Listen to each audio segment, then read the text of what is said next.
report. Amen.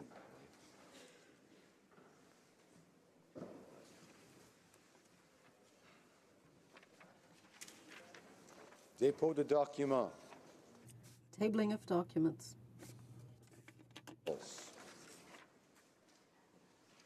Ms. Wilson-Raybould, seconded by Mr. McCauley, moves for leave to introduce a bill entitled An Act to Amend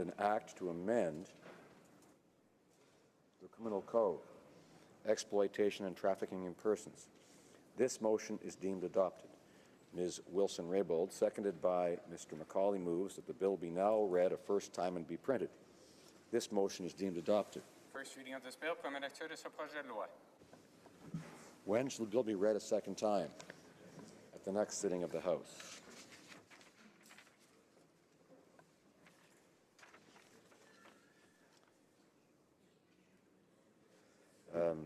Déclaration de Statements by ministers. rapport de délégation Reports from interparliamentary delegations. de rapport. Presenting reports from committees. Introduction of private members' bills. First reading of Senate public bills. Mr. McCauley for Mr. Garneau, seconded by Madame Le Boutillier, moves that Bill S2, an act to amend the Motor Vehicle Safety Act and to make a consequential amendment to another act, be now read a first time. This motion is deemed adopted. First reading of this bill, première lecture de ce projet de loi. When shall the bill be read a second time? At the next sitting of the House.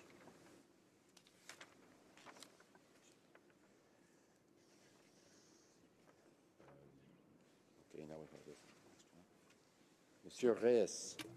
Mr. Reyes, seconded by Mr. Deltel, moves that Bill S-230, an act to amend the Criminal Code, drug-impaired driving, be now read a first time. The Honourable Member for Richmond-Athabasca. Thank you, Mr. Speaker. Today I take great pleasure in rising in this House to introduce this bill at first reading. This is Bill 230, an act to amend the Criminal Code, drug-impaired driving. It was first introduced by Senator Claude Carignan.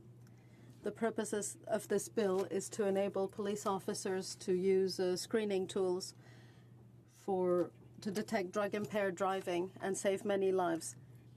I would encourage my colleagues to be non-partisan and support this bill at every stage in the House of Commons. Thank you, Mr. Speaker. Cette motion réputée adoptée. The motion is deemed adopted. De ce projet de loi. First reading of this bill. When shall this bill be read a second time? At the next sitting of the House. Ministre de la Justice. The Honourable Minister of Justice. Speaker, I would like to table in both official languages a charter statement on Bill C-38, an act to amend the Criminal Code, exploitation and trafficking in persons. Motions. The Honourable Member for London Fanshawe. Mr. Speaker, there have been discussions among the parties, and if you were to seek it, I think you would find that there is consent to adopt the following motion. That at the conclusion of today's debate on the opposition motion in the name of the member for Rosemont-La Petite Patrie, all questions necessary to dispose of the motion be deemed put and a recorded division deemed requested and deferred to Tuesday, February the 14th, 2017 at the expiry of the time provided for oral questions. The Honourable Member have the unanimous consent of the House to move the motion. The House has heard the terms of the motion. It's the pleasure of the House to adopt the motion. Carried. Presenting petitions. The Honourable Member for Saanich Gulf Islands. Thank you, Mr. Speaker. I rise this morning to present 4 petitions. I'll do so expeditiously. I have one petition from residents of my riding who are calling on the House of Commons to recognize animals as not mere property, but to move animal cruelty crimes out of the property section of the Criminal Code, as other attempts have been made in this place. This other petition, Mr. Speaker, is from hundreds and hundreds of residents, primarily of the GTA, who are calling on the government of Canada to make it clear to the People's Republic of China that the persecution of practitioners of Falun Dafa and Falun Gong must end. A third petition, Mr. Speaker, is to the issue of the transport and export and import of shark fins, endangering many species of sharks globally. This is another issue that has come up before the House, and we need to revisit it. Lastly, Mr. Speaker, from residents in the Vancouver area, a call for the tanker ban to prevent the movement of tankers loaded with a substance that can't be cleaned up, namely bitumen mixed with diluent, for the entire west coast of British Columbia. The honourable member for Whitby. Thank you, Mr. Speaker. I'm pleased to present the petition on behalf of the citizens of my residents of Whitby and the Greater Durham region in response to recent anti-choice protests, which many residents have found distressing. Presenting petitions, présentation de pétition. Questions on the order paper. The Honourable Parliamentary Secretary to the Government House Leader. Yes, Mr. Speaker, if a supplementary response to question 674, originally tabled on January 30th, 2017, could be made into an order for return, the return would be tabled immediately. It's the pleasure of the House that the aforementioned question be made an order for return and that it be tabled immediately. Agreed and so ordered. The Honourable Parliamentary Secretary to the Government House Leader. Yes, Mr. Speaker, I would ask that remaining questions be allowed to stand also at this time, please. Is it agreed? Agreed and so ordered. Orders of the day. Government orders, business of supply, motion de l'opposition au sujet. Opposition motion on commitments for electoral reform. Mr. Boulris. Mr. Boulris, seconded by Mr. Cullen, moves that in the opinion of this House, the government misled Canadians on its platform and throne speech commitment that 2015 would be the last federal election conducted under the first past-the-post voting system, and that the House call on the government to apologize to Canadians for breaking its promise. The Honourable Member for Rosemont-la-Petite-Patrie. Thank you, Mr. Speaker. First of all, I would like to indicate that I will be sharing my time with my friend and colleague, the Honourable Member for Skeena-Bulkley Valley. A very good idea, because I am persuaded that he has very interesting things to say. It's an important day today because we have the opportunity to discuss the Liberal Party's election reform commitments made barely a year and a half ago. In their platform, on their website, in their press conferences, in their press releases, and during debate, they made a number of promises. They promised a lot of things to many people. They promised a lot of money, many reforms. They promised a great deal of renewal. One of the basic aspects of that democratic renewal, that political renewal, was a firm commitment, a solemn commitment to change our electoral system, to change the way we vote. They said again and again, dozens of times, that the 2015 election would be the last one to be held under the current voting system, which is first past the post. Why, Mr. Speaker? Because it is an unfair system. It creates significant distortions between the popular will, what people actually choose when they put their voting ballot into the box, and what we end up seeing in this House with the members here. Those distortions are so serious that they discourage people from voting at all, because they have the impression that their vote doesn't count, that they are not represented, that their voice is not heard, and their vote is lost. The Liberals campaigned to make sure that each vote would count, but the Liberals, the New Democrats, and the Greens campaigned to change the way in which we vote so that it would actually reflect the will of the people. When we look at the results of the 2015 election, Mr. Speaker, 18 million votes were cast. 9 million of those votes directly served to elect a member to this House. The other 9 million elected no one. And people, without necessarily having those figures, feel it. They understand it. They understand full well that sometimes in a riding, it's won almost ahead of time by a Liberal or a Conservative or an NDP member, so why would I vote? Because my vote will change nothing. But with a new system, we could make sure that a party that has 10% of the popular vote, say, would in this House end up with 10% of the seats. A party with 20% of the popular vote would have 20% of the seats. That's how things work in most democracies similar to ours. That's how it works in 85% of countries in the OECD. Canada is one of the last and rare countries to work with an archaic voting system that is known as the first-past-the-post system. So if there's a race with 4 people or 3 people, a candidate might be elected with 32 or 28% of the popular vote. So that means that 70% who didn't vote for him in his riding have not seen their votes achieve anything. That's where we get the distortion. The last Conservative government had been elected majoritarily, had a majority government with 39% of the vote.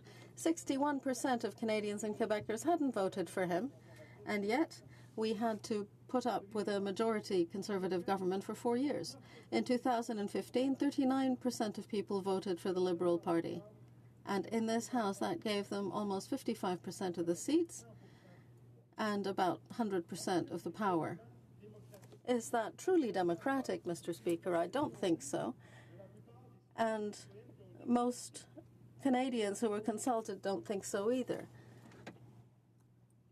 Let's remember this. Liberals made a solemn promise to change the way we vote, to change our electoral system.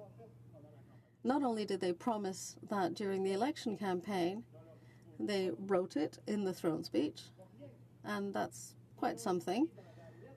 They wrote it in the mandate letter of the First Minister for Democratic Institutions, and they repeated it time and time again in this House and outside the House during all their public hearings that the First Minister for Electoral Reform asked us for. And at many of those hearings, Liberal members reiterated again and again that promise, the promise that they would change the election system and the way we vote. Now, it's up to the new minister, who last Thursday was not very clear, in fact very ambiguous about the first-past-the-post system. Mr. Speaker, we can see that she has done a real turnaround like most of this government has. We expected better. We expect better and more as voters, especially when we're looking at a Liberal Party who campaigned on the platform of rebuilding confidence in institutions, restoring hope to Canadians, put an end to cynicism, make democratic institutions genuinely representative. On December 7th, in this House, after a question by the member for Outremont, the Prime Minister repeated that the 2015 general election would be the very last to be conducted under the first-past-the-post system. That was December 7th of 2016. On the 2nd of December, the Prime Minister reiterated his commitment to reform the electoral system. I quote, "I made a promise because I believe in it. I have heard very clearly that Canadians want a better governance system, a better system for choosing who governs us, and I'm working very hard to make sure that the 2015 election is the last one to be held with a first-past-the-post system." That statement was made on December 2nd, Mr. Speaker. It's not because something is difficult that we let it drop. That's not how I was raised. I'd like to repeat the words of my colleague, the Honourable Member for Skeena-Balclay Valley. The way I was raised is this. When I said I was going to do something, I did it. And if I don't do it, I apologize. That's what we're asking the government to do with the new democratic motion tabled today. They've said they wanted to do something. They've repeated it. They've driven it into people's heads. They've talked to voters. They've convinced people that they could trust the government. And now they're taking that initiative for reform and throwing it in the bin. So they should apologize. All Liberal members here should apologize to the House and to each and every Canadian for having misled them. And it's a serious thing, Mr. Speaker. We are giving the Liberals the opportunity to have a clean conscience by making an official apology for breaking a promise that was a cornerstone of their platform and affects democracy and representation of Canadian citizens in Parliament. Some people tell us that they will never vote Liberal again. We can understand that. But even more serious than that, Mr. Speaker, is the fact that young people in 2015 believed in the hope conveyed or contained in the promises made by the Liberal government, and they voted for the first time in their lives because they believed they would improve the system and improve democracy. And today, those young people have lost that trust. That trust has been broken, and they're saying, I will never vote again. That is very, very unfortunate, because those are the people across the way who are making young people more cynical, Canadians more cynical. They said they would be different, but it's the same old game all over again. But we're seeing a reaction. People are reacting. And we're seeing an online petition with thousands of signatures. Now, almost 93,000 people have signed that petition. 500 people an hour in the past week have been signing the petition to ask the Liberal government to keep its promise. We, the NDP, are never going to give up the fight. We are never going to throw in the towel. We want a good electoral system so that every vote counts, every vote is represented, and that we can finally have a government that reflects the will of the people. The Liberals promised they would do that. They've broken that promise. But we are going to keep on fighting for better democracy, Mr. Speaker. Questions and comments. Questions et commentaires. Questions and comments. The Honourable Parliamentary Secretary to the Government House Leader. Sure, I appreciate the comments made by the member, and I indicate to the member that when I was here and as the member was, when we had the Fair Elections Act being brought forward before this Parliament, sat and listened to many of the committees through the Procedures and House Affairs Committee. And one of the things that I had noticed, and I'm sure the member would share this, is that there was a great desire in terms of trying to improve the system. And I think that what we have witnessed from this Prime Minister, from the Minister responsible, is looking at this, saying that there are many things that we can do through the Elections Act to improve the Elections Act. And I suspect that over the coming while, whether it's through Procedures and House Affairs or it's through the Minister, that we will hear some of the ways in which we can improve the system. And I'm wondering if the member can, at the very least, recognize that there are things that we can do that will, in fact, improve upon our system and that will allow for Canadians to feel confident that we are moving forward on changing the way in which Canadians can vote. And a good example of that would be the voter ID card. The Honourable Member for Rosemont-La Petite Patrie. Thank you, Mr. Speaker, and I'd like to thank my colleague for the question.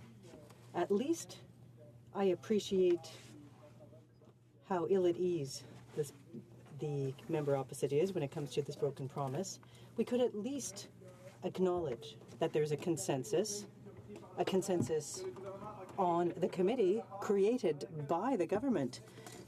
We put forth a report which talked about a referendum on a proportional system. Now, that was a consensus. 90% of the experts we heard from said that the proportional system is better. 88% of people who appeared before the committee said it's a better system. When we held the public assemblies as required, people came and talked about a proportional system. And with the online survey, 72% of respondents said they wanted a proportional system. So that's a consensus, Mr. Speaker. Essay commentaire. The honourable member for Chilliwack Hope. Well, thank you very much, Mr. Speaker, and I'd like to thank the NDP for bringing forward this motion today. I think if we did ask the government to explain themselves and we had a vote every time they broke an electoral promise, we might not do anything else in this place. I think there's a website that's tracking the broken promises of this government, and they're up to 23 now, significant broken promises from the election that was held just 15 months ago. I did want to ask this member, he was particularly singled out by Gerald Butts, he and the member for Skeena-Bulkley Valley. After this decision came out, Gerald Butts, the most powerful person elected or not in the PMO, saying, well, this member ran on an electoral promise of balancing the budget. So, you know, obviously that's similar to the Liberal Party breaking a promise to change the electoral system. Can you talk about the bizarre nature of the response of the PMO following this clear broken promise?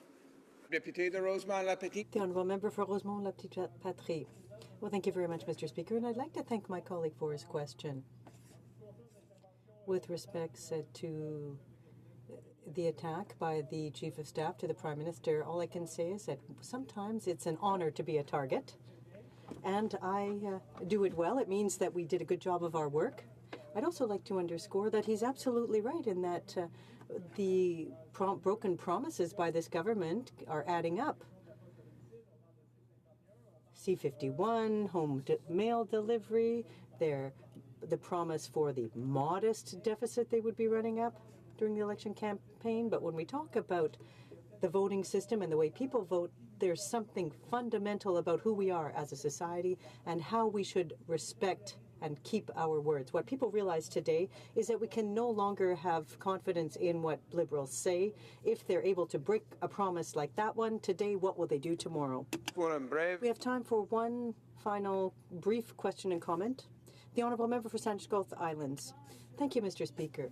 And I too would like to thank the NDP party for today's debate. It's a very important one, and with my colleague, I share his concerns with the fact that cynicism has grown because of this broken promise. My short question is this. Agree with me that it's not too late to still repair the damage and find a way forward based on the committee report. The Honourable Member.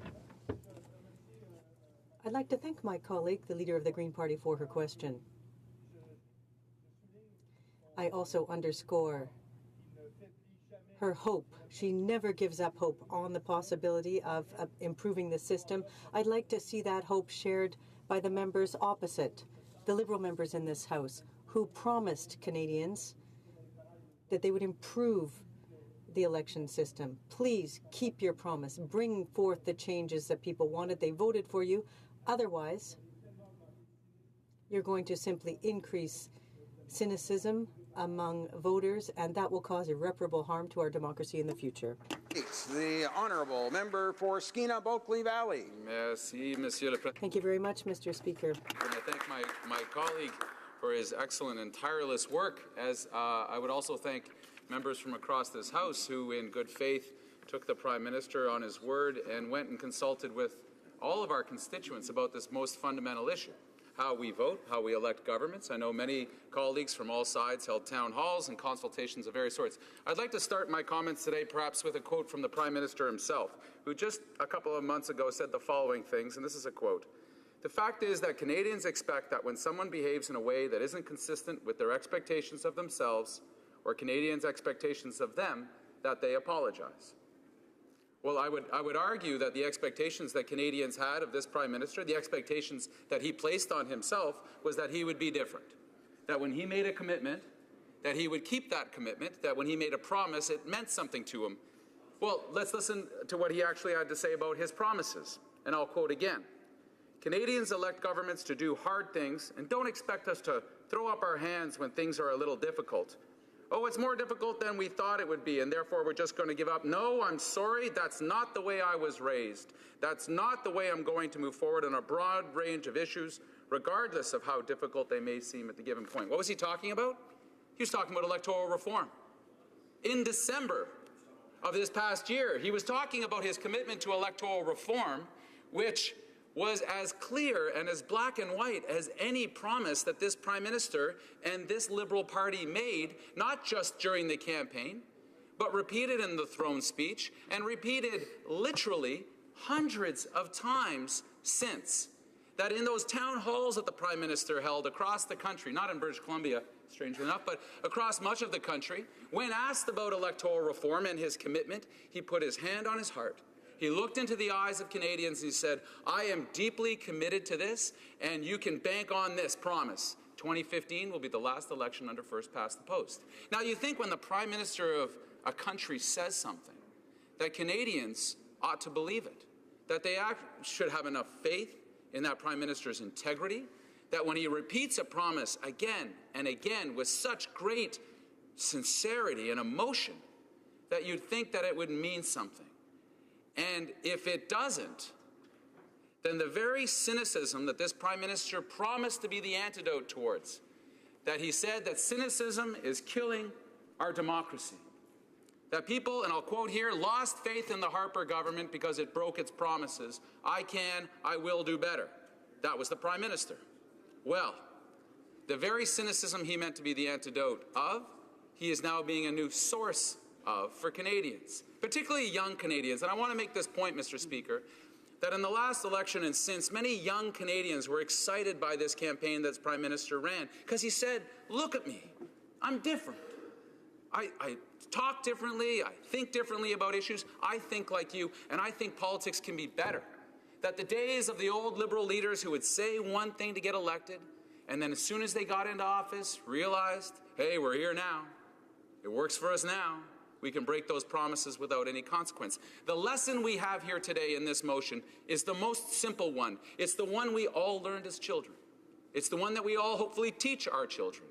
That when you make a promise, you should do everything in your power to keep it. And that if you break that promise, you apologize. You admit that it's broken and apologize, and then you work your tail off to restore and regain the trust that has been lost.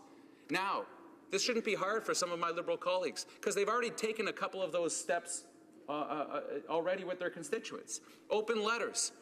I apologize. We made a promise, we broke the promise, say some of my Liberal colleagues. That's a good thing to do. Admit you made a mistake. Denial is a river in Egypt. Liberals can't deny this one, and some of them have chosen not to. We haven't heard the Prime Minister apologize yet, which is strange to me, because it was him that made that commitment, him that broke that promise, yet he didn't find the courage to be the one who walked out in front of this Parliament and tell Canadians, oh, by the way, all that good faith you placed in me, all those town halls you engaged in, that painful online survey, mydemocracy.ca, that you suffered through, all of that was actually cynical. All of that was some attempt to muddy the waters and arrive at this bizarre conclusion that there's this broad consensus that we invented halfway through the process that we now require doesn't exist. Well, 333 pages from the Electoral Reform Committee put truth to that lie. That the committee was able to listen to experts, listen to evidence. Wasn't that another promise from the Liberals? Mm-hmm. We're going to be an evidence-based government. Okay.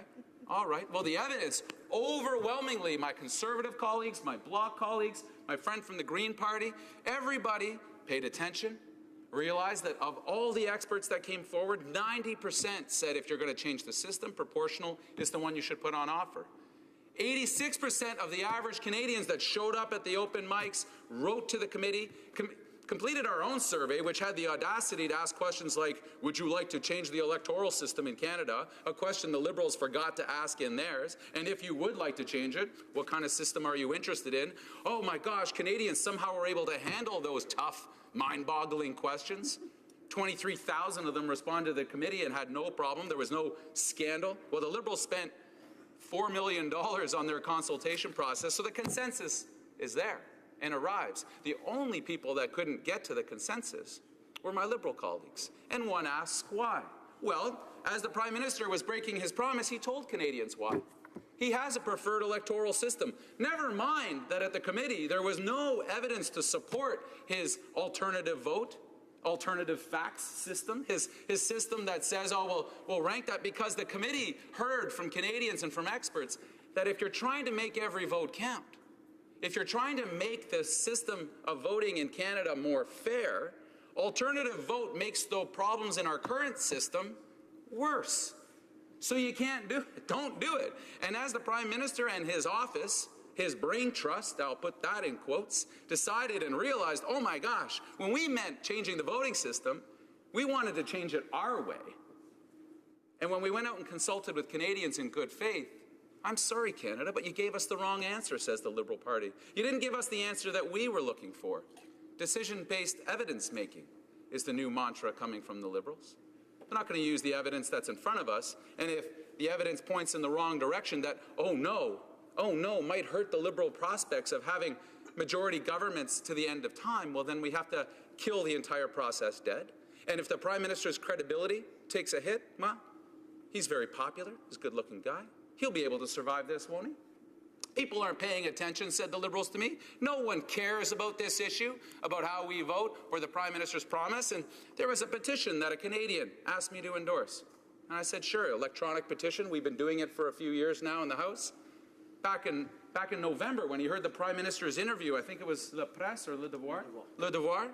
And the Prime Minister said this: electoral reform was a big issue when it was Stephen Harper in office and Canadians were unhappy. But now they're happy. Therefore, their interest in electoral reform is gone because, well, I'm me, says the Prime Minister. Well, this Canadian heard that message, worried properly that the Liberals might be about to break it, so he sent us a petition, and it didn't get a lot of traction. Had a few thousand Canadians who had signed it online just a couple of weeks ago. Well, as of this morning, it's 92,500 Canadians have gone to the site and said, no, keep the promise. I like the promise. I want the promise. And we've been hearing, particularly from Liberal supporters, when I've been on talk radio, in my inbox, and on social media, it's been incredible, who are some variants of totally dismayed and saying, I thought this guy was different, or disgusted, saying this is exactly what we voted against. We didn't want this anymore. We wanted something better, as the Prime Minister promised time and time again. And Mr. Speaker, I'll offer this. For those out there that say Canadians didn't wake up this morning concerned about whether mixed member, proportional, or STV, that this issue is too much in the quote-unquote weeds to matter in the politics and the discussion. We've got bigger issues to fight this day. This could very well be one of those forest fire issues, because a lot of Canadians care about the integrity and the promise of a Prime Minister. They want to know that they can trust it when he says it, and you can't anymore. And this could be one of those forest fires that are the most dangerous kind. Well, that they burn bright and you can suppress them, and this happens in my region in British Columbia, and you think the fire is out. People have moved on, and actually what it's done is gone into the roots. My friend from Prince George will know these fires. These are the most dangerous because they can pop up again anytime, and they burn so hot and they burn so long that it will dog a government from now to the time it heads back to the polls and has the audacity to say, we didn't tell you the truth last time, we misled you, we had these other issues that were important, but we didn't do it. Now trust us again. And on my last point, I'd say this. In the current age we live in, Mr. Speaker, with so much global uncertainty, with the rise of this populist and dangerous alt-right movement in the United States and in Europe, that the very inoculation we need is a fair voting system. And the irony that a Prime Minister who was elected in to diminish cynicism, to raise hope and expectations, and the bond, the sacred bond and trust we have as elected people with those who elect us, the second irony is he's walking away from the very proposal that would inoculate this country against those very dangerous movements that are happening globally. The Liberals must apologize. They must reconsider their decision, and they must do the right thing. Keep their word. Canadians expect no less. Thank you very much.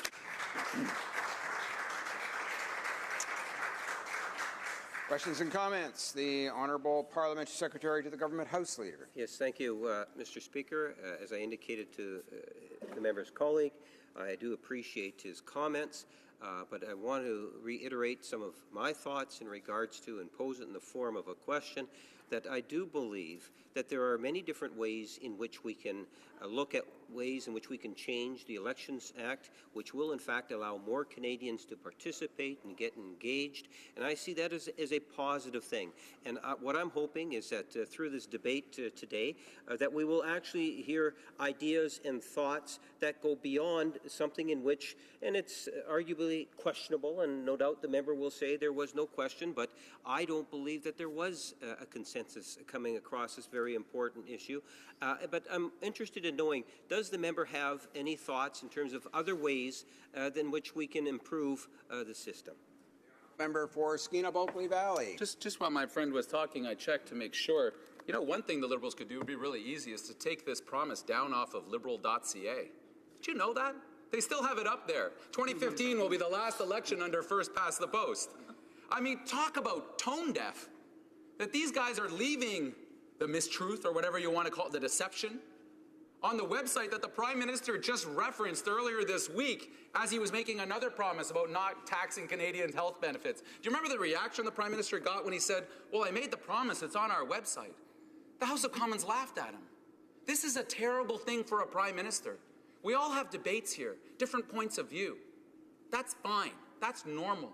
But when it turns to mockery, when the words no longer mean anything, when the promises are held up and disregarded, that's when things turn, Mr. Speaker. This is dangerous, dangerous game the Liberals are playing. I expected my friend to at least apologize to his constituents in Winnipeg, because he campaigned on the same promise, which, oh, by the way, yeah, it's still sitting on their website. Thank you. Questions and comments. The honourable member for Sherwood Park, Fort Saskatchewan.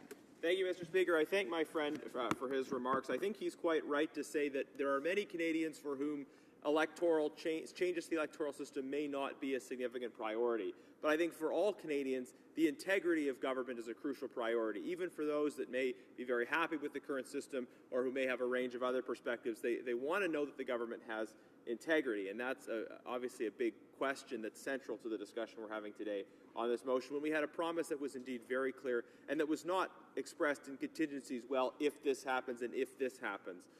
Can I ask the member to just comment on the extensive costs of the consultations that were undertaken, ostensibly in a context where the government didn't have any genuine intention of moving forward?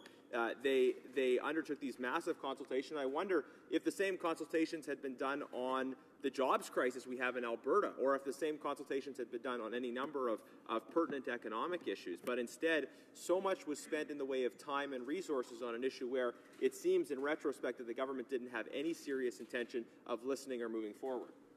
Member for Skeena-Bulkley Valley. Well, the current estimates of the bill so far on this ruse, this fake consultation process, well, the consultation process was real.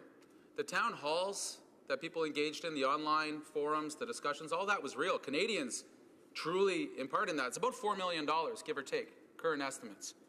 Now, my friend said this correct, that the integrity of the Prime Minister and of the government is essential to everybody. And this consensus the Liberals claim doesn't exist, even though it does, is a strange bar that they set on no other issue so far. Did they seek that same consensus on pipelines or cuts to health care or any other broken promise they've been going through? They say, we're making this decision because we believe there's an entire consensus on issue X. No. They went ahead. And let me read one more quote. This is his acceptance speech, the Prime Minister, when he became Prime Minister of this country. Canadians are tired of the cynicism and mistrust that has characterized federal politics for far too long. They are ready to place their trust in government once again, but this will have a price. If we want Canadians to trust their government, the government must trust Canadians. The Right Honourable Prime Minister of this country. I agree with him. I just want him to do it. I want him to follow those words up with actual action. Is that so much to ask? That's what Canadians want too, by the way. I look forward to the Minister's comments, and hopefully she'll find time in her moments to speak to apologize, admit the promise was broken, and tell us her plan for what she's going to do to fix the broken trust that has been established by this government. Resuming debate, the Honourable Minister for Democratic Institutions. Thank you, Mr. Speaker. It is a pleasure to rise and to speak to the motion of the Honourable Member from Rosemont-La Petite Patrie. Mr. Speaker, this is an important debate. Many important affairs of state and issues that matter in the day-to-day lives of Canadians are debated thoughtfully in this chamber. But debating policies and ideas related to Canada's democratic institutions, to the very way we govern ourselves, that are foundational to our democracy itself, are among the most important. And they should also be among the least partisan. That is what Canadians expect of their members of Parliament. Canadians want their parliamentarians to work with each other and to cooperate on policy. They want their government to be accountable. They want their MPs to act in the interests of their constituents. Canadians also believe that major reforms to the electoral system should not be made if they lack broad support. Mr. Speaker, we agree. That is why listening to Canadians is so important to us, Mr. Speaker. To hear from Canadians about their democracy and to do all we can to make sure that as many Canadians as possible can participate in the conversation. We entered the conversation a year ago with an open mind. We chose to listen to Canadians, to create opportunities for their voices, not ours, and not narrow partisan interests to dominate the discussion. We said we would strike a parliamentary committee to study electoral reform, and we did. The All-Party Special Committee on Electoral Reform was created in June 2016, and over the next 6 months dedicated itself to hearing from Canadians. 57 meetings, 196 witnesses, 567 open mic participants across Canada. Over 22,000 Canadians participated in the committee's online survey, and their thoughtful, detailed report was submitted to this House on December 1st. Mr. Speaker, I have read this exhaustive, nuanced report. Great effort went into preparing this report, and I encourage every member of this House to read it. Le gouvernement a écouté. The government listened to Canadians as part of its own ongoing consultations. Town halls and roundtables were organized in each province and territory during the spring, summer, and fall of last year. Thousands of Canadians participated to give their viewpoint on our democratic values and on other important issues linked to the practice of Canadian democracy. Town halls in their own constituencies as well. And we are so thankful that so many honourable members did just that. Some members of this House even held more than one. I held one in my riding of Burlington, and I'm grateful to the over 90 residents that joined me at Mainway Arena for a thoughtful discussion. I think it is important to recognize that these town halls were held by members representing every party in this House. Conservatives, like the member for Sarnia-Lambton, the member from Haldimand Norfolk, and the member from Leeds, Grenville, Thousand Islands, and Rideau Lakes. New Democrats, such as the member from Hamilton Centre, or the member from Rivière-du-Nord of the Bloc Québécois, and the leader of the Green Party, the member from Saanich Gulf Islands. This process, Mr. Speaker, was nonpartisan and important to members of all parties in this House. Les députés de l'opposition officielle en The members of the official opposition presented to the special committee a joint submission. They decided to engage with 81,000 Canadians living in 59 ridings. They sent mail-outs to their voters, including poll data, a letter from their member, and other documents. Also, members from the third party presented a joint submission to the special committee. According to the submission, 37,000 Canadians made comments on electoral reform as part of 40 town halls, telephone polls, mailed polls, and petitions. We also offered a contract to Vox Pop Labs, which created mydemocracy.ca in order to offer the possibility to as many Canadians as possible to take part in the conversation. And we are infinitely grateful for the fact that over 360,000 Canadians did so. Whether it be by telephone or online, Canadians from all provinces and territories accepted our invitation. In fact, the consultations launched on electoral reform make it one of the largest and farthest-reaching consultations ever undertaken by the Government of Canada. Mr. Speaker, on behalf of the Government of Canada, to all those many thousands of Canadians, thank you. Thank you for spending an evening with your neighbours at a town hall because you wanted a chance to ask a question or share your opinion about our democracy. Thank you for filling out an online survey, for taking the time to tell us what you believe. And thank you for getting involved, and thank you for your honest participation. Your opinion matters, and your perspectives are valid. Canadians have given us a lot to think about, and we will continue to respond to their concerns and perspectives. For example, Canadians shared their valuable ideas about online voting, mandatory voting, and how we can make voting more accessible for persons with disabilities. I am looking forward to formally responding to the Special Committee's report on these and other issues soon. Above all, we learned the passionate, personal connection Canadians have to their democratic institutions, and how important it is to them that the government, that their members of parliament, focus on strengthening and protecting those institutions. That is exactly what we are going to do. Monsieur le Président, si nous voulons... Mr. Speaker, if we want to improve democracy in our country, we must ensure that political parties raise funds in a manner that is more transparent to the public. Currently, federal laws around fundraising are strict. Corporations and unions are not allowed to make donations. There's also a maximum amount of donation and strict rules around lobbyists. The government intends to introduce legislation to make political fundraising more open and transparent. If passed, it will apply to fundraising events attended by the Prime Minister, Cabinet Ministers, party leaders, and leadership candidates. Our government intends to introduce legislation to make political fundraising more open and transparent. If passed, it will apply to fundraising events attended by the Prime Minister, Cabinet Ministers, party leaders, and leadership candidates. These fundraising activities cannot be private. They must be publicly announced, and, just as importantly, they must be transparent. After these fundraising activities, political parties and leadership campaigns must quickly and publicly disseminate the information in this regard.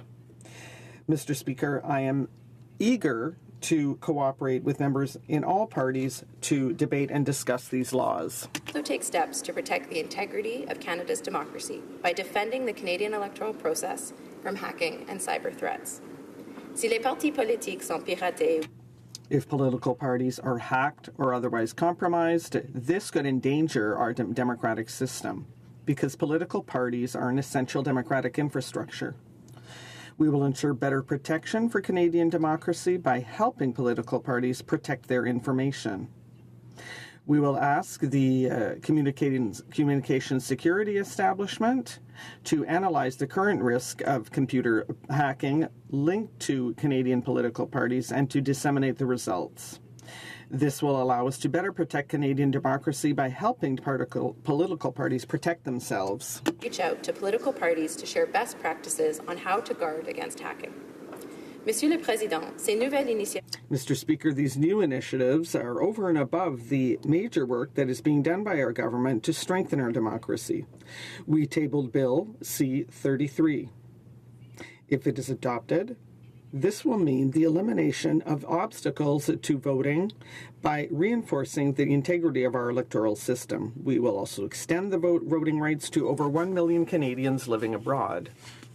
We are keeping our commitment to Canadians to bring this legislation forward and listening to the Canadians that called on us to take this action. If passed, Bill C-33 would restore the Chief Electoral Officer's ability to educate and inform Canadians, especially young people, Indigenous Canadians, and new Canadians about voting, elections, and related issues. Restoring the mandate that was in place prior to 2014 will allow public information and education programs for all Canadians.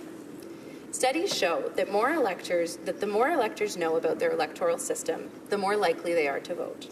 We trust Elections Canada to help inform Canadians about their democracy. Mr. Speaker, while more youth voted in the 2015 election than ever before, we can't take it for granted. Bill C-33, if passed, will provide Canadian youth from age 14 to 17 the ability to opt in to a new register of future electors so that when they turn 18, they will already be registered to vote. Many countries around the world allow youth to pre-register to vote. It's an opportunity to learn about our democratic process and will promote democratic engagement among our future generation. Mr. Speaker, Bill C-33 represents positive, progressive reform to the way we vote. There are many examples that highlight our dedication and commitment to improving and strengthening our democracy within Bill C-33. I hope I can count on the support of all members of this House to support our legislation. Let me leave you with just one more example. Statistics Canada found that an estimated 172,700 electors did not vote at the 2015 election because of lack of adequate identity documents. Lack of these documents disproportionately affects groups with traditionally low participation rates, such as seniors, youth, Indigenous Canadians, Canadians with disabilities, and the homeless. Vouching is one way that we can reduce barriers and include more Canadians in our democracy. Our government committed to making voting more accessible, and if passed, Bill C-33 will deliver on that commitment by restoring vouching. Le Comité. The Standing Committee on Procedure and House Affairs continues its review of the recommendations made by the Chief Electoral Officer further to the 2015 election. As I said earlier this week, when I had the opportunity to appear before committee, I recognize the work that its members are doing, and I am eager to consult their report. As Minister of Democratic Institutions, I will also work on recommending options to create an independent commissioner to organize political party leaders' debates, reviewing the limits of the amounts political parties and third parties can spend during elections, proposing measures to ensure that spending between elections is subject to reasonable limits, and as well as supporting the President of the Treasury Board and the Minister of Justice in reviewing the Access to Information Act. I am confident that you share a desire to work on these important matters with us. I will also continue to work with all members of this House on Senate reform, where we have already introduced new measures and reforms for Canadians, including the nonpartisan, merit-based Senate appointments process to fill Senate vacancies. Mr. Speaker, these are important issues, and by taking action on them, we will ensure our democratic system is ready to face the challenges of the future, ready to face those who would undermine our system's legitimacy, to threaten the very underpinning of who we are. Taking action in these areas will build public confidence in our democratic institutions and ensure Canadian democracy and democratic institutions remain examples to the world. Mr. Speaker, over 922,000 young people participated in student vote in their schools during the last federal election. In fact, I remember organizing the first student vote at M.M. Robinson in Burlington when I was in high school. I am sure there are many honourable members in this House who took part in their local campaigns. In the 2015 election, I participated in all the debates organized by Aldershot Public School as part of their student vote initiative. Mr. Speaker, our democratic principles and values are being sparked today in the hearts and minds of young people all across Canada. Democracy is alive and well in this country, and I am optimistic and hopeful about our democracy's future. It is our job as leaders in our communities to do all that we can to ensure young people, and indeed all Canadians, whether we agree or disagree, embrace that proud Canadian democratic tradition. Monsieur le Président. Mr. Speaker, the debates organized in this House, regardless of their topic, are essential as part of our democracy. I will be voting against this motion, but I do respect the subject of the debate today. Although we do not always agree, when we do and when we work together, substantial progress is possible. This House can reflect and embody the very best of Canada and can accomplish great work. Universal health care, the Charter of Rights, peacekeeping, old age security, and even expanding the franchise. Those before us in this House put aside partisanship, listened to Canadians, and did the hard work the public demands of us. Important work lies ahead of us to strengthen, to safeguard, to improve our democratic institutions, and I look forward to doing it together. Thank you, Mr. Speaker.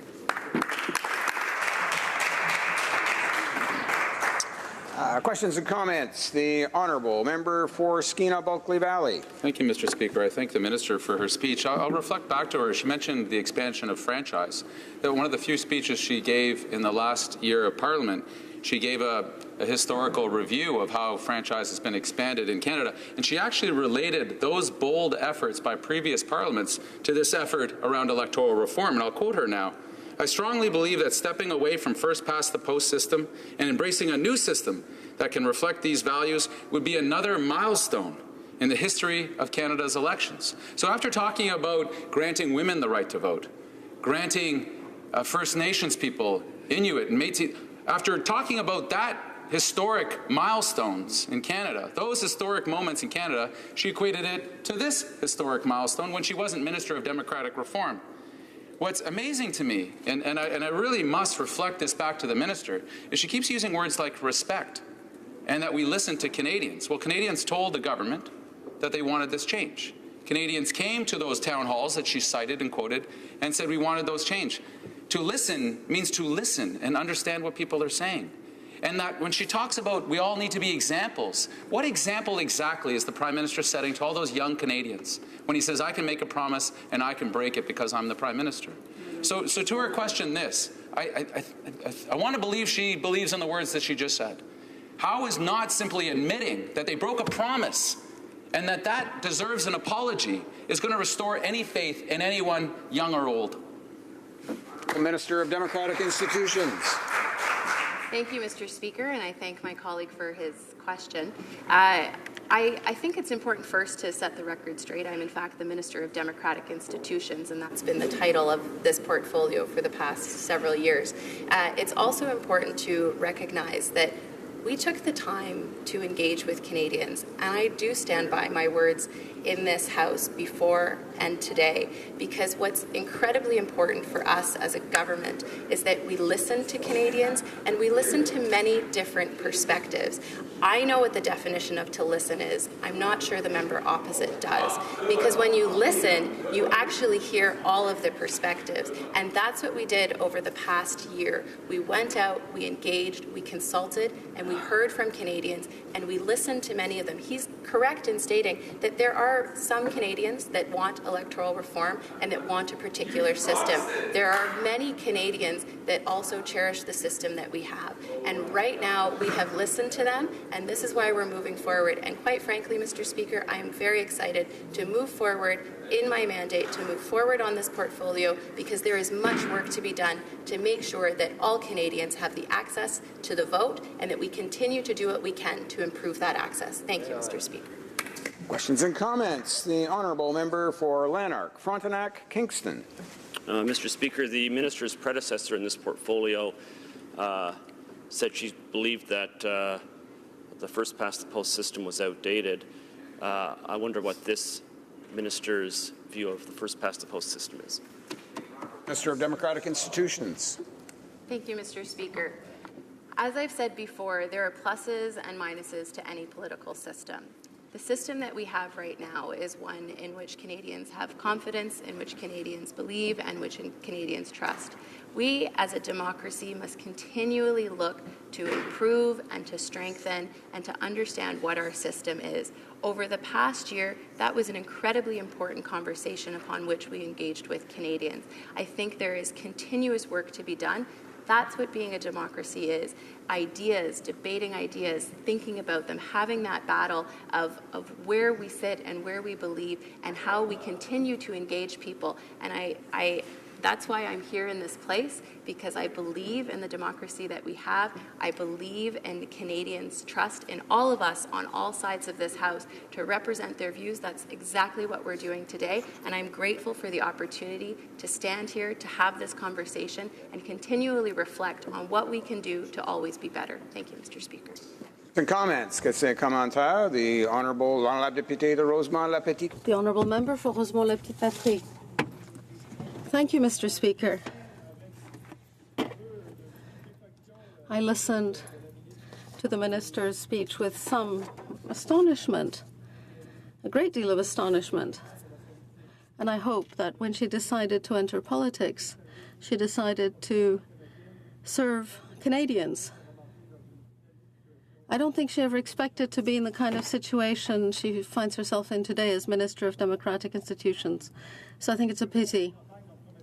The Liberals campaigned on the promise that there would be new environmental achievements, reductions in greenhouse gas emissions, but they have the same targets as the preceding government.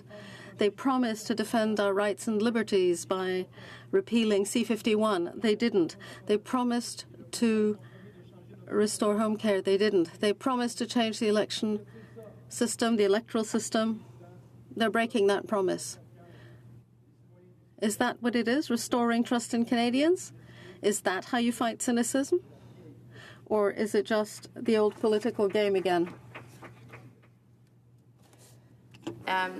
Thank you, Mr. Speaker.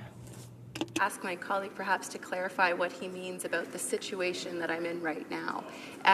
In terms of what I've been hearing from the opposition on this, I've been quite dismayed with the narrative that they've been trying to build. I'm incredibly proud to be serving Canadians. I'm incredibly proud to be serving the constituents of Burlington who have the confidence and the trust in me to represent their voices in this House. And I'm incredibly proud to have the confidence of the Prime Minister to serve as a cabinet, to serve as a minister in his cabinet. And I hope that all of us in this House feel the same way, and that we are all here with integrity, with purpose, and with the commitment to democracy that we should share. Thank you. Here.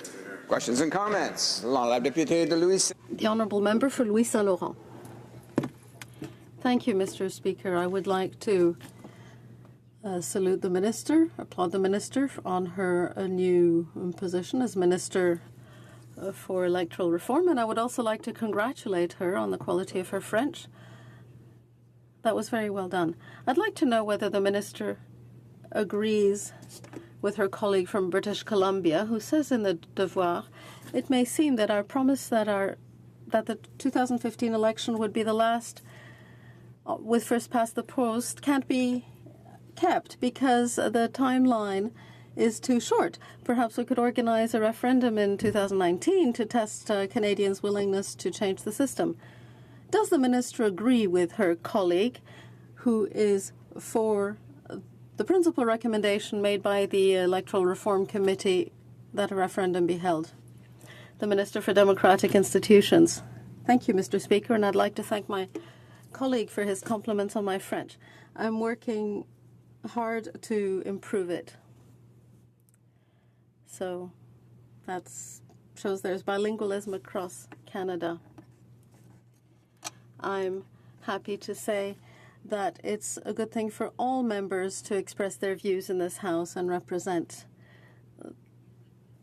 the people of their riding. We said that a referendum would not be in the best interests of Canadians. I believe that what the Special Committee on Electoral Reform said was that if the system were changed, there should be a referendum. So we are saying that moving in that direction would not be in Canada's interests. Workforce Development and Labour. Thank you very much, Mr. Speaker. That's very kind of you to offer me an opportunity to join in the debate here today. I have to first admit that I have not read the entire report, but I've read the summary of the report. Mr. Speaker, it's I think the debate here today has been very helpful, very useful. I want to let the Minister know that myself and my colleague from Sydney, Victoria, we hosted an event. We sort of did two events back-to-back. We did one on the environment and then took a break and then went into the electoral reform because a number of constituents had voiced interest in both, so we ran them concurrently, or one after another. We had about 100 out for the environment, and then about 25, 30 people stayed for the other one. And contrary, the member from Skeena-Bulkley Valley, who I have a world of respect for as a parliamentarian, he says, you know, people want to change, and that's not what we heard in our meeting. It's more, you know, what's come out in the debate here. There were two or three that really wanted a movement to proportional representation, but there were very strong opinions being held for first past the post and believed in the system that we had. I want to just change a little bit my question to the minister. I want to ask her about mandatory voting. And because I haven't read the entire report, mandatory voting, we know, takes place in several countries. Whereabouts did it fit in with the overall scheme? Was that something that came out during the course of the discussions and the interventions? And is there, will it be something that she will look at going forward in her responsibilities as minister? Thank you very much, Mr. Speaker, for the opportunity. Of Democratic Institutions. Mr. Speaker, and thank you to my honourable colleague for his questions and for sharing his own experience with the town hall process. As I mentioned in my speech, I really do appreciate all the members who took the time to engage on this issue, and of course every Canadian who came forward with many different points of view, because that's what we do in a democracy. We listen to different points of view. With regards to mandatory voting, that's an interesting question because, as we know in Canada, we, over the past number of years, have felt that we have not had the highest voter turnout when it comes to general elections, and some have proposed that mandatory voting could be a way to deal with this issue. Of course, when you read the special committee report, they recommend against mandatory voting, and on the mydemocracy.ca survey, Canadians came out heavily against mandatory voting. I look forward to responding to the special committee's report in due course, and we'll be confirming our position on that moving forward. Thank you so much. Resuming debate, the Honourable Member for Lanark, Frontenac, Kingston. Thank you, Mr. Speaker. Thank you to the previous speakers, in particular my two honourable colleagues from the New Democratic Party who brought forward this motion today. Both of them have been absolutely at the forefront of this debate, and having served on committee with them has been a real pleasure. I should add it was also a pleasure to serve with my Liberal bloc and Green candidates as well. And of course, the awesome work we had from the other Conservative members of the committee was very much appreciated. Mr. Speaker, before I say anything else, I must stop and remember that I am splitting my time with the member for Louis Saint-Laurent, who did yeoman service in the committee and has a lot of very intelligent things to say. Now, let me turn to my own comments. The motion before us today is, and I quote, that in the opinion of the House, the government misled Canadians on its platform and throne speech commitment that, quote, 2015 will be the last federal election conducted under the first past-the-post voting system, end quote, and that the House call on the government to apologize to Canadians for breaking its promise. So the statement that the promise has been broken and the Canadians were misled is just a statement of fact. Very hard to disagree with that. I have to tell you that it is my view, I share a view expressed by Rex Murphy, that that this was not a promise that the Prime Minister was qualified to make. Let me read what Rex Murphy said. This is from the spring of 2016. Quote, "The Prime Minister's dramatic declaration before the election that would be the last under first past the post was not a pledge that he was, then or now, entitled to make. Changing how Canadians vote is not within the competence of a candidate or a Prime Minister." And Murphy went on to say, "The power of the citizens' vote is the DNA of our democracy. It is not then in the Liberals' power to alter the mechanism, play any parliamentary games, to choose a new system without consulting the voters in a referendum with clear language on what they, the voters, prefer. No referendum, no change." End quote. I agree 100% with Rex Murphy. That position has been the position the Conservative Party has held from the beginning of this debate, and indeed for a decade before this debate started, to the present time, and it will continue to be our position going into the future. That being said, it is not unreasonable for a government to try to change the electoral system as long as it gives the voters the final say. So just as this was not the Prime Minister's promise to make, it was also not his promise to break. What would have been responsible? What would be the normal course of a government acting on any other kind of promise? And what should have been the course taken in this promise would have been for the government to sit down and in a business-like manner after the election, following the normal legislative process and not after waiting for 8 months, to have set up a committee to look at the legislation that the government itself had proposed. It could be any model the government wanted, including its preferential model, although clearly that model would not have found public acceptance. And then that model, once turned into legislation, would have been pitted against status quo in a referendum. That's what should have happened.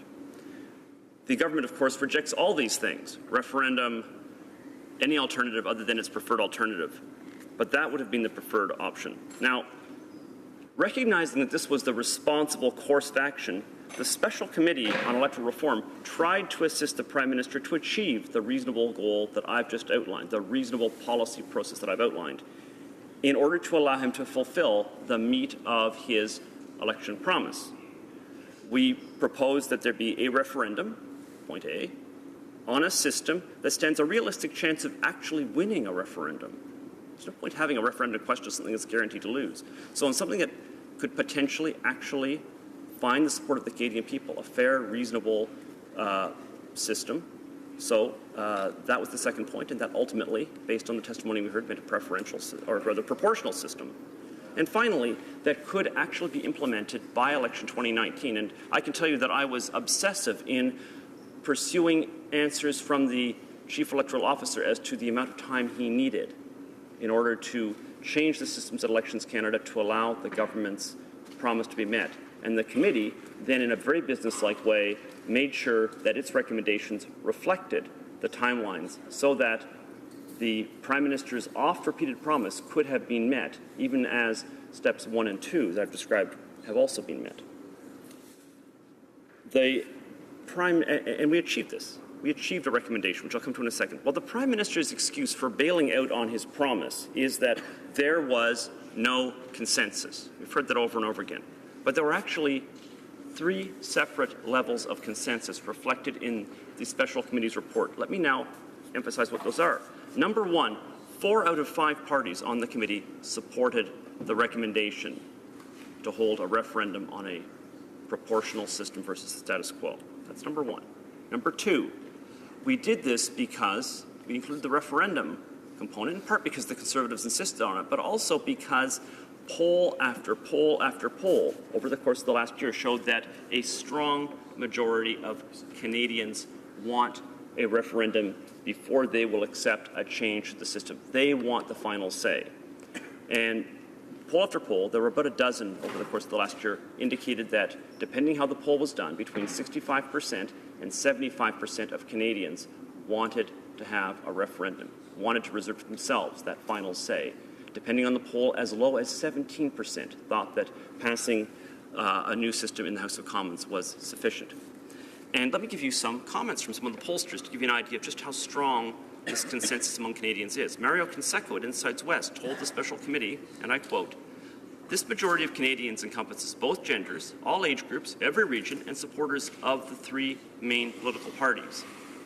Lauren Bosanoff from Forum Research said of his firm's data, quote, "This is a very conclusive finding. There is a strong majority opinion in favor of a referendum, and it spreads across all regions and socioeconomic groups." Darrell Bricker of Ipsos Public Affairs told the Special Committee, quote, "A majority in every demographic category we looked at supported a referendum by gender, age, education level, income, and whether or not you have kids in your house." So there you are, a second level of consensus. Thirdly, among those who wanted change, who came before the committee as witnesses, came to the open mics, and advocated change, the overwhelming majority, I'm told it was around 80%, advocated proportional representation as the alternative. So the committee, taking these things into account, made a recommendation from which I am going to read. This is the recommendation, including a little preamble that was in the report. Recommendation 12, observation, and now I'm quoting. "The committee acknowledges that, of those who wanted change, the overwhelming majority of testimony was in favor of proportional representation. The committee recognizes the utility of the Gallagher Index, a tool that has been developed to measure an electoral system's relative disproportionality between votes received and seats allocated in a legislature as a means of assessing the proportionality of different electoral system options. The committee therefore recommends that 1. The government hold a referendum on which the current system is on the ballot. 2. That the referendum propose a proportional electoral system that achieves a Gallagher Index score of 5 or less, meaning it's highly proportional. 3. That the government complete the design of the alternate electoral system that is proposed on the referendum ballot prior to the start of the referendum campaign period. This last recommendation was designed to allow the government to have a free hand, as any government ought to have, to design the actual legislation, to put forward the system. There were, in fact, 3 proportional systems which advocates of proportional representation indicated would suit them equally well. One is the multi-member proportional system, similar to what Germany and New Zealand have. The second is the single transferable vote system, similar to what Ireland and Malta have. The third was something that was described as the rural-urban model, designed by Jean-Pierre Kingsley, our former chief electoral officer. And all of these models would have met with the ambitions of the advocates of proportional representation. Now, they might not all have met with the ambitions of those who are concerned with issues relating to local representation, limits on party discipline, and other concerns that Canadians legitimately have. But it would have been up to the government to try to design a system that would have accomplished the best of those objectives while at the same time meeting with the Gallagher Index measure of proportionality. All of this was done. We had a consensus from every single way you slice it. There was a majority of parties in this House, a majority of Canadians, a majority of advocates for change were all incorporated in that. And the final recommendation allows those who have reticence about change to potentially have their concerns met in the proposal the government could and should have brought forward for this May, allowing them to meet their promise, thereby bringing into the consensus even the government up until the moment when it changed its tune, because the government believed that there should be change regardless of whether or not it was popular. Let me quote from the Prime Minister. This is from an interview in April. He said, "A lot of people I've talked to have said, oh yes, we really wanted electoral reform because we had to get rid of Stephen Harper. But now we have a government that we sort of like, so electoral reform just doesn't seem as much of a priority anymore." Well, it's a priority to me. It's the Prime Minister saying this. It's a priority to a lot of Canadians. Later on, he said, well, Canadians don't want it so much, neither do I. But notice how committed he was until he decided that it didn't serve his own partisan interests. Thank you very much, Mr. Speaker. Questions and comments. The Honourable Member for Skeena, Bulkley Valley. Thank you very much, Mr. Speaker. And I with great respect and fondness, thank my colleague for his comments. For those Canadians that were not watching closely, the Electoral Reform Committee got on incredibly well, crisscrossed the country, and I can look to a number of my Conservative colleagues and Liberal colleagues, my friend from the Green and friends from the Bloc, who all participated. And while Canadians might be somewhat suspicious in saying, well, if you got a bunch of politicians around the table, all that would happen is partisan back and forth, but we got into this issue because it's just incredibly important. How we elect and how we unelect governments is fundamental to everything that we do here. Our economic policy, our environmental, every policy is based on this. Yet it's something that can unite us as parliamentarians in our listening and engagement with Canadians. And the evidence was fascinating. This report, by the way, Mr. Speaker, is the most thorough and comprehensive on Canadian democracy in Parliament's history. My question for my friend is this. It's been almost 100 years since Parliament first started studying electoral reform. Almost a century, parliamentarians have been engaging with each other and with Canadians on this topic because the system that we first had when the country was formed worked for 2 parties, but not so great when you have more than 2. Here's the Liberal recommendation. I'd like my friends' comment on this.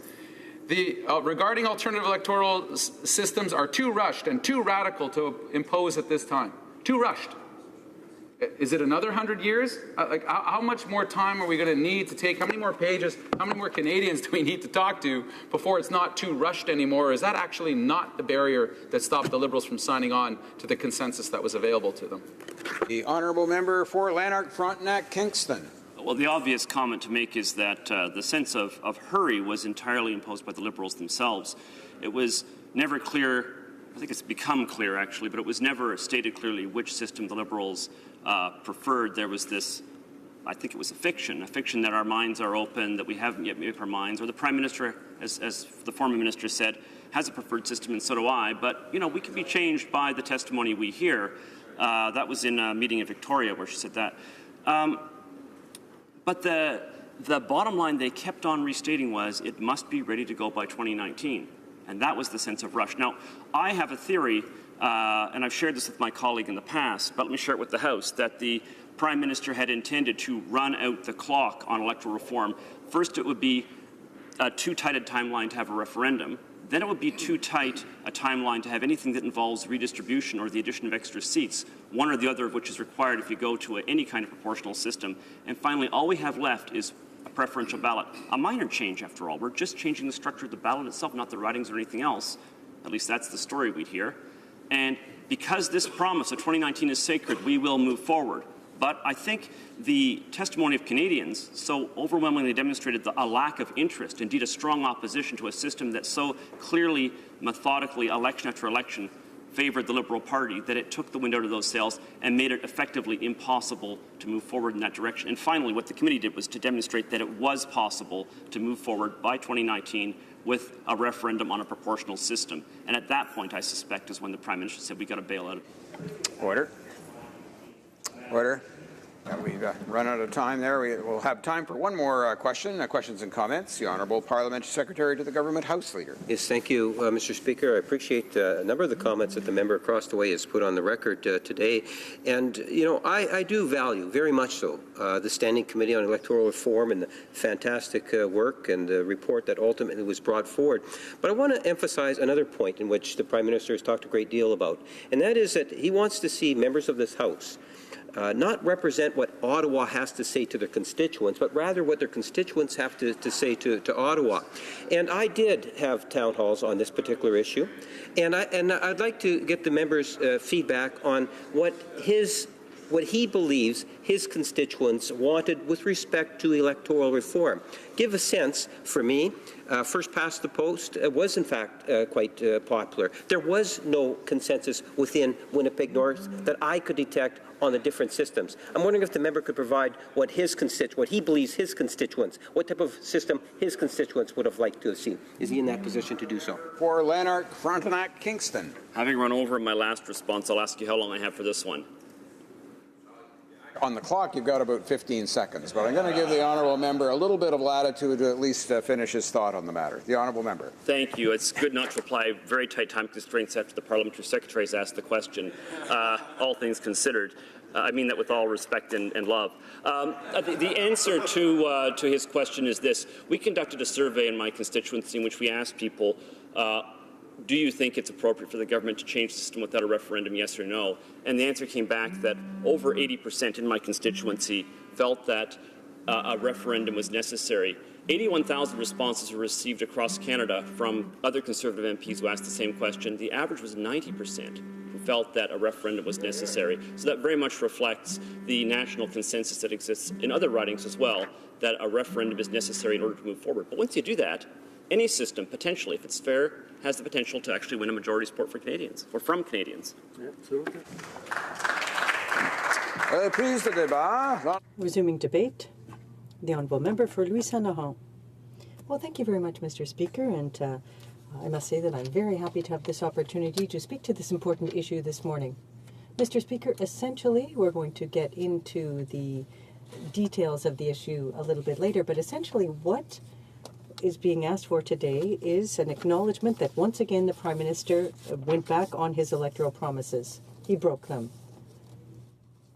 How many broken promises now has this government racked up? The party opposite was elected saying we're going to run a small $10 billion deficit. Now we've got a $30 billion deficit. And when will the budget be balanced? In 2055. Although he had said that they would do it by 2019. Another broken promise on the debt, because Canada will have a $1.5 trillion debt in 2050. So they've broken their promises on public funding. They haven't kept their election promise on the promised tax cuts for corporations, nor did they reduce taxes for Canadians because of this $3 billion bill. They didn't bring back mail delivery. They promised that as well. So there are plenty of broken promises. So what we've got is a Prime Minister who is a champion of broken promises. And something that really struck me, Mr. Speaker, now, I've been here for a year and a half, and I've been a parliamentarian for 8 years, in fact, because I sat in the Quebec National Assembly before that. But in recent days, I've seen something that I've never seen, and I thought that I would never see in my parliamentary life. Last year, the Leader of the Opposition asked the Prime Minister if the Prime Minister would commit to not taxing private dental and health insurance programs. The Prime Minister, last Wednesday, not yesterday, but a week ago, said we will not be taxing those two dental and medical benefits. That's fine and very well, but that's a great gain for Canadians. But now, Mr. Speaker, there was a vote on Tuesday, but what did the Prime Minister do along with his Liberal colleagues? They voted against what the Prime Minister said. That's unheard of, Mr. Speaker, but that's what the government did. It's the government of broken promises, and Canadians are increasingly aware of that. But now let's get back to this issue that was brought forth by the member for Rosemont-La Petite Patrie. And I apologize for messing up the writing name. I have a bit of trouble with some of them. But at any rate, it calls, it says in the opinion of the House, the government misled Canadians on this issue. This is an important issue, Mr. Speaker. Of course it is. The Liberal Party had an election platform that has some 87 pages long, and how many times did they mention election reform? 3 sentences out of these 87 pages. It wasn't a very strong commitment. There were 5 debates, leaders' debates, 10 hours of debate. When did the Liberal Party and the leader raise it? Never. The leader of the Green Party raised it. And so we can understand why this is such an important issue for her. But we can't say that this was such a pressing issue for them. But then, the throne speech, the fundamental speech that comes forth at the start of a parliament, that's where the Governor-General, or the Prime Minister through the Governor-General, has incorporated into that this would be the last election using first past the post. So that became a solemn government commitment because it was in the throne speech. And they should have gone ahead with it as a Liberal government. Now, how did all of this unfold, Mr. Speaker? Day 1 of the debate. And I'd like to point out the excellent work by my colleague, the member for Frontenac, Lanark, Kingston. And Mr. Speaker, I really have trouble with these writing names. But at any rate, as the former Minister of Democratic Institutions will have a little bit less work because she doesn't have election reform in her mandate. She could perhaps do something about these complicated writing names. At any rate, the committee did excellent work. My colleague did excellent work for Canadians because from the outset, from day 1, the very first day, our party said, if ever the government wants to change the system, it must be done through a referendum. And why did we say that, Mr. Speaker? Because fundamentally, as politicians, we're always in a position of conflict of interest if we talk about election reform. We can't be objective because it's the future of our riding, of our party. We're involved in it. And that's why we want to see Canadians having a final say in the matter. We all know full well that the Prime Minister, head of the Liberal Party, would like to see a ranked ballot because it would be better for him. We know that for the NDP and the Green Party, they want a proportional system because it's better for them. They're entitled to think that way. That's a human way of thinking about things. But that's why, ultimately, Canadians must make the decision. Now, Mr. Speaker, there were a number of consultations. I was very proud to participate with my colleague for Kingston in that exercise, and I'd like to acknowledge the participation of Jason Kenney as well, and all of the other colleagues who were so actively involved, and the people on government benches, the members there. It was a very difficult task for them, and I congratulate them for it. So, Mr. Speaker, we crisscrossed the country, and let's be honest, there were thousands of Canadians who participated in these consultations, but there are 35 or 36 million Canadians in this country. But in Vancouver and Victoria, in the riding represented by the head of the Green Party, At each step along the way, there were groups waiting for us. It was all organized, and even in Quebec City, there was a session where there was a member of the Green Party present as well. Do you know how many people showed up in Quebec City? 10. 10 citizens came out. So when they say that we consulted Canadians, well, what we have to acknowledge is there wasn't that much of an appetite for the debate as such. But, Mr. Speaker, there were colleagues from all parties combined.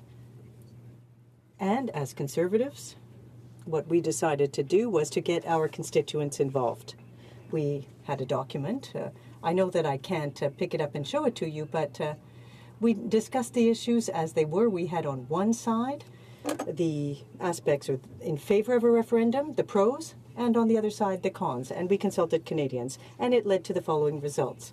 More than 90,000 people replied to our survey across the country, and 90% said that a referendum should be held. And in my riding, and I salute the people of Saint Laurent, many people participated in our consultations, and 1,004, 90% called for a referendum as well. So, Mr. Speaker, that's what we did, and that's why we're so proud. And we would point out that Canadians agreed with the initial position. We succeeded in accomplishing this, Mr. Speaker. And let's be honest, it's a bit surprising, but we were surprised when the NDP and the leader of the Green agreed to the idea of a referendum, putting a choice to Canadians between a proportional system and the other system. Most people called for change, and they wanted a proportional vote. So we were giving Canadians this type of option, and that's what should have been done. The Bloc Québécois agreed from the outset, and I'm very happy to see that the Green Party and the NDP joined us as well.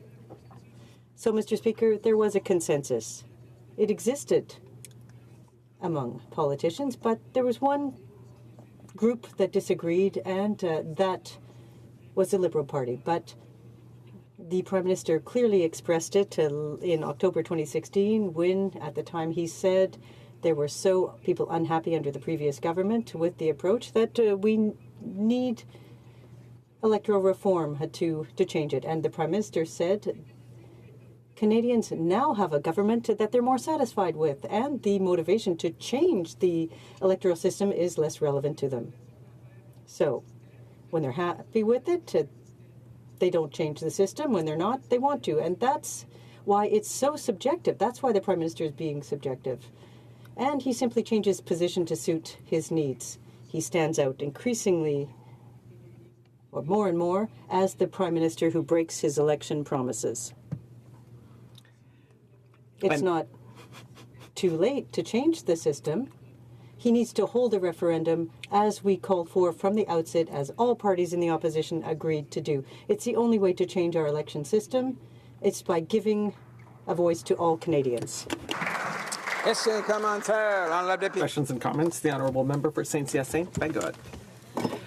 Thank you, Mr. Speaker. And I'd like to thank my colleague from Louis Saint Laurent for his speech. I'd also like to thank him for his participation on the Electoral Reform Committee. I was able to replace my colleagues every once in a while.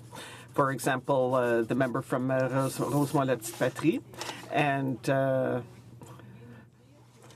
so we heard from witnesses, and they represented hundreds of thousands of people. And all of a sudden, I realized that in one single meeting, I had before me 3 witnesses who were representing some 1 million Canadians. And because they believed in the Prime Minister's promise, because they believed in his commitment that he made during the throne speech, they had made they had taken exhaustive steps to consult their fellow citizens and to come to tell us that they wanted a system where every vote counts.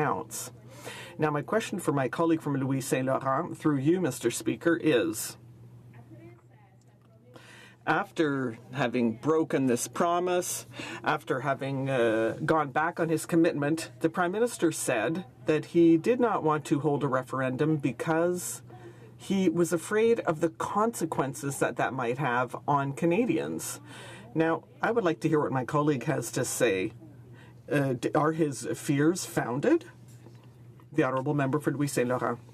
Thank you, Mr. Speaker. I'm always pleased to debate and discuss with my colleague from Saint-Hyacinthe-Bagotte.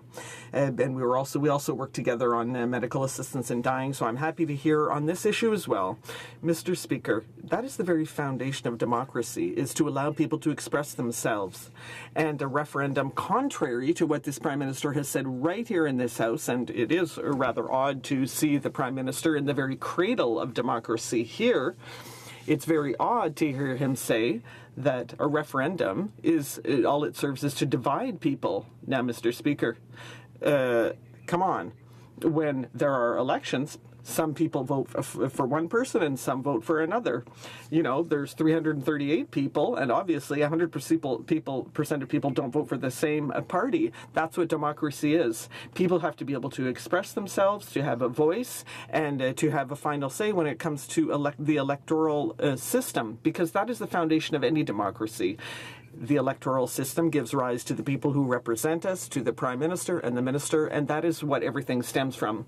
It's too important for this to be in the hands of the politicians. It needs to be in the hands of Canadians. Questions and comments. The Honourable Parliamentary Secretary to the Leader of to the Government House Leader. Value the fine work that the Standing Committee of Electoral Reform performed for the House. But I also want to emphasize the importance of representing your constituents. And this is something in which I have had the privilege of speaking on many occasions inside this chamber, and I like to believe that I'm reflecting what I believe is the will and thoughts of my constituents. And when I dealt with this issue, and I dealt with it in many different ways, including a town hall, one of the things that I found was that there was no real consensus. And this is something in which I have conveyed to many. For example, a good number of people wanted to be able to keep the current system. Others wanted to be able to see some change. But what was abundantly clear was that there was no consensus. My question to the member across the way, because I thought his comments in regards to the Standing Committee were most interesting, especially in Quebec City. To what degree does he assign value to what took place in the committee versus the value you receive when you meet with constituents and you hear from constituents? The Honourable Member for Louis Saint Laurent. Mr. Speaker, as my colleague as my colleague from Kingston said, and answer our survey with it. This was the biggest participation of Canadians in this process, better than any other experiment that we had, and especially for the committee. And in my own writing, we talk about what my constituents talk about. In my own writing, I received more than 1,000 people who answered to my survey, and on behalf of them, 90% of the people of my writing asked for a referendum. This is exactly what we had a consensus for all parties, except what? The Liberal Party. So, Mr. Speaker, if there is a problem, this is on the Liberal side, not on our side. Resuming debate, the Honourable Member for North Island, Powell River. Thank you, Mr. Speaker. I will be splitting my time with the member from London, Fanshawe. So, you know, Mr. Speaker, today I'm here to speak on the NDP's very important motion that's asking this House to have the Prime Minister of Canada to apologize for a very, very important broken promise on electoral reform. And, you know, I have to say that, you know, when I was campaigning, I knocked on a lot of doors. And what I was really saddened by was the level of cynicism, where people were telling me at the door, I don't think I'm going to vote. It doesn't feel like my vote means anything. I don't like the system. It doesn't work. I don't feel like I'm connected. And often that conversation would lead into a very important conversation about electoral reform and what kind of systems are happening in other parts of the world and how they engage the members of their communities in a new and more meaningful way. So I just want to say I am so grateful and want to thank the many, many members of my riding who have talked to me about this really important foundational issue. Whether it was one of the 4 town halls, because in a riding as large as mine, there is no such thing as doing one town hall, The survey that was sent to every household in the riding or through personal conversations, I heard loud and clear this was a conversation my constituents wanted to be a part of. And I think that's really important because the government seems to keep thinking this is about consensus. You know, and I came and I did town halls, and a lot of people didn't know a lot about different systems. And there was a lot of questions. But at the end of the day, they weren't always sure of what system they wanted, but they did know they wanted to have this conversation and they wanted their voices to be heard, and they wanted to learn more.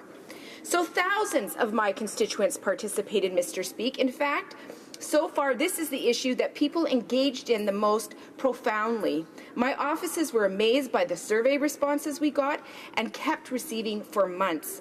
The issue matters to the people of North Island Powell River. That means it matters to me, as does following through with commitments. Since the announcement was made by the minister that meaningful electoral reform was no longer part of moving forward, my staff have been overwhelmed with emails and phone calls. Ironically, the announcement from the minister was made, and less than a week later, my constituents opened their mailboxes to see my mail out that told them that the report that we had created on their feedback on electoral reform was on our website. I have to tell you, in a matter of hours, we received well over 100 emails because they received it in their mailbox and they were very upset that they didn't get what they wanted from this government. What we are talking about today is important. It is about listening to the people of this country. It's about engaging them in a meaningful conversation about what our democracy means. This government asked us to do their work and hold town halls and surveys, and Mr. Speaker, we did it. We all got into our communities, we did surveys, we did town halls, and we opened up this discussion because we believed and we had faith that this would be a real discussion about change. Today I'm going to share some of the results from the thousands of constituents of North Island Powell River. I asked constituents several questions. The scale was as follows: 1 strongly agree up to 5, which is strong, or 1 was strongly disagree up to 5 where they strongly agreed. The first question was, a party seat in Parliament should reflect the percentage of votes they receive. The response was overwhelming. 75% strongly agreed, 9% agreed. That means over 84% wanted to see a system where every vote meant something, where every vote counted. The second question was, working collaboratively and having cross-party support is vital. 87% agreed. Third question was, having a local representative is important to me. This question received the highest support at over 88% agreeing or strongly agreeing. The claim that there is no consensus around electoral reform is false.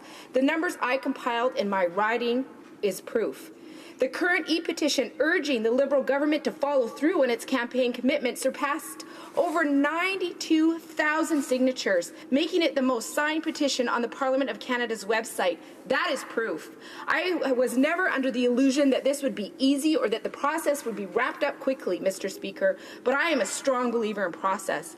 We may not have collectively picked the next electoral system, but as one lady said to me in a written statement, I'm a bit old, and understanding all the different systems you taught us about took a lot of work. I don't have a full answer yet, but I want to continue this discussion. It is such an important one. I believe we have to have the broad consensus necessary, at least, I believe we already have it. We have the broad consensus necessary, at least to continue this process. Canadians want a more proportional system, and we know that. During the work of the committee, nearly 90% of the experts and 80% of the members of the public that testified called on the government to adopt a proportional electoral system. By abruptly terminating this process and blaming the voters for it is revolting. The management of this file from the start shows us that the consistent behavior that forecast the Liberal Party was determined to keep the current system because it benefits them. This behavior could be seen by the length of time it took for the government to start the committee, by the outrageous comments made by the former minister aimed at undermining the committee's work, where her own people were hurt, or on the online survey, mydemocracy.ca, which was immediately ridiculed from all sides. Canadians criticized the biased and vague questions and felt very manipulated. This is a lack of courage for moving forward and seems to be a broken promise from the very start. Canadians are feeling betrayed and are extremely disappointed. New Democrats are determined to have the Liberals apologize to Canadians. Mr. Speaker, during the town halls, I heard things like, I just want my vote to count. I want to feel I can vote the way my conscience tells me, and strategic voting is something we no longer have to consider. The Prime Minister's misleading promise of electoral reform breeds cynicism in our politics. And Mr. Speaker, that is heartbreaking. It's heartbreaking when we see that young people, that people of all ages are not participating in our democracy the way that we want to see them do that. I believe this conversation would have opened some of those doors and provided a deep and meaningful opportunity for people to feel like they were part of creating the system of Canadians. How can the Prime Minister and Liberal MPs justify engaging Canadians, engaging them fundamentally, pretending that they are listening, only to let them know that their voice no longer matters? The motion we are debating is about honesty and commitment to what we believe in. The Liberals have said they will always consult with Canadians on many fronts and on many topics. Canadians have a right to ask whether these are just delaying tactics for more broken promise. A little more action is needed and a little less conversation, as one great singer once said. Mr. Speaker, the consultations helped me to further grasp people's concerns about representation and decision-making in this place. I sincerely enjoyed the town halls, and the discussions became quite passionate. Constituents were taking a real interest about what different systems mean and what they wanted to see in their democracy.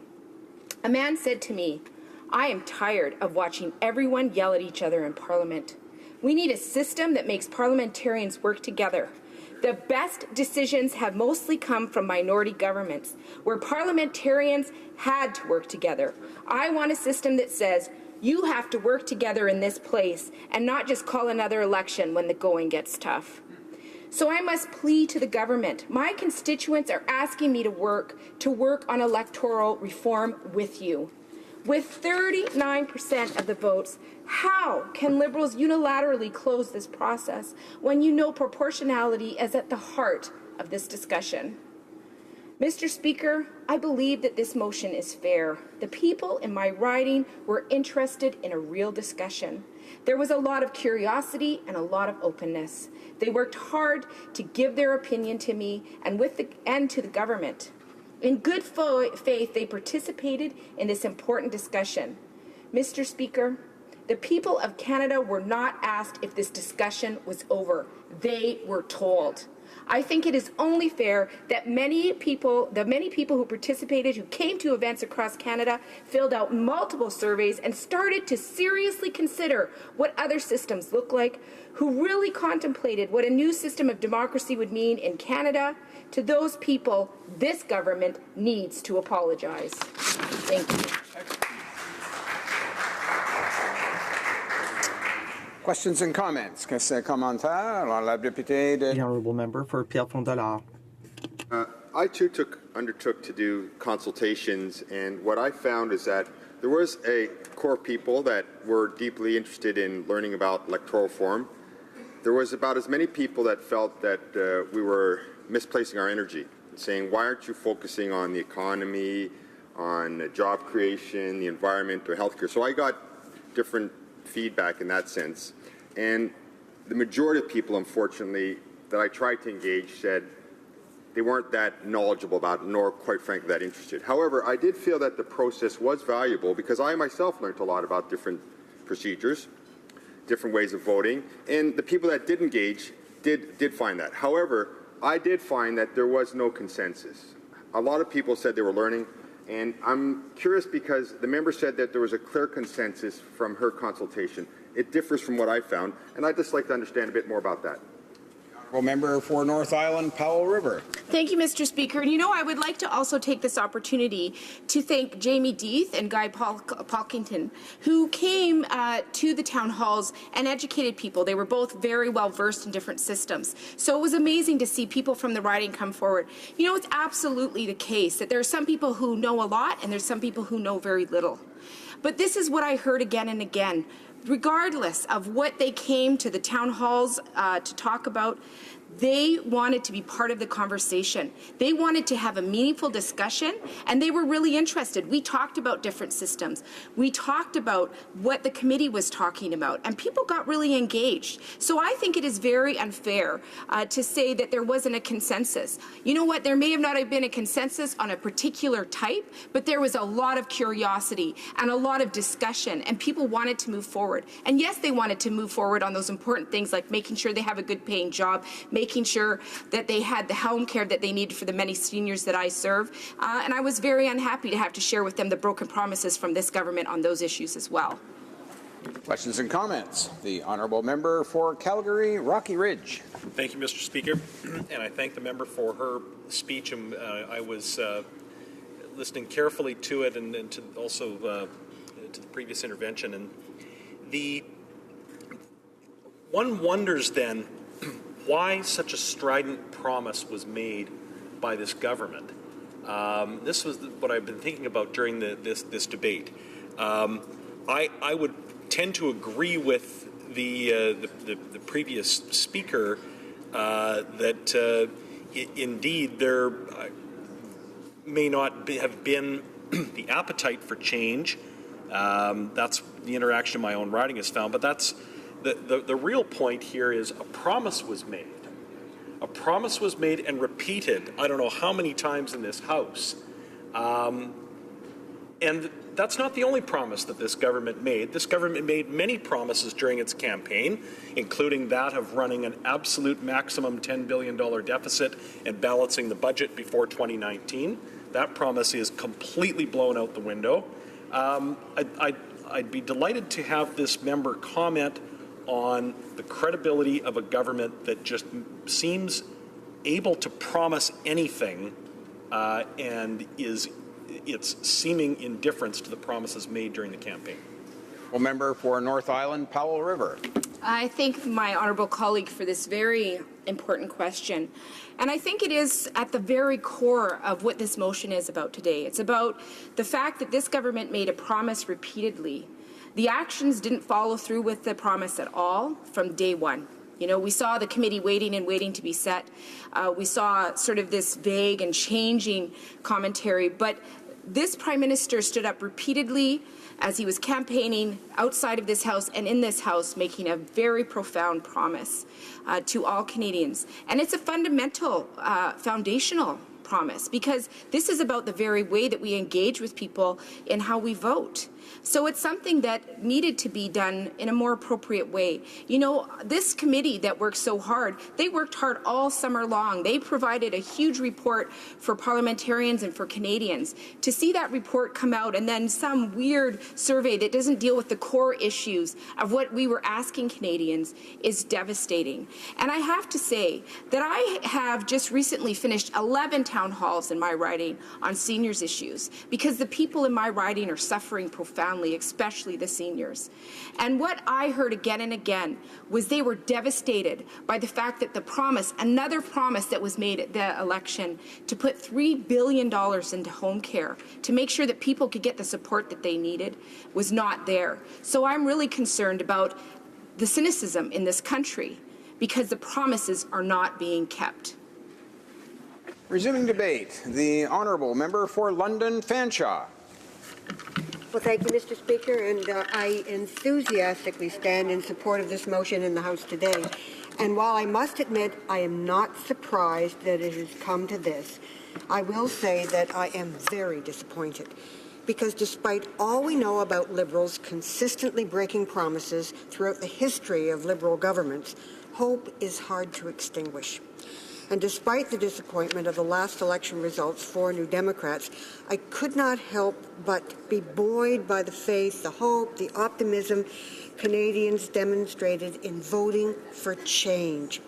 But as we enter into the third calendar year of this so-called real change government, it's becoming increasingly difficult to determine what change there has been other than switching from blue to red.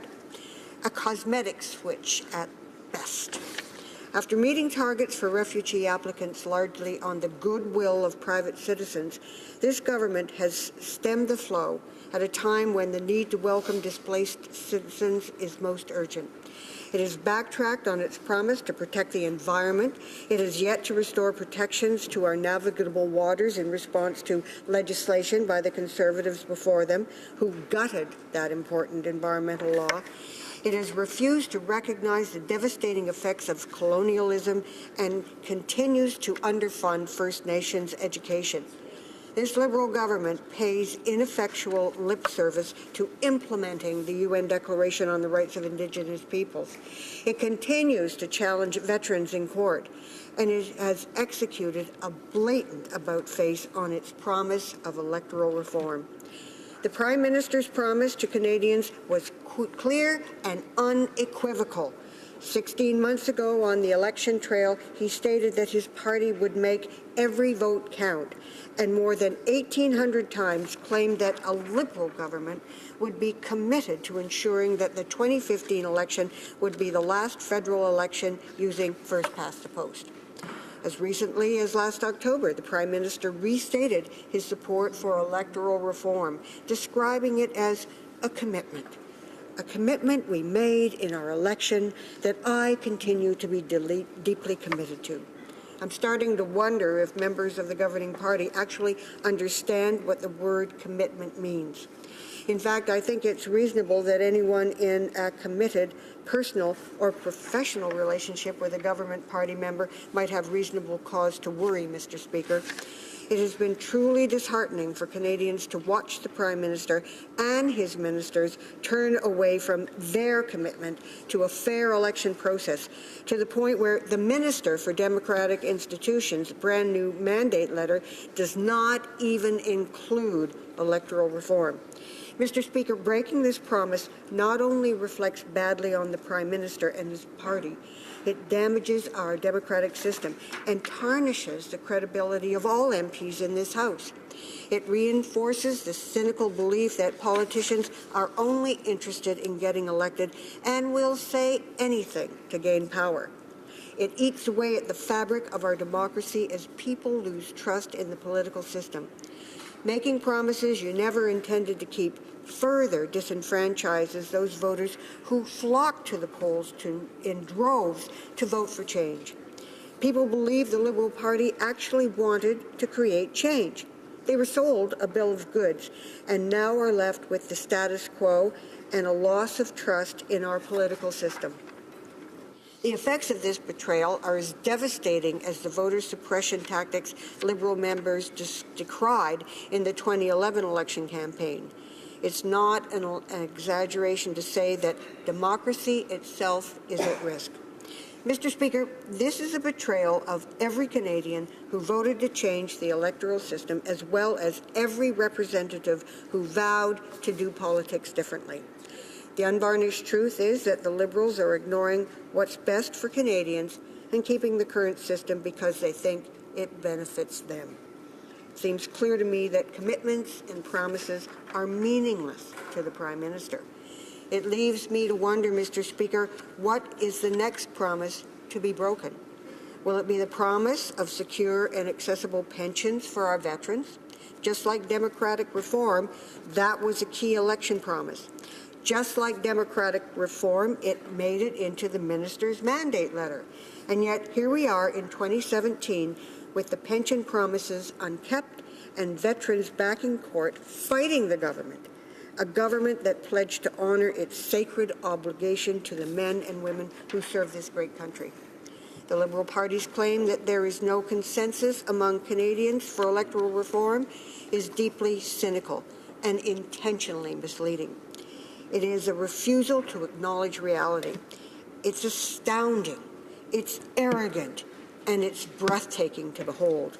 Here, Mr. Speaker, are the facts. 2/3 of Canadians voted in the last election for parties promising electoral reform.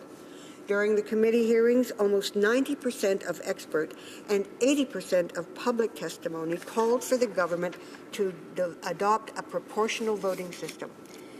When that testimony didn't suit the government's purposes, it resorted to an online survey that was extremely biased, poorly designed, and did not even ask Canadians which electoral system they preferred.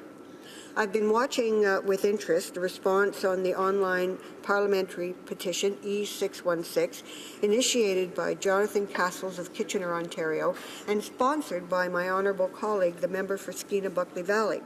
The petition calls on the Government of Canada to keep its commitment to Canadians on electoral reform. Canadians are responding by the hundreds every hour. The counter on qualifying signatures now sits at over 92,000, and the petition is open for signatures until March 2nd. It will be very interesting to see how many Canadians respond. I would caution this government to pay close attention to this response from Canadians. They mean it.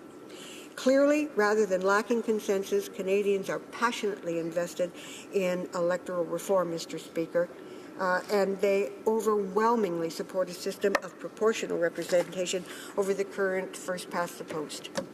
I'm beginning to wonder if we need to publish a parliamentary dictionary to ensure that the words commitment and consensus are used properly by the Prime Minister and his government front bench.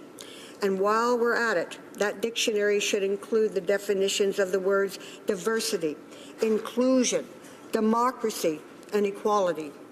Because, Mr. Speaker, while the Minister of Democratic Reform has commented that the current electoral system has served Canadians reasonably well for the last 150 years, the veracity of that statement is highly questionable.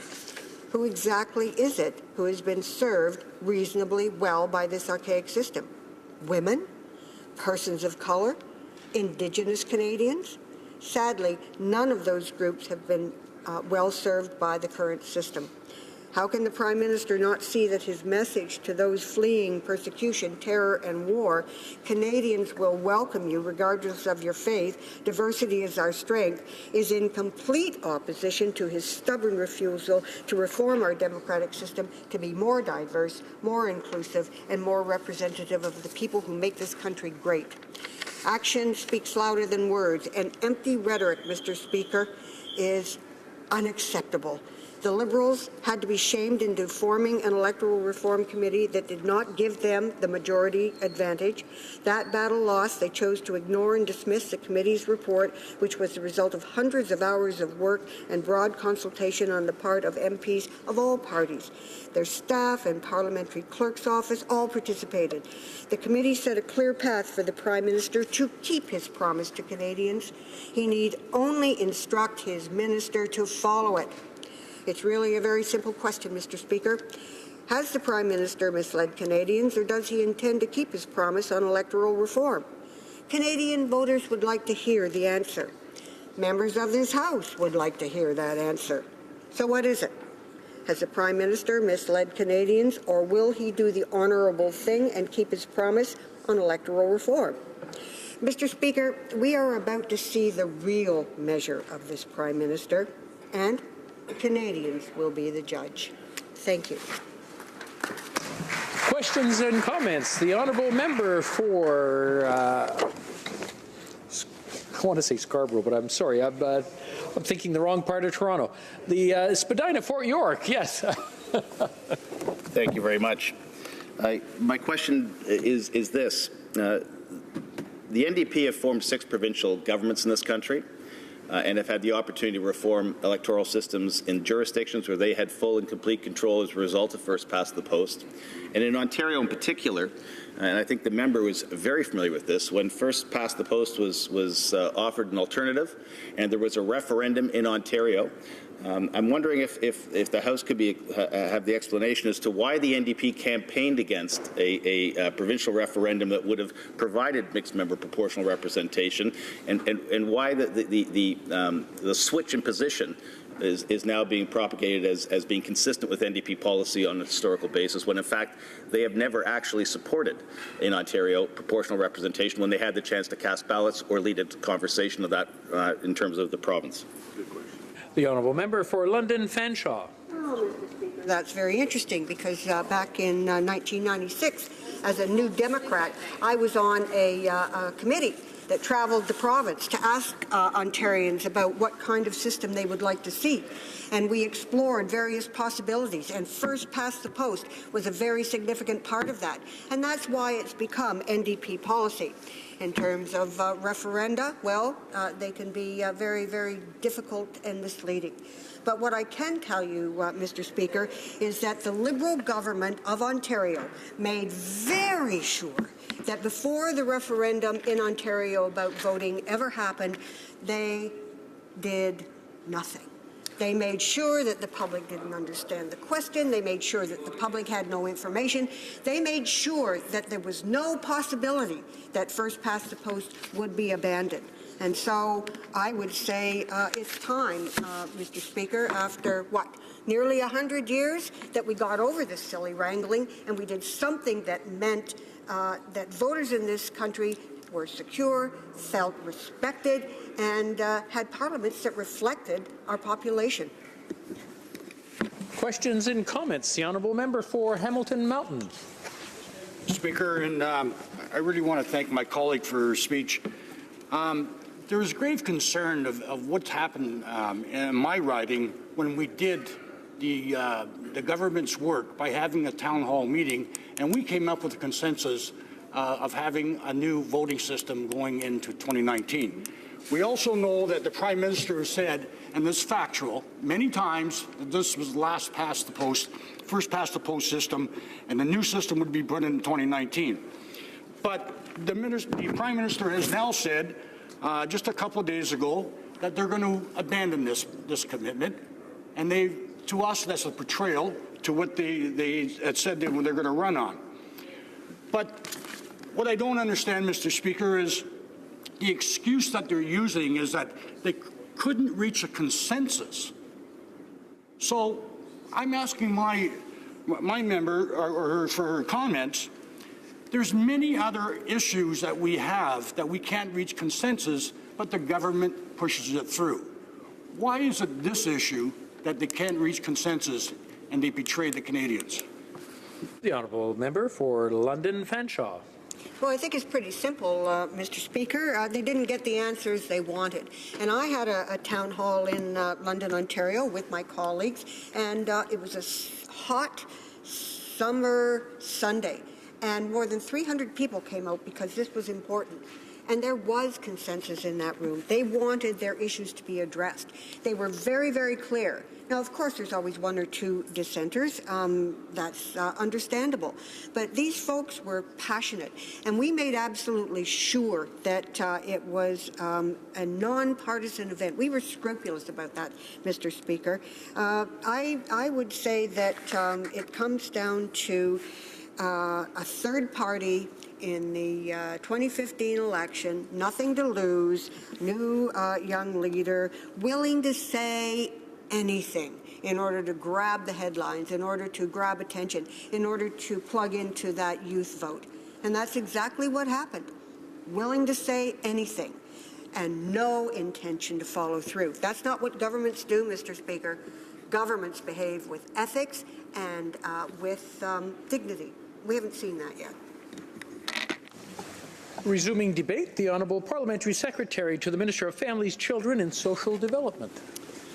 Thank you very much, Mr. Speaker, and I will be splitting my time with the very soft-spoken and humble and frequently heard member from Winnipeg North as I address this issue. First of all, this is an important issue, and I want to acknowledge and begin my comments by acknowledging the residents of the riding that I represent. The individuals in particular that turned out to the town hall I held on this at Toronto City Hall. I want to also acknowledge the organizations Lead Now, 350.org, the Canadian Labour Congress, and other social agencies that took the time to visit with me in the office and present ideas and briefs on this issue. And I also want to acknowledge the letters that came in both during the campaign, the conversations on the door, as well as the letters that have flowed from the decision we made last week. It is clear that people are engaged to a degree on this issue in different ways, with different principles and different ideas, and their input and their advice is one of the best parts of this job that I hold on their behalf. And talking with them and dialogue with them is critically important. And I want to thank them for their effort to move this agenda forward and to create a consensus on a particular system, a consensus that unfortunately has failed to materialize. I also want to thank the parliamentarians, the critics of whom I've talked with, the committee that's worked on this, the ministers on this file for their work. It was not just a commitment made in an election campaign. It was a commitment made in this House, and honest effort has been put into this issue over the last 18 months, as promised in the campaign platform, to try to find a consensus on a particular system to move forward with reform on. And as it has been acknowledged by the Prime Minister and by the Minister and by myself to my constituents, this is a commitment which we don't see a way forward on clearly and quickly, and we've had to make a decision. There are a couple of reasons for this, and one I think is important. And as a former journalist, I have covered politicians who have changed course on issues. And you can look it up, or you can watch the videotape. If we, as a country, let alone a democracy or a parliament, are unable, with new evidence, with new circumstance, with new challenges, if we are unable to change direction, if all we're going to rely on is ideology and a preconceived set of platforms to rule every issue and govern every decision, if we are unable to have that flexibility, I think we are not democratic. And I believe that we have to listen, we have to work with the opposition, with our citizens, with civil society and all of its forms and institutions. And when we make a commitment, give it honest effort. But if it is impossible to move forward, or if there are other priorities which displace it, we have to be open and honest with the citizens of this country and with our colleagues in this House and explain the decision we've made. And I think one of the things that is the hallmark of this government is not trying to spin this and not trying to skate away from it or pretend or just rag the puck and pretend we just couldn't get it done. We have made a decision, and it is appropriate and right that we be held accountable for that. But it's also right and proper for our reasons to be stated correctly. The characterization by the other parties, in particular the party that's brought this motion, is that we never intended to keep this promise. And that's just flatly wrong. In fact, if you check the record in the last Parliament, I voted for mixed member proportional. The NDP at that time launched a massive social media campaign in my riding saying I hadn't done that. Craig Scott, the member who was defeated in part because of this sort of behavior, led a campaign to say that I had not voted for his motion. The record shows completely the opposite. And when you characterize someone's record deliberately and inaccurately for political gain, that is the cynicism I think we all need to be careful about. But let me tell you why we had to shift gears on issues. We made another commitment not to bring omnibus bills forward. And I was talking to a member of the Conservative government, a former minister the other day, saying, I understand now why you might have been so tempted to fall into the trap of a perpetual stream of omnibus bills. And that's in large part because getting single pieces of legislation through this House can be extraordinarily time-consuming based on the number of days we sit and the committee work that must follow and the consultation that is derided as delay, but I think fundamental to good government, the consultation that's required on tricky pieces of legislation, on marijuana, on public safety, on housing, on changes to EI, all programs that we are working and consulting despite defined election promises to make sure that we get it absolutely right and we incorporate ideas other than our own, which I think is the essence of good government.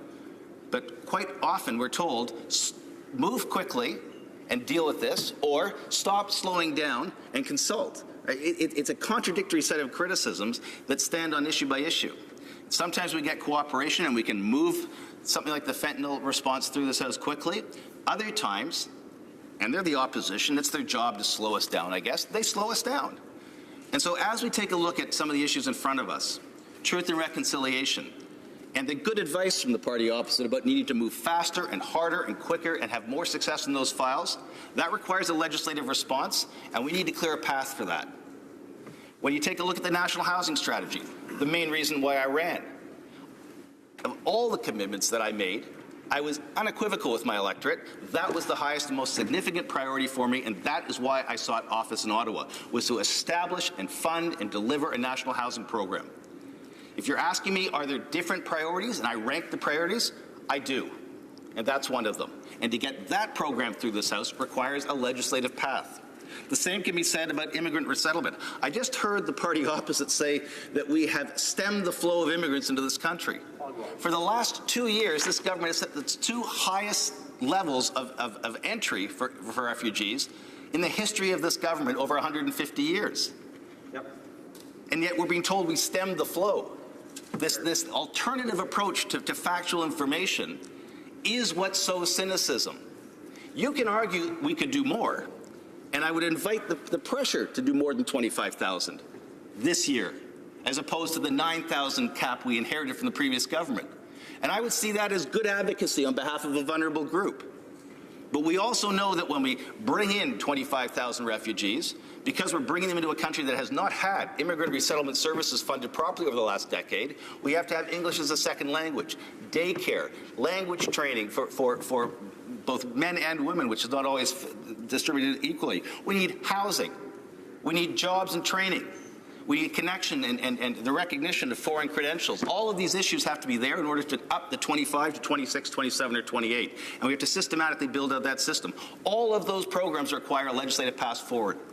And so in the time in front of us, combined with the volatility of international affairs, which are changing some of the pressures on this government on a day-to-day, tweet-by-tweet basis, we need the flexibility to not only deliver on our mandate and the commitments that we have now told Canadians what are our priorities, we also need the flexibility to act on areas where none of us contemplated issues that need to be changed. And so we made a decision, and I'm proud of that decision. I am proud of the decision to prioritize the needs of Canadians in a particular way. But let me speak finally to this issue of consensus.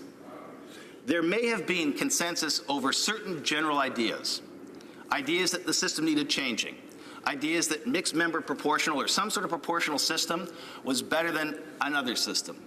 But when it came down to a precise system, with a precise number of MPs elected in a particular way, with particular majorities in particular regions, in particular methodologies, when the call, and I respect the call from the parliamentary committee, came to have a referendum, which was later backtracked on by one of the parties included in that so-called consensus, when that issue materialized, that created even more complications to this file and even less consensus. I held a town hall in my riding.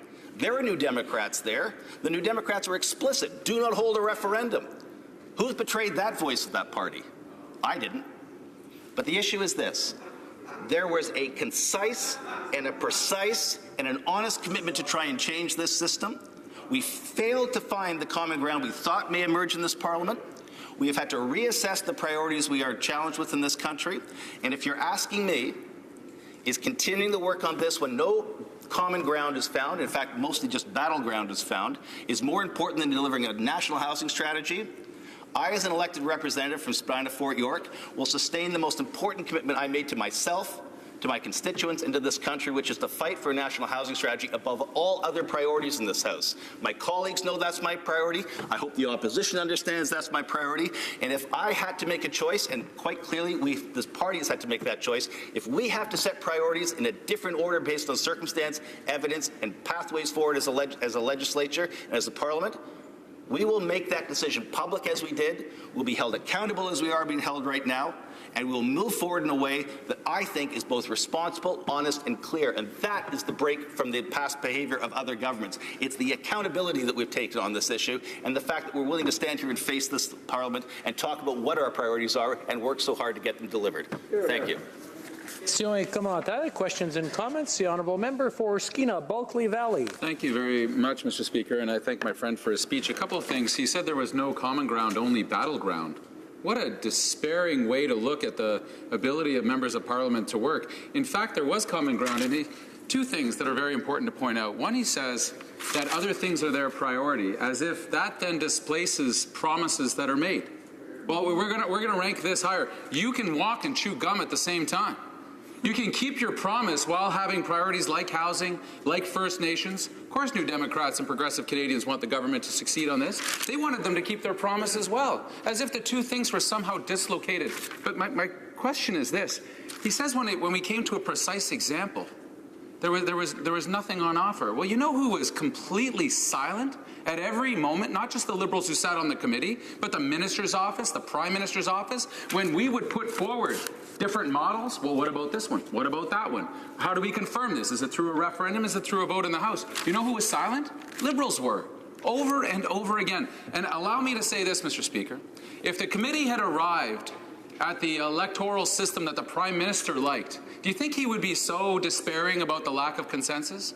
Do you think if the Prime Minister got his way and the system that he says he preferred was the actual result from the experts and the witnesses that we heard, which it wasn't, that we would be having this debate right now? So to say he's got other priorities, fine. But to somehow twist that logic into saying, well, these other priorities forced us to break our promise, or the uncertainty, Donald Trump made us break our promise. There's uncertainty in the world. Therefore, we can't do this. Liberals have said things like this, that there's a youth suicide epidemic, holding that up to say we can't do electoral reform because of that. Shame, I say. And to my friends across the way, to be proud of this decision is confounding to me, is unbelievable to me, that they would suggest that to break a solemn promise to Canadians and to their constituents makes them proud. I am baffled by this. I heard from a Liberal last night. You know how many times they talked about this in caucus, Mr. Speaker? Once, the day they broke this promise. That's what a Liberal told me. Maybe he wasn't telling me the truth either. But I've only got to go on what I hear. And what the Liberals tell me is that the minister found out the morning she was to go out and break the promise. That's what her parliamentary secretary told his citizens. Maybe that's a lie as well. My friend can confirm it. Parliamentary secretary. It's one thing for them to get in the headspace of an opposition party and pretend to understand facts that aren't simply true, and then pretend that they are. And it's another thing to get inside a caucus room and then report it back the way you just did. But I'll leave that comment stand. Let me say three things here. The Prime Minister is a proud and a dedicated parliamentarian, and if Parliament speaks with a single voice, he listens.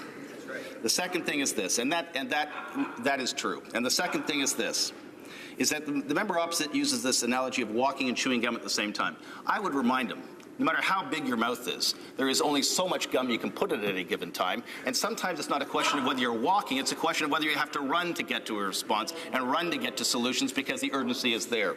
And then finally, about this notion that we were silent on this issue. He knows, as the Speaker would know, as the Speaker has seen me cross the floor to talk with this member, he knows that we were not silent, that we had conversations with that member in particular and other members. He knows that members of this side of the House reached out to members across the other side of the House and talked. But one of the reasons we were listening and silent while we listened was because we were engaged in trying to find the common ground and not just simply establish the battleground. Resuming debate, not resuming debate. We have time for a very short question from the honourable member for Lanark, Frontenac, Kingston. The member says that government has many priorities. There's no room for this one because there's so much on our plate now, including the election of Mr. Trump to the presidency. I'll just ask this question. Isn't the idea of cabinet government that different ministers take responsibility for different things? I'm just wondering which new priority has intruded so much upon the Minister for Democratic Institutions that she doesn't have time anymore for electoral reform. Briefly, the Honourable Parliamentary Secretary. Well, the minister has identified what is in her mandate and mandate letter and has identified what her work plan is and has prioritized things like reversing the Unfair Elections Act that your party put in place and changing the way vulnerable populations have access to the ballot box so they can participate inside the electoral process. But I would also say that democratic reform is not simply the way you vote. It's also the way in which committees are structured. It's the way in which committees engage in the public and they tour the country. And when you take a look at the all-of-government approach, and yes, ministers have individual files and individual responsibilities to the Prime Minister and to this House, but when you take a look at them in sequence and in collection, we had to reshuffle priorities. And we did. And we've been open and accountable about what we see as the priorities. And we want housing and Indigenous affairs. We want the health care accord, which has the home care money embedded in it, if the provinces would sign on. All of that is there as a set of priorities. And it's the opposition's job to evaluate whether those are the right or wrong ones. But I can tell you this government's clear on where it's going. Just to clarify, I'm sure the honourable member didn't mean my party. He meant the honourable member for Kingston Frontenac's party. Resuming debate, the honourable member for, the honourable parliamentary secretary to the government house leader. Yes, thank you, Mr. Speaker. And as I've said in the past, it's always a privilege to be able to rise in this beautiful chamber and express some thoughts. I do have a number of opinions that I would like to share with members with this specific issue. You know, there have been a great deal of consultations, and I think that no one would question, at least no one should question, the amount of consultations that had taken place. You know, the minister made reference to the fact that it is quite likely one of the most exhaustive consultation process that we've likely witnessed in many, many years, Mr. Speaker. And it has taken in all forms. I know the former minister and the parliamentary secretary visited every region, province, territory in the country where there was, whether it was town halls, roundtables, all forms of discussions that had taken place, all in an attempt to get some feedback on what is an important issue. We know that the Standing Committee on Electoral Reform did an outstanding job in terms of just reaching into the different regions of the country. I believe it was they met publicly over 50 times, heard numerous presentations. I know I've had the opportunity to take a look. I haven't, I must say, read the entire report, Mr. Speaker, but very much aware through the feedback that has been provided on that particular report. And I think, and as I said earlier when I was asking a question, I do not underestimate whether it was the value of the minister and parliamentary secretary and the work that they did, or the Standing Committee. But I want to go back to an issue that has always been important to me, and that was to try to reflect what I believe the constituents that I represent truly believe on different issues. And I think it's important for me to raise it here, Mr. Speaker, because I concur with what was stated in the Prime Minister's mandate letter and given to our new Minister of Democratic Reforms. And let me just read it into the record, Mr. Speaker. And this is the mandate letter, and it states, "A clear preference for a new electoral system, let alone a consensus, has not emerged. Furthermore, without a clear preference or a clear question, a referendum would not be in Canada's interest."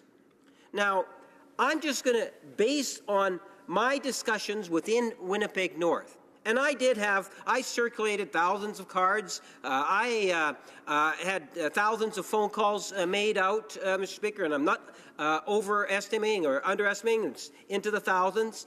I had 2 town halls.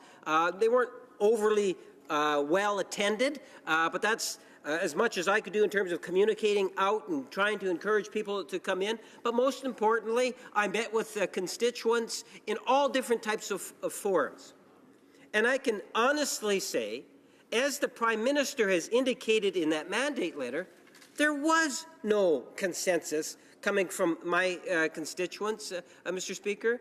Yes, there was a group of constituents that really felt the need to see change.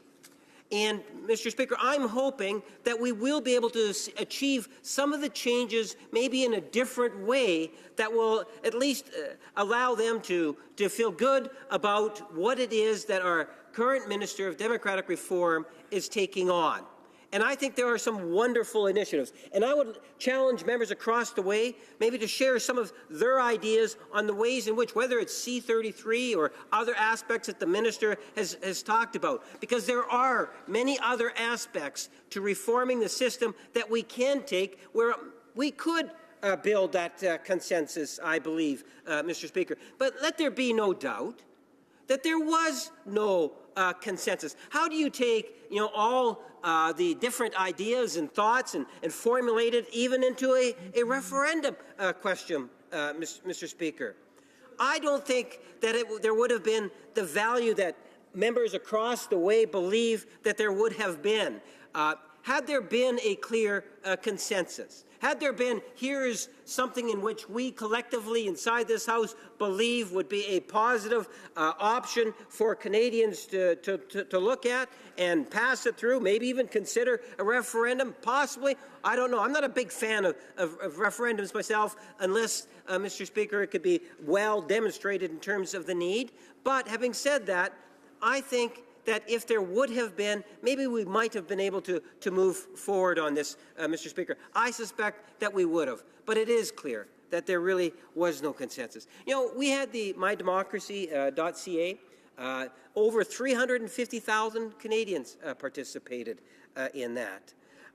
There were all sorts of discussions. You know, the member across the way said, well, to what degree were we talking with other members? I can recall offhand sitting down inside this chamber having a discussion with the leader of the Green Party on this particular issue. I've had the opportunity to meet with many members to talk about this issue, Mr. Speaker. I believe that at the end of the day, as I said, that the consultations were in fact extensive. And that's something in which we can actually take some pride in knowing that we did our homework in terms of ensuring as much as possible that we could reach into our communities and to the nation at large and try to see if in fact we could come up with something. An honest effort was put forward, and at this point in time it's also important that we recognize that there was no consensus. Having seen that, Mr. Speaker, I think that we do need to move on and look in terms of, are there other issues that we could be talking about? You know, the minister made reference to something that is a real threat to our democracy here in Canada, and that is through the internet or those cyber threats that are there. You know, the minister talks about, well, what role should we be doing to protect our political parties that have these websites, or Elections Canada and their websites. You know, the cyber threat is a very real thing today. It occurs. We have seen or heard of the type of cyber threats in other elections in other jurisdictions. So that is something in which we should be talking about. You know, the minister made reference to terms of the way in which we raise funds. The opposition has been talking about changes. You know, we've had rules now in place for many years, and it is time that we look at ways in which we can ensure that there's more openness and transparency. The Prime Minister himself has said that we can always improve and make things better. Well, let's take advantage of what it is, whether it's the Prime Minister or the Minister of Democratic Reform is talking about, and look at ways in which we can make it more transparent and open. I like the idea. If you're a leader of the Conservative Party or the leader of the New Democrats, or you're a federal minister, or even indeed the Prime Minister, that if there's a fundraising event, that it should be all public. Those events should be made public, Mr. Speaker. I think that there are many ideas that members across the way could have to contribute to this debate. I know I have a number of ideas. Many of those ideas come out of the discussions in the town halls that I had, Mr. Speaker, within my riding. You know, the C-33 is a bill that's currently before, or going to be before PROC at some point, Mr. Speaker. And we are being afforded an opportunity to, in fact, make some positive changes. And I would encourage members to do that. You know, the idea of having more young people engaged.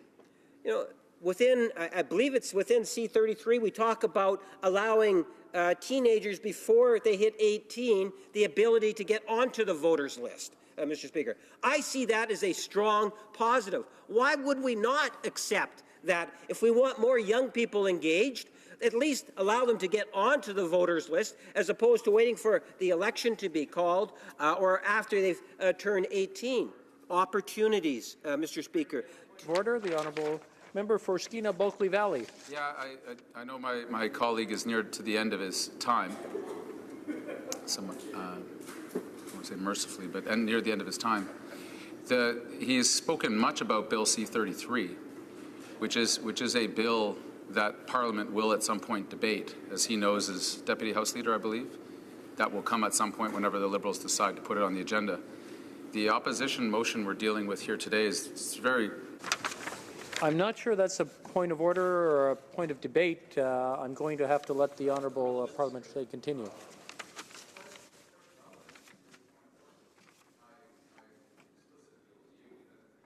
And the few Liberals that have spoken. Okay, I'll recognize the honourable member for Skeena Bulkley Valley. Please go on a bit, and we'll see what it comes to. Sure. So that in the few Liberal speeches we've seen so far, all of their time is being spent talking about Bill C-33, which is a bill that is standing before Parliament at some point for debate. We look forward to that debate, and we will engage about all the issues that my friend and the other Liberals who have spoken have talked about. The opposition motion today is very explicit about the commitment on electoral reform changing the voting system. Bill C-33 does not change the voting system. So while they are tangentially connected, as one is about voting and the other is about voting.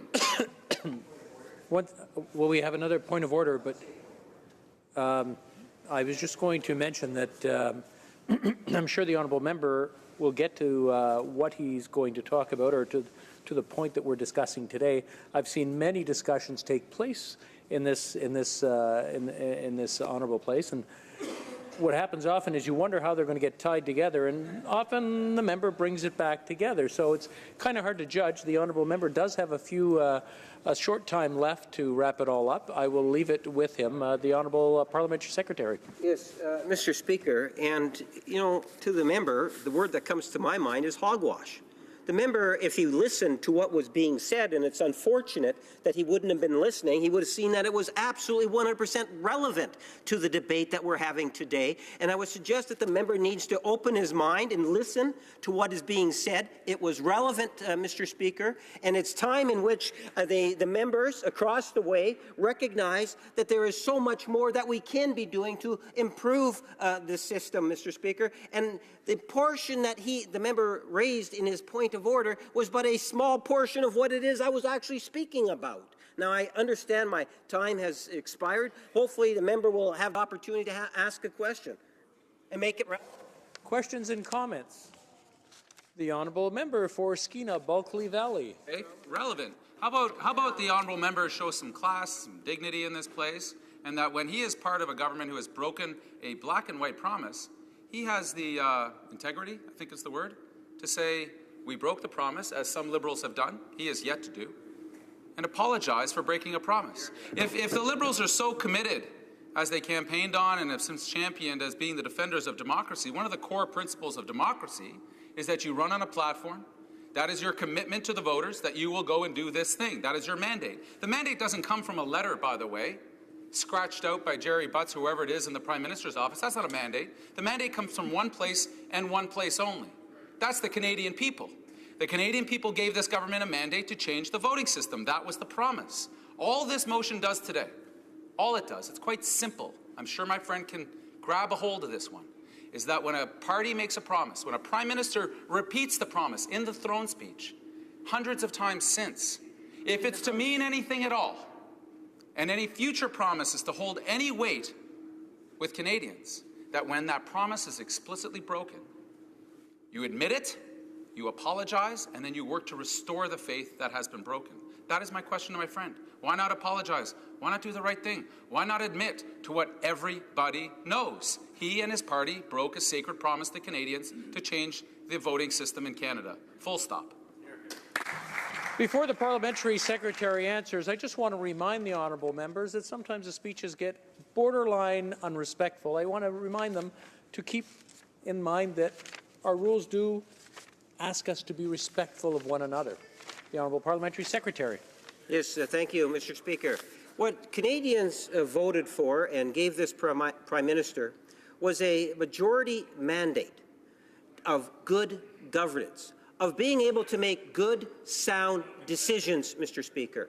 And what the member across the way needs to appreciate, that a good Prime Minister will, in fact, listen to what Canadians have to say.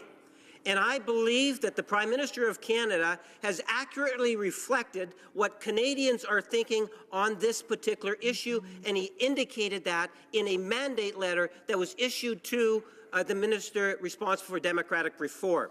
And in case the member did not hear, Mr. Speaker, this is what the Prime Minister had indicated. A clear preference for a new electoral system, let alone a consensus, has not emerged. The Prime Minister was right, Mr. Speaker, in making that, and therefore I will not apologize. In fact, if anyone should be apologizing from my perspective, Mr. Speaker, given what's taken place in the last few minutes, it might be from the member across the way. Questions and comments. The honourable member for Chilliwack Hope. Thank you, Mr. Speaker. And thank you, Mr. Speaker. I'm reminded of the Elton John song, "Sorry seems to be the hardest word," and we're certainly seeing that from the government today. But, Mr. Speaker, I perhaps can set an example here. I would like to offer my own apology. Earlier today in this House, I made the statement that this Liberal government has broken 23 solemn promises that they had made in their electoral platform. Mr. Speaker, I was wrong. I misled the House with that number. The number's actually 29. So I will apologize for having misrepresented the number of promises that this government has broken. It was 29, not 23.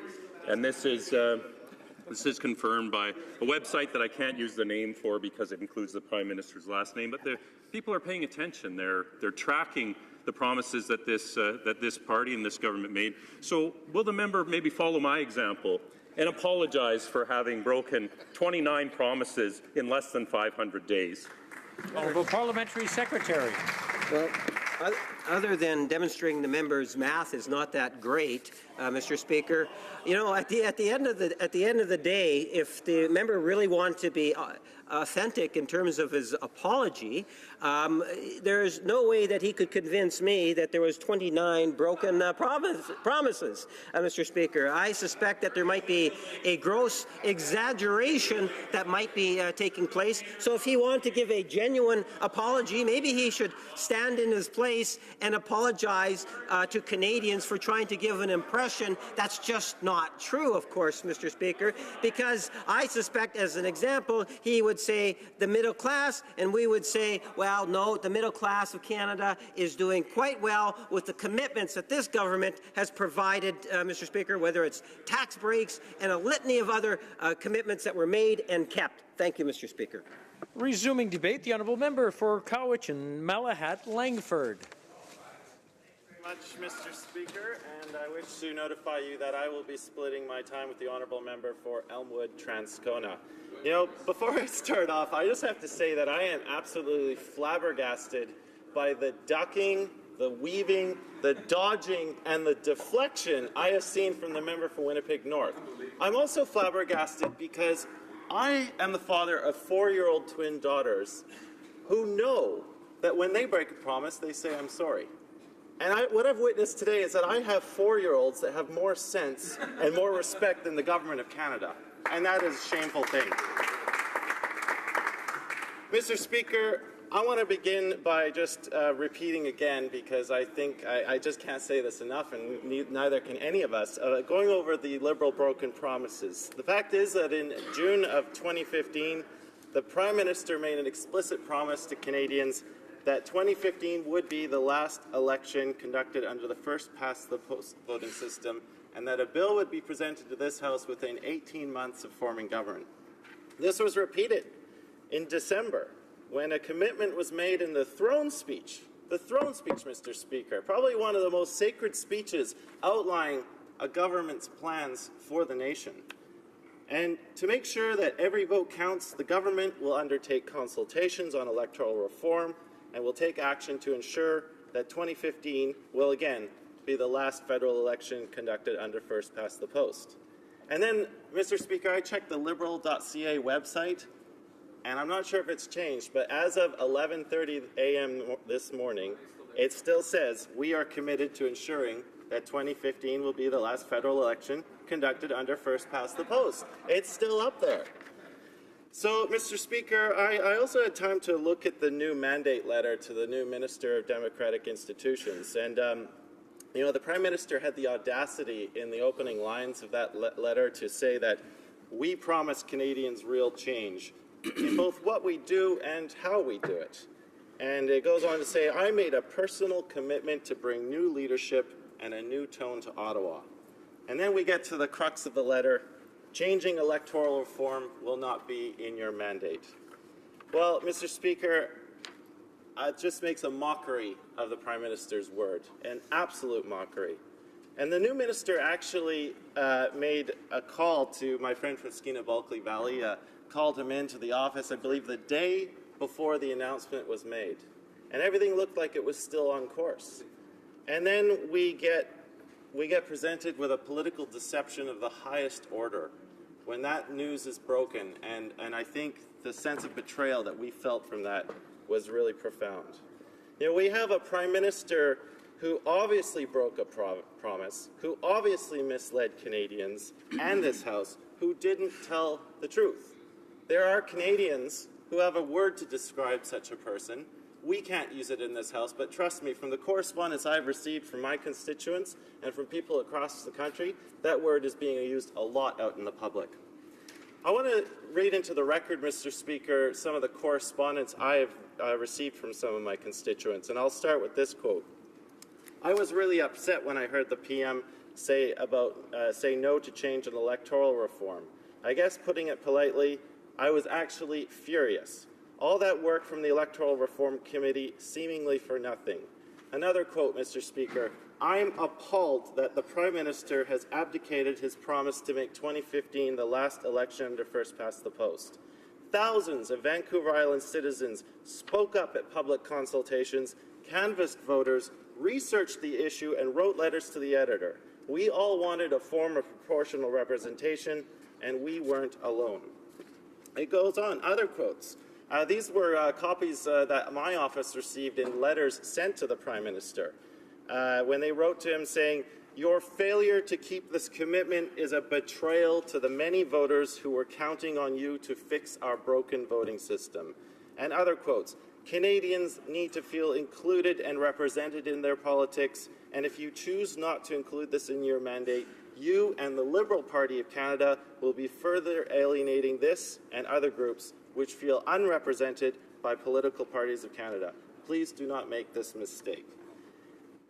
Mr. Speaker, all of us on this side of the House, and I'm sure many of my Liberal colleagues are as well, are getting correspondence like this.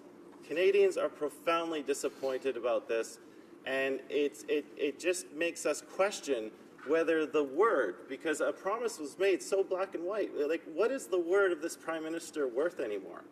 How can we trust him on other fundamental issues like the great social change we need to see, the social contract with our veterans, how we look after our seniors, what we're going to do with the retirement age? Because he keeps on referring us to the Liberal website, and there's still promises up there which he doesn't intend to keep. I also want to make mention of the fact, Mr. Speaker, that we have an online petition which I believe 2 weeks ago was sitting at about 6,000 signatures, and it has now surpassed the 92,000 signature mark. This petition is well on its way to making history, of having one of the most involved. It is making history right now. Now, with my friend from Skeena-Bulkley Valley, I was honored to substitute on the Electoral Reform Committee while it was doing its cross-country tour. I sat on it for the Atlantic Canada tour, and you know, I was really impressed with the correspondence we received while we were on that committee, the feedback from experts and from Atlantic Canadians. And you know, I remember specifically when I was in Prince Edward Island in Charlottetown, and we had the former commissioner who was responsible for the previous plebiscite in Prince Edward Island, and he warned the committee to beware of the vested interests. Vested interests who want to see the present system maintained because it benefits them. And he told the story of how when the recommendation came out in Prince Edward Island to go to a proportional system, and both the Liberal and the Conservative Party of that province realized that it might upset their hold on to power, they both secretly campaigned against it in the church basements and community halls of that province. So they deliberately undermined the work of that important committee. And as we've heard time and time again, Nearly 90% of the experts and 80% of the members of the public that testified called on this government to implement a proportional representation system. Now, the other side, in addition to all the deflection that they've been promoting in this House, have also tried to set up a straw man argument. I think the Prime Minister during a question period once said that a proportional system would give rise to alt-right parties and dangerous fringe elements in this House, while conveniently forgetting the fact that the first past the post system in the United States just elected Donald Trump. So I think that, yes, there could be fringe elements that would be elected, but I tend to believe that the best disinfectant for those kind of policies is sunshine. Bring them into this House, make them defend their ideas, and we, on the moderate side of the House, will just as quickly knock them down. So, Mr. Speaker, in conclusion, I will just say this, that I think that when Canadians vote, they should expect to have every vote count equally. And our present system is nowhere close to that. We have a system which allows 39% of the electorate to give a party 100% of the power. Make no mistake, when you have a majority government in this House, it is essentially an elected dictatorship. And the fact that 39% of the Canadians who voted should get to have sway over so much of our policy is profoundly undemocratic. We need to encourage more participation, a broadening of support, of participation in this country, not lessen it. And I think this was a golden opportunity that was missed by the government. And I will end on this, Mr. Speaker. You know, respect and trust in politics are finite resources. They're very finite, and they can be used up really quickly. But cynicism can be like a cancer. And if unchecked, it can grow exponentially. And I think the Prime Minister's actions from last week, and indeed the continuing ability of this Liberal Party to not apologize for their actions, is growing cynicism in this country at an alarming rate. And I'm profoundly saddened by the fact that the Liberal Party, the government, is deflecting and dodging the true essence of our motion today. Why will they not act like adults? Why will they not show the same level of respect that my 4-year-olds have? Admit that they misled this House, that they misled Canadians, and simply apologize. Mr. Speaker, thank you very much. Questions and comments. The honourable member for Pitt Meadows, Maple Ridge. Thank you, Mr. Speaker, and thank you to my colleague on the other side for his comments. I too held a town hall in my riding. I spoke with lots of my constituents, and we had quite a variety of comments that are coming through, whether it be proportional, whether it be any kind of system. But we also had a lot of people who were screaming for national referendum. But one thing that was clear, the majority of people that came through did not want a national referendum. That's what I heard time and time again from the Liberal Party members, from the NDP members that were coming, that were speaking out, from the Green Party.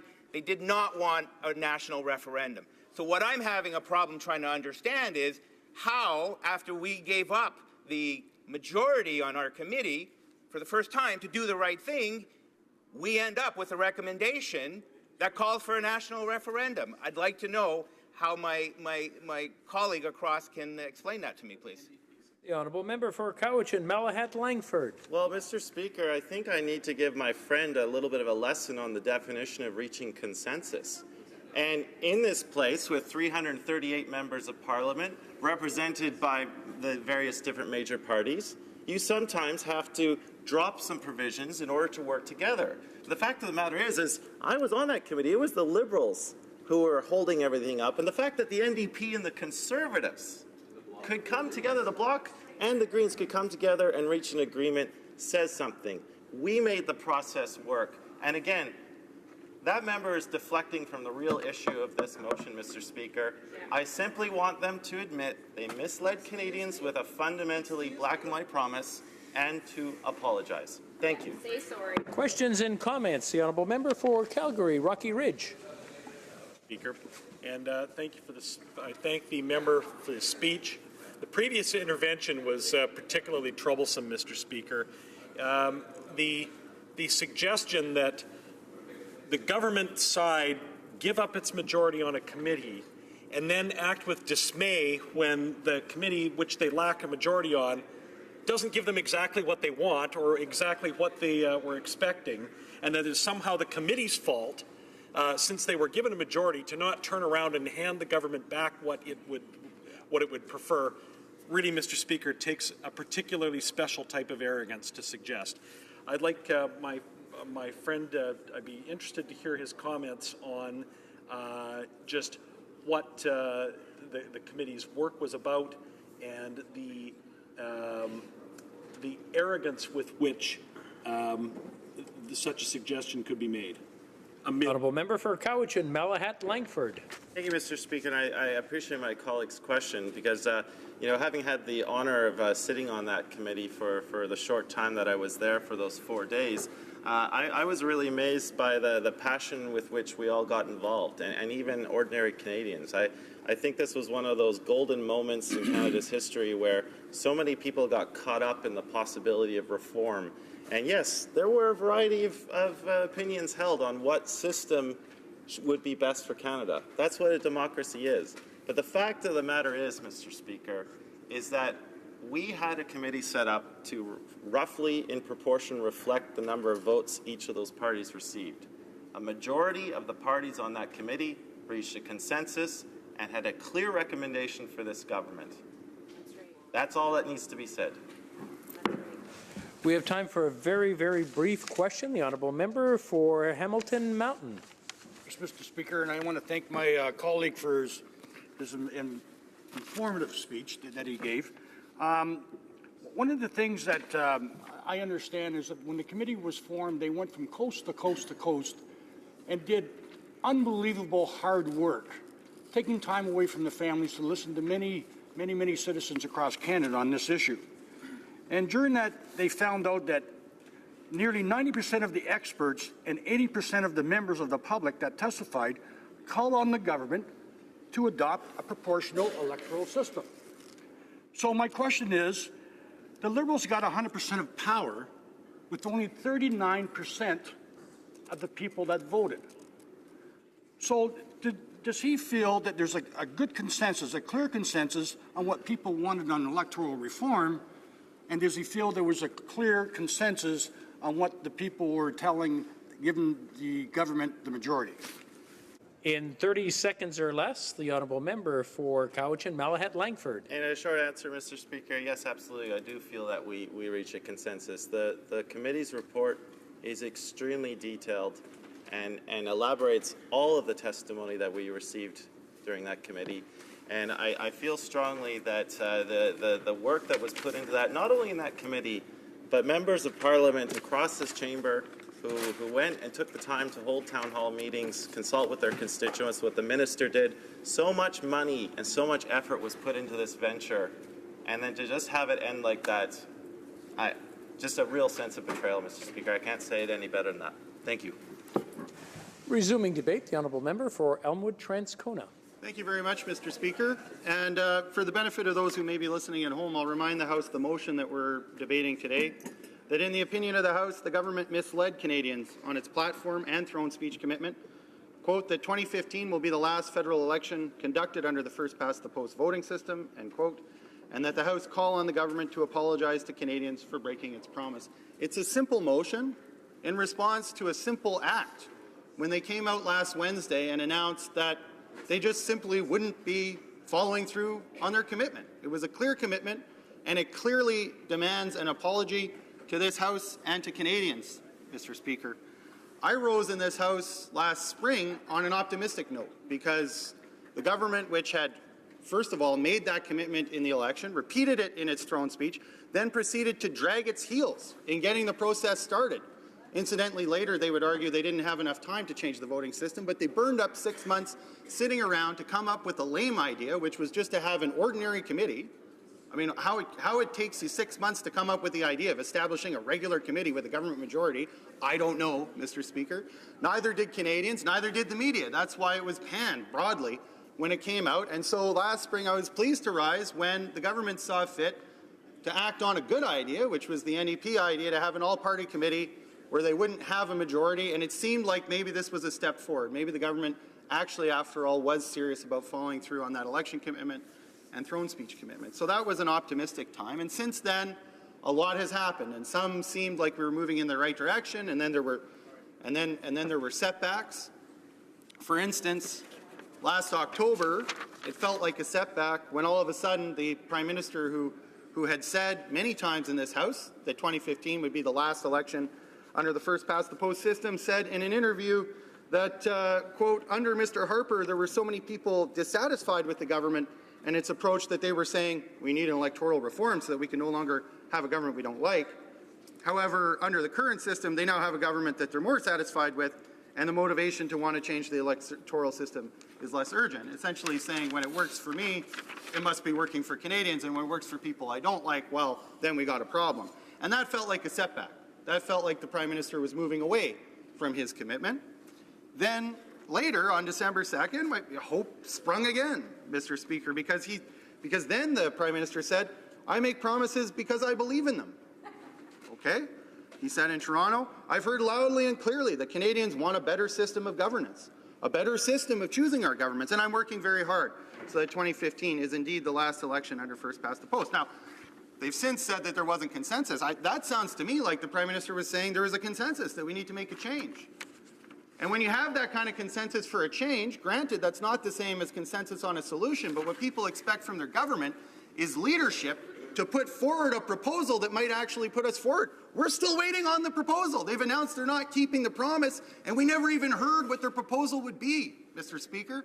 And it surely wasn't for lack of consultation, because members of this House from all sides went out into their own constituencies. They talked to their constituents. The committee traveled across the country and talked to Canadians. It talked to experts. Over 80% of the Canadians that spoke to the committee said they wanted a proportional system. Over 90% of the experts said that a proportional system was the best for Canada.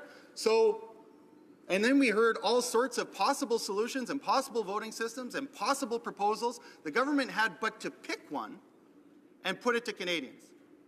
And before they could be bothered to do that, Mr. Speaker, they came out and said that they simply weren't going to go ahead with their promise. And that's pretty sad, particularly coming from a Prime Minister who in the last election said that he was the one that was going to ride on into the House of Commons on his white horse and clean up the cynicism in Canadian politics, and that he would be the one to show Canadians there's a better way, and that he would inspire young people to get involved in politics and to affirm the value of electing different governments because different governments could behave differently.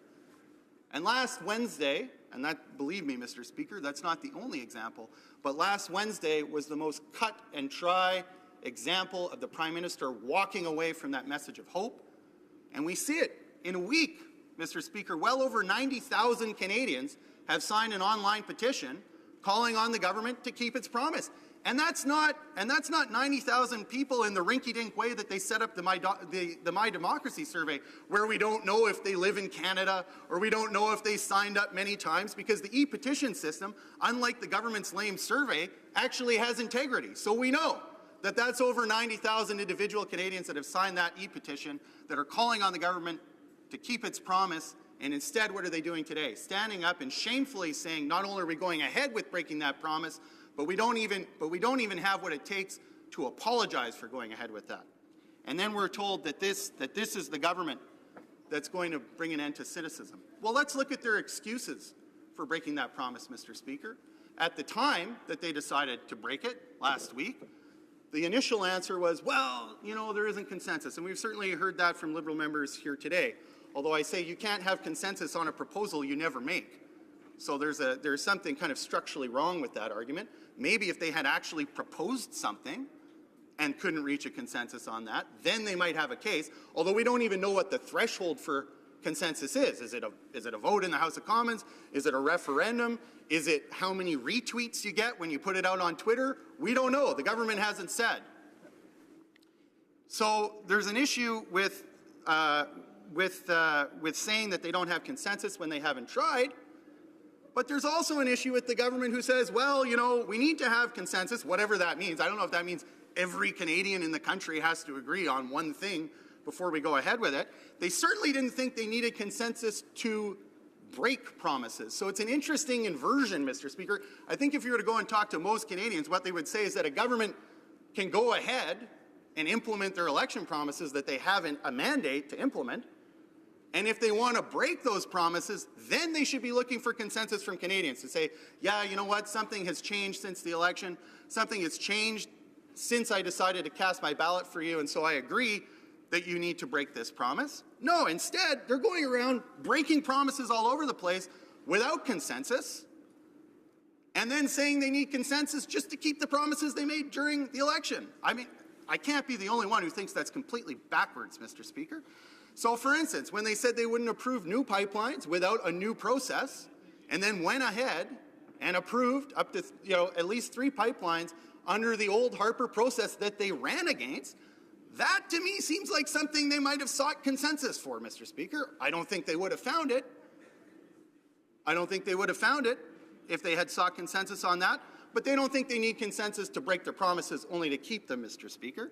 They didn't seek consensus when they launched an attack on defined benefit pensions in this country by tabling Bill C-27, and that wasn't even an election commitment, Mr. Speaker. So this idea that somehow they're bound by consensus is ridiculous. If they really felt that they needed consensus by Canadians to move forward with important initiatives, then they'd do that, particularly in the context where they're breaking promises.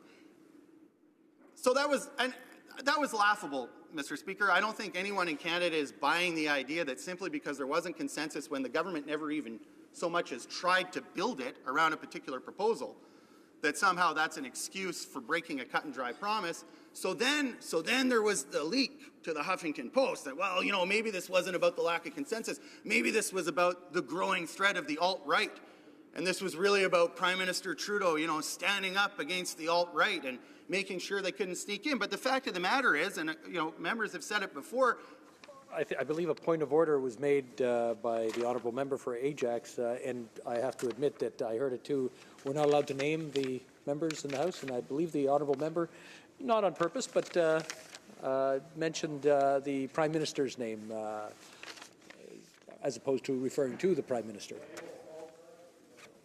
My apologies. My passion for the issue got the better of me on that, Mr. Speaker. If the government kept its promises, I would be less inclined to name them in the House.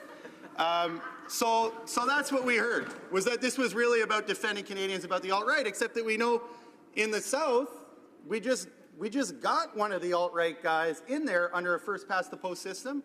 And we also know that the government that the Prime Minister was so keen to say Canadians didn't like and didn't want, and was the reason for which we needed a changed voting system, got in under the first-past-the-post system. And mark my words, Mr. Speaker, when this Prime Minister is gone, and it may not take as long as they think, and the next right-wing Prime Minister gets in here in Canada with less than 40% of the vote, that will be on this Prime Minister's head. Shame on them. Let's hear the apology. Comments? L'honorable député de Pierrefonds-Dollard. The honourable member for Pierrefonds-Dollard. I'm struggling to reconcile the difference between what I found when I did my consultations, and I did not find any consensus, and when we listen to our members across the aisle, it's very clear that they found consensus. So, what do we know for sure? We know that there has been a number of referendums in different provinces across our country where they've sought to change the system. We've had the referendum in Ontario, where mixed member proportional was proposed. 2/3 voted against it. Fair enough.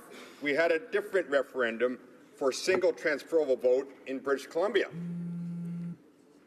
40% said yes to single transferable vote, 60% said no thank you. Just last year in Prince Edward Island, they did a plebiscite. Let's open it up and hear what everybody thinks. Well, 22% wanted dual members. Mixed member got, let me get it here, mixed member got 29%, and first past the post got 31%. So, I was not able to find consensus in my riding.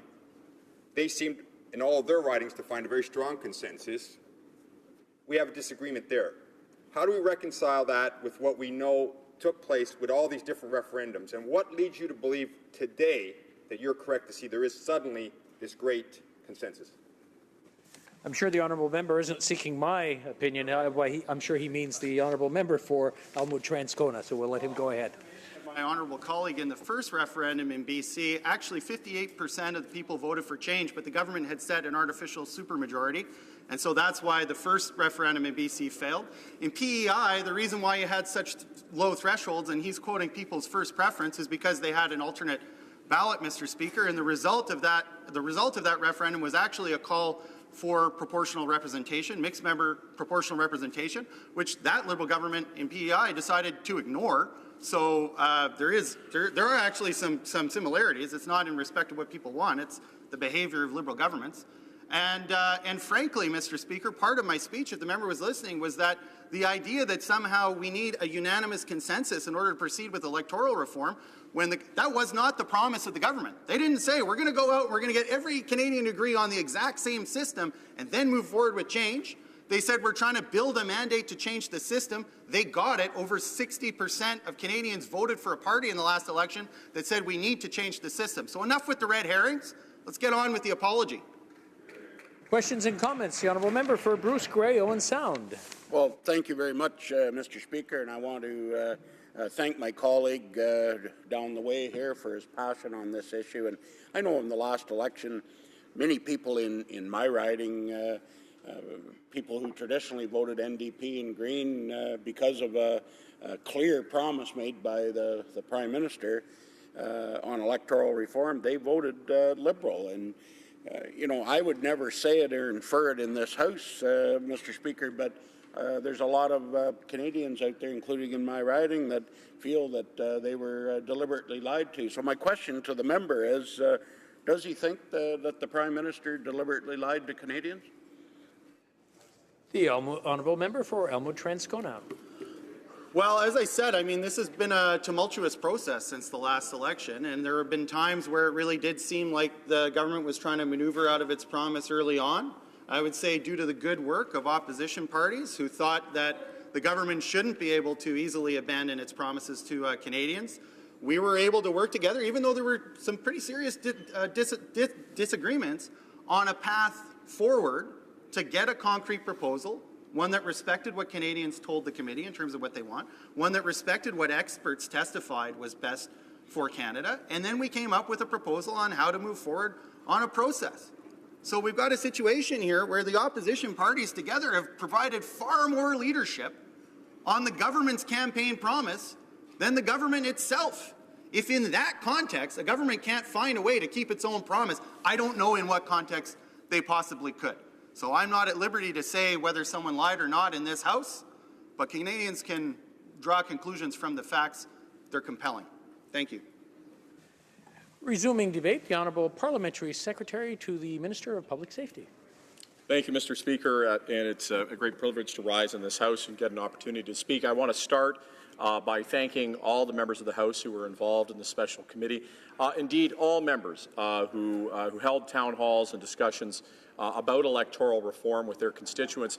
More than 170 members in this House did hold town halls. The Minister and myself, the then Minister of Democratic Institutions, now Minister for the Status of Women, myself, when I was the Parliamentary Secretary, had the occasion to go to more than 80 different town halls and events across the country to listen to Canadians on their ideas on electoral reform and what they wanted. And certainly what we heard were really three things. One, a group of people who were extremely passionate about change, and that came in many different forms. Some who wanted MMP, STV, alternative vote. They wanted pure proportional or some other system, ranked pairs. And then for others, there was incredibly passionate on a second basis for the status quo. People who believed our existing democracy was working well, people who were incredibly strident about the fact that change would be bad, that were concerned about a rise of extremist voices, particularly in this point in time. We're worried about even more power being given to parties and to leaders, as often happens in some of the systems, and who were very opposed. So we kind of had a small subsection of the population that was incredibly engaged and did show up. And in the case of the parliamentary committee, there was an organized effort to have those opinions brought. But I also heard, as I went into ridings and I talked to folks, a lot of people who were not engaged in this issue, who thought that there were other issues that should be dominating the mind and attention of Parliament. And as it moved forward and it became clearer and clearer that consensus did not exist, it was certainly recognized that the effort to pull things together to create a national imperative on this issue would dominate the national attention. It would do so, I think, to the detriment of a lot of other essential issues in front of this House. And I'll give a case in point, and that case would be the committee itself. The committee did phenomenal work. I think it worked exceptionally well trying to bring together all the disparate ideas and views on changing our electoral system. And yet, when we look at the report of the committee itself couldn't get to that point of a recommendation. And I know they're going to say that it did, but let's take a look at the recommendations that were made. First, the recommendation that there be a referendum on whether or not proportionality should be pursued. Well, the Conservatives, I have yet to hear a Conservative in this House stand and say they're in favor of a proportional system. They are not advocating on behalf of a proportional system. I think it's fair to say they would campaign vociferously against a proportional system. But what they said is they wanted a referendum. And we know where they would campaign on that referendum. On the NDP side, they very reluctantly said, well, they want a referendum, but in their dissenting report, they say they don't want a referendum. And I would actually agree with them on that. I think that it became clear that the only path forward with that lack of consensus would have been entertaining something like a national referendum on electoral reform. Well, I have two fundamental concerns with that. The first concern is how much, not only time, energy, and money it would cost, but how diverted it would be of the issues of the nation on the things that are most prescient to this House and to the nation, be it the economy, be it trade, being our relationship with the United States, be it national security. To place a national referendum on this issue, I think would have been incredibly irresponsible. Secondly, and this is, to me, the even bigger point, we have a democracy that is representative. We are elected to represent our constituents. And when we have had referendums, in fact, the Referendum Act only contemplates referendums referenda in a situation of constitutional change. So we would have to actually change the Act in order to have a referendum in a different way. And I think we have to be very careful about thinking that that wouldn't lead to other consequences. And a referendum, a majority opinion on an issue, particularly when it deals, let's say, with minority rights, would be abhorrent to us. And I think it would be contradictory to the Charter. The idea that we would have a referenda, as an example, on whether or not women would have the right to vote, or whether or not same-sex couples would be allowed to marry, that makes no sense. And I think that when we look at a referendum in this context, the majority deciding on minority voting rights or how the minority might be represented in a system would be incredibly problematic. And we have to ask, where would that go next? But in a broader sense, I think the opportunity here is to look at how we can strengthen and improve our democracy. I just want to interrupt the honourable member for a few moments. I just want to remind the members in the House that there is a process again. You wait till the honourable member finishes his speech, then you stand up, the Speaker recognizes you, and then you ask your questions. Shouting across the floor isn't the method that we use in the House. Just want to remind everyone that, just in case they forgot, the honourable member for Ajax. What I did find, Mr. Speaker, as I went across the country, while there was not consensus on the idea of changing a system, there was enormous passion about our democracy and an enormous consensus that we need to do all that we can do to improve it. And on that basis, certainly we heard near unanimity on needing to repeal many of the measures that were found in the Unfair Elections Act. Let me give you a couple of examples. The idea that the chief elections officer couldn't promote elections to adults, couldn't go out there and advocate people getting to vote, the number of people who are disenfranchised by not being able to use a voter information card, the ability to restore vouching, to be able to get young people registered on the voters list so that they're ready to vote when they turn of age, so they're given the resources so they could turn out to vote. That's a particular issue when we know that turnout for those that are under 30 is so low. We also wanted to expand the rights of Canadians voting abroad. Many a case they were completely shut out from the ability to have a say in their own democracy. A citizen is a citizen is a citizen, and no matter where a Canadian resides, certainly they should have the opportunity to have a say on the future of their democracy and how their nation is governed. We know the issue of cybersecurity, particularly as we watch it unfold in the U.S. election, was of incredible import. And so the minister and the new mandate letter has been given a specific authority to tackle that issue and ensure that our cybersecurity is in place to be able to protect Canadian democracy, indeed the affairs of all parties. So the point, Mr. Speaker, is that while there isn't consensus on a change of system, there is a lot of area of common ground where we can work together to make our democracy stronger. And so I listened to those consultations that happened across the country and the voices that were there, to the people who passionately felt that they weren't heard, and people passionately feeling that a change in system would push them away from being heard or create problems beyond what we have today. And this is the most prudent path forward. And I think for a responsible government, the objective should be to take a look at what the agenda is, do the research, do the work, do the engagement, and then ascertain what the best path forward is. And in the next election, what's essential for me when I go and face my constituents for the 6th time, I've been successful most of the time. I wasn't in 2011. But, some members are excited about that. I wasn't so much. But the reality is I have to be able to go back and feel good about the decisions that I made, that I listened to constituents, that I took an objective view of the facts, that I did what was expected of me in a representative democracy, which is to sit and deliberate and to listen. And to the best of my ability, I tried to do that. And I can say to this House that there was not a path forward for change. And I lament that. I wish there was. But what I can say is that we can do better, that our democracy can be stronger, that there are many areas where we can and will improve. And as a government, we're firmly fixed on those. And I feel very comfortable going back to my constituents and having that dialogue. Thank you, Mr. Speaker. Questions and comments. The honourable member for Kootenay, Columbia. Thank you, Mr. Speaker, and I'd like to bring the discussion back on track. During the 2015 election, I attended 12 community debates, 3 high school debates, and my Liberal colleague sat beside me, and at every one of those sessions talked about the importance of moving forward with democratic reform. Last summer, I went out and did a 14-community tour where I talked to constituents about democratic reform, and a number of them said to me, "Wayne, are you sure that this is actually going to happen?" And I said, the Liberals promised it was going to happen. We're just talking about what it's going to look like, not whether or not we're going to get there.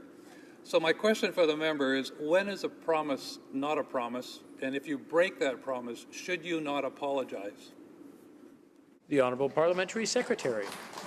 Thank you, Mr. Speaker, and I thank the member for his question. And I think this was indicative of part of the challenge that we faced as we went around the country. There certainly were constituencies where there was passionate support for some sort of change, often at a very broad level, something like proportionality.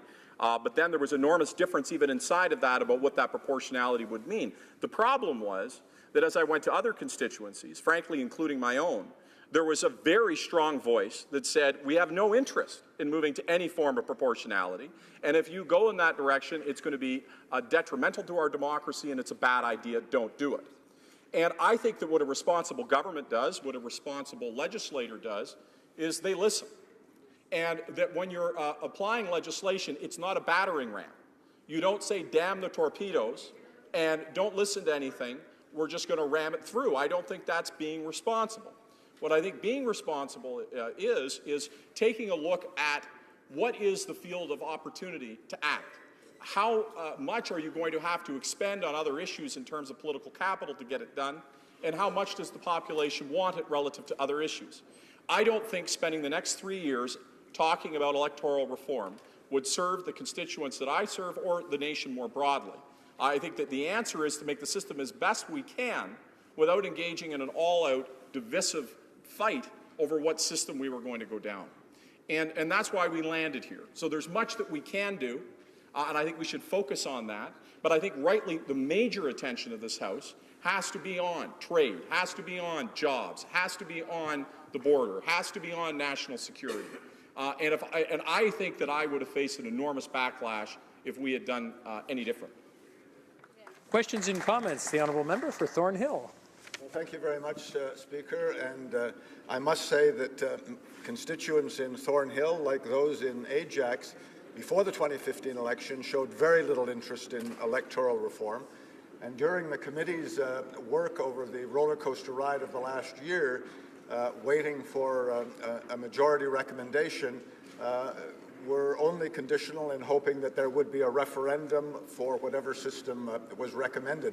But I think the mood, in my riding at least, and from media across the country I see this, there is anger, there's disappointment, there's disillusionment that the promise, among all the other promises, has been broken. And this broken electoral reform promise would seem to be emblematic of the way voters are feeling about the government. It would seem, talking to those in my riding, I lost about 4% of my popular vote, slipped down to 59% by crossover voters to the Liberals in the last election. They are angry and disappointed, but more so are the large numbers of NDP voters who believe the government on a number of issues, electoral reform as well, and the young voters. And I think that there's a strong possibility that the Liberals will see electoral revenge wreaked upon them in the 2019 election. My question is, some members of the government have apologized. The Minister for Spadina Fort York has apologized and has taken quite a beating on Facebook. But the government House Leader, the Prime Minister, have refused. I wonder if the member for Ajax would apologize to his constituents and to all Canadians on behalf of the government for breaking the promise of electoral reform. The Honourable Parliamentary Secretary in 45 seconds or less. In 45 seconds. Mr. Speaker, I lament that a path forward wasn't possible.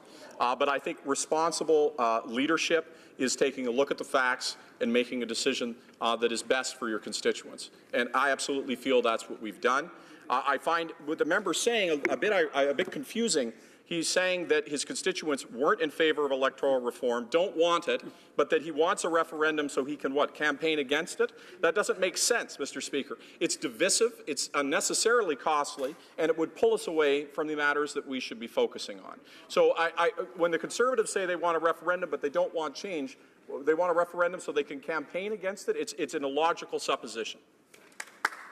Resuming debate, the Honourable Member for Scarborough Agincourt. Thank you, Mr. Speaker, and I'm pleased to rise to join the debate. And I want to thank my honourable colleague from Rosemont Le Petit Patrie for introducing today's motion. For me, it's always important to join the debate, particularly on issues of democracy. In fact, when I first became a member of Parliament and I had my inaugural speech in this place, I deliberately chose this particular topic to make my first speech in this place. And so it's always a pleasure to come back to this particular topic, of which I hold quite dearly, and I have always tried to contribute to this particular place by trying to have an engaged debate with my colleagues and to contemplate the many different points of view that are often reflected when we go through debates that relate to our democratic practices. With respect to this particular issue that's before us, I want to simply stress to colleagues that at its very core and as part of this particular government, one of the things that has been, I think, central for us has been our very ambitious agenda. We have been very ambitious in terms of our expectations for ourselves and for Canadians, and this was also reflected very much in our very aggressive platform that we advanced in 2015. And I recognize that when you're dealing with something as as ambitious as what we were attempting to put forth, sometimes when you get into government and there's the practical reality of some of the issues that you have to face, you have to look at the evidence before you and then to reconsider whether there is an appropriate pathway forward. And so my comments, in many ways, I want to get my comments out to those who are particularly concerned with respect to the recent decision that we've made that there is not a pathway forward on changes to the voting system, that I want to make some recommendations in terms of how we could do this in a different way, and that we can ultimately create a process that, from my perspective, depoliticizes what has become a highly politicized conversation. And my first advice, first and foremost, really, is that you have to ultimately, when you're talking something as fundamental as changing the voting system, you have to create a timeline and a process that, in my perspective, is one that can be achieved. And it has to be done in such a way that it makes it less partisan. And so, from my perspective, and I do acknowledge to some degree from the government side there was probably a flaw in the process. We in trying to do this within one electoral cycle, it put, I think, in the fact that we did it through a process of consultation in a committee of parliamentarians, it becomes a highly charged partisan process.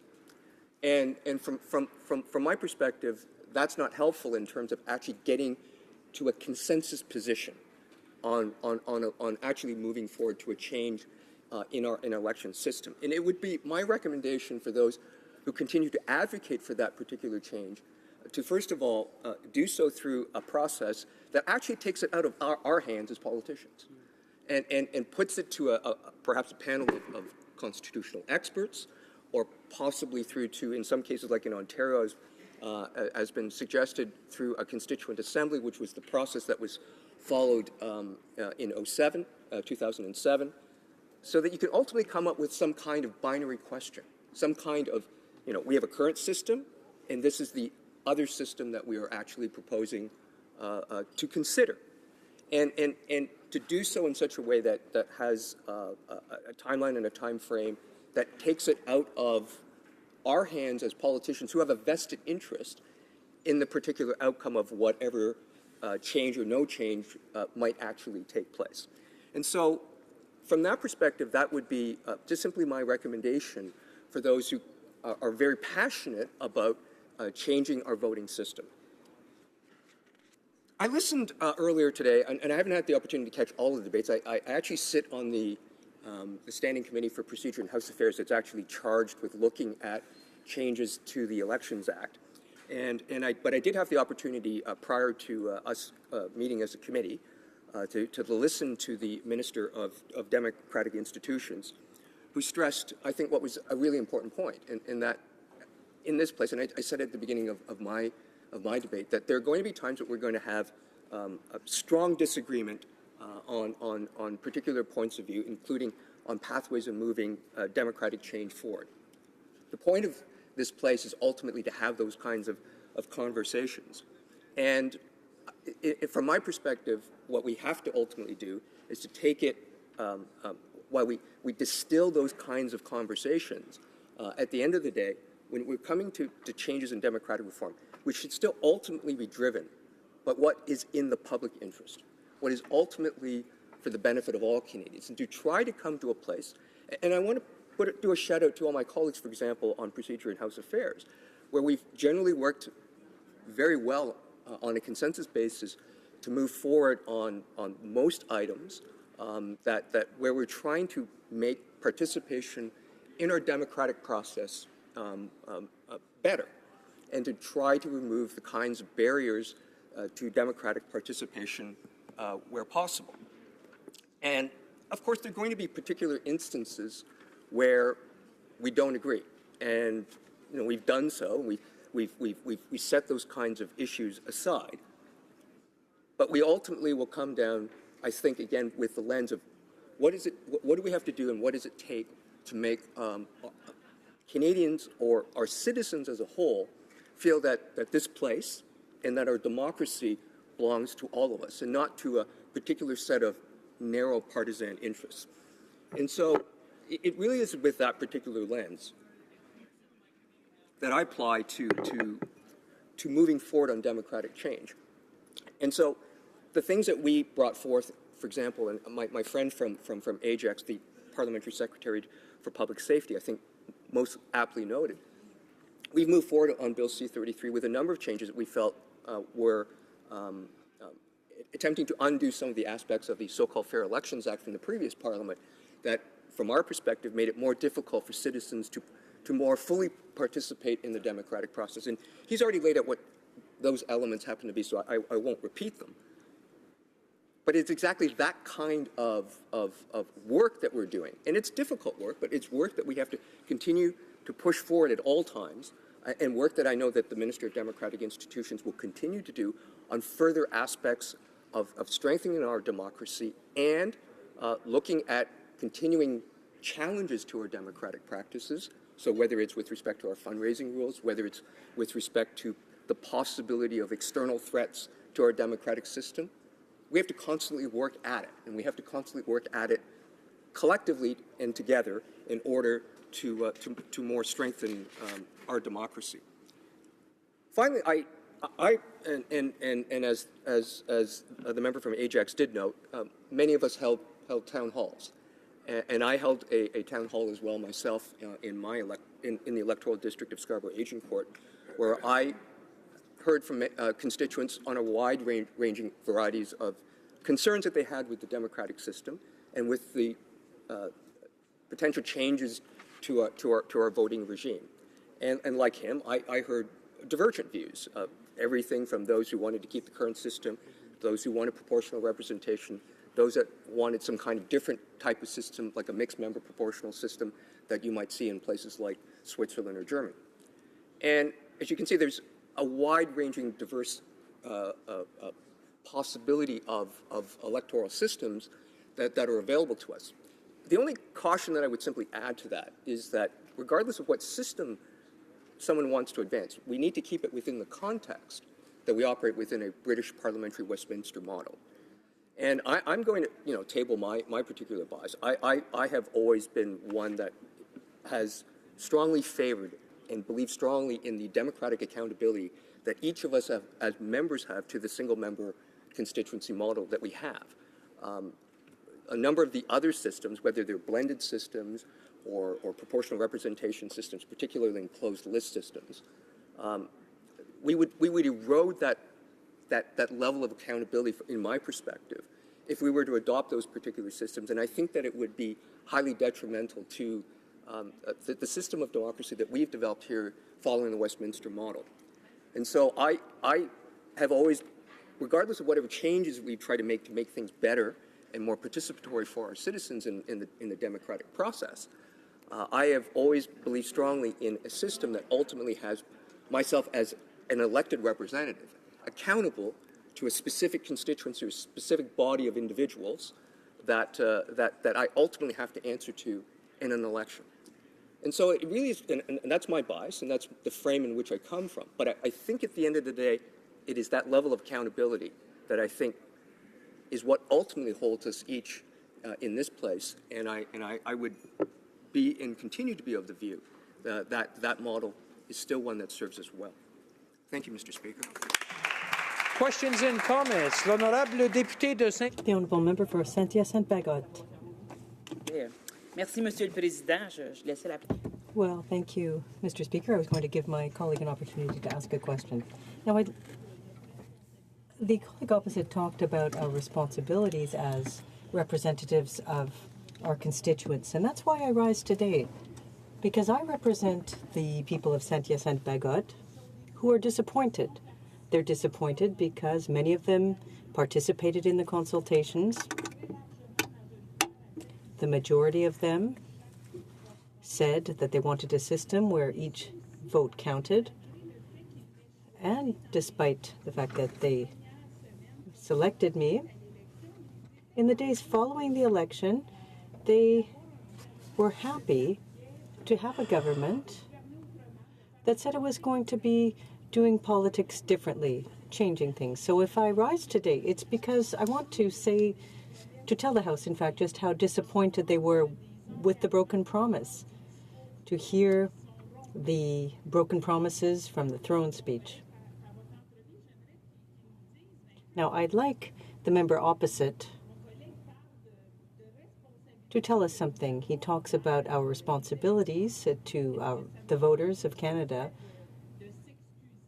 Does that not involve issuing an apology for not fulfilling a commitment or keeping a promise?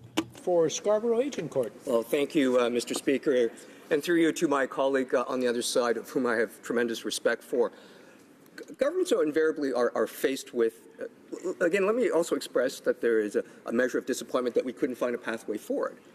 But governments are always faced with new information and new challenges and new evidence that comes before it, and it has to ultimately make certain choices.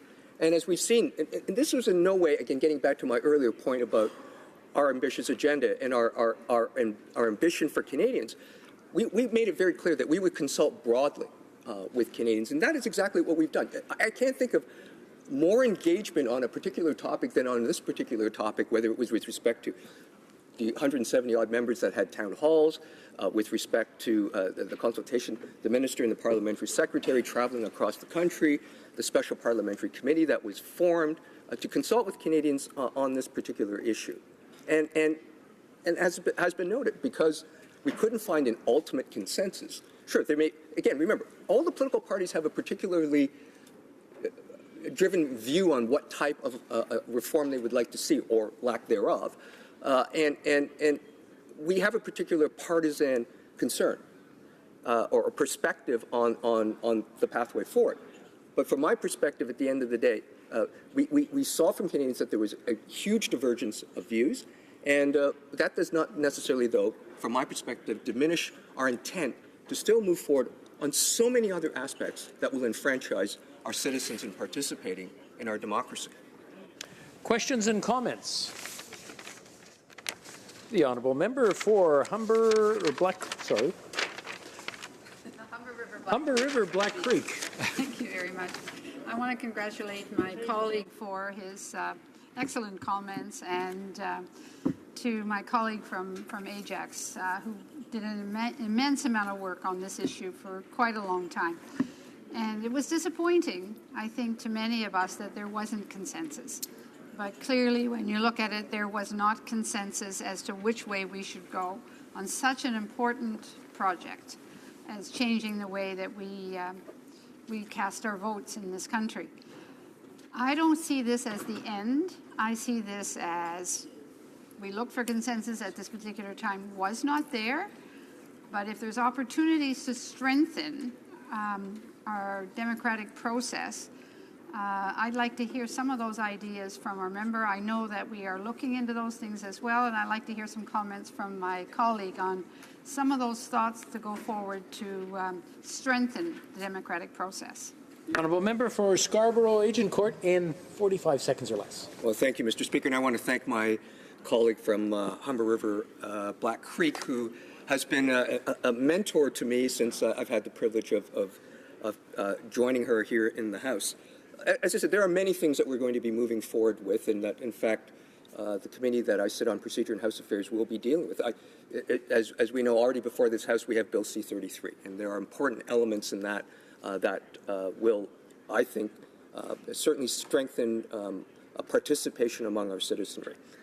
We've seen in the Minister's mandate letter issues with respect to fundraising that will likely emerge in legislation that will, again, I think, already create what are already some of the toughest laws in the world on political fundraising, which will make it even more stringent. We're going to be bringing forth other changes that will come forth, for example, with respect to dealing with cybersecurity threats, again, which was found in the Minister's mandate letter. And those, I think, are important issues that Canadians, I think, should have confidence in, that will help address and alleviate any concerns they have about their participation. Resuming debate, the honourable member for Edmonton Strathcona. Thank you very much, Mr. Speaker. And Mr. Speaker, I'll be splitting my time with my colleague, the member for Nanaimo Ladysmith, which would be my pleasure. Mr. Speaker, I'm hearing a lot in here from the government side of the House, yet again trying to turn the channel, change the channel, change the channel. let's forget about what we promised during the election. Let's forget about what we promised in the throne speech. Let's talk about something else. Well, this is about a promise that was given. It is about a campaign focus. It's about what was written in the throne speech. And, Mr. Speaker, I have heard from my constituents, and they want the Prime Minister to live up to that promise. The Prime Minister, Mr. Speaker, repeated that promise hundreds of times in forums in communities across the nation. And the media, since this change of course, this breaking of the promise, have been playing those back to Canadians, clear over and over again. This will be the last first-past-the-post election. This will be the last first-past-the-post election, over and over and over like a broken record. So he committed in the last election, where he elected his majority government when less than 40% of the vote, that this would be the last election with first-past-the-post. He officially committed that same promise December 2015 in the throne speech, and in quotes, "To make sure that every vote counts, the government will undertake consultations on electoral reform and will take action to ensure that 2015 will be the last federal election conducted under the first-past-the-post voting system," end of quotes. You couldn't be more definitive if you tried. This was not a promise. This was not an undertaking in a throne speech that we're going to reach out to Canadians and talk about what do they think about the democratic process. It wasn't an undertaking, well, we'll reach out and maybe we'll think about a couple of things and maybe we'll replace first past the post and maybe we won't. It was a clear, definitive commitment in the throne speech. He appointed a minister then specifically mandated to deliver this charge. It was common knowledge that to deliver on this promise, the government had to expedite the necessary legislative reforms so that the new voting system could be enacted, debated, and in place before the next election. And the Chief Electoral Officer was very clear about that when the deadline was. Well, the government stalled. And despite calls by the New Democrats to expedite the promised reforms, the committed reforms, finally in May, 8 months into her mandate, the minister struck a committee of members of parliament to, and I say again in quotes, identify and conduct a study of viable alternative voting systems to replace the first-past-the-post system, as well as to examine mandatory voting and online voting, and to report by December 1st, end of quotes. So, Mr. Speaker, while the committee was originally composed with a majority of Liberal MPs, we're all in this together, but not exactly. In the end, the government caved and agreed to a New Democrat proposal to have the representatives based on votes. So as Fair Vote Canada have said on December 1st of this year, we've tried it. The first example of how the proportional representation system can work is the constitution of the Electoral Reform Committee that was struck to end the first-past-the-post system. And in fact, they worked together very well, they traveled together very well, they heard from lots of experts, they heard from lots of citizens. So there we are, prime example of how when you actually have a fair, proper system of selecting representatives, we get good work done. So why was this important? Because how we elect our representatives is a profound decision impacting all voters, so the views of all voters would be considered and reflected in examination of any reforms, in addition to this one. The Prime Minister's minister implored all members of Parliament to reach out to our constituents and discuss how to proceed on this electoral reform to replace first-past-the-post. And we did. Cooperative little members of Parliament, we responded to the beck and call of the minister, and we went far and wide across the country, and we held forums, and we had surveys, and we had 10%ers, and we sought the input of Canadians.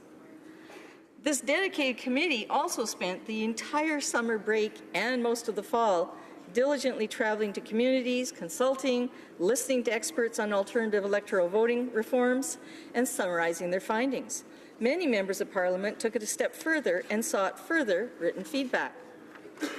Mr. Speaker, the meeting I held in Edmonton on electoral reform was a standing room only event with close to 300 participants.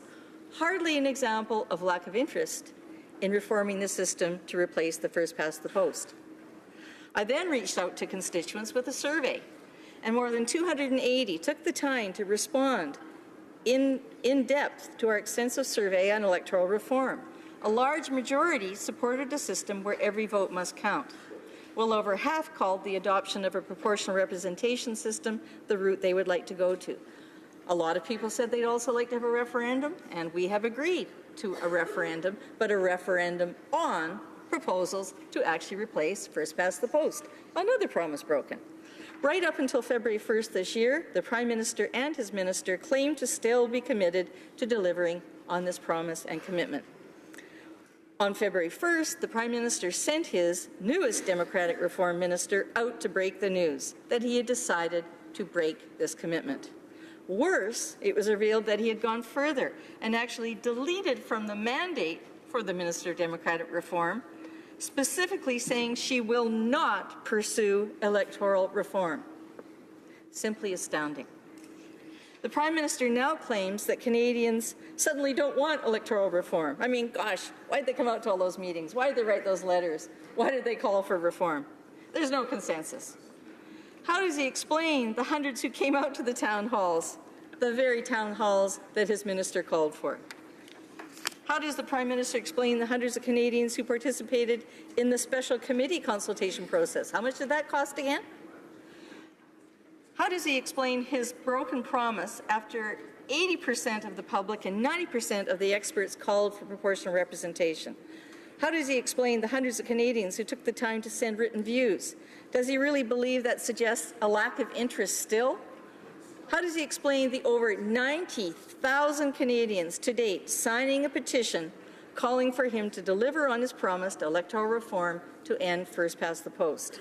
The only conclusion Canadians can draw is that because the Prime Minister's preferred reform, that incidentally would ensure a Liberal majority into the future, was not supported by Canadians, so he decided to break his throne speech commitment. There's no other conclusion that anyone can draw. It's well known that many came out to vote specifically and to vote Liberal based on the good faith that the minister would keep his word that he would end first past the post. So with a little bit of time I have left, Mr. Speaker, how much time do I have left? 2 minutes? I would like to share what some Edmontonians have said since this decision was made. Here's a letter to the Edmonton Journal, February 3rd. In quotes, "What a betrayal of the 9,093,630, that is 51.8% of voters, who elected no one in the October 2015 election. You must believe that 39% of the votes is a legitimate majority. I guess I'm expected to pay all my taxes, but elect no one. Some democracy." We already see the cynicism building. This is really unfortunate. February 3rd, editorial of the Edmonton Journal. "Breaking your signature election promise to, in quotes, make every vote count is bad enough. But for Prime Minister Justin Trudeau to announce he was breaking his vow to overhaul how Canadians vote by slipping the announcement into the mandate letter he sent to his new Minister of Democratic Institutions, suddenly a lame duck portfolio, smacks of a cowardly breakup by text message." Mr. Speaker, do the members of the government not understand how Canadians feel about they are now being treated? Where are we supposed to find the continuing trust in any of the promises and commitment by this Prime Minister and by this government? We first of all saw the breaking of the promise of providing comparable, equal access to services by First Nation children and families. We'll get to it eventually. Then we see the breaking of this promise, written in black and white. So I'm looking forward, as my colleagues are as well, to an apology for this break of faith. Thank you. Before we go on to questions and comments, I want to remind the honourable members that debate is taking place, and it's nice to see everyone getting along, but the conversation level is getting a little bit high. We just want to keep it down out of respect. Questions and comments, the honourable member for Guelph. Thank you, Mr. Speaker, and thank you to the honourable member from Edmonton Strathcona for her intervention. As we look forward towards a pathway that we can continue our discussions, I'm working with my constituents who are working on a paper to present, for me to present to the Minister on specific electoral reform suggestions that they have. Also, I'm looking at presenting a petition in the House on their behalf, as members of Parliament do on a number of issues. I'm wondering whether the honourable member could say whether she feels that her hands are tied in terms of continuing to work with her local constituents on their behalf under normal means within our parliamentary system.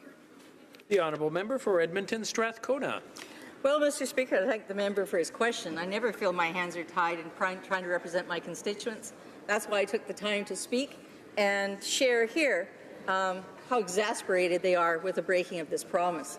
I guess I would ask the member, through you, Mr. Speaker, is he also making available to his constituents the petition that over 90,000 Canadians have already signed, saying that the Prime Minister broke his promise and he needs to deliver on that promise to end first past the post?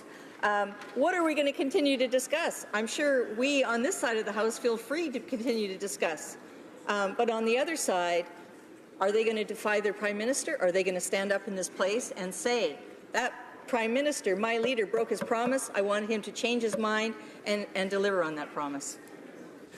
Questions and comments? The honourable member for Moose Jaw, Lake Centre, Lanigan. Thank you, Mr. Speaker. And I listened to my colleague from Edmonton Strathcona's comments very, very carefully, and I must say that I agree with almost everything that she said, particularly, Mr. Speaker, where she made the observation quite correctly that this was a commitment made by the Prime Minister during the last election campaign, and that commitment was broken.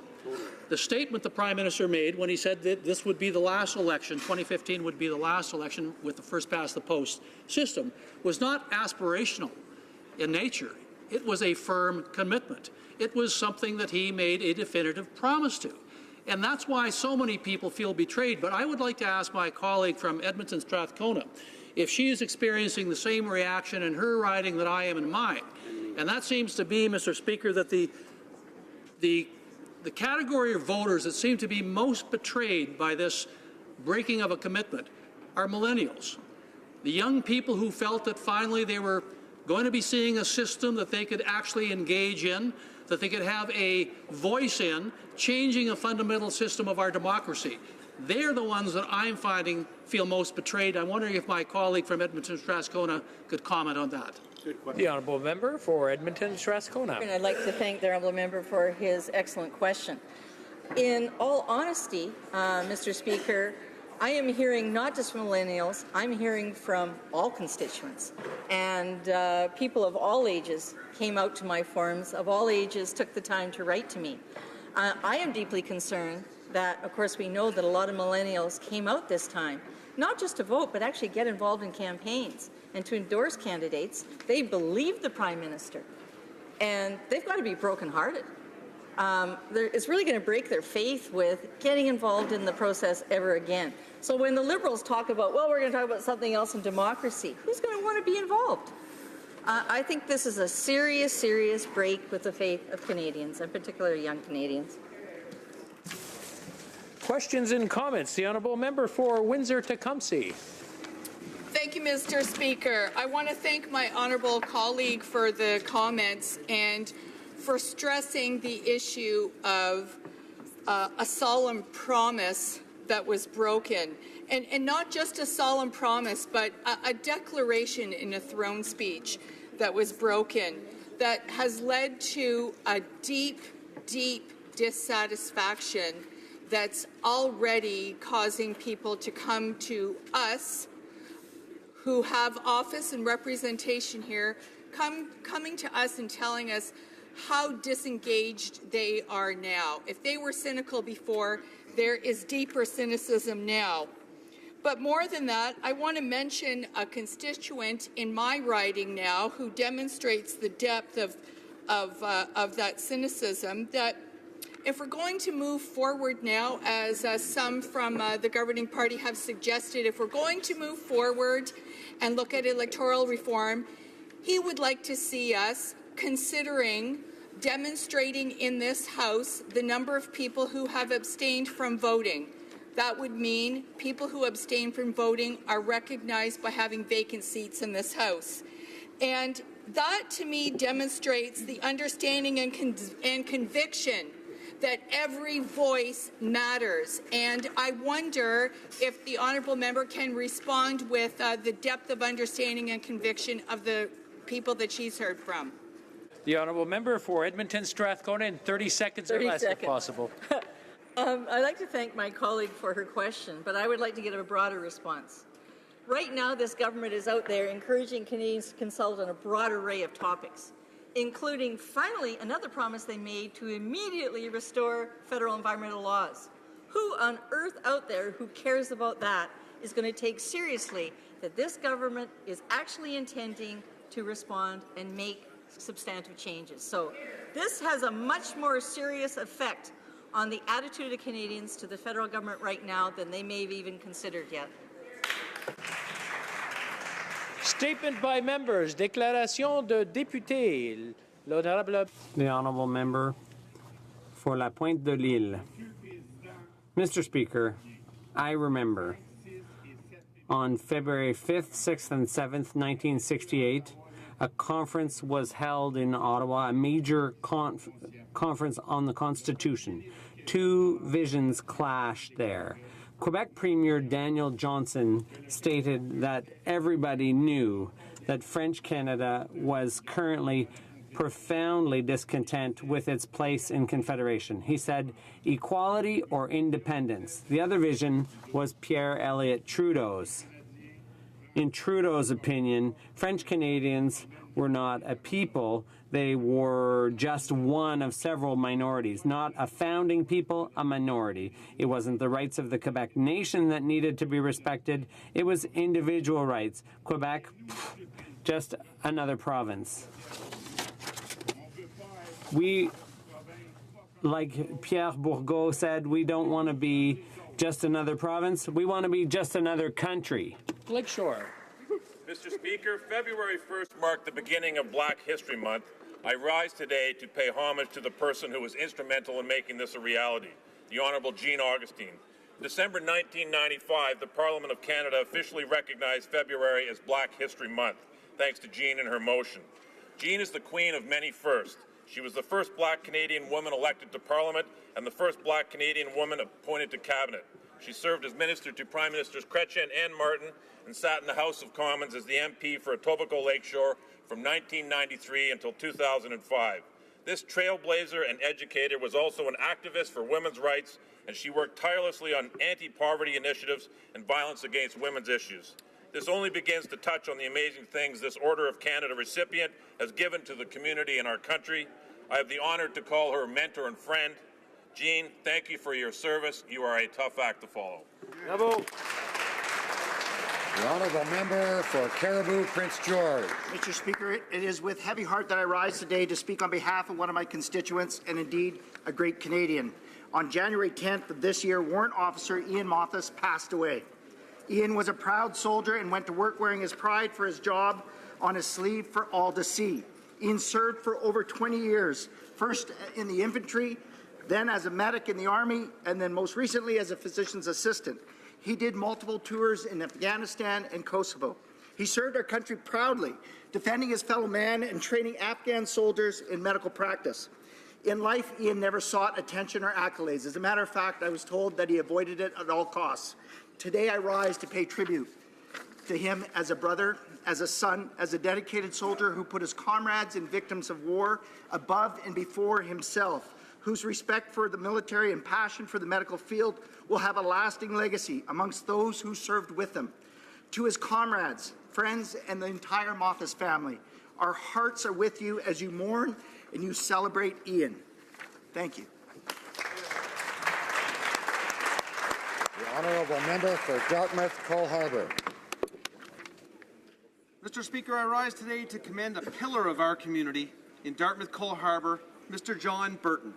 This is a man who would work all week for the Boys and Girls Club in Dartmouth East and then would get up at the crack of dawn on his weekend volunteering for one of our many community events. You may know John as the guy flipping and serving the eggs at the Kinsman Community Breakfast on the fourth Sunday of every month.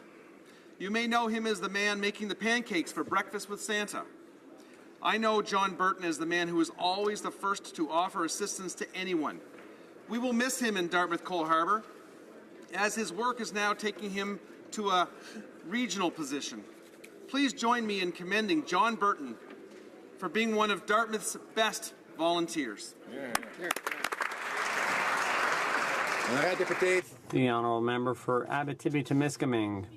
Mr. Speaker, I am proud to hail from a young, dynamic region built on the strength of character and optimism of the men and women who chose, just 100 years ago, to settle in Abitibi West.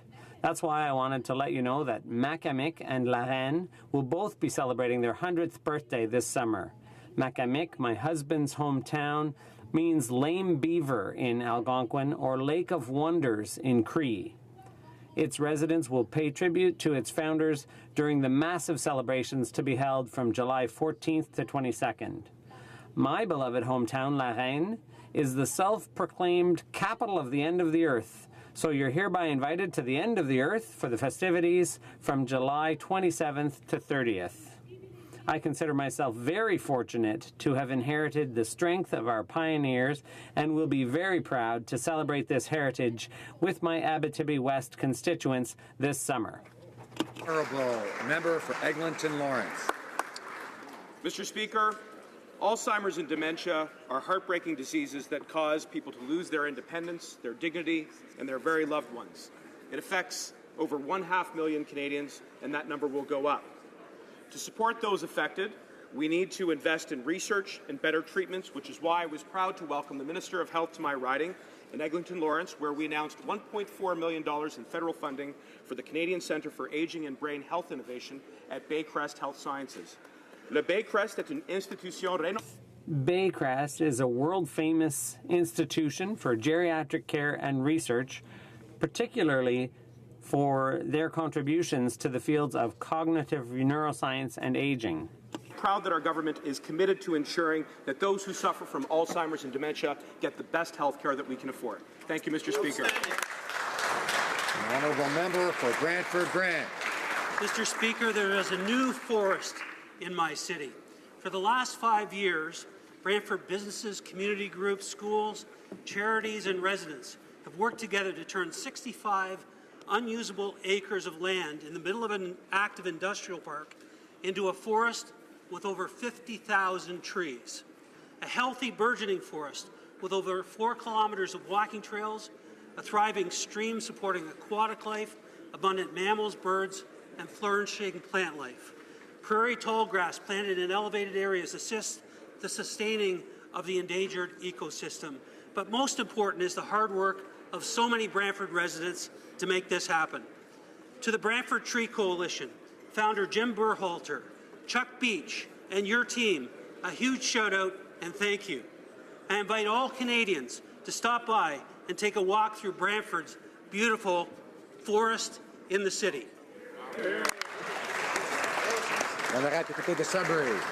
The honourable member for Sudbury. In 1972, the Sudbury Superstack was the largest chimney in the world. Today, the mining company Valley has reduced emissions so much that it no longer needs a superstack. Last month, Valley announced that it was ending the use of a superstack in 2020. This is a story of progress, of doing things better, smarter, safer, and more efficiently. But Sudbury's real story of regreening and regeneration, of rebirth, began because the superstack was built 45 years ago. Mining is in the Sudbury's bloodstream. The superstack was a mighty symbol of our industry.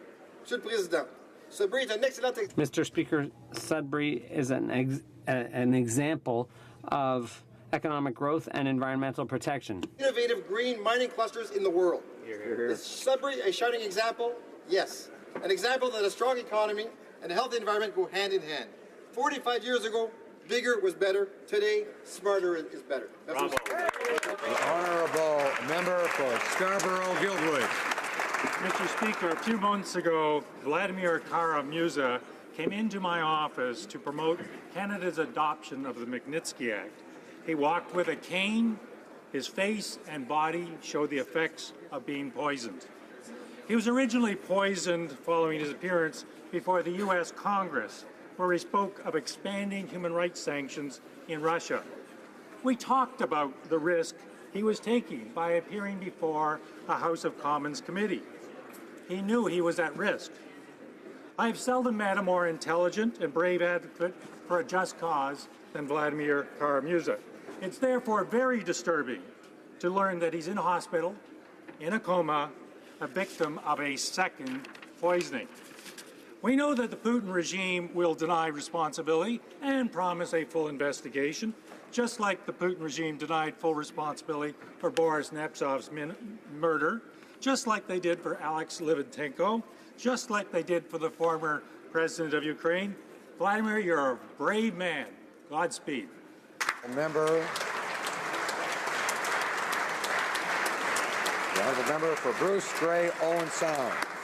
Mr. Speaker, my riding of Bruce Grey Owen Sound has a long tradition of hockey excellence, and this year is no exception. First, the OHL's Owen Sound attack just set a franchise record 15-game win streak that spanned almost 2 straight months. This amazing streak has propelled the team to 9th place on the Canadian Hockey League rankings. While this streak recently came to an end, I'm pleased to report to this House that the TAC are now on a new 2-game win streak. Furthermore, my hometown of Wharton has put forward a bid to become Canada's next Kraft Hockeyville. In a few weeks, Kraft will announce the top 10 Hockeyville nominees. Citizens of Wharton and area are working hard to win this honor and the $100,000 grand prize that comes with it for major repairs and upgrades to the Wharton and District Community Centre and Arena. I encourage all Canadians and you, Mr. Speaker, to learn more at facebook.com/WhartonKHV. On behalf of this House, I'd like to wish the town of Wharton best of luck in their pursuit to become Kraft Hockeyville.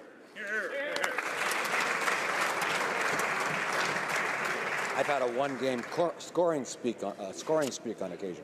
The honourable member for Laurentides-Labelle. Mr. Speaker, I'd like to salute and congratulate the new Alpine Skiing Super G World Champion. Eric Gay is continuing to leave his mark on history. Yesterday, he became the first Canadian skier to win this prize in St. Moritz. He's from the Laurentians. He was a classmate of mine a few times, and he has once again demonstrated his ambition and leadership in the world. The Upper Laurentians region is recognized as the cradle of skiing in Canada. This recognition was shown in women's alpine skiing. My grandmother was the first star and the first women's alpine ski coach in Mont-Tremblant in 1940. This recognition continues to be shown today. You can see what a special person Eric is through his victory message on Facebook. Ski technicians, family and friends, this is our victory. Monsieur le Président. Mr. Speaker, Eric Gay is our champion and our role model. Thank you. The honourable member for Quebec-Mactaquac. Mr. Speaker, I rise today to highlight the good work of an energetic, inspired, and motivated group in my riding. Their desire to make positive local change is impressive, and their optimism is infectious. Ils se prononcent sur des dossiers. They dealt with issues like seniors, education, and jobs, and they're initiating change through committed volunteer efforts as a result of genuine concern for their community. Thank yous go out to Ashi, Pascal Gagnon, Jenna Green, Vanessa Nickel, Louise Pickard, Letitia Porter, Hannah Saunders, Devin Shriver, and Destiny Spencer. They are the founding members of the Towick-Mactaquac Youth Constituency Council, and they are setting an example. Our future leaders. Investing in our youth, as our government has done, means investing in our future. I'm connecting with the youth in my riding, and from where I'm standing, our future's so bright, we're going to need shades. The honourable member for Niagara Falls. Thank you, Mr. Speaker. Today I pay tribute to a hard-working and dedicated individual who has served this chamber with distinction for over 32 years and is preparing for a well-deserved retirement. Lynn Legault has acted as a supervisor of the Parliamentary Page Program for over 3 decades, where she has witnessed Canada's history in the making. Over the years, she has facilitated the operations of this House of Commons and ensured that we as MPs are able to do our job and represent Canadians. She has always been an inspiration to those who she's worked alongside and a role model and mentor to our pages. Her constant smile, compassion, and positive outlook on life has had a significant effect on the lives of all those she has supervised through her exceptional career. On behalf of all my colleagues, and for me personally, I would like to thank Lynn for her dedication and loyalty for her over 32 years of continuous hard work. We wish Lynn all the best as she enters this new chapter of her life. Thank you for your service to our country, Lynn.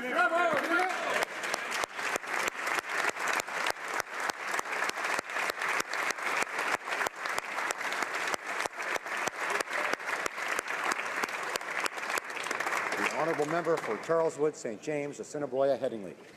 Mr. Speaker, I rise today to congratulate a constituent in her introduction to the Manitoba Sport Hall of Fame.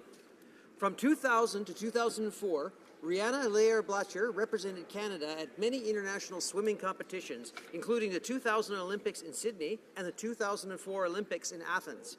Throughout her competitive career, she won 13 national titles, 19 international medals, and set 4 national senior records specializing in 50-meter and 100-meter breaststroke and 4x50-meter medley relays. In 2004, she was named Canadian Female Swimmer of the Year. Since retiring from active competition, Ms. Lair-Blacher has stayed active in her sport and is assistant head coach of the St. James Seals Swim Club in Winnipeg. I wish to commend her for her commitment to sport and her community, and for all she has done to represent Canada on the world stage. I ask all members to join me in congratulating her on this significant and well-deserved honor. Bravo. The Honourable Member for Churchill, Kiwatanook, Askey. Mr. Speaker, just this week, young people were told again by this government that they're to blame for their insecure job situation. Canadians of all ages want good jobs that are disappearing. Inequality is increasing, and this is directly linked to the rise of precarious work. Les jeunes au Canada sont laissés pour... Young people in Canada are being left out. Successive liberal and conservative governments that push the politics of privatization, outsourcing, and austerity. The result of trade agreements that have sold us out, of foreign takeovers, and of growing corporate concentration. Aujourd'hui, les jeunes se mobilisent. Today, young people are mobilizing. They want more to be done. Matter, Indigenous struggles, climate action, and 15 for fairness.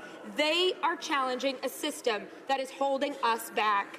Together, we must join in solidarity and build a movement for social, environmental, and economic justice for young and all Canadians. Yay. The Honourable Member for Red Deer, Mountain View. Mr. Speaker, last night I joined my Conservative colleagues for an emergency debate regarding the Alberta jobs crisis. We'd hoped that the Liberals would address this issue, but instead they spent their time congratulating themselves for things that were never delivered. So let me bring the focus back on Albertans.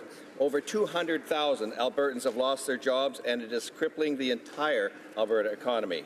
Hundreds of businesses in my riding have permanently closed their doors, and many families have lost their livelihoods, their homes, and their savings. Albertans want their jobs back, they want to work, and the Liberals need to stop working against them. For the past year, our pleas have fallen on deaf ears, and from the way the Liberals acted last night, it looks like nothing has changed. Mr. Speaker, the Alberta jobs crisis is not an alternative fact. It is a harsh reality. Thank you, Mr. Speaker. An honourable member for Mississauga-Streetsville. Mr. Speaker, as we are currently experiencing some of the coldest temperatures of the year, it is important to think about those who do not have a place to stay and are spending the night out in the cold. On February 25th, I will once again be taking part in the annual Coldest Night of the Year walk, an annual walk to raise money for the hungry, homeless, and hurting.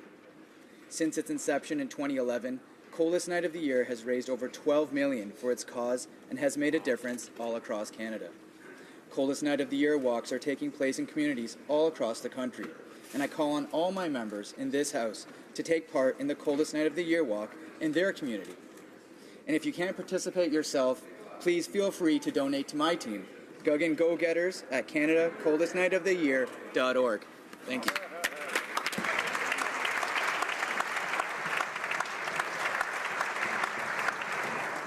Oral questions, questions orales. The Honourable Member for Lac-Saint-Jean.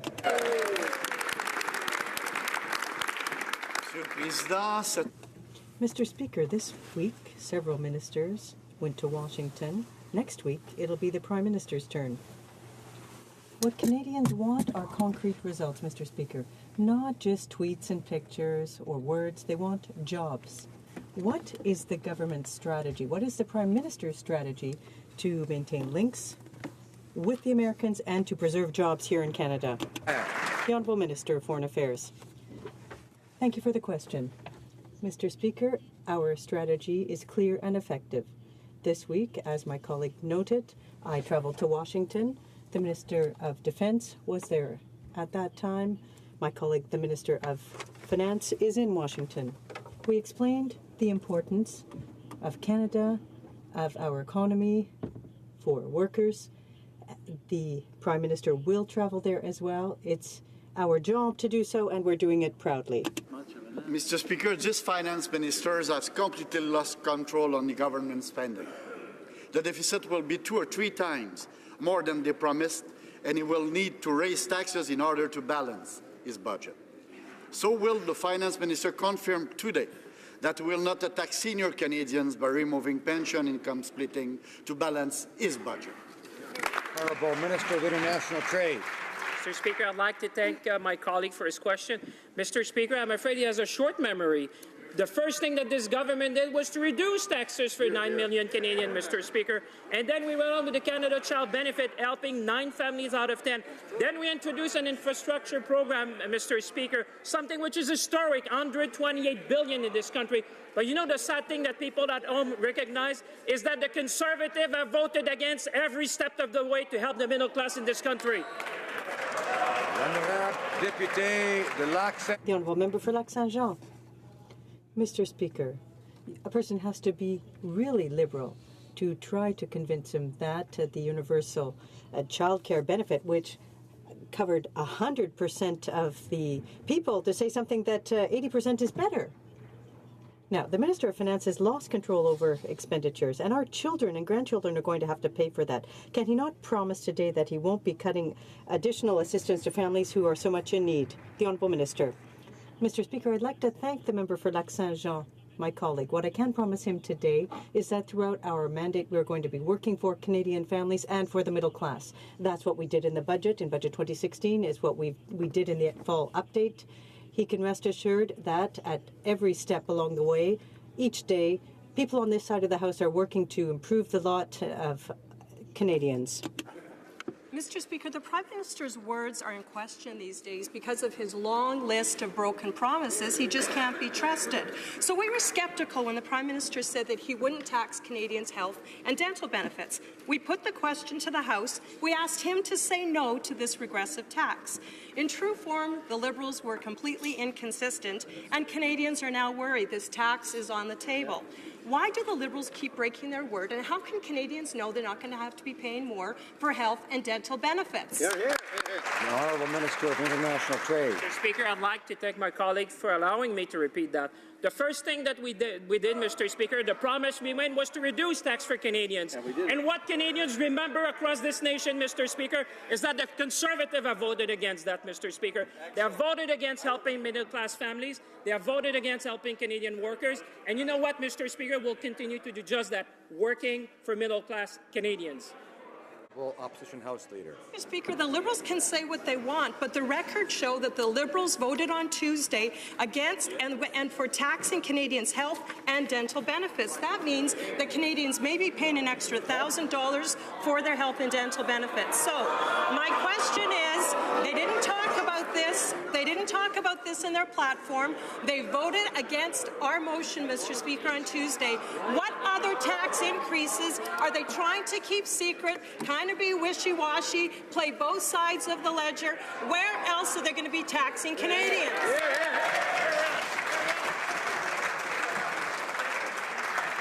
Order, order. We need to hear the questions. We need to hear the answers as well. Order, please. The Honourable Minister of International Trade. Mr. Speaker, Canadians know who to trust when it comes to taxes, because the first thing we did, Mr. Speaker, was reduce tax for middle-class Canadians, and that Canadians know across the nation. Mr. Speaker, the Prime Minister was very clear to answering the question from the member. She knows that well. What we're doing is to review all the tax measures in this country. This is the right thing to do. That's what a responsible government is doing. But one thing Canadians will always remember is that this government, the first thing we did was to reduce taxes for the middle class. Honourable Member for Vancouver East. Say, quote, only countries that respect human rights and offer a high degree of protection to asylum seekers may be designated as safe third countries, end quote. 22 refugees risked life and limb crossing from the U.S. into Canada. No one risks their family's safety unless they have no choice. These refugees are blocked from the Canadian system while they're in the U.S. because of Third Safe Country Agreement. Thus, the ministers still believe the U.S. is offering a high degree of protection to asylum seekers. Yes or no? Honourable Minister of Immigration. Our government has been recognized as being a global leader in welcoming refugees and asylum seekers. We are proud of that tradition. The U.S. Safe Third Country Agreement with the United States and Canada provides an orderly system of managing asylum claims. The honourable member knows or should know that the U.S. executive order has no bearing on the U.S. Safe Third Country Agreement with Canada. We are proud of our tradition of offering protection. Every eligible asylum seeker has access to a fair hearing in front of the Immigration and Refugee Board, and each case is assessed based on its merits. The Honourable Member for Laurier-Sainte-Marie. Mr. Speaker, last weekend, 22 refugees walked across the border in very cold weather in search of safety in Canada. But under the Safe Third Country Agreement, a refugee who transits through the United States cannot then come to Canada. Yesterday, the Prime Minister said that we would welcome all vulnerable people. Well, those refugees, Mr. Speaker, are vulnerable people. So, will the government suspend the agreement on the safe third countries in order to allow them in? Mr. Speaker, this year alone we will welcome 40,000 refugees in Canada. That includes 25,000 resettled refugees, which is double the number that the previous government welcomed. It also includes 16,000 privately sponsored refugees, which is triple the number that the previous government had. So we will take no lessons from both parties on our record. We're proud of our record and will continue to support Canadians in their extraordinary generosity to those who are seeking protection. Thank you. The Honourable Member for Laurier-Sainte-Marie. Well, that wasn't really the question. But we know that a Canadian family was stopped at the U.S. border. Canadian citizens, residents of Brossard, and they were stopped there, and it turns out that they're Muslims. When the Prime Minister was questioned about this, he said that he's working with the Americans to see how we can improve the situation for Canadians. I don't think that's sufficient in the current circumstances. When we see things like this happening, can the Minister confirm that that was an isolated case, or are there other cases of Canadian citizens being turned back at the border? Mr. Public Safety. Mr. Speaker, proper and appropriate treatment for all people from Canada seeking to enter the United States or any other country is a priority for this government. Canadian citizenship and travel documents need to be respected. In this particular case, the Member of Parliament for Brossard-Saint-Lambert, her office, has been in touch with the Canadian citizen that has made this complaint.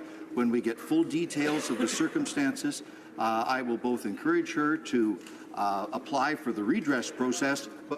The Honourable Member for Vancouver East. Fredwa Alaoui is a Muslim Canadian born in Morocco. She has a Canadian passport, but that was not enough.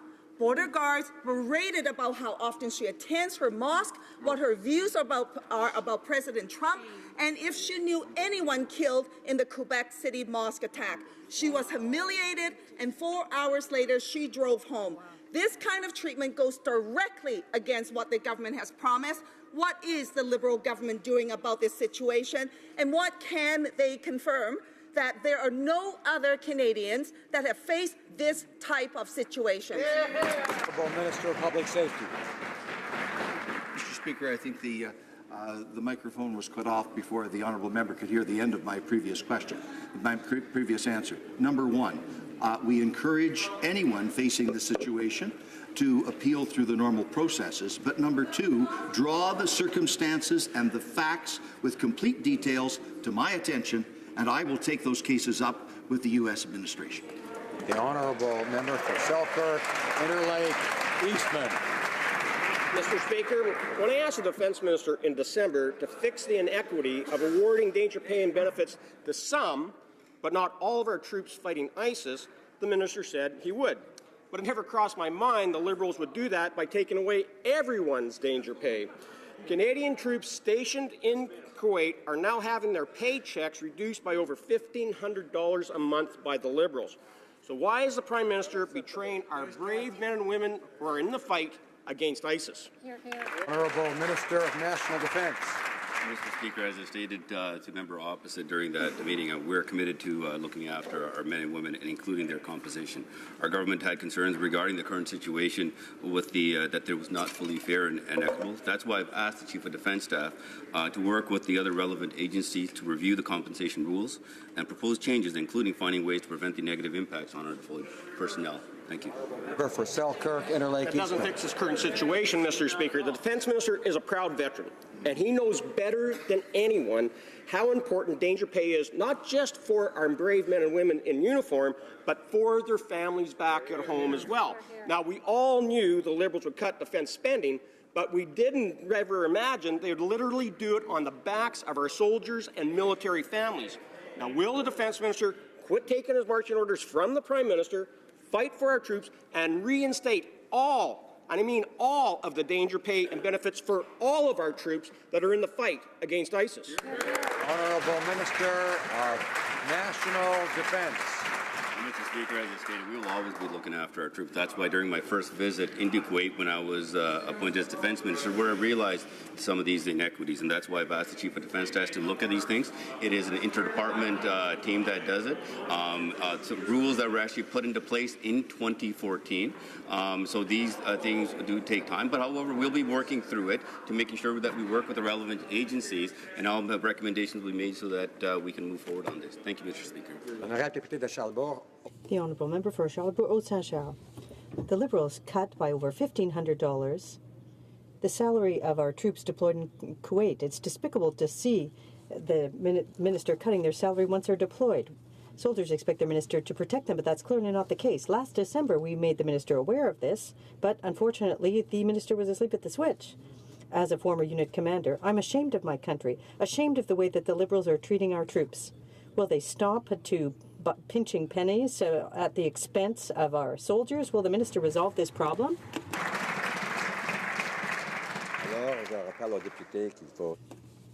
I would remind the minister that he must go through the chair. The Honourable Minister. What was despicable was actually sending our troops in the first place without all these compensations. When I first visited our troops is when I discovered this, and I had conversation with members opposite on this. Hence the reason why it was brought to my attention, and we have to work through a process to be able to resolve some of these issues. Many different departments are involved, and we are working through it, and we will get through this. Thank you, Mr. Speaker. The Honourable Member for Charlebourg-Haute-Saint-Charles. Mr. Speaker, this had to hit the media yesterday to hear about it. My colleague, the member for Selkirk Eastman, and I have been talking to the minister, questioning the minister in a very honourable way. Nothing has been done.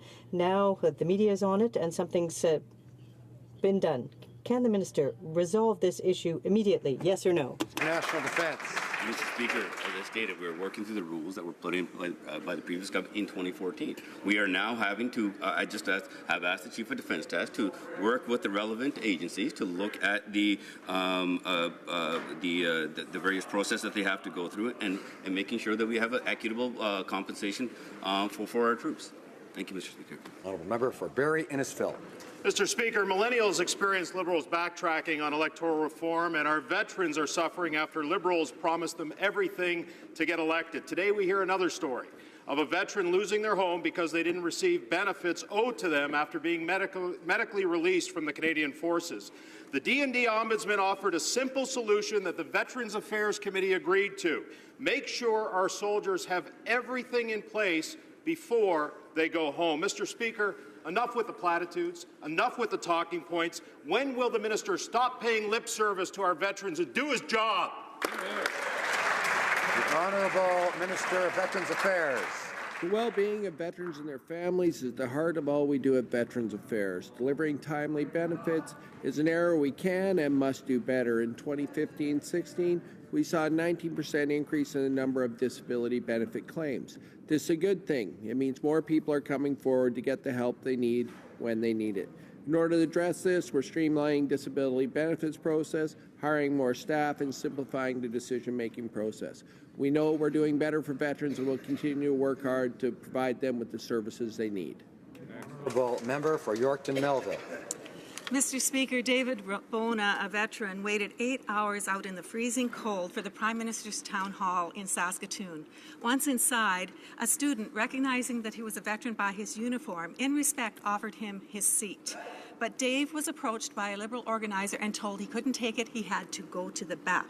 What? Clearly visible to the PM, Dave stood at attention for 20 minutes, waiting to ask a question, but was ignored. Why did the Prime Minister ignore David Bona? Honourable Minister of Veterans Affairs. Mr. Speaker, our government is committed to veterans and their families, full stop. And after the previous 10 years of the former government, frankly, ignoring veterans' concerns, by the fact that they closed offices, by they reduced 1/3 of the frontline staff, it's actually shocking that we're actually getting this question. Our government is working hard to ensure that veterans receive the care, compassion, and respect they deserve. Budget 2016 saw us put $5.6 billion and more resources to veterans and their families. We're going to continue to deliver on their behalf. Député de Jean. The Honourable Member for Jonquière. Mr. Speaker, the Liberals and the Prime Minister himself made an election promise to restore home mail delivery service for everyone who lost it. The Minister received the report that examined Canada Post last December, but we still haven't had any news with respect to her decision. Like the promise for election reform, should we expect to see this report ripped up? Will we be seeing another broken promise? Honourable Minister of Public Services and Procurement. Mr. Speaker, I thank my colleague for her question. And contrary to her comments, we are following through on a promise we made during the election to stop installing community mailboxes. Order. Order. We need to hear the answer. The Honourable Minister of Public Services and Procurement. Thank you, Mr. Speaker. We are continuing with the promise we made, and that was to stop the installation of roadside mailboxes, to consult with Canadians from coast to coast to coast, to get their views on the type of Canada Post we need to have, one that's sustainable and delivers for Canadians. And we're doing just that, Mr. Speaker. We now have the 2 reports needed that we now... The Honourable Member for Skeena-Bulkley Valley. I think the Liberals have actually lost the ability to tell when they're breaking promises anymore. It's worrisome. Today in the House of Commons, we're debating an NDP motion to simply acknowledge what everybody already knows, that when it came to electoral reform, the Liberal promise to fix our outdated and unfair voting system has been broken, and that they should apologize. Some Liberals have actually already started apologizing to their constituents, so this should be easy. But during the debate today, Liberal MP from Toronto said he was actually proud of their decision to betray their promise to Canadians. So a question to the minister, and this is a yes or no, is she proud of her Prime Minister's decision to betray his promise to Canadians? The Honourable Minister of Democratic Institutions. Thank you, Mr. Speaker. As I had explained to my honourable colleague during the debate this morning, we listen to Canadians, and listening means listening to all points of view. I know that's something that he has trouble understanding, but that's what we do. And I am looking forward to working on democratic institutions to strengthen, protect, and improve our system. Thank you, Mr. Speaker. I want to remind the Honourable Minister that members here are very good at understanding things, and it doesn't help the decorum in the House. It helps to create disorder, in fact, when we suggest otherwise. So I urge members not to do things like that. The Honourable Member for Haldeman Norfolk. Well, Mr. Speaker, when it comes to Bombardier, the Liberals need to understand that these are taxpayer dollars that they're spending, not their own. If they're going to give big handouts to one favoured company, they need to have a plan to get the money back. Can the Liberals explain what the repayment plan is for Bombardier and how they're going to make sure that the hard-earned money of Canadian taxpayers will be returned? Good question. The Honourable Minister of Economic Development. Mr. Speaker, again, I find it a bit ironic that the member opposite was at the cabinet table when they cut a check for $350 million for Bombardier in 2008. But let me talk about now and the commitment that we have made. We have made a commitment to the workers. We have made a commitment to their families. We are investing in the aerospace sector because this is an important sector that generates 211,000 jobs, that contributes $28 billion to our economy, Mr. Speaker. We're proud of our record. We're proud of the fact that we're making investments, growing the economy, and creating good quality jobs for the middle class, Mr. Speaker. Honourable Member for Haldimand Norfolk. Mr. Speaker, when the previous government helped out Bombardier in 2008, it was in the initial stages of the C-Series development when they were doing research and development. Now, since then, Bombardier has secured many large orders, and their balance sheet is much, much stronger. Now, Mr. Speaker, there are many smaller businesses in the aerospace sector, companies that have truly innovative products that could really have used that money to help get those products to market. So how is this government going to explain to them that one company who said they didn't even need the money was more deserving than they are? Honourable Minister. Mr. Speaker, as I said, this investment is going to help communities, is going to help workers. There are 800 suppliers that are associated with Bombardier that will benefit from this investment because they're part of the aerospace cluster. They're part of the ecosystem when it comes to that very important cluster and sector, Mr. Speaker. That's what we're doing. We're investing not only in the large company, we're investing in all the supplier base from coast to coast to coast. This will help, again, small businesses, and more importantly, this will help Canadians and will strengthen the middle class by making sure that we focus on good quality jobs. Honourable Member for Carleton. Here's what we know about the effect of carbon taxes and the gap between rich and poor. First, we know that those with the least will suffer the most because the poor spend a third more of family income on the items that get taxed. Two, prior experience shows that money generated from the tax always go to those wealthy enough to lobby for it, like the super rich who will now get a taxpayer rebate to buy $150,000 Tesla cars. And three, we know the government is censoring a Finance Canada memo showing the impact of the carbon tax and the gap between rich and poor. Will they release that memo today? Honourable Minister of Environment. Thank you, Mr. Speaker. What we do know about carbon pricing, it's the most efficient way to reduce emissions and to innovate and create good jobs. It always surprises me that the member opposite, who professes to believe in free market principles, just can't understand why carbon pricing makes sense. But I already talked about Patrick Brown, the leader of the Conservative government, but maybe I'll talk about Preston Manning. Conservatives profess to believe in markets, so why don't Conservatives major on how to harness markets to the environmental conversation and make that their signature contribution? I encourage the member opposite to work with me to reduce emissions.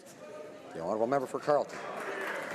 Well, that minister and others claim these taxes are revenue neutral. They claim that, for example, that a single woman with an income of $45,000 will get back in rebates and other tax relief all the taxes she pays on heat, gas, and groceries. But the only way to test that is to know what carbon tax amounts she will pay in the first place. Data contained in a blacked-out Finance Canada memo will tell us exactly that. If these new taxes are really revenue neutral for the poor, why won't the government prove it and release the data now? Honourable Minister of Environment. Thank you, Mr. Speaker. I thought I'd also point out that there are other Conservatives across the country that believe in pricing pollution.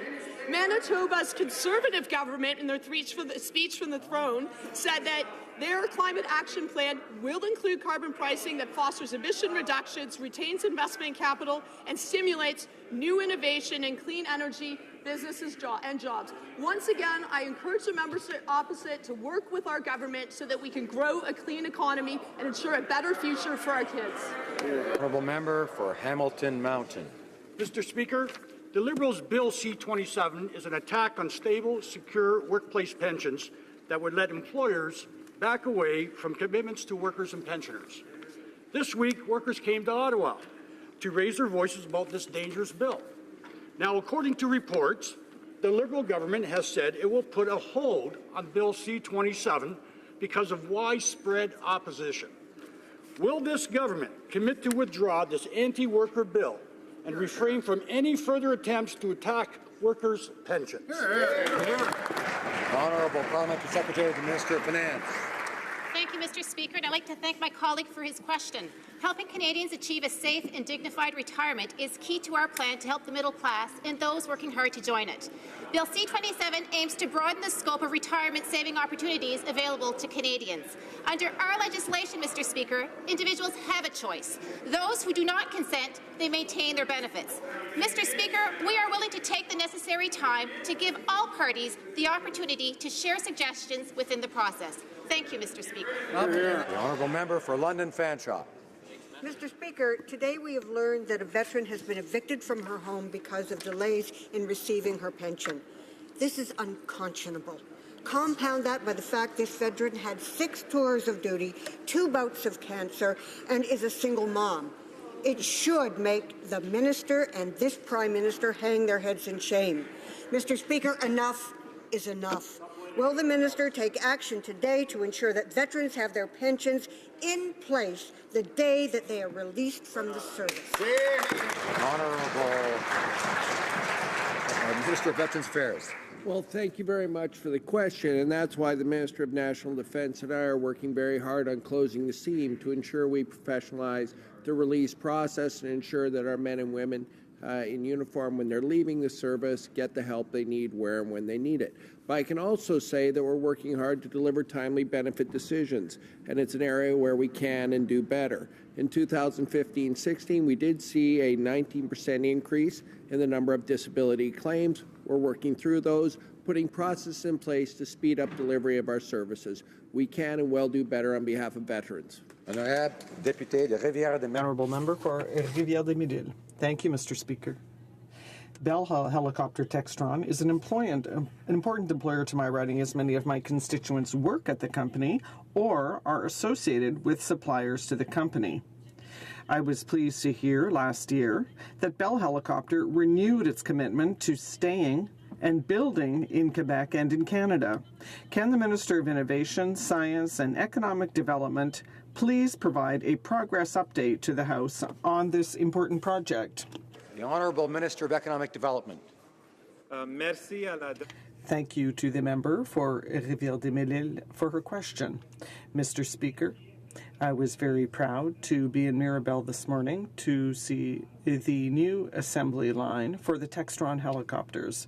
This is another example of our government working in close cooperation with provincial governments to create an environment that is conducive for business in Canada. This cooperation with the Quebec government has allowed for the maintenance of 900 jobs and the creation of over 100 new jobs. Our government is committed to growing our economy. For Central Okanagan, Smiltamine Nicola. Mr. Speaker, homeowners refinance their homes for many reasons, investing in a small business, home renovation project, to get through an extended strike or lockout, or even a divorce. But at the Finance Committee, we learned that the Liberals have cancelled CMHC insurance for those who want to refinance their homes. These changes have resulted in Canadians paying higher interest rates when refinancing a mortgage. These changes were imposed, Mr. Speaker, with zero consultation. Why are the Liberals hurting struggling Canadian homeowners by hiking their interest rates? Honourable Parliamentary Secretary to the Minister of Finance. Thank you, Mr. Speaker, and I'd like to thank my colleague for his question. For many families, their homes are the most important investments that they will make in their lives. That is why we have taken action to contain risk in the housing market and support long-term affordability. For example, Mr. Speaker, the government has implemented a mortgage rate stress test to ensure that Canadians are taking on mortgages that they can afford, even if the rates go up. The government has made this the government also announced income tax measures to improve the fairness and integrity of the tax system. We will continue to monitor the market to protect middle-class Canadians, Mr. Speaker. Thank you. Honourable Member for Louis Saint Laurent. I don't think we sat on the same committee because the experts told us that in past consultations, this would have no effect on Toronto or Vancouver, whereas these new rules were supposed to make a difference, and yet it's having a negative impact across the country for first-time home buyers. Yesterday, the Federation of Quebec of Real Estate Boards said that there will be 10,000 fewer houses for the middle class. That's $220 million less in the Canadian economy. So why is the government continuing to attack families and the middle class in Quebec and across Canada with its bad measures on the real estate market? The Honourable Parliamentary Secretary. Thank you, Mr. Speaker. For many families, buying a home is the most important investment they will make in their lives. That is why we have taken measures to reduce risk on the housing market and to improve sustainability in the long term. For example, the government put in place a mortgage stress test to guarantee that Canadians obtain mortgage loans that they will be able to repay. The government has also announced tax measures to improve the strength and integrity of the real estate market. Thank you, Mr. Speaker. Last week, the Parliamentary Budget Officer identified a shortfall of $9 billion for infrastructure. We know that 96% of the announced projects are not under construction. We know that Alberta was promised $700 million in fast-tracked infrastructure funds over a year ago. And no surprise, Alberta is still waiting for over 90% of those funds.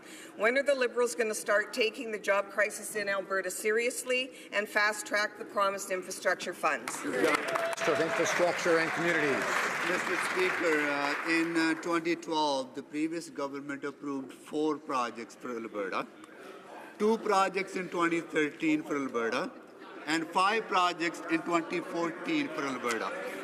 Now compare that, Mr. Speaker, to 127 projects approved by our government for Alberta. When it comes to building infrastructure, growing the economy, creating jobs for Albertans, we take no lesson from the old, tired, conservative Harper government. Thank you, Mr. Speaker. The honourable member for Edmonton-Griesbach. Mr. Speaker, the infrastructure minister likes to boast about his project spending, but on this side of the House, we know the devil is in the details. The fact is, things are just not being built. According to the Government of Canada's own website, which is updated weekly, only one of 127 projects announced in Alberta by the Liberals has started construction. Nothing has started in Edmonton. Another Liberal promise made, another Liberal promise broken. Why have these projects not started? Hear, hear, hear. Minister of Infrastructure and Communities. Well, Mr. Speaker, the 127 projects that I talked about leverage $4.2 billion investment in partnership with provinces and municipalities. As far as Edmonton is concerned, Mr. Speaker, we approved 47 projects under the new plan introduced in Budget 2016. Those projects are helping us build better transit system, reducing commute time for Edmontonians, as well as creating jobs in local communities. Thank you, Mr. Speaker.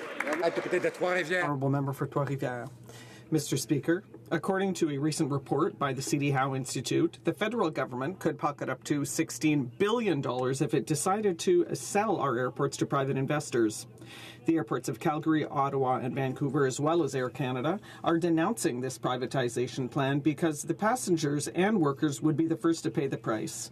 If the government really cares about the interests of Canadians, it should forget about the privatization bank and instead of trying to fund its cronies. The Honourable Minister of Transport.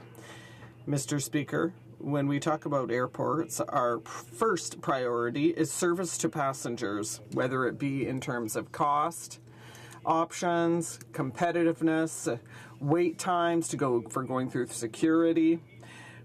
When we talk about a passenger's bill of rights, when we explore different options, you can be sure that our very first priority is servants to passengers, and that is what it will always be.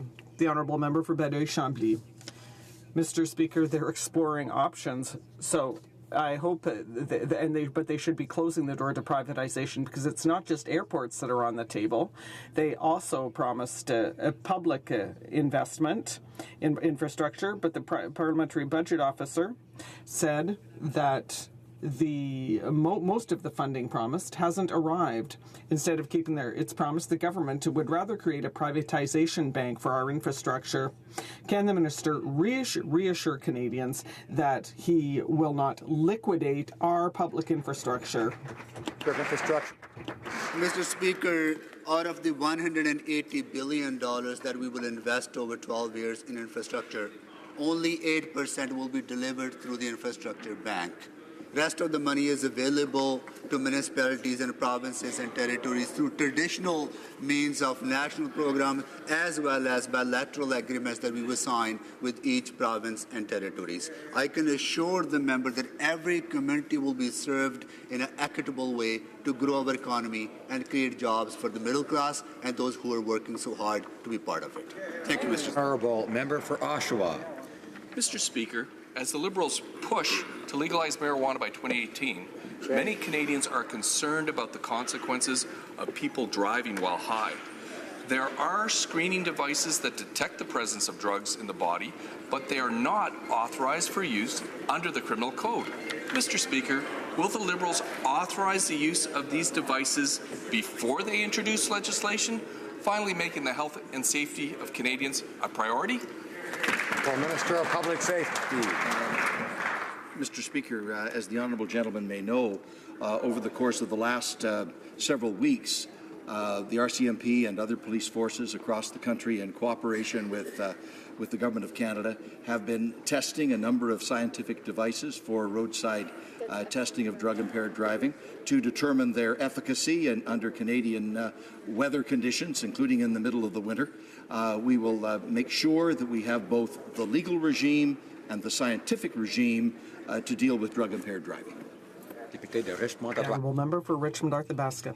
Mr. Speaker, the Canadian Association of Chiefs of Police tabled a report this morning confirming that it is important and urgent to equip police forces so that they can take action in cases of drug-impaired driving before the government even thinks about legalizing marijuana. And I tabled a project, a bill this morning from the Senator Carignan, which will allow police forces to catch drug-impaired drivers and save lives. Do the Liberals intend to make Canadians safe and pass my bill before legalizing marijuana? The Minister of Public Safety. Mr. Speaker, the government made it clear a number of months ago that we intend to have a new legal regime in place, that we will introduce legislation to that effect in the spring of this year. The work is proceeding along in that direction very well. We have the expert advice of the task force headed by the Honourable Anne McClellan, and we will also weigh very carefully the good advice from the Chiefs of Police. The Honourable Member for Lethbridge. Thank you, Mr. Speaker. Mr. Speaker, the Liberals ran on a promise to build consultation and social license into their decision-making process when it had significant impact on local communities. However, it would appear that they're ignoring their own advice or promise with this regard in terms of drug injection sites.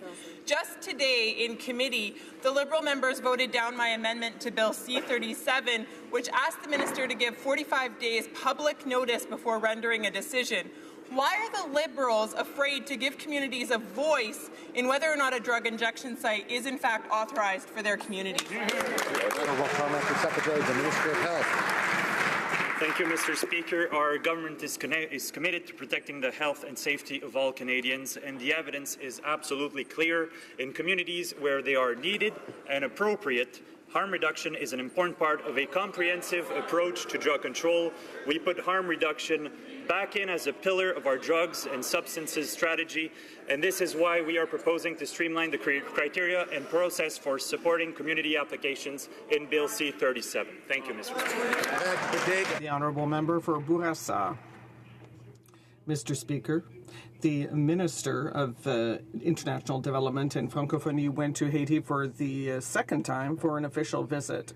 First, to observe the impact of Hurricane Matthew and Canadian assistance, but also to attend the inauguration of the 58th President of Haiti, His Honourable Excellency Jovenel Moise. Can the Minister update it on Canadian aid given to Haiti? The Honourable Minister of International Development. Mr. Speaker, I'd like to thank my colleague from Bourassa for his question. And indeed, I have just gotten back from Haiti to participate in the inauguration of the President and also to visit two projects supported by Canada, a hospital in Gonaïves and the National Police Academy. Yesterday, I announced an investment of some $92 million over 5 years for 5 development projects for health, the health of women and children, and access to justice. Mr. Speaker, our government is committed to accompany the new government of Haiti, and I had the opportunity to discuss that with the new president. For Niagara Falls. Thank you, Mr. Speaker. Today, the Liberals introduced a bill that gives a break to human traffickers who commit multiple crimes. Now, this is unbelievable. The bill says that people convicted of human trafficking will not have to serve consecutive sentences when they commit additional unspeakable crimes against victims.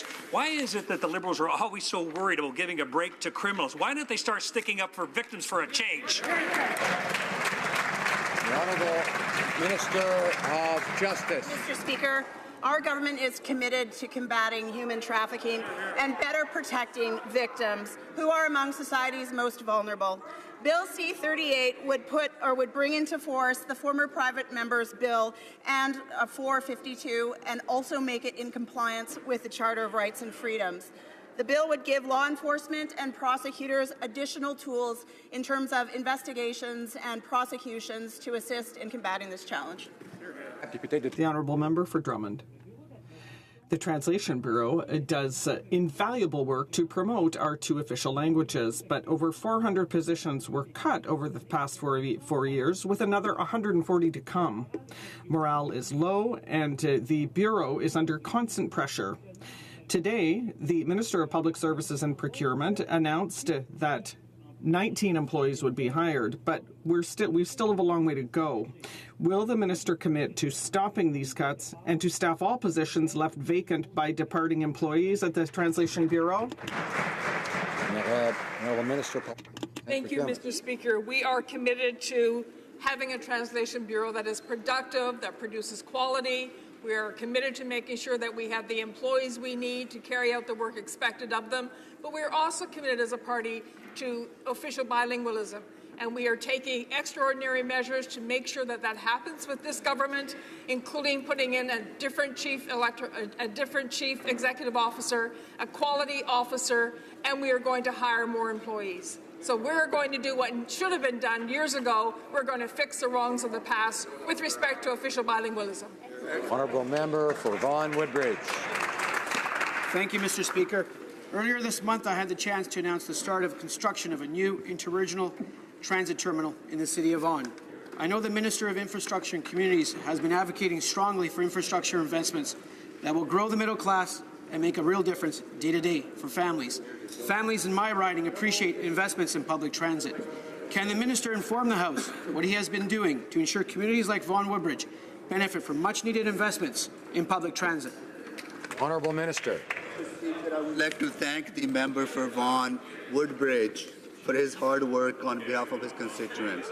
In December, we announced $46 million to support a new transit and carpool lot that will reduce congestion and get commuters home faster to spend time with their families.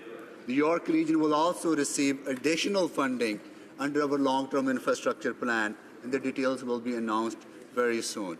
Our government is proud to support investments in the York region and across the country. Thank you, Mr. Speaker. The Honourable Member for Brantford Brant. Mr. Speaker, during the last election, the Prime Minister promised only modest deficits, but alas, that promise was broken. Since then, Liberal ministers have been looking for ways to raise taxes on hardworking Canadians to pay for the Prime Minister's $1 billion of broken promises. We now learn that the President of the Treasury Board is planning to raise user fees, just a tax by another name. Will the President of the Treasury Board tell Canadians which fees are going up, by how much, and when?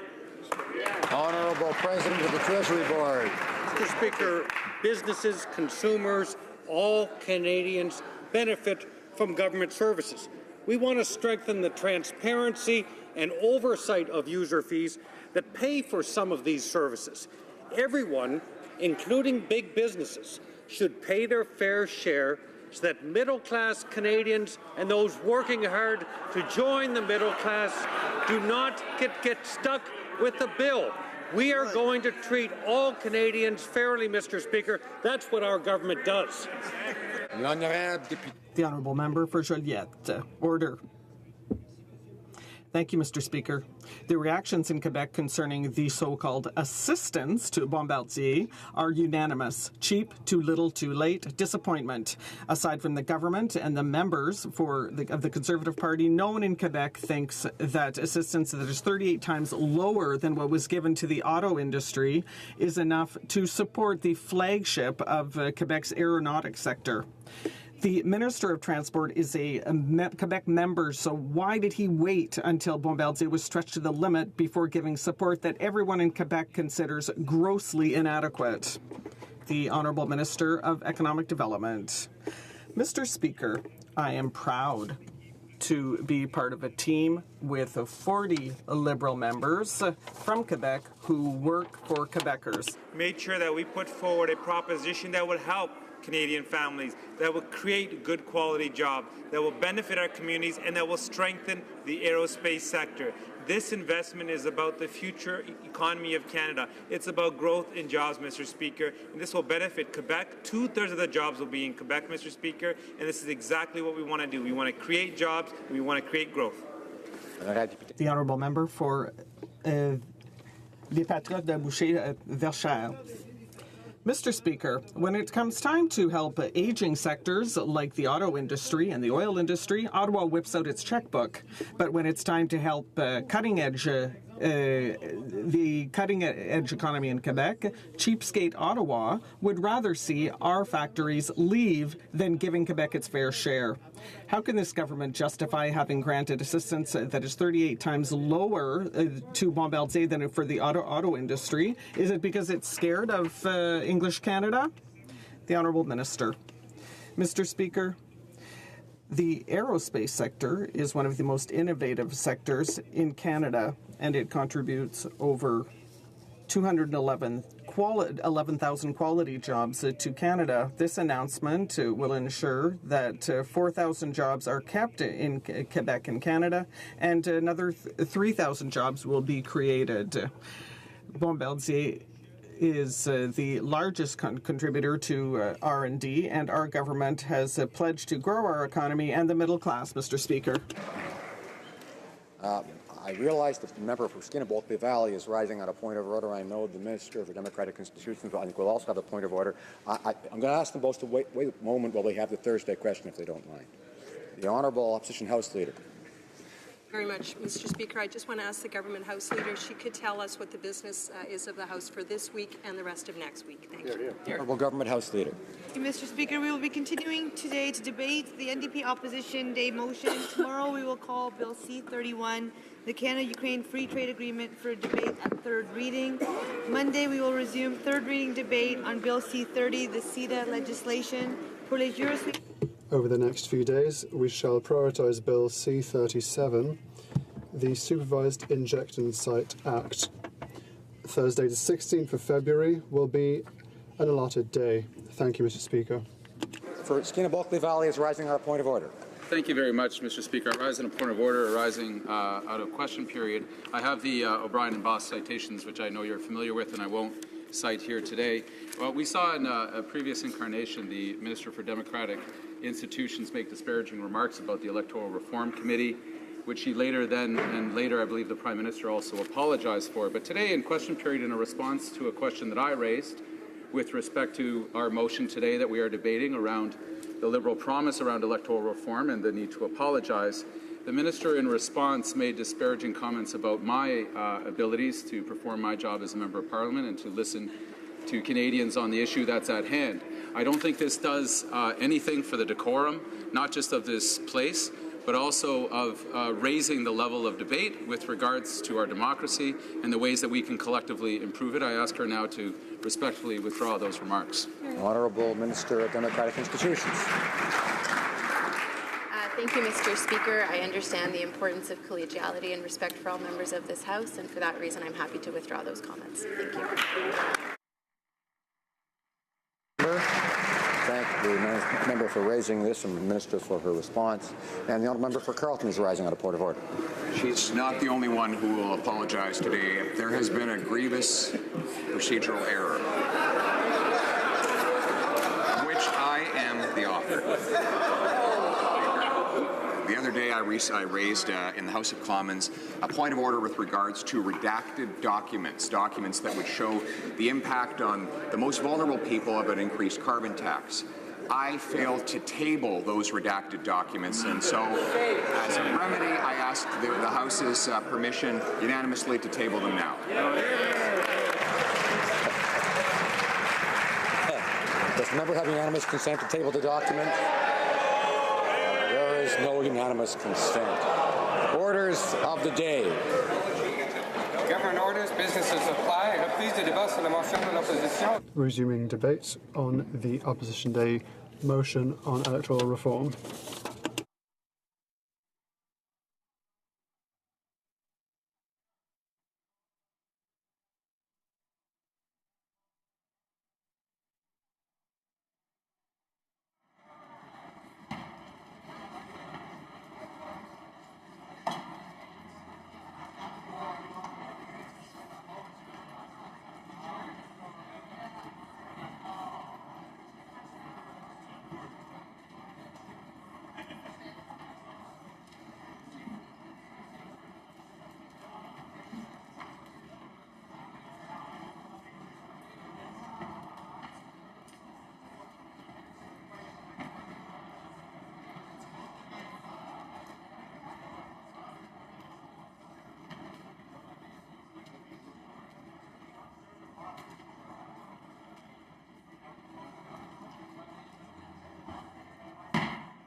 Order. Alors, I encourage members to carry on their conversations outside in the lobbies. Resuming debate, the honourable member for Nanaimo Ladysmith. Thanks, Mr. Speaker. Such a great honour to stand in this House representing the people of Nanaimo Ladysmith. And I must say I had really honestly believed that one of my responsibilities as Member of Parliament was to bring in a new electoral system. New Democrats Liberals, Greens all campaigned with a commitment to change the voting system, and I truly believed, how naive of me, truly believed that this is something that this Parliament was going to be doing. And I feel very sad to be having to participate in this debate today that the Prime Minister misled Canadians when he promised to change the current voting system to make every vote count. So we've heard the history today. The Prime Minister promised repeatedly during the election campaign. He even appropriated Fair Vote's slogan of make every vote count. He repeated the commitment in the throne speech that he would take action to ensure that 2015 will be the last federal election conducted under the first past the post voting system. I want to read you just a fraction of the mail that I am getting, which illustrates the depth of this disappointment. I read from Kimberly Krieger's letter. She's a constituent in Nanaimo. I am a constituent of yours from Nanaimo. I write to express my sense of disappointment. Disappointment does not begin to describe how I felt this morning after hearing that the Liberal Party has reneged on its promise of electoral reform. Betrayal comes somewhat closer. The government quite simply shirked their responsibility to make the policy changes they promised while trying to use Canadians as a scapegoat not to make difficult policy decisions. It is shameful. Our world is in turmoil because of a man who was not elected by a majority of voters in his nation. Canada deserves better than a system that would allow that. End quote. This was such a strong theme of our election campaign. On Vancouver Island, there was not a single all-candidates meeting that did not talk about changing the voting system. And I knew personally what an opportunity this was. While I was elected to Islands Trust Council, which is a regional government in my region, I was fortunate to be able to travel to Norway with a delegation of oil companies, government departments, provincial reps, local and Indigenous leaders, 30 of us Canadians who went to Norway to learn how they're managing their oil spill risk. But the lessons I learned there about democracy were stronger than anything. This was a country that elects more women than Canada, that elects more minorities. It has an Indigenous parliament embedded within its parliamentary system. Very diplomatic embassy people that were traveling with us let us know that decorum in the Norwegian parliament is something to aspire to. They said, we have seen your legislatures and your parliaments in Canada, and quote, ours is nothing like that. This is a country that governs cooperatively. Norway enacts policies for the common good. It does not have deep swings in ideology from one election to the next because the parties are elected together, cooperate together. There are shifts, of course, in those coalitions over time. Nobody would describe Norway as an unstable democracy. They elect more women. They have higher voter turnout. They have more diversity. Their parliament represents the diversity of the country, and they are elected on a proportional representation system. I would have thought that this government, especially having got feedback from across the country, that they would continue to believe in innovation. They would continue to want to elevate the people of color, of minorities, of diversity, women to positions of decision-making. I would have thought that they would want to get higher voter turnout and more youth engagement. But no. Instead of reforming our outdated and unfair voting system to ensure that all Canadians are truly represented in Parliament, the Liberals decided instead to keep the current system because it benefits them. There's no other explanation. And especially disturbing to me has been the government's claim in the week since they broke their promise to claim that there's no consensus around electoral reform. So for one, during the election, 2/3 of Canadians voted for a party that promised to implement a form of proportional representation to make every vote count. During the work of the committee, 90% of the experts and 80% of the members of the public that testified called on the government to adopt a proportional electoral system. And then third, when the Liberals undermined the whole process by launching their ridiculous online My Democracy survey. They didn't even ask Canadians what kind of voting system they wanted. In my own riding, Nanaimo Ladysmith, I've received several thousand letters and emails on this matter. We convened a town hall session in the summertime, not an easy time to get people out to meetings, and not constructive of the government to leave it until summertime to initiate town halls. However, I'm very thankful. Almost 200 people came out to Vancouver Island University to a forum that was extremely well attended, very thoughtful. We got 84% of respondents agreed or strongly agreed that a party's seat in Parliament should reflect the percentage of the votes that it wants.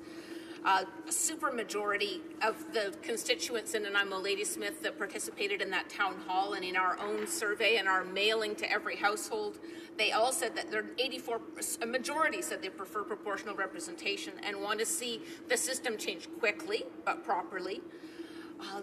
They demonstrated strong support for taking action to change our voting system.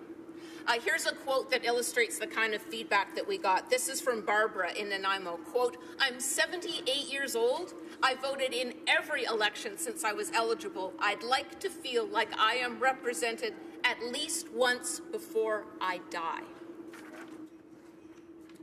And New Democrats cooperated in this process. We tried again and again to help the government keep its promise to change the voting system and make every vote count. And this has been well documented in the debate today and in the record in the House. Proposing a proportional electoral committee, working with the government, trying to find ways to bring this speedily, even after the government let the issue languish for 8 months. Genuinely, we wanted this to win. We were happy for the government to get the credit. We genuinely wanted to change the voting system to make every vote count, because we know that this has worked again and again around the world. We have got every country that scores higher than Canada so far as gender equality in its parliament, every single one of them uses a form of proportional representation in order to get people elected. We have extremely stable governments. All of the Scandinavian countries, Germany, New Zealand, multiple examples of countries that have had multiple decades of experience with proportional representation. None of them would be described as fractious with strong right-wing radical elements. None of them would be described as unstable. And what is the cost of this broken promise? I'm hearing from a lot of young people that engaged in the election in good faith. They are feeling extremely cynical and saddened about the electoral process. I am very concerned that anybody else who might want to participate in a government consultation might say, why bother? I am encouraged by the numbers on the online petition. I checked right before my speech started. I bet that during the course of this speech, it has clicked into the 95,000 count, an astonishing response from Canadians asking that the government keep its promise and change the voting system to make every vote count. On Sunday, I was honored to stand on the steps of Parliament with many young Canadians in a day of action to call for democratic reform, and I will be out again Saturday in front of Parliament 2 o'clock for a national day of action. This is happening across the country. People are calling out strongly for the government to keep its word, and for the benefit of all Canadians, for democracy, for minorities, for women, for young Canadians, I implore the government to reconsider its great betrayal of its election promise, its great betrayal of Canadians, and please make every vote count. Thank you. Questions and comments. The Honourable Member for Vancouver Quadra. Thank you, Mr. Speaker. And I take a strong exception to this resolution that is being debated today. In this text, that the government misled Canadians on its platform and throne speech commitment, and that is absolutely not my experience, Mr. Speaker. The intention of the Prime Minister was genuine. I was part of a small group of members of Parliament that were invited to sit with the Prime Minister in his own home as the Liberal leader and discuss this matter in a way that was real, genuine, and with interest all around the table. The Prime Minister is exceedingly committed to a cooperative Parliament, and we've seen the benefits of that. We've seen the benefits of the change in tone. We've seen the empowerment of parliamentarians at committees. We've seen Senate reform that is completely changing the partisan, divisive nature of the Senate. So, Mr. Speaker, I would like to ask the member from Nanaimo, Ladysmith, what evidence does she have that there was intention to mislead Canadians on this platform commitment? And I would secondly like to ask if this member who campaigned on balancing the budget, given the fact that there was Sorry, the honourable member for Nanaimo Ladysmith.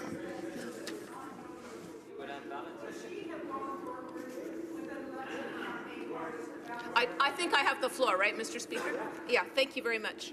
So I would urge the member to follow the lead of her fellow member of Parliament, Liberal from the Kelowna Lake country, who says that partly because he negotiated with a member of the Green Party not to be on the ballot, that he says he won because of his electoral reform promise, and he has apologized to his constituents and voters for the government breaking the promise.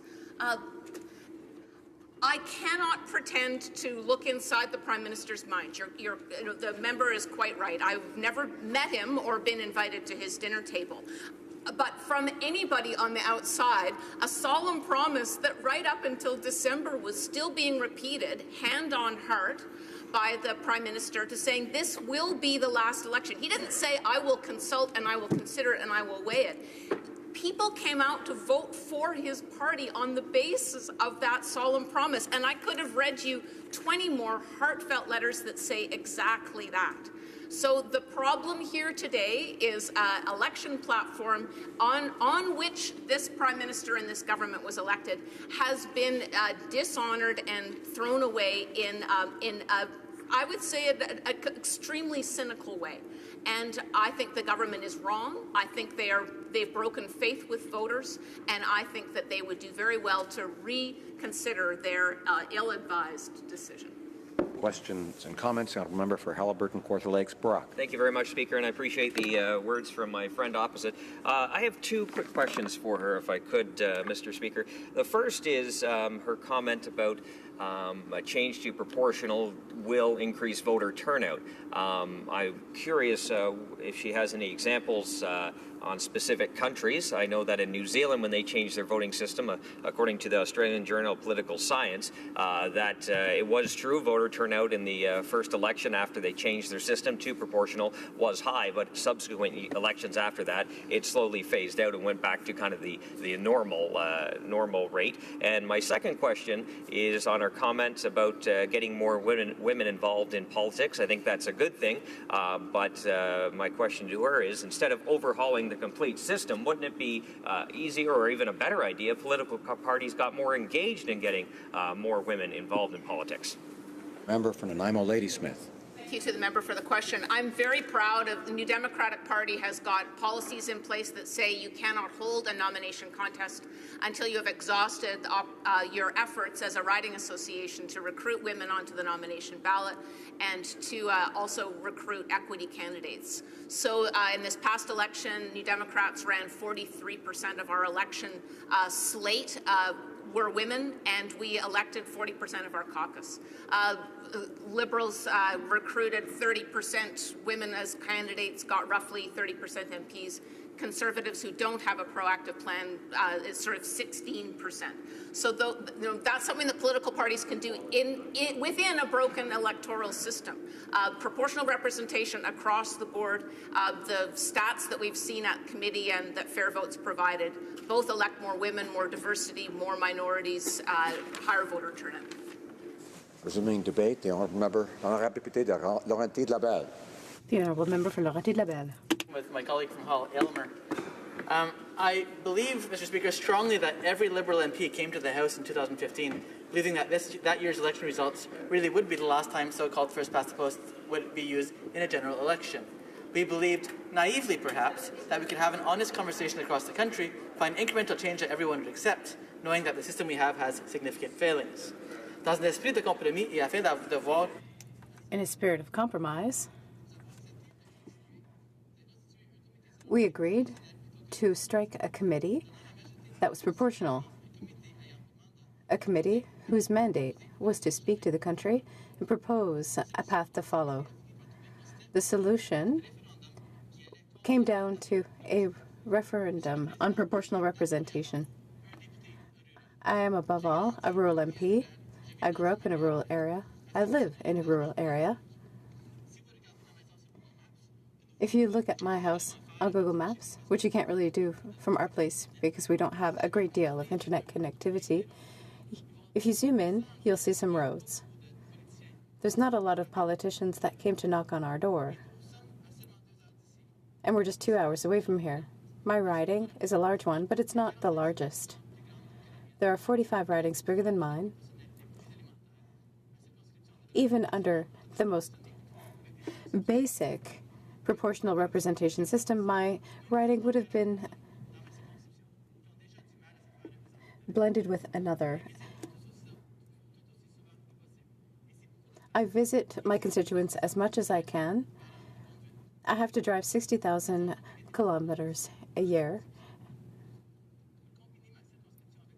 Combining my riding with a neighboring riding, would we have been amalgamated with Rouyn-Noranda, or perhaps all the way to Gatineau? If you ask me to share representation with 4 other MPs, who do you think those MPs are going to look to? Places with 40 people in them or large urban areas? Proportional representation is bad for rural Canada.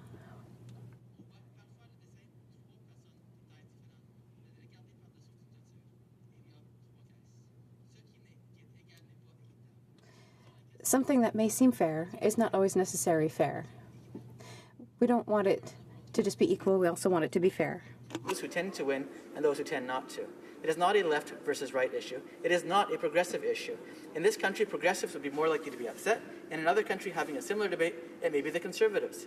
In proportional countries, the parties that perform poorly want single-member plurality. In single-member plurality countries, the parties that perform poorly want proportional. The demand for reform the world over has less to do with democratic principles than it does pursuing an advantage on the path to power. Princeton political scientist Charles Lebois has shown that historically political parties, whether of the left and the right, almost always support the electoral system that most benefits them. That the NDP has governed 6 provinces in a territory under single-member plurality and never once brought forward electoral reform is proof positive of this paradox. We hear sometimes that first past the post resulted in the current situation south of the border, and therefore must switch to proportional. We can look at France, that have had 2-round elections since the 50s, except a single election in 1986, where the socialists thought they would benefit from a proportional system. Those who benefited most were the Holocaust-denying Front National, who went from 0 seats to 35, and gained the credibility they needed to become real contenders for power. The point is, every system can be manipulated. Mixed-member proportional is a very rare system, and for good reason. Albania, Italy, Venezuela, Lesotho, and Romania have all experimented with it and then abandoned it because it is the easiest system of all electoral systems to manipulate. By using 2 votes, one for the candidate and one for the party, particularly manipulative parties split into 2 registered parties. Subparty A focuses their efforts on the candidate ballot, and Subparty B focuses their efforts on the list ballot. The 2 parties respectively win, say, 40% of the constituency seats with 30% of the popular vote, and because the list party and the partnership did not win any constituency seats, they are granted 30% of the seats through the top-up system. The 2 together now have around 60% of the seats with only 30% of the vote. Of all the systems available, mixed-member proportional takes all that is bad about the 2 leading electoral systems and combines them. We are often directed to other countries for examples, so let's take a quick look at a few more of them. Australia is the only country to use both mandatory voting and a preferential ballot, but nobody can tell me with a straight face that this has resulted in a permanent, stable, centrist government. They have a government that alternates between a left-wing party and a right-wing coalition, with no centrist party ever doing well. Finland and Israel use very similar pure proportional systems, and these produce very different outcomes. The political culture is more important than the electoral system. Belgium is credited with creating proportional and is principally known in this respect for its inability to get anything done, setting a world record 589 days without a government just a few years ago, as the parties could not reach a compromise to even form a government. Ireland uses multi-member STV similar to what was proposed in BC, but its reality is vastly different from Canada's. The whole country is only 3 times the size of my riding. If our problem is that local representatives are too often elected on the basis of a strategic or split vote, then let us tackle that problem. If voting for a candidate who has your tepid support in order to prevent a candidate who you cannot accept at the expense of the candidate who best reflects your actual views is the normal situation in Canada today, then let us solve that issue. A preferential vote would do that. It would give you the option to vote for who you legitimately want without benefiting the candidate you cannot accept to see as your representative. It would empower voters to empower their MPs because they would have a genuine representative. Giving the voters the right to specify second and third and fourth choices takes away the horse race narrative and makes a conversation about who will actually represent us as electors. Il est également très ironique qu'il y a un mouvement pour changer. There is a movement to change the electoral system because some votes are considered that they don't count.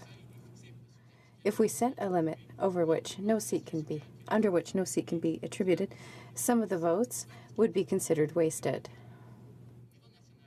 On a national level, 2/3 of Canadians on mydemocracy.ca said they were satisfied with their democracy. Increasing the representation of smaller parties in Parliament was not a priority. In the questionnaire sent out to my writing, we received responses about electoral reform. Out of the responses, 37% wanted a proportional representation, and about 40% wanted mandatory voting. The low rate of response makes it clear that this is not a priority for people in my riding. They have more important issues to deal with. In their daily lives, access to internet, managing the water table, and infrastructure are a bigger concern than checking a box on their ballot. Mechanisms such as, say, a $20 tax credit for voting or tax penalty for not doing so. Our campaign strategies now, across party lines, are to identify our voters and make sure they go out and vote. Low turnout advantages one candidate and high turnout advantages another. Les élections doivent viser à choisir parmi les philosophies. Elections are about choosing between different philosophies and ideas rather than relying on tactics and strategies. People describe politics as war by other means.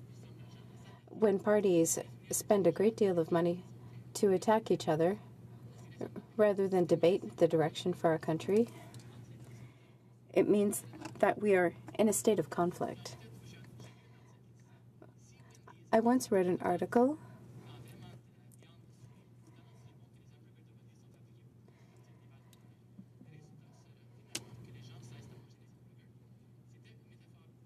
that had an interesting metaphor about political science. Rather than one guided by facts and philosophy, those whose ideas are the least saleable are working hard to suppress the vote. This is not a uniquely Canadian phenomenon, in spite of the unmitigated attack on our democracy that was deliberately and ironically called the Fair Elections Act. Making voting mandatory puts the onus on the state to ensure every citizen has the ability to do so. It is one of Canada's great democratic ironies that of all the pieces of identification available for a Canadian citizen to identify themselves at a voting booth in a federal election, it is virtually impossible to use only documentation issued without charge by the federal government in order to vote. Now, Mr. Speaker, that there is no consensus on electoral reform is clear for all to see, and I will strongly and unequivocally defend the position of our government to abandon it unless and until all parties put their narrow partisan interests aside and figure out what is genuinely best for the voters rather than the party leaders of this country. Indeed, there is tremendous irony, Mr. Speaker, to telling Canadians that we need to change our electoral system because some votes cast do not, in some ways of measuring, count, and that we therefore need to change the electoral system to accommodate those votes without the consent of the near unanimity of Canadians. Why, Mr. Speaker, would an election reform advocate's vote count more than one who is satisfied with the status quo? If the problem is that some voters' opinions are seen not to count, it must be the case that any change not leave anyone's opinions out. Madam Speaker, that is the very essence of consensus. Thank you, Madam Speaker. Questions et commentaires, questions and comments. L'honorable député de Sherbrooke. The Honourable Member for Sherbrooke. Thank you, Madam Speaker, and I would like to thank my colleague for his speech. Even if his anti-proportional argument is not something that we can agree on, but that's not the essence of today's discussion. The essence is that even though he is making an anti-reform argument, it remains that his Prime Minister mentioned during the campaign that it would be the last election held under the current system, and he said it not only during the campaign, which my colleague was elected on, but this promise was repeated after the election. The reason we are debating today is not to favor one system over the other. It's simply to ask my colleague to apologize because he betrayed Canadians. They said things for months and months, for years, promising a reform of the electoral system, and now they say no thanks. We're looking for an apology. There's no need to make a speech on voting systems. We're just looking for someone to apologize and for betraying constituents. The Honourable Member for Laurentides-Labelle. Thank you, Madam Speaker. In parliamentary democracy, to make decisions, it doesn't require. A future parliament can make changes. When we change the electoral system, it changes the game. We need consensus. We need something that could almost lead to full consensus in the House. If we're looking for unanimous consent and half the House says no, and someone says that we have unanimous consent, that doesn't make any sense. The Honourable Member for Lanark, Frontenac, Kingston.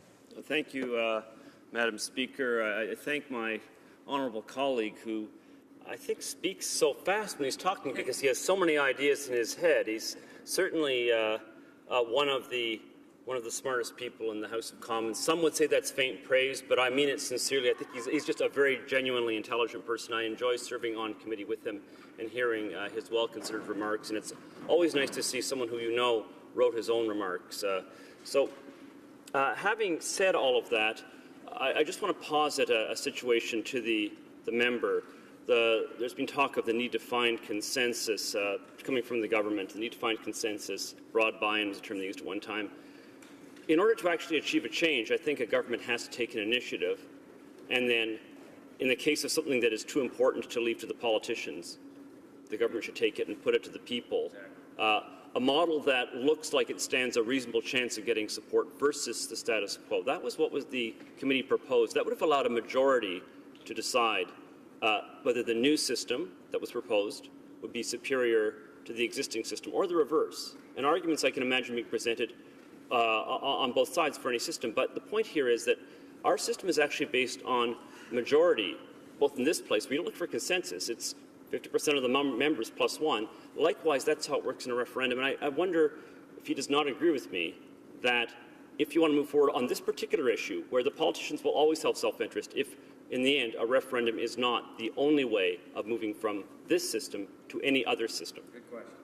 L'honorable député de Laurentides-Labelle. The Honourable Member for Laurentides-Labelle. I was very involved in the referendum in Ontario, and I've seen the electoral reform debate up close and personal, and perhaps a messier way than most people would like to.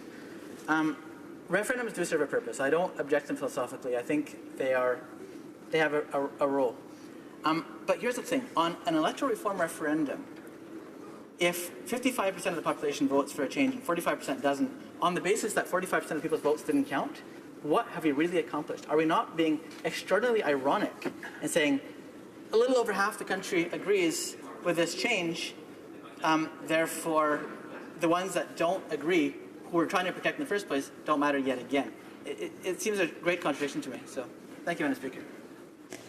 Reprise de débat, resuming debate. L'honorable député de The Honourable Member for Hull-Aylmer. Thank you, Madam Speaker. I'd like to thank all my colleagues who participated in this debate because it's a very important one. I'd also like to thank the opposition members for having raised this issue because I know she's very dedicated to this issue of electoral reform and she's quite sincere. And I must say that her dedication and dynamic dedication to the cause of democracy is something to be congratulated. Now, first of all, I'd like to acknowledge the fact that in my riding of Hull Aylmer, some of my constituents who, because of the lack of consensus in Parliament, will be disappointed in the lack of consensus. That's a situation for them, and I do want to acknowledge their feelings. I must also say, Madam Speaker, the issue of electoral reform is not limited only to a difference in voting rules. There are other factors that are very important that we have to think about. For instance, a few years ago, the last government had tabled C-33, the so-called Fair Elections Act. There were many measures in that piece of legislation that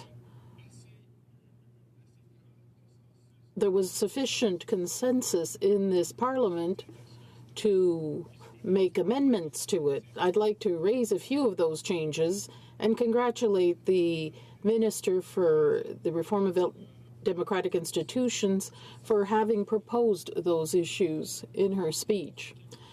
I just want to list a few principles first. Democracy at its core requires and relies upon our ability to set aside partisan interests and to respect, if we disagree, to disagree honestly, but to have an honest debate, a respectful debate, especially on matters that affect us all.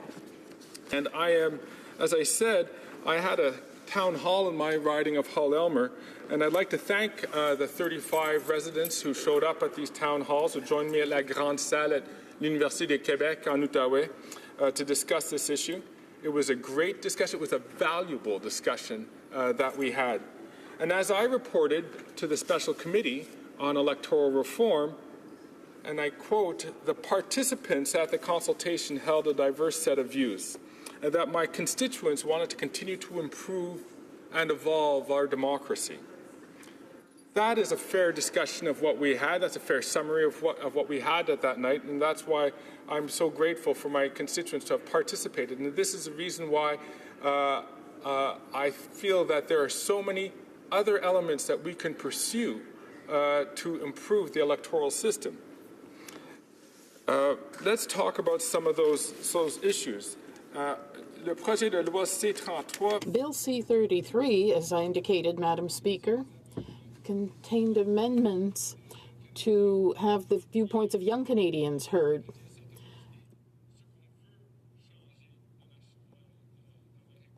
And what needs to be changed in the regulations. First, I'd like to focus on one of those measures, that is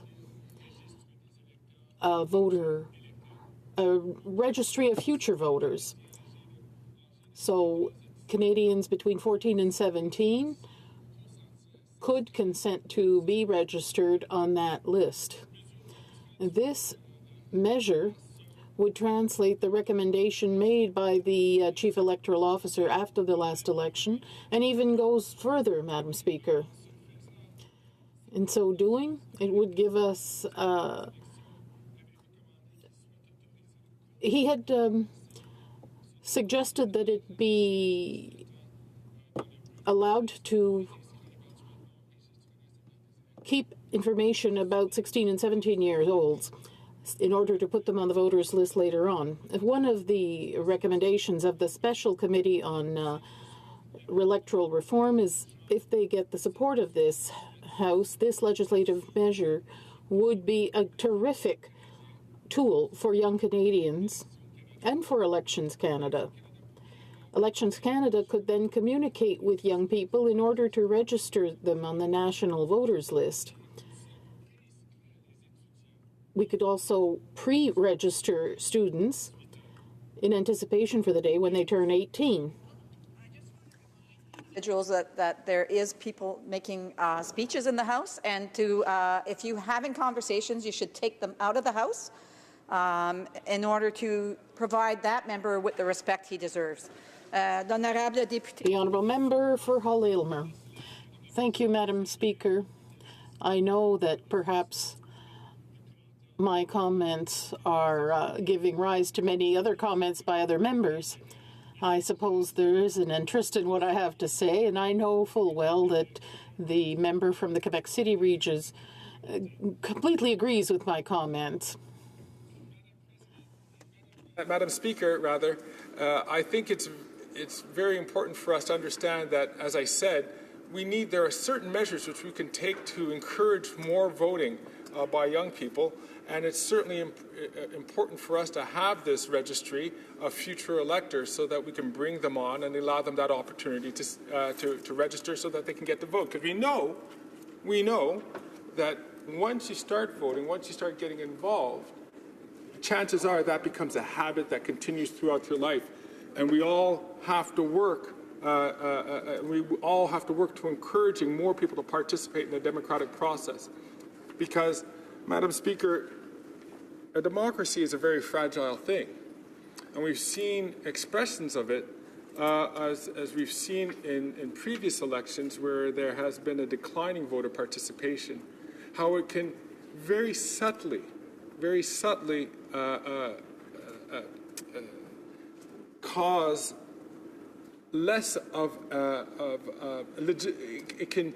En français, on dit que ça va nuire. In France, we say that it will harm the legitimacy of the results. So it's very important that all possible measures be taken to ensure that these people can take part in the democratic process. That's very important. Another thing that I'd like to underscore, if I can set aside the comments I'd prepared earlier, is I realize that there is a difference in philosophy. Some opposition members stated the principle that democracy is 50% plus one, that that's democracy, that that's perfectly acceptable. Now, perhaps because I'm a Quebecer, perhaps because I deeply feel the importance of allowing space for minorities, be they linguistic minorities, visible minorities. I think it's very important that insofar as possible, we seek a consensus before we bring about changes to basic legislation. In doing this, we know that we formed a majority government. We could have imposed our will in this House, if only about the makeup of the Electoral Reform Committee that was struck in May 2016. But what we did, and I think that that's a good reflection of our liberal values, we set aside our majority in order to find some consensus among all political parties so as to reflect the intentions of this House. Now, unfortunately, Madam Speaker, I think you're giving me a signal that I only have a few minutes left. So very, very quickly, I think that because there is no consensus, the truly important facet of democracy is that you cannot impose. You can't have the tyranny of the majority.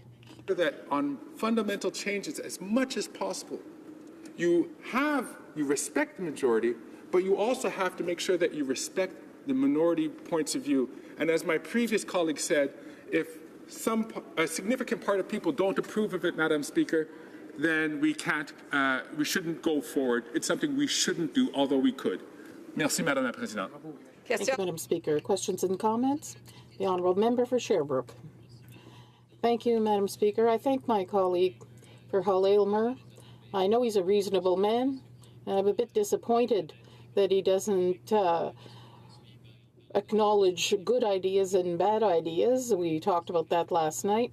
If we could always recognize them in this House, that would be good. I thought he might seize this opportunity to apologize for having said one thing during the campaign and in the last year and a half, in fact, and decided to change his mind. But having said that,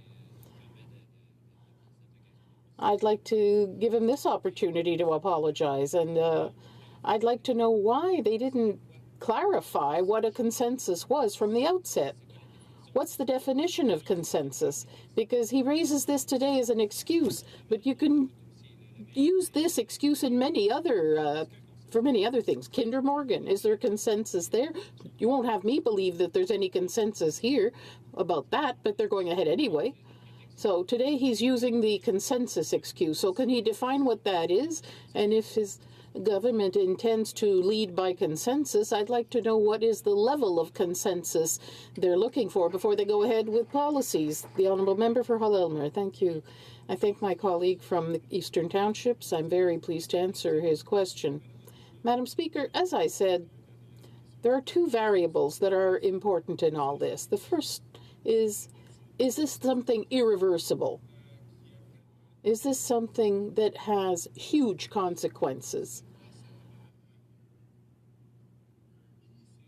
When faced with an initiative that is fundamental, because you don't change your voting system every day from one election to the next. You need something. This is something very important. So in that sense, and given that, I think it's important to seek consensus insofar as possible before making a decision. To transform our electoral system, we need to seek consensus among all political parties insofar as possible. The Honourable Member for Louis Saint Laurent. Thank you, Madam Speaker. I salute my colleague from Hull-Elmer. I don't want to tell you my whole life story, but he's my federal MP when I'm in Ottawa because I live in Gatineau. I'm a good Quebecer. That's where I live. And I regularly receive his documents, and I thank him for that. The member talked about consensus that we need, that we try to get insofar as possible, as often as possible. That consensus did exist within the Electoral Reform Committee. I know he has a great deal of respect for the colleagues on that committee, including the member for Lac-Saint-Louis, who chaired it brilliantly. It wasn't that easy for the government MPs, and there was consensus. The Green Party, the NDP, the Bloc Québécois, we in the Conservative Party, we all wanted a referendum because in a democracy, that's the best way of knowing what people think, is to ask them directly and allow all Canadians to do so. So, Madam Speaker, why did the Liberal Party refuse to consult Canadians this way and seek a consensus by all political parties except their own? The Honourable Member for Hull-Elmer. Madam Speaker, I think this is a situation where the question asked by my honourable colleague for Louis Saint Laurent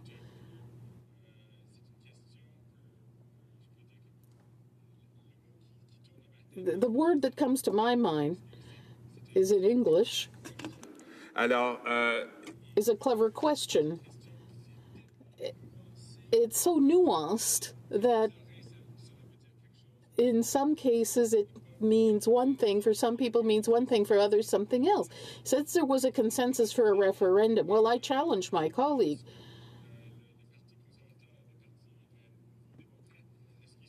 Was the NDP and the Conservative Party in complete agreement on the type of electoral system we should have?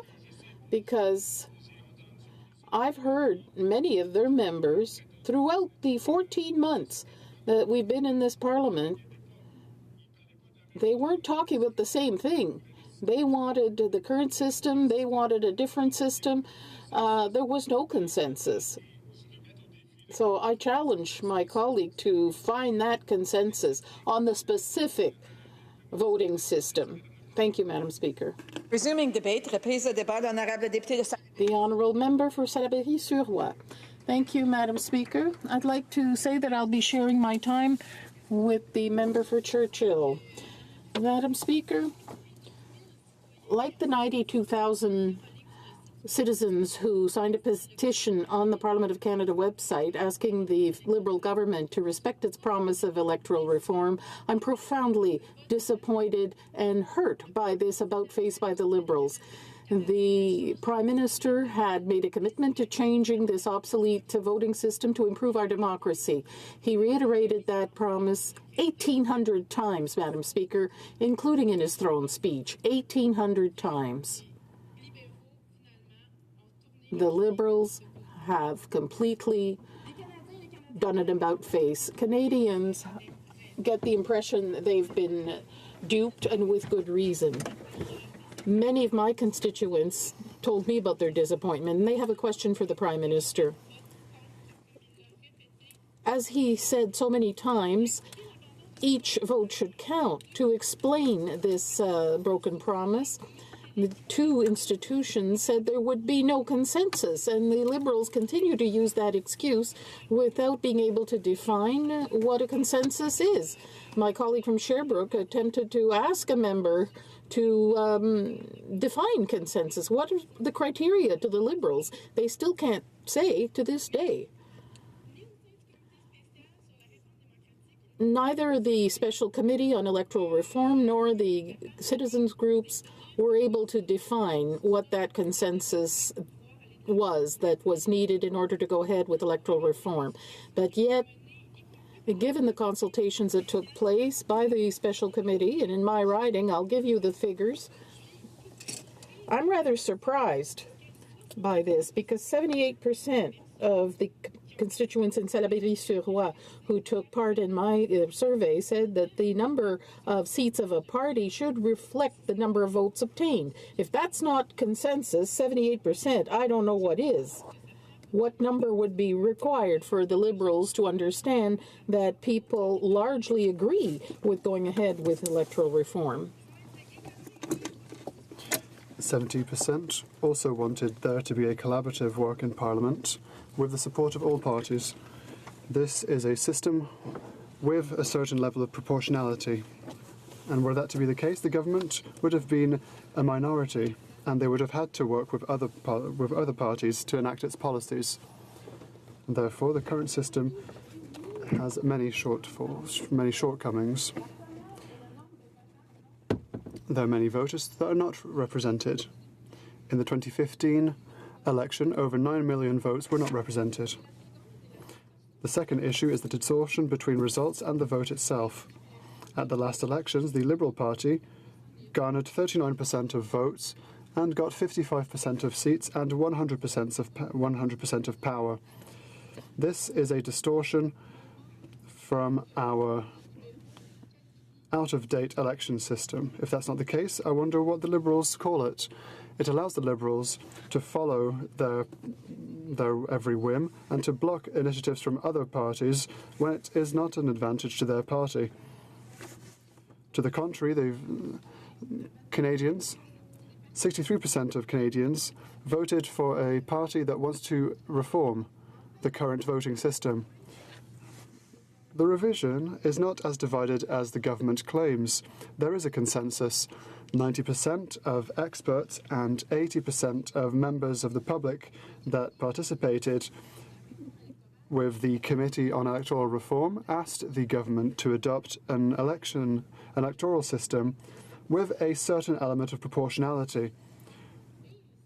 And so experts and Canadians throughout Canada agree and therefore have reached a consensus asking for all votes to be counted. This was repeated again and again, and the Conservatives recognised it, the Bloc Québécois recognised it, the Green Party recognised it also. There are some Liberal MPs who are part of this committee,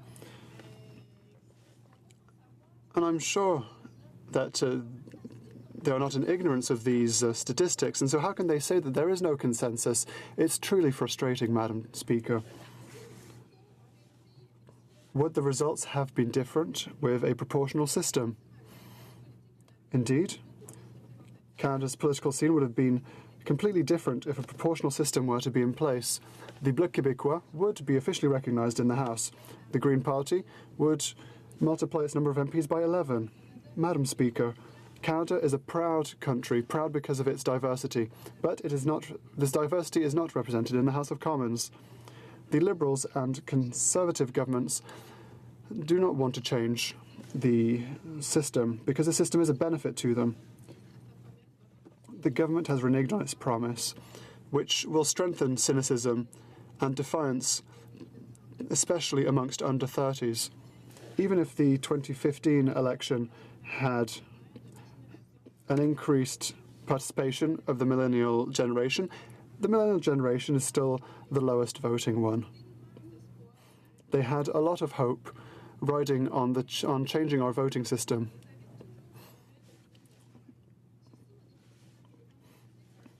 They described politicians as individualists, cynics, and always in wait of the next election. These young people believed that their point of view was not taken into account by parties because the parties only served their personal interests. To understand the lack of confidence in the government, this is what my colleague from Mississauga Streetville had to say when our party announced that the 2015 election would be the last using the first-past-the-post system. It was the announcement that the Liberal Party would listen to Canadians with progressive ideas and with true change, end of quote. Congratulations. They are not listening, they are not progressive, and they have not created this change, Madam Speaker. They have merely confirmed the cynicism that lies in a large number of young Canadians who are not duped by this. When people don't vote during the first elections for which they are eligible, research shows that they are very unlikely to ever vote. It is very hard to garner their enthusiasm in participating in Canadian democracy once they have completely detached themselves from the first capacity or opportunity to go vote. The Liberals have shattered hope in their own party. Young Liberals in Quebec said that electoral reform was essential. It's at the basis of our democracy. They reiterated their desire to change our voting system. Madam Speaker, the Prime Minister said that he would be the Minister of Youth to listen to these young people. He did the contrary. He did not follow his promise. Even worse, he sent a young MP as a scapegoat, which is a great example of political responsibility. Renouncing the voting reform will increase, or rather decrease, the youth's trust in politics. I believed it could not go any further down, but the Liberals have truly outdone themselves. Liberals had 11% of seats with 18% of votes, and they said that the election system and the voting system was out of date. But now they have 55% of votes without receiving even half of votes. They are much less inclined to do so. And then we have mydemocracy.ca. It was the perfect opportunity to consult Canadians after the publication of the Electoral Reform Committee's report. However, they scuttled this opportunity by fielding empty and biased questions. Never did the government ask participants what voting system they wanted for their country. Isn't that ironic? Isn't that slightly cynical, Madam Speaker? Canadians did not answer because they wanted to know if they were pragmatic or not. They wanted to give their opinion on a major reform for a better representation in our election system. I would like to answer to what the Prime Minister had to say, saying that some extremist voices could be in Canada if there was a change in system. He's once again trying to scare us. Kathleen Northam said a Trump candidate would never be able to win a majority here. But with our obsolete first-past-the-post system, a candidate using hate as a program could indeed win with as little as 35% of the popular vote. By shattering a promise that was ceaselessly repeated, the government brought hope and then shattered hope. They raised the indignity and made everyone angry for those who wanted there to be change. The same is true for some of their members. There will therefore be even less trust. And I ask the people that sit on his youth commission, I asked the youth to ask him why he did this. As the Honourable Parliamentary Secretary to the Government House Leader. Yes, thank you, Madam Speaker. And on the member's last point, I'll assure her that I will bring it up. We also have a youth commission, and I look forward to the dialogue that we'll have there. But I can tell the member, I have had the opportunity over the last number of months, virtually since the election, to have a great deal of dialogue on this particular issue. And even though I appreciate and I value all the work of the Standing Committee of Electoral Reform, I appreciate and value all the good work that the former minister did on the file in terms of reaching out, trying to get a better idea at the hundreds of thousands of Canadians that actually participated, let there be no doubt, Madam Speaker, that there was no consensus. And to move forward on this issue, given the very nature of the lack of consensus, it would have been wrong, I believe, for the Prime Minister to do so. Having said that, my question to the member is, does the member believe that there is a majority of her constituents, and I ask her to be very clear on this, that a majority of her constituents have a position as to what type of an electoral reform that they would like to see? Not her. I just want to remind the members that there's only 5 minutes for question and answer, so if the members could keep that short enough to allow other people to ask questions, that would be great, because we're seeing that people are eating into that time quite wisely, and I hate to cut the questions short. So, l'honorable député de Salaberry. The honourable member for Salaberry. Thank you. The Prime Minister is Minister of Youth, but never has he answered my questions in the House.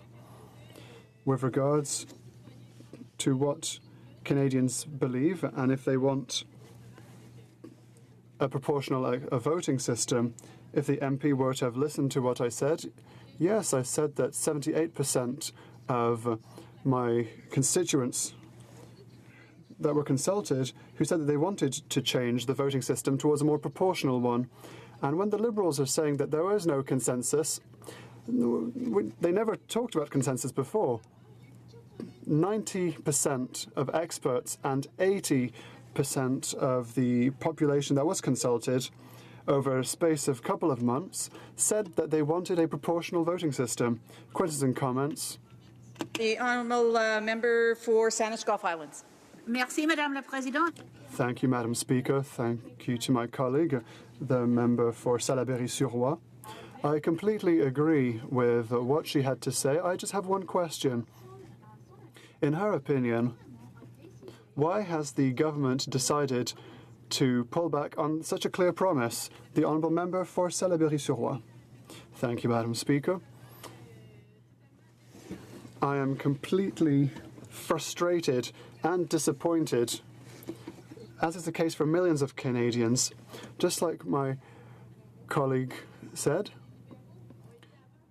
the Liberals were benefited by the current first-past-the-post system, and despite the fact that they repeated ceaselessly, even in the speech from the throne and several times in the House of Commons, the Prime Minister himself on the 2nd of December said, "I made a promise because I believe in it."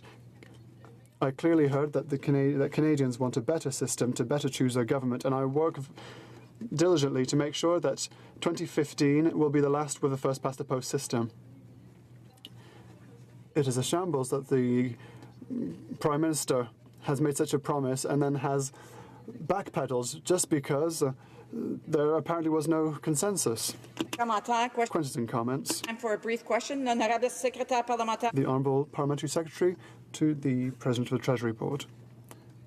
Thank you, Madam Speaker. I would like to ask, how can you say that the government has misled Canadians when we put forth this platform with goodwill? All members talked about it. The Prime Minister, the former leader of our party, presented it in our platform with goodwill, and so How can you say that we're misleading anyone? It was goodwill. The honourable member for Salaberry-sur-Roi for an answer, because we have but very little time.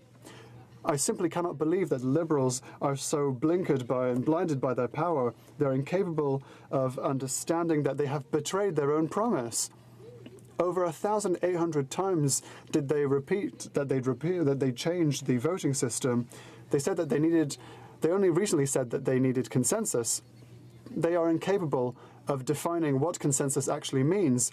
90% of experts agree in saying that we need a proportional voting system. 80% of Canadians said the same. Resuming debate, reprise de débat, l'honorable député. The honourable member for Churchill-Kiwanagu-Aski. I want to thank my colleague, Member of Parliament from Salaberry, who spoke very powerfully about the motion we're discussing here today, a motion that we're all very proud of, an NDP motion that is receiving tremendous support across the country, and certainly a position that is receiving tremendous support across the country. And I just want to repeat it for the sake of those that are tuned in or tuning in. So the motion we've put forward today is that in the opinion of the House, the government misled Canadians on its platform and throne speech commitment, quote, that 2015 will be the last federal election conducted under the first-past-the-post voting system, end of quote, and that the House call on the government to apologize to Canadians for breaking its promise. So, Madam Speaker, the question is, why have we, and I've heard this consternation from Liberals across, why are we using such strong language like misleading? Well, because, Madam Speaker, that's exactly what the Liberals have done. And let's just go back into history, recent history, to get a sense of that. On June 16, 2015, the Prime Minister promised that the 2015 election would be the last federal election conducted under the first-past-the-post system, and that he would present a bill in the House of Commons within 18 months of his election. December 4th, 2015, the Prime Minister repeated this commitment in his throne speech where he said, quote, to make sure that every vote counts, the government will undertake consultations on electoral reform and will take action to ensure that 2015 will be the last federal election conducted under the first-past-the-post voting system, end of quote. Madam Speaker, December 17, 2015, in an interview, the Prime Minister said, it would be easier to do nothing and sit back and just say, okay, you know what? This worked for us. I think we can make this current system work for a few more mandates. But that's not the kind of leadership that Canadians expected. End of quote. Madam Speaker, February 4th, 2016, March 11th, 2016, May 11th, 2016, October 19th, 2016, November 6th, 2016, December 1st, 2016, December 2nd, December 5th, December 7th, January 10th, 2017, January 12th. We know so this is where the story starts to change. The new Minister of Democratic Institutions twice refused to repeat the Prime Minister's election promise on electoral reform, but avoided the question by saying she was committed to getting briefed on the file. And, Madam Speaker, what we've seen transpire over the last 3 weeks is a full, complete turnaround from all of these other statements, and in fact a very clear statement from the government that they are willing to break their promise to Canadians on electoral reform, and that they're willing to go that far, and they're using all sorts of excuses in this House that we outside, I think, of this chamber would call lame, to describe what's transpired here. Madam Speaker, I have never heard such pathetic excuses from any government when it comes to a situation where they've so blatantly broken their promise to Canadians. And Madam Speaker, I mean, here I read a quote where where the Prime Minister himself mocked the notion that they would possibly pull away from this commitment because it was so important to them. Madam Speaker, this is the height of cynicism in politics. And that is why so many Canadians are so frustrated and are so angered about the way in which the government has broken their promise. And these excuses that we're hearing from the government are simply not going to cut it. This reference to no consensus and that, 45% only wanted this, or, these references, I mean, we're talking about a government that was elected by 39% of Canadians. And so it was fine for that percentage to be recognized as a legitimate win. And there's nobody here that's saying that it's not a legitimate government. But yet, when they're throwing numbers around like this, it's as though, well, we can't move forward on this because, and then they fill in the rest of the blanks and keep referring to a lack of consensus. Madam Speaker, the point here is that they made a commitment to Canadians. Canadians believed them. Many Canadians voted for them because they feel deeply about this issue. And now they've turned around, and like many politicians of the past, they've broken their promise. And I just want to say, share a few thoughts about an article actually that came out today. And the title of that article was "Millennials Finally Fall Out of Love with the Prime Minister After He Abandons His Promise on Electoral Reform." So, Mr. Speaker, obviously, Madam Speaker, a very provoking title. But once you get into the article, there's a very logical argument that's made that for many young people, electoral reform was identified as an important issue. Democratic reform is something that young people feel strongly about. A system whereby their voices, their issues are respected, are heard in real terms is something that they feel very strongly about. And they attached these ideas, these values, I should say, to a prime minister that spoke to them as young people, that spoke to many young people, and a prime minister that ultimately made a very clear commitment to young Canadians and all Canadians that if he were to be elected, that he would make a difference. And so much the way in which young people for perhaps generations have had promises broken to them by governments, once again, we're seeing that happen to again. But this time, from a prime minister who truly claims to care about young people and the issues that matter to them. I mean, it's a long list of things that aren't being acted on that the prime minister alluded to. The creation of good jobs for young people, and I've talked many times in this House about the rise of precarious work in the millennial generation. We know about the way in which he promised to do things differently when it came to pipelines, and obviously we know that young people are extremely concerned about climate change, and obviously many support to the need to respect Indigenous rights. We know the false rhetoric that's been thrown around on in the way in which the commitment from the government to legalize marijuana was used to get votes from young people. And now we're seeing a very different tone from this government on that issue. Madam Speaker, just a couple of weeks ago, or last week, pardon me, we saw the galleries full of young people who were here to hear in the hopes that the government would live up to a tweet that the Prime Minister sent in response to Donald Trump's racist immigration ban.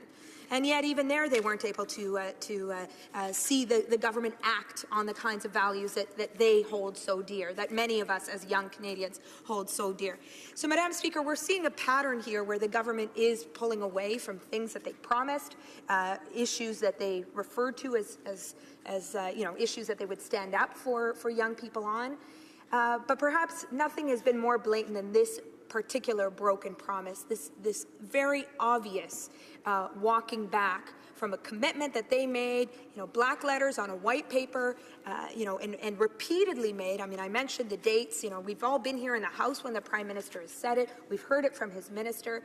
And I want to particularly acknowledge the thousands of Canadians, the tens of thousands of Canadians that engaged in the consultation process that we held in the NDP, that came to the parliamentary committee meetings across the country. These are people that took time out of their lives, away from their families, but they traveled to different communities, but they took that time because they felt strongly about this issue. And they believed that this government, as promised, was actually willing to make a difference. And so, Madam Speaker, and not only are we asking, obviously today we're asking for the government to apologize, but we join with many Canadians, we as New Democrats join with many Canadians to say that what the government has done here is unacceptable. Broken promises are unacceptable. A broken promise on electoral reform, something that is so fundamental to building a democracy, a healthy democracy that truly represents us, breaking that promise is unacceptable. And Canadians deserve better. As I mentioned, young Canadians deserve better. All Canadians deserve better than a Prime Minister and a government that is willing to mislead us, as we've seen here today. Thank you, Madam Speaker. Questions and comments. Questions et commentaires. The honourable member for Humber River, Black Creek. Thank you very much, Madam Speaker. And to my colleague, I appreciate very much her comments and certainly her commitment to bettering democracy. But it also, a lot of consultations were done. There wasn't a clear consensus of Canadians. Now, would it not have been irresponsible to move forward with insufficient time to get things in place for the next election, to quickly try and change a system and guess, well, maybe we go this way or that way, because clearly there was not a clear consensus. So would it not have been irresponsible for the government to move in that direction rather than say, for now, we're not moving forward because there isn't consensus, but let's continue to look at how we can make democracy better while we continue to look at electoral reform in the future? Thank you, Mr. Speaker. The honourable member for Churchill, Kiwananook, Askey. Thank you, Madam Speaker. And I realize that members across are speaking from the same playbook on this, and I can only imagine how difficult a debate like this would be for them. I mean, the fact of the matter is that the Prime Minister repeatedly indicated, and I read the quote here, "Mr. Speaker, I have said many times that 2015 will be the last election held under first past the post." End of quote. Madam Speaker, the Liberals' slogan in the last election was real change. Madam Speaker, breaking this promise, a fundamental promise on electoral reform, is the opposite of real change. People expected bold leadership from the Prime Minister. They expected him to stand up to his promises. And Madam Speaker, this is what we are debating here, or what we're discussing here, is a fundamental broken promise. They should apologize. Questions and comments. Questions et commentaires. The honourable member for Saanich Gulf Islands. Thank you, Madam Speaker, and I thank my honourable colleague from Churchill, Kiwananook, Askey, for a very impressive presentation. What I'm wondering is, there's only one part of the NDP resolution with which I might differ, and that is, wouldn't it be better if instead of an apology, we got a rewritten letter to the minister responsible for democratic institutions to keep this promise on track?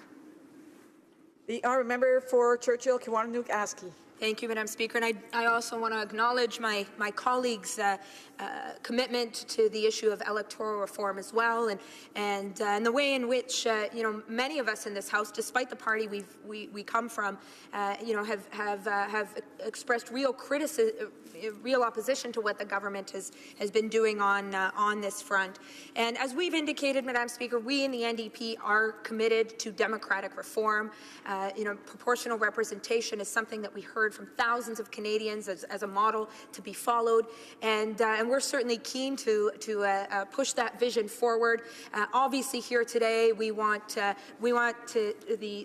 Liberals to take ownership of the broken promise that they've made to Canadians, and we certainly hope that they will see the light and their wrong ways and change course as we go forward. Questions and comments. Questions et commentaires. L'honorable député de Trois-Rivières. The honourable member for Trois-Rivières.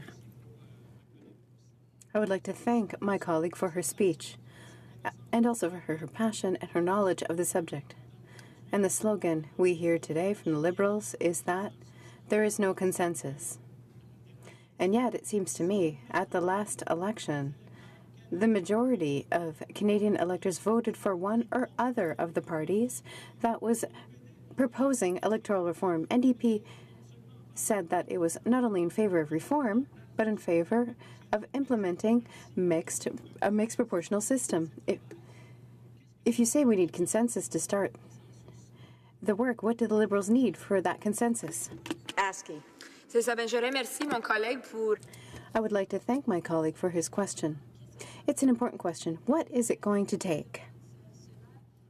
We've been asking that question of ourselves. I think the first step is for them to recognize that they've broken their promise to Canadians and that they apologize for this idea of constantly referring to consensus. That's unacceptable. Canadians are frustrated and angry. They believed the promise made by the Prime Minister, and that is why we've put forward this motion, asking them to recognize that they broke this promise and obviously that they need to change directions to respect the requests of Canadians when it comes to electoral reform. Reprise de débat. The honourable member for Perth Wellington. Thank you, Madam Speaker. It is indeed an honour to rise in this House once again today to debate this important issue. Before I start, though, believe it or not, I will be saying that I'll be splitting my time, and I'll be splitting my time today with my friend and colleague, the Honourable Member from the Green Party, the Honourable Member for Saanich Gulf Islands. That member has been a strong proponent on this issue. She was a member of the Special Committee, and I think her voice deserves to be heard in the House today on this important issue. So I look forward to hearing her comments as well later in today's debate. But this is an important issue before us today, and this is an important motion that's been brought forward, because the issue at hand isn't necessarily about electoral reform in itself, though that is certainly important. The real issue is a broken promise from this Prime Minister and this Liberal government. The Prime Minister said one thing to get elected, and then once he was elected, he did all he could to muddle the issue, to change the issue, and then eventually drop the issue altogether. It's a matter of respect, Madam Speaker. Respect for Canadians, certainly respect for Canadian taxpayers for the $4.1 million that was spent on this process, respect for Parliament, respect for us as parliamentarians, and indeed respect for his own caucus and his own caucus members who've done so much work on this important issue. But this is a broken promise, plain and simple, Madam Speaker.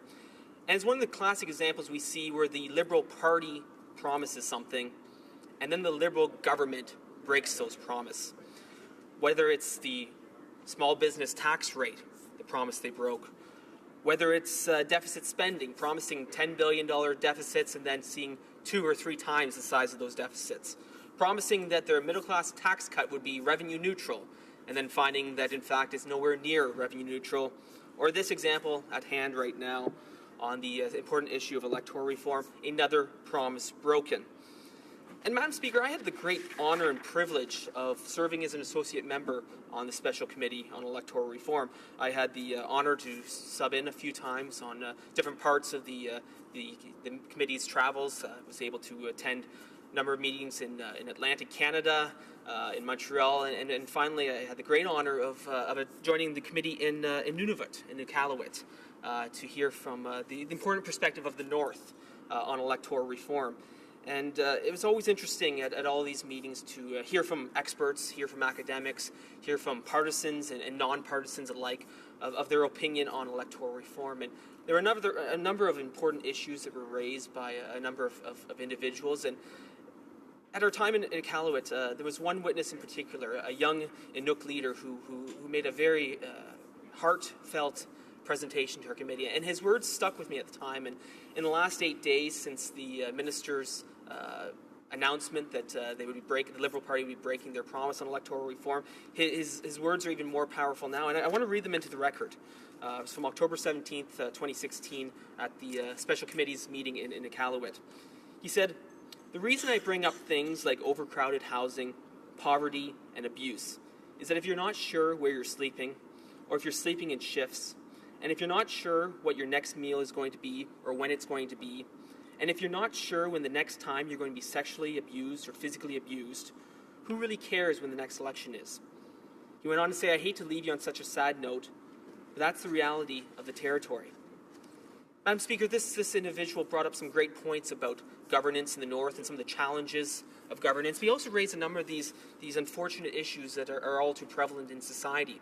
And I'm not saying that this is an excuse for the Liberal Party breaking their promise, because it's not. In fact, it's a betrayal of people such as this individual, who, despite all the challenges that he and his community are facing, the Liberal Party lured him into the promise that they were going to do something. And then they broke that promise, Madam Speaker. This individual gave up his Monday afternoon on a work day to come and speak to the committee, and yet the Liberal Party broke their promise and broke their commitment. Our party, the Conservative Party, has been clear on the issue of electoral reform from the very start. Our position hasn't wavered. We were very clear that when you change the rules of democracy, when you change the rules of the game, every single Canadian should have a say. And that was our commitment from day one. And that commitment didn't change. And in fact, when the final report from the special committee, with consensus I might add from parties such as the Democrats, the Green Party, the Conservatives, that commitment was in there to a referendum on a proposed change to the electoral system. And we went into this process with an open mind. The ability with our 3 permanent members of the committee to interact with the witnesses, interact with the other members, to come forward with a consensus opinion. But Madam Speaker, I'd also like to talk a little bit about the consultation process. At the beginning of last summer, the then Minister of Democratic Institutions encouraged members of Parliament, us as members of Parliament, to consult with our constituents through town hall meetings. I might add, Madam Speaker, that it's somewhat patronizing to tell other members of Parliament how they ought to consult with their constituents. It's something we do on a daily basis. We don't need to be told to consult with our constituents, but nonetheless, we do consult. And I was very pleased to undertake a number of consultation methods in my riding. I sent out a survey and a householder to every single member in my individual household in my riding. I hosted a town hall meeting. I had individual meetings with constituents, emails, social media, phone calls, and a variety of input from different people in my constituency. And there's a couple key issues that came out of that consultation. The first was certainly that there was a demand. About 80% of respondents felt that there should be a referendum on any proposed changes. And frankly, I think most Canadians would agree with that. The public opinion polling on that matter has been fairly clear that if you change our democracy, change the way we elect our parliamentarians, a referendum is absolutely necessary. But the other important thing that came out of those consultations was that members of Parliament, or that individuals feel that there's an important link that must be had between parliamentarians, between MPs and the electorate. And when the final report did come out from the special committee, that important linkage was highlighted. It showed that the committee took the input of Canadians, took the feedback of Canadians. And recommendation 2 says very clearly that it should not be a system that does not have a link to MPs should not be considered by the government, as such systems sever the linkage, the connection between voters and their MP. So this report that the special committee came up with is indeed a substantial report that is based on strong consultations with individuals in their ridings, individuals who came to the open mic sessions, who really gave their input. But that wasn't enough for the Liberal Party. This comprehensive undertaking didn't seem to be enough for the Liberal Party. So what did they do? They came out with a website, mydemocracy.ca. Now, Madam Speaker, I went to mydemocracy.ca and, I had a good laugh, actually. Unfortunately, it's not a laughing matter. It's an important matter. And Madam Speaker, just before Christmas, I submitted an order paper question, Q645, asking a number of questions on mydemocracy.ca. And it got some interesting responses back from the government on mydemocracy.ca. First of all, the cost of this website was $369,058.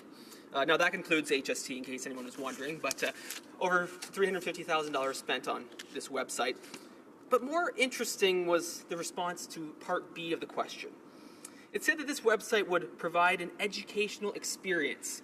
And Madam Speaker, it was an educational experience, though not, I'm sure, in the way the Liberal Party thought. But it goes on to say that it would help Canadians understand their own preferences in relation to the characteristics of different electoral systems.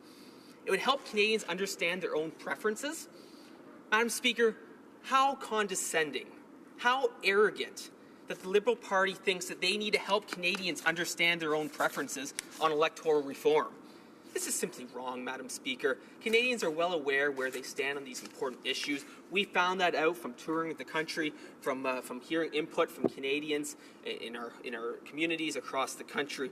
They don't need help understanding their preferences, Madam Speaker. They know what their preferences are, Madam Speaker. And unfortunately, the Liberal government has failed to understand the consensus that was garnered from this comprehensive report.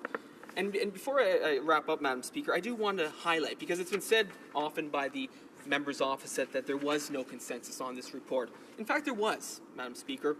If the members in this House read Recommendation 12, which had the consensus of the majority of this important all-party committee, there was consensus on a referendum, on a proposed system that the government would bring forward with a Gallagher index of 5 or less, and this design be done before a referendum on this issue. It's very clear. That was the consensus by the majority of this committee, all-party committee.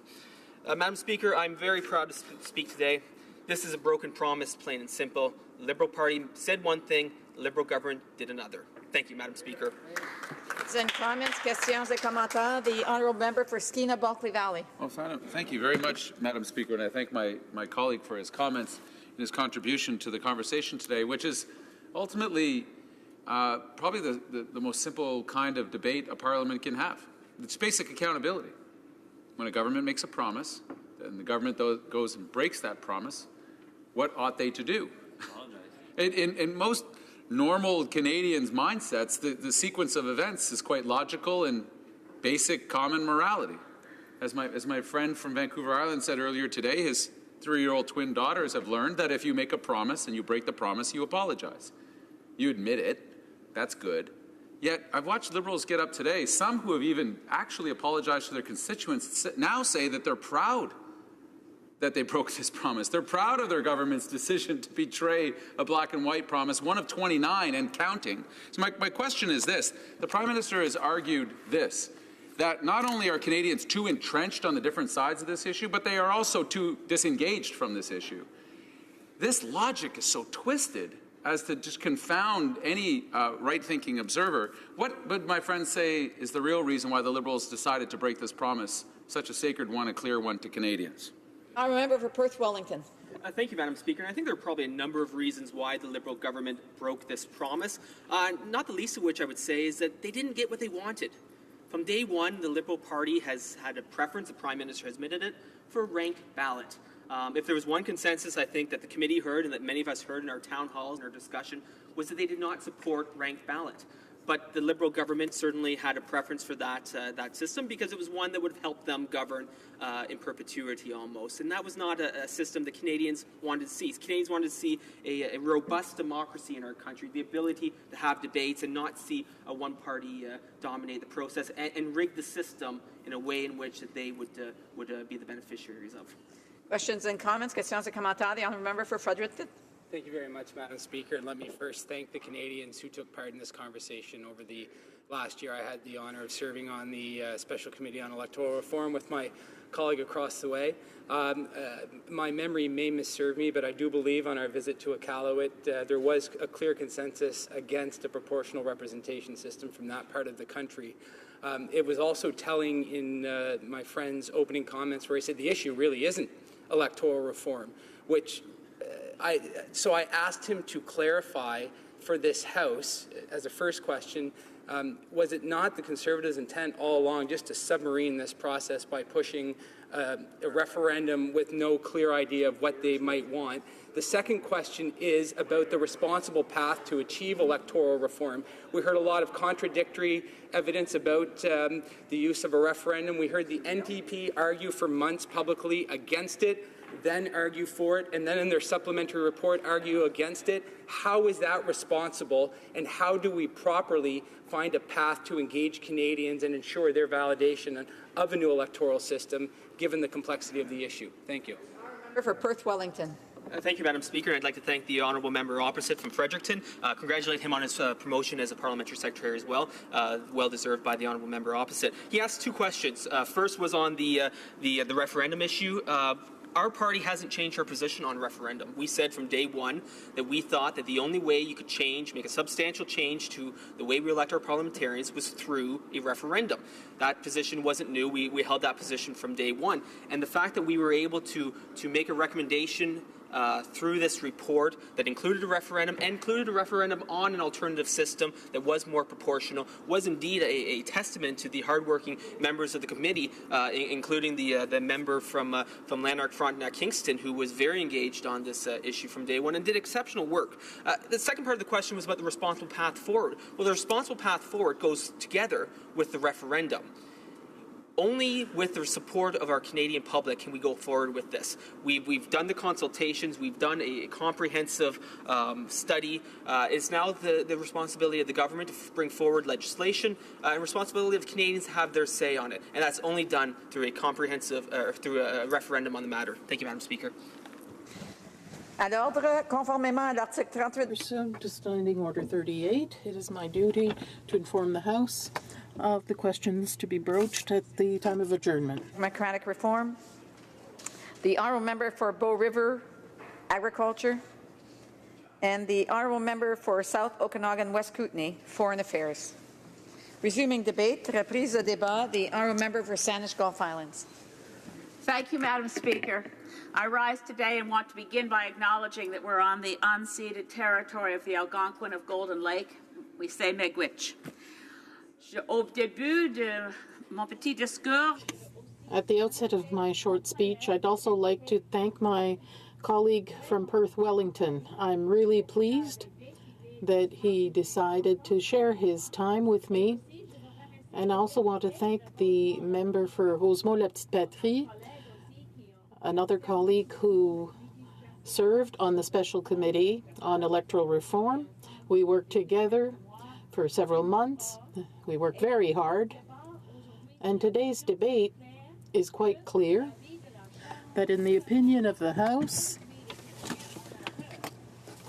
the government misled Canadians on its platform and throne speech commitment that, quote, 2015 will be the last federal election conducted under the first-past-the-post voting system, unquote, and that the House call on the government to apologize to Canadians for breaking its promise. But, Madam Speaker,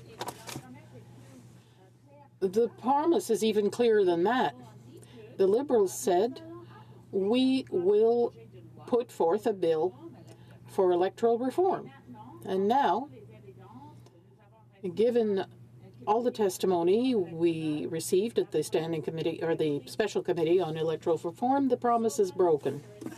so I want to take this House, my colleagues who are here today, through what we heard in the Electoral Reform Committee, and then put that up against the question that is before us today. Do I vote for a resolution that says that, in the opinion of this House, the government misled Canadians? Let me start with what I specifically heard in my own riding. I sent out a questionnaire to all members of every household in the riding, and the households of Saanich Gulf Islands filled out forms and sent them back to me by the hundreds, overwhelmingly favoring proportional representation as a new system of voting. I also held town halls within my riding. 400 people showed up in Sydney, in British Columbia, my home where I live in Sydney, with 400 people. In Saturna, a tiny island, we had 80 people, in the honor of the former Minister for Democratic Institutions participating. We had about 150 people out on Salt Spring Island. So those were the town halls within my riding. I also conducted town halls with the Green Party in many communities across Canada. Overwhelmingly, what we heard in those town halls was, we like this promise. It influenced us to vote. Many people said they voted Liberal because of that promise. And for me, as an individual, I have to say it influenced my vote. I don't think I know. I'm the only member of the opposition who voted for the speech from the throne, because that promise meant so much to me. And it was clear, black and white, that 2015 would be the last election held under first past the post. As well, I was honored to be named and voted by this House as a member of the Special Committee on Electoral Reform. We had great leadership. I want to say, just as my colleague from Lac Saint-Louis just moments ago mentioned, that Lac Saint-Louis is the name of the riding for the chair of the committee. It was my colleague, my Conservative colleague from Saint-Louis, who said that we'd had great leadership from the chair, the member from Lac Saint-Louis. We worked together as a team. We worked very hard. We heard from thousands and thousands of Canadians and virtually every expert on electoral reform from within Canada and from around the world. We discovered, when we dug deep into this issue, that we were not the first parliamentary committee to study whether first past the post was a good voting system for Canada. The first committee was actually in 1921, and it concluded that it did not serve Canada well, that in any democracy that had more than two parties, first past the post would distort the results and result in elections of parties that were not supported by the majority of Canadians, but that would enjoy majority power. Some of the evidence that was very compelling, and I could go on at length, but I won't have time now, but just to say the evidence was overwhelming that proportional representation would serve Canada better.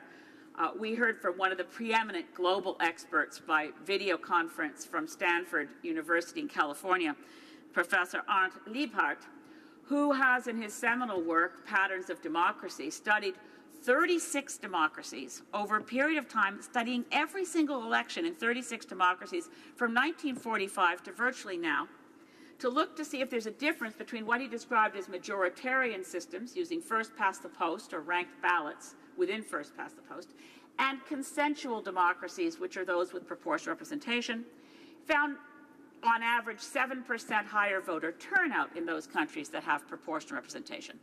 Much higher representation of women and marginalized groups, ethnic minorities in countries with PR, but perhaps surprisingly, stronger environmental regulations and better macroeconomic performance. So the bugaboos about proportional representation that will lead to extremists getting into Parliament and so on have been disproved over and over again, including in the text of our report. We recognize it's a risk, but either with a mixed member proportional system with a threshold or with using single transferable vote, the electorate is not going to be giving a seat to an extremist party if the government looks at the recommendations of our committee, which said clearly we would specifically not advise using the system used in Israel, or any system where you vote purely based on the party. We want to make sure that our democracy always has that link between a local MP and ensures proportionality. So now I turn, with the time I have left, to the specifics of this resolution, that the government misled Canadians in its platform and in the speech from the throne. And every speaker on behalf of the government today has denied that there was any intent to mislead, nor that they actually misled anyone. The words good faith have been used. We made this promise in good faith. So I'm trying, because I know the only way we're going to get fair voting in Canada is if we can somehow get past partisanship. We nearly did it in our committee. I believe if we'd had more time, if we'd had a consensus-based process within our committee instead of falling to default at the end to voting and so on, and I can't reveal what happened in Canberra, but I believe if we'd followed a consensus process with more time, we could have gotten to a conclusion with which we could all agree. But to suspend partisanship and to suspend disbelief, as a member of Parliament, I've got two choices here. I can either accept there was a deliberate attempt to mislead Canadians by making a promise with no intent to keep it, or I can accept the words from all my Liberal colleagues that there was good faith, no intent to mislead, and that leaves only one conclusion. They still want to keep this promise. They just can't figure out how. Those are the two choices we have. We're either facing a government that misled us as Canadian voters and as members of Parliament, or we're dealing with a Prime Minister and ministers and cabinet that can't figure out where we go from here. We've heard from the former parliamentary secretary today, the member of Parliament from Ajax, we just did not, I'm paraphrasing, I took notes as he was speaking, we did not see a clear path forward. The Prime Minister himself in this place has never once said, we were wrong, first past the post is a good system, and thank goodness for that. That means, I believe, that we can still infer that the Prime Minister would rather keep his promise than break it. So what can we do now? Can we help the government by putting this promise back in the front window so they will not break faith with the Canadians who believed in them and believed that promise? How do we do that? Well, fortunately, there are numerous ways forward. One would be to say, okay, if you were rash in promising you'd get rid of first past the post by 2019, what if we did a path over a period of elections? By 2019, there will be, if we were to take it incrementally, some additional seats under mixed member proportional. Or if we were to take it under single transferable vote, we'd cluster most of the ridings in urban Canada and areas where they're clusterable for those who understand the system. In other words, there are places for a landing ground where we can make the promise work. We must not leave the future of Canada's democracy with a system so perverse that a minority of the voters can give majority power to an extremist, future demagogue / false populist, alt-right, whatever you want to imagine, or for my friends in the Conservative Party, extremist left-wing. We need the kind of parliament that reflects how Canadians actually voted. That's the heart of democracy. That's the heart of the promise, and it must be kept. Questions and comments? Questions et commentaires. The honourable member for Skeena-Bulkley Valley. Thank you, Madam Speaker, and I'd like to thank my friend from Saanich Gulf Island, not only for her comments today, but for her tireless work on the Electoral Reform Committee. And she's right when she describes the mood and atmosphere and the collegiality, I would add to her description, between members from different political parties from all corners of the country. And it was so inspiring to hear from Canadians who came out at all of our town halls and events, sometimes in incredibly large numbers, wrote to the committee with briefs and their opinions, and expressed that faith because they too heard the words from the Prime Minister when he's talking about this promise. And I'll quote him just recently. "I will not make a cynical promise to enact reforms that everyone knows are impossible. Canadians think that all politicians are the same." This is what he told the crowd. "But I know it's not true. We need to show Canadians that real change is possible." That message resonated with Canadians, particularly young Canadians. And this is my question to my friend. As we go back out to Canadians as parliamentarians and to young Canadians as parliamentarians, to encourage them to come into the democratic conversation about the health of our country, as the Prime Minister says is still important, what do we tell them? Those that had faith in the Liberal Party, had faith in this Liberal Prime Minister, after so callously throwing aside a promise and refusing to this moment to at least have the decency to apologize for having broken that commitment and betraying the faith of Canadians. Remember, Saanich Gulf Islands. Thank you to my friend from Skeena-Bulkley Valley, who, again, speaking of working tirelessly, we worked very hard across party lines, and I mean all party lines, Liberals, Conservatives, NDP, Green, and Bloc, but certainly no one worked harder than the member for Skeena-Bulkley Valley. I don't know, it's heartbreaking, Madam Speaker. I know how I felt because I believed the promise. I would not have worked so hard and felt that it mattered so much had I thought that it was remotely possible that the Prime Minister would say, we don't mean to keep that promise anymore, it's too hard. I don't understand why is this promise different from other platform promises. The Liberals promised to bring in carbon pricing. I know there's no consensus on that. I support that they bring in carbon pricing. Personally, I have a different favorite form of carbon pricing.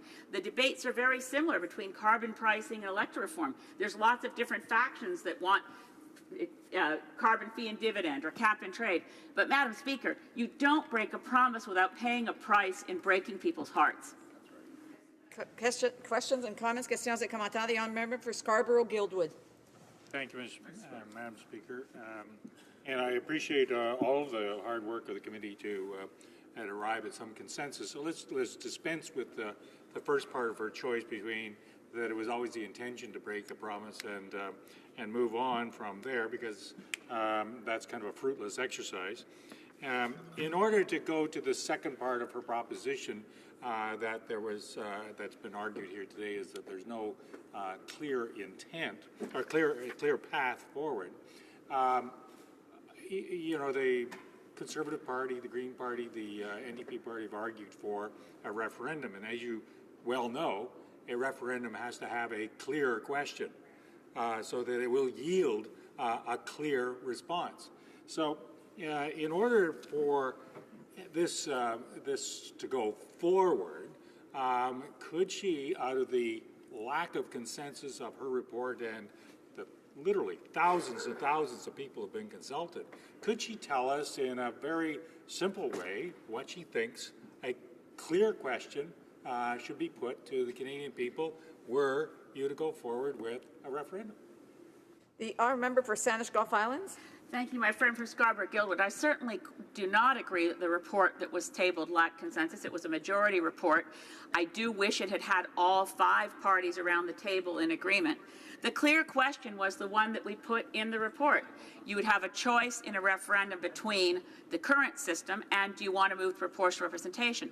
But if you were to take my suggestion from today in looking forward for how we fix this now, and you take it out over a couple of elections, you could actually postpone your referendum until people are actually very familiar with a system that a government, in its capacity as governing and the executive and bringing legislation forward, we could have a system where we have an experience of putting our toe in the water, if you will, in 2019, a bit more in 2023, and we could pair up a referendum, which a standalone referendum would cost $300 million. You could put a referendum on the same day as a general election, and then you'd have a confirmatory vote, and you absolutely would never have anyone say you'd push something down anyone's throats. Resuming debate, the honourable member for Belleuil-Chambly. Thank you, Madam Speaker. I'd like to inform you that I'll be sharing my time with my colleague from Victoria. Madam Speaker, today's debate reminds me of a quote from a famous television show that I'll have to paraphrase so that the language remains parliamentary, but it reminds me of Seinfeld. George Costanza had the reputation of having a somewhat loose relationship with the truth. He said it's not misleading if you believe it. So I had to paraphrase that to be parliamentary, but this is what we see among the Liberals right now. They seem to want to believe that that promise wasn't broken, and they are trying to have us believe that they didn't invent cynicism with this gesture of throwing out all the effort over the past year or more, not just in terms of human time and energy, but the $4 million involved in all the consultations that were thrown into the trash. So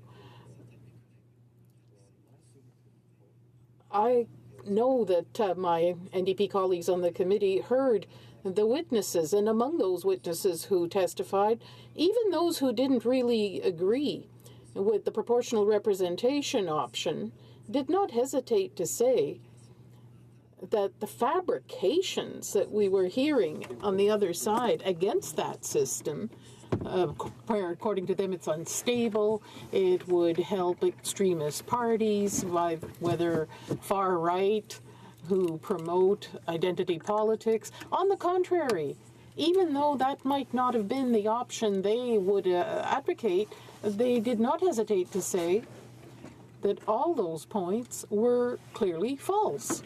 So what troubles me, Mr. Speaker, is we're creating a situation here where we worked very hard for a year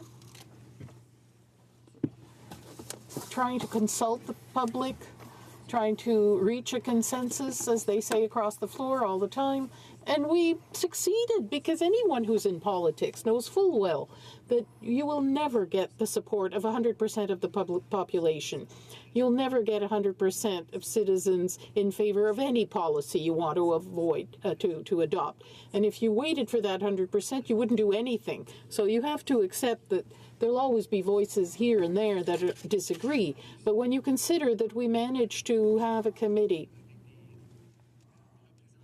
with proportional representation of all the parties in the House of Commons, that managed to come up with a report that represented the will of the majority of parties on that committee, I think that you can say that we did achieve a consensus.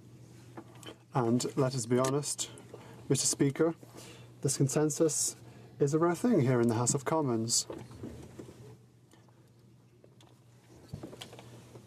The biggest consensus in the report, and so it's interesting to hear that the government is basing itself on a lack of consensus as a rationale not to go forth. Even if there is less consensus in other aspects of their electoral platform. The issue is a very important one, Mr. Speaker. When we knock door to door in our riding, when we meet our constituents,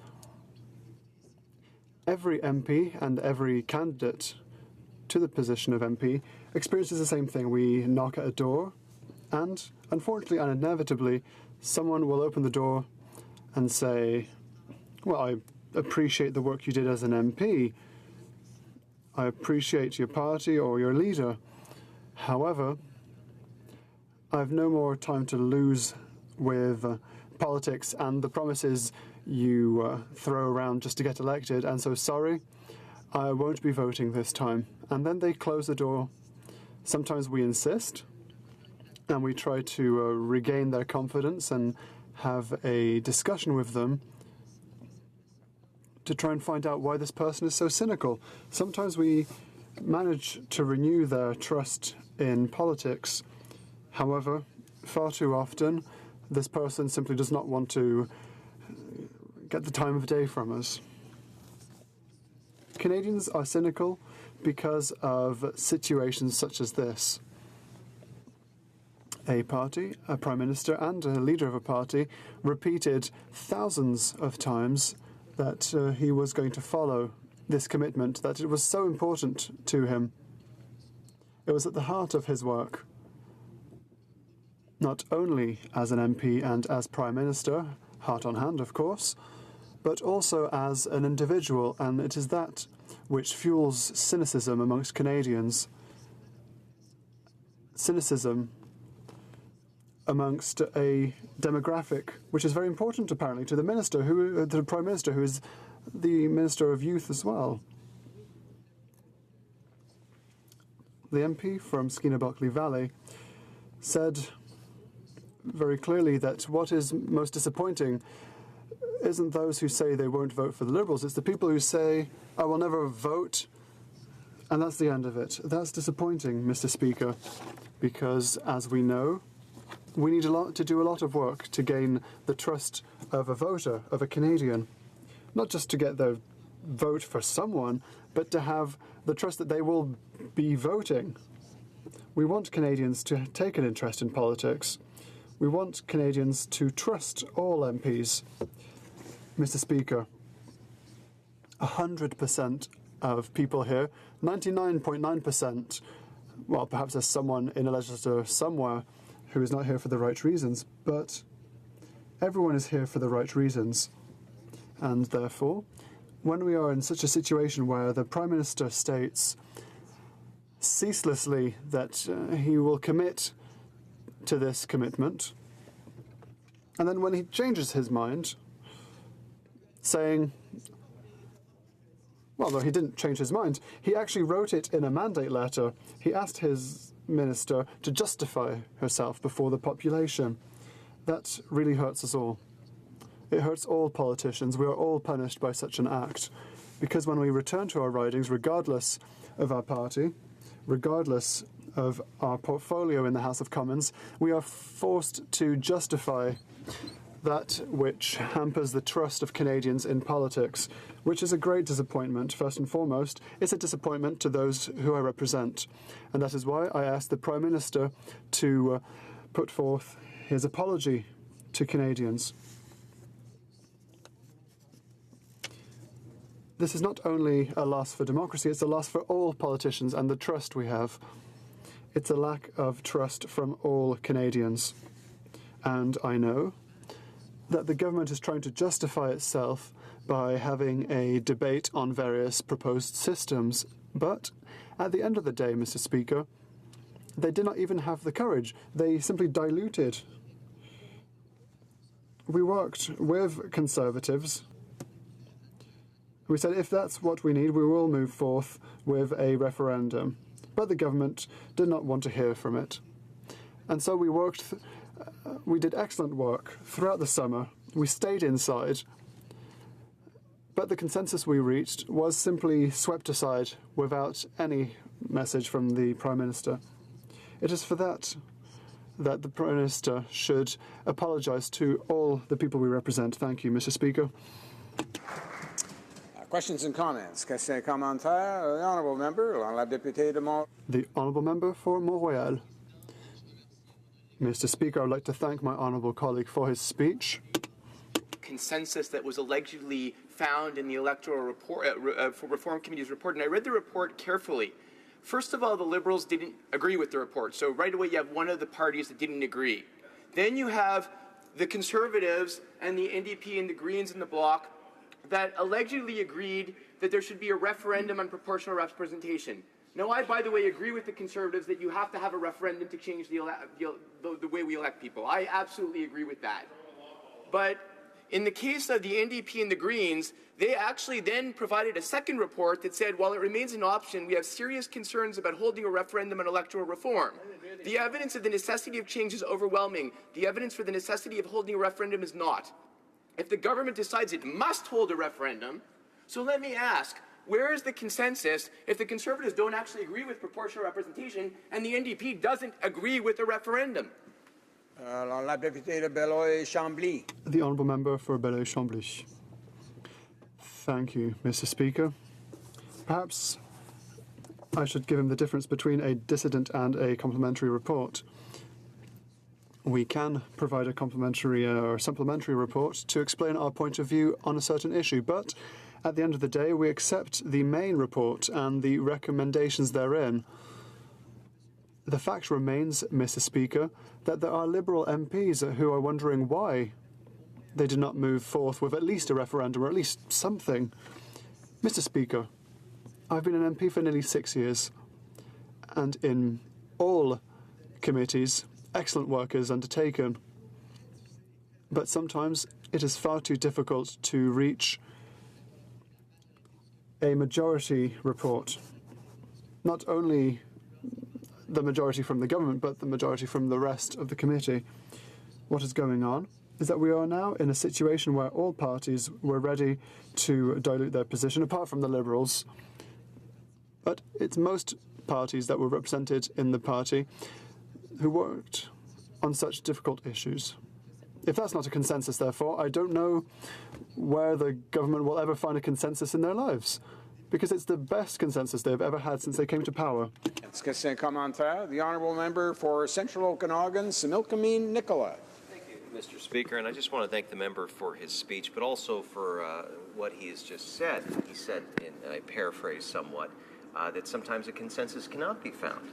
And this is the question, Mr. Speaker, is that this government has acted on things that NDP members on pipelines where there is not a consensus. They made a decision on those pipelines.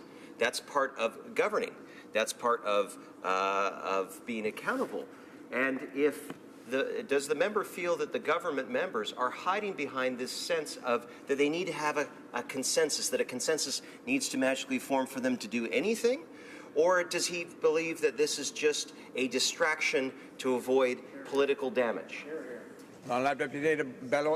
The Honourable Member for Beloy-Chambly. Thank you, Mr. Speaker. I'd like to thank my colleague for his question. Indeed, consensus is very rare in politics. We managed to create a committee that proportionally represented each party in the House, and we had a majority of parties represented in this committee that managed to work on a report, even if, of course, there were supplementary reports. That's not the issue. The issue is if the government wants to hide, like my colleague said so well, behind the so-called lack of consensus. I look forward to what's going to happen when they next make an unpopular decision. I look forward to the fact that they will no doubt cancel all their future decisions, saying that there's no consensus. When there will be riots before their offices, I'm sure they will say, well, I'm sorry, there was no consensus, and so we cancel our decision. That would surprise me.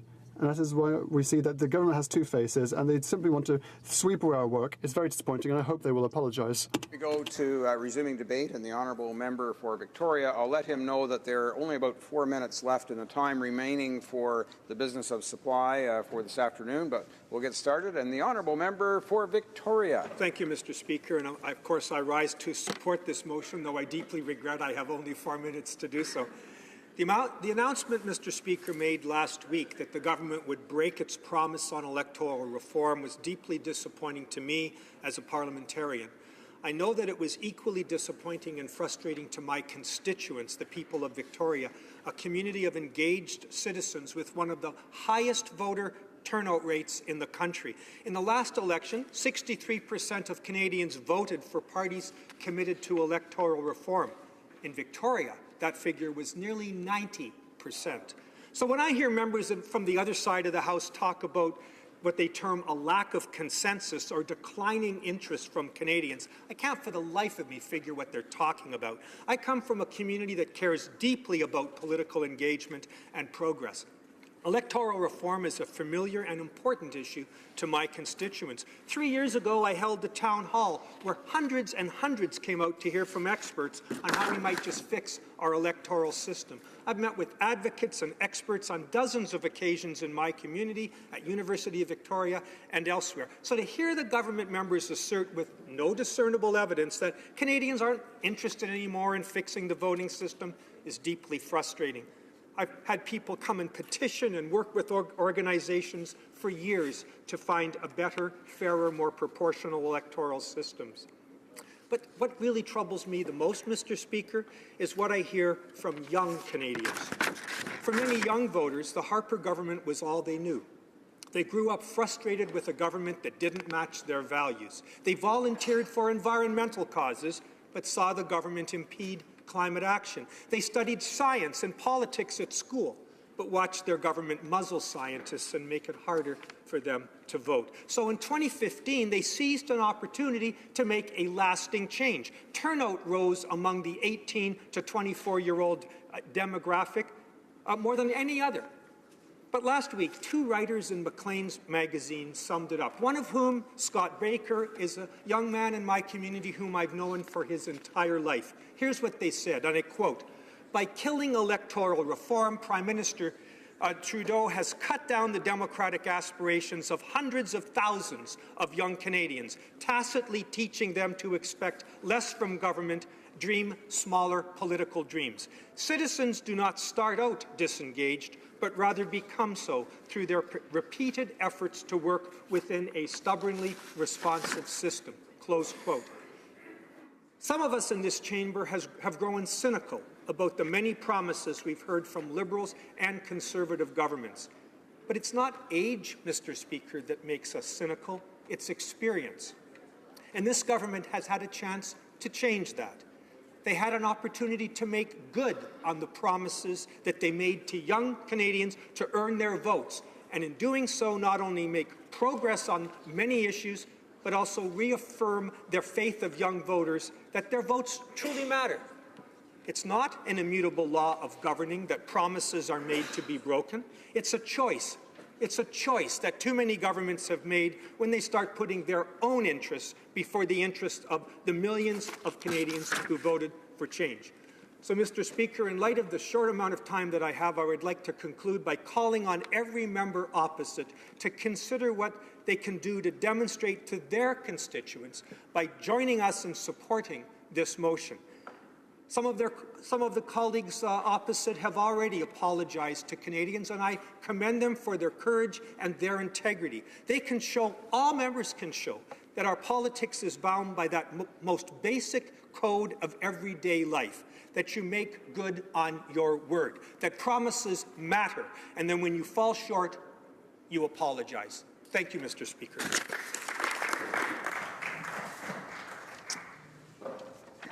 It being 5:15 p.m., pursuant to an order made earlier today, all questions necessary to dispose of the opposition motion are deemed put, and a recorded division deemed requested and deferred until Tuesday, February the 14th, 2017, at the expiry of the time provided for oral questions. I see the Honourable Parliamentary Secretary to the Government House Leader rising on a point of order. Thank you, Mr. Speaker. On a point of order, I suspected if you were to canvass the House, you would find consensus to call at 5:30 at this point, so we can start private members' hour. It's the pleasure of the House to see the clock at 5:30 p.m. Yes? Agreed? Agreed and so ordered. The House will now proceed to the consideration of private members' business as listed on today's order paper. Orders of the day. Members' business. Consideration at second reading of Bill C-211, Federal Framework on Post-Traumatic Stress Disorder Act, in the name of Mr. Doherty. Mr. Doherty, seconded by Mr. Brassard, moves that Bill C-211, an act respecting a federal framework on post-traumatic stress disorder, be now read a second time and referred to the Standing Committee on Health. Debate, the Honourable Member for Caribou, Prince George. Thank you, Mr. Speaker. I rise today to speak to Bill C-211. But before I get into my speech, I want to first acknowledge and thank the first responders, the veterans, active military who emailed, called, and whom I have met with in person. Mr. Speaker, many of them are on the Hill with us today. I want to acknowledge their courage in coming forward, their fight to break the stigma, and their fight to break the silence. These are brave men and women who have been ridiculed, shamed, told to suck it up and move on, that they're making it up, that they're faking it. Even worse yet, they have been told they are weak. I want to thank them for trusting me enough to share their stories with me. And Mr. Speaker, I want to thank the families and friends of those who could not fight any longer, for their strength, for their commitment to ensure their loved ones are remembered and that their fight was not in vain. Moreover, I want to apologize to all that this has taken so long to get to this point. Mr. Speaker, I've had this speech prepared for a while now, and as I wrote it, I took time to reflect on the hundreds of individuals whom I've had the privilege of meeting with over the last year, those who have helped get this bill off the ground, and the thousands more who continue to live in silence. Mr. Speaker, today is not about you, it is not about I, and it's not about our colleagues. This is not a Conservative issue, it is not a Liberal or NDP issue.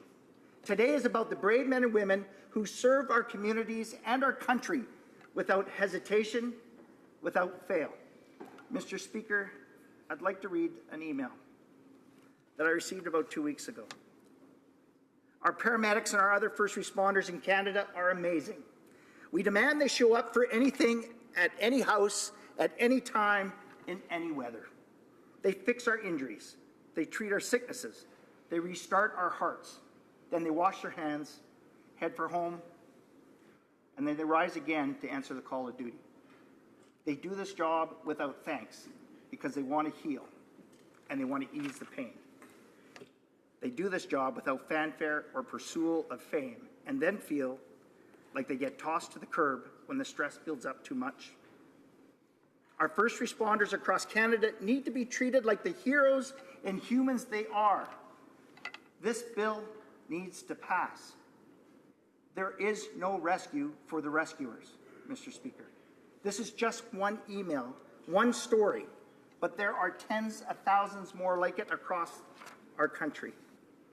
After being elected on October 19th of 2015, 1 week later I arrived in Ottawa as a newly elected MP for the riding of Cariboo Prince George. I had with me 2 documents and a head filled with big ideas. The first document was an analysis of the challenges and opportunities that existed in my riding. And the second was the background for Bill C-211. Over the course of the 2 years I spent campaigning both to win the Conservative nomination and the general election, I met with people from all walks of life. I heard deeply personal, intimate, and stories of hardship and pain. Many of these individuals themselves were struggling with PTSD, or they knew a colleague, a friend, or had a family member who has contemplated suicide or indeed had taken their life. They experienced the pain and suffering that is a result of post-traumatic stress disorder.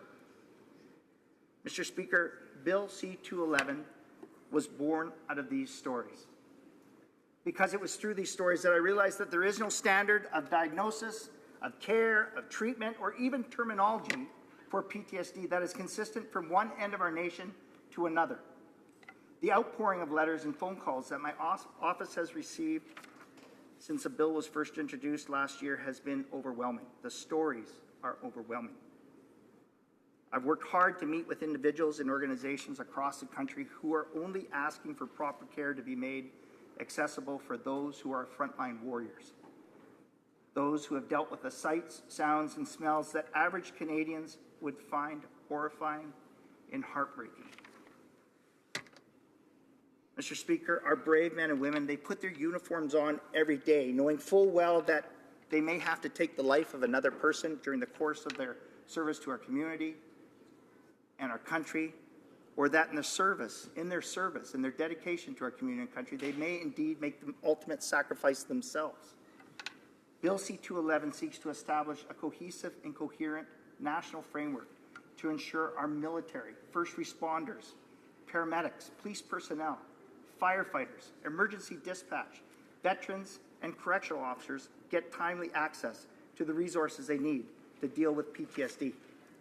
This bill sends a message to our silent sentinels that this is not a battle you have to fight yourself, that someone is fighting for them. It is up to all of us, federal, provincial, and territorial legislators, to come up with a plan to ensure that no one is left behind, that our terminology and laws are consistent across this country, from the East Coast to the West Coast, so that an RCMP member serving in Nova Scotia has consistent care with his or her colleagues across our nation, so that a firefighter that is not well has the courage to come forward and say, I am not well. That our veterans or our current military know that just as they stood tall for your family and mine, that someone is fighting for them. That they know that they are not alone.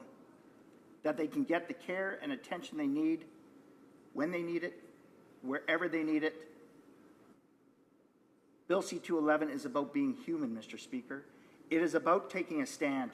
It is not about assigning blame, not passing the buck, not turning a blind eye and say it's not my problem. Bill C-211 is about breaking the stigma of mental health injuries, about helping build the courage to come forward and tell their story, to seek help. Mr. Speaker, I've been told over the course of the last year that PTSD is a provincial matter, that this is an issue for the industry to solve. I've also been told that people should know what they're getting themselves into when they sign up for the job contracts, when they go into service. Mr. Speaker, I want to reiterate that it is up to all of us to come up with solutions, because lives are being lost. We are inundated with media or stories of another veteran, another first responder that has taken their lives, that has lost the fight due to PTSD. This is unacceptable, Mr. Speaker. Since I tabled my bill over a year ago, countless lives have been lost. This is shameful. We must do better. And this begins with education and a willingness to listen without judgment. Because less known to the general public are the mental demands that these occupations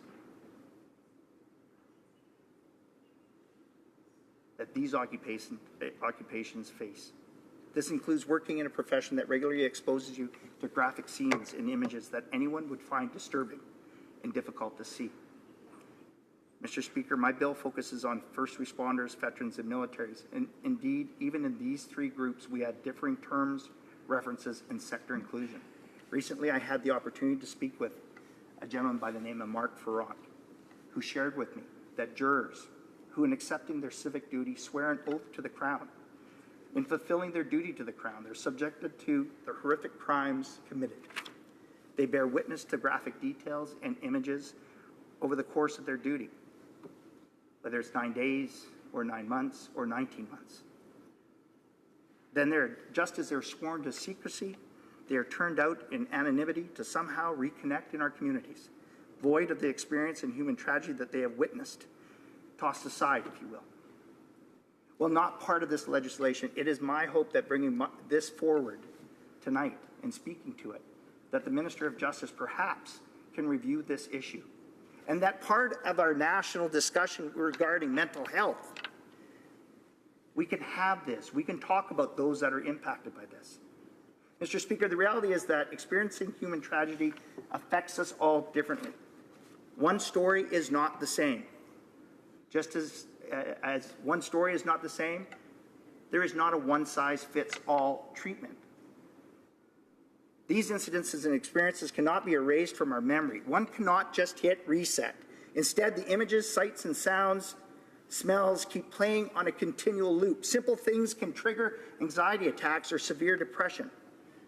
Mr. Speaker, Staff Sergeant Kent McNeil, the Prince George RCMP, told me recently, for over 16 years, I've served as an RCMP in my community. Over 8 of these years, I led serious crime investigations just in my daily commute.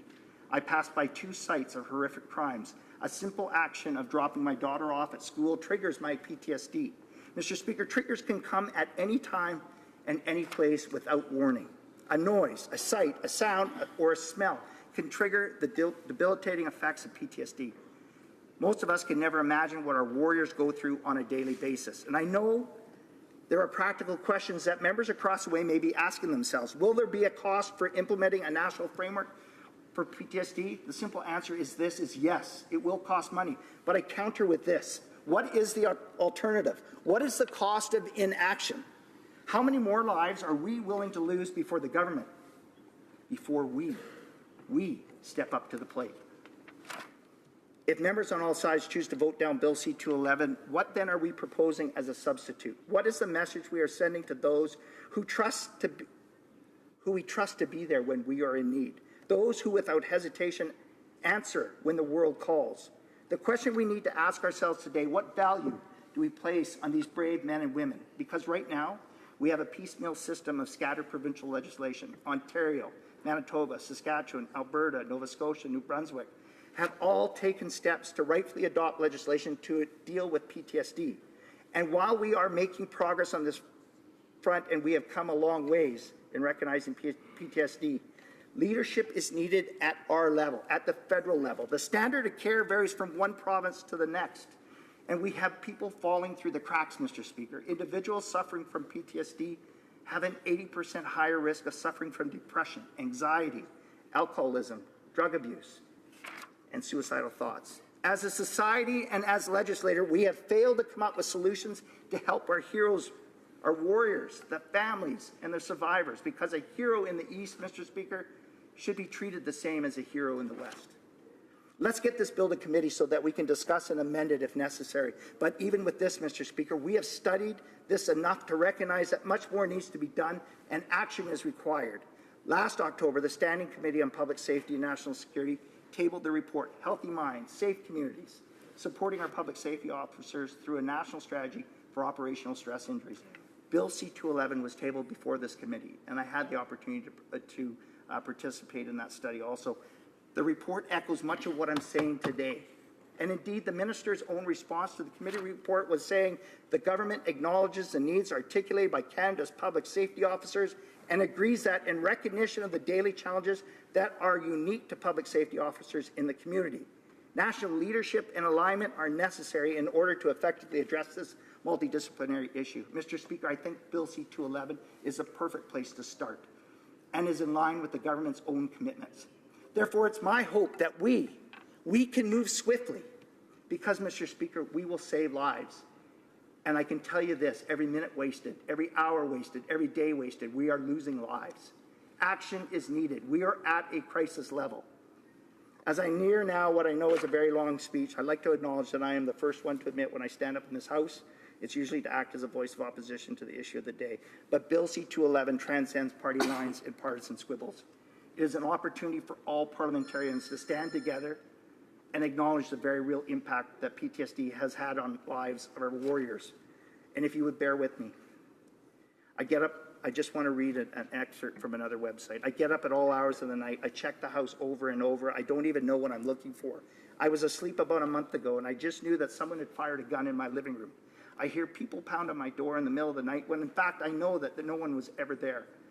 One night I got up out of bed. I don't even know what I was looking for, but on the way through the house, I cocked my weapon and the .357 discharged and shot a hole through my floor. I need help. I've been dealing with this for 2 years and too long. I need help. Mr. Speaker, by nature, our first responders are part of a culture that frowns upon weakness. Job first, feelings, wellness, and family come second. When lives are affected by PTSD, families are left behind to pick up the pieces on their own. Families are forgotten. Only through bipartisan support and cooperation can we hope to achieve effective and viable strategies, terminology, education to help deal with PTSD. Through Bill C-211, we have the opportunity to recognize the sacrifice that our brave men and women have made so we can be here today. Our warriors are our silent sentinels, protecting our Canadian values and our way of life. They ensure our Maple Leaf stands tall, that Canada remains the true north, strong and free. As parliamentarians, let's stand in solidarity, support for those who are willing to give their lives to protect ours. I'm asking for your assistance today so that we can begin to work on a national framework, and I ask that all members in this House help in achieving this goal by voting for Bill C-211 at second reading because, Mr. Speaker, and to my honourable colleagues, lives are at stake. Thank you.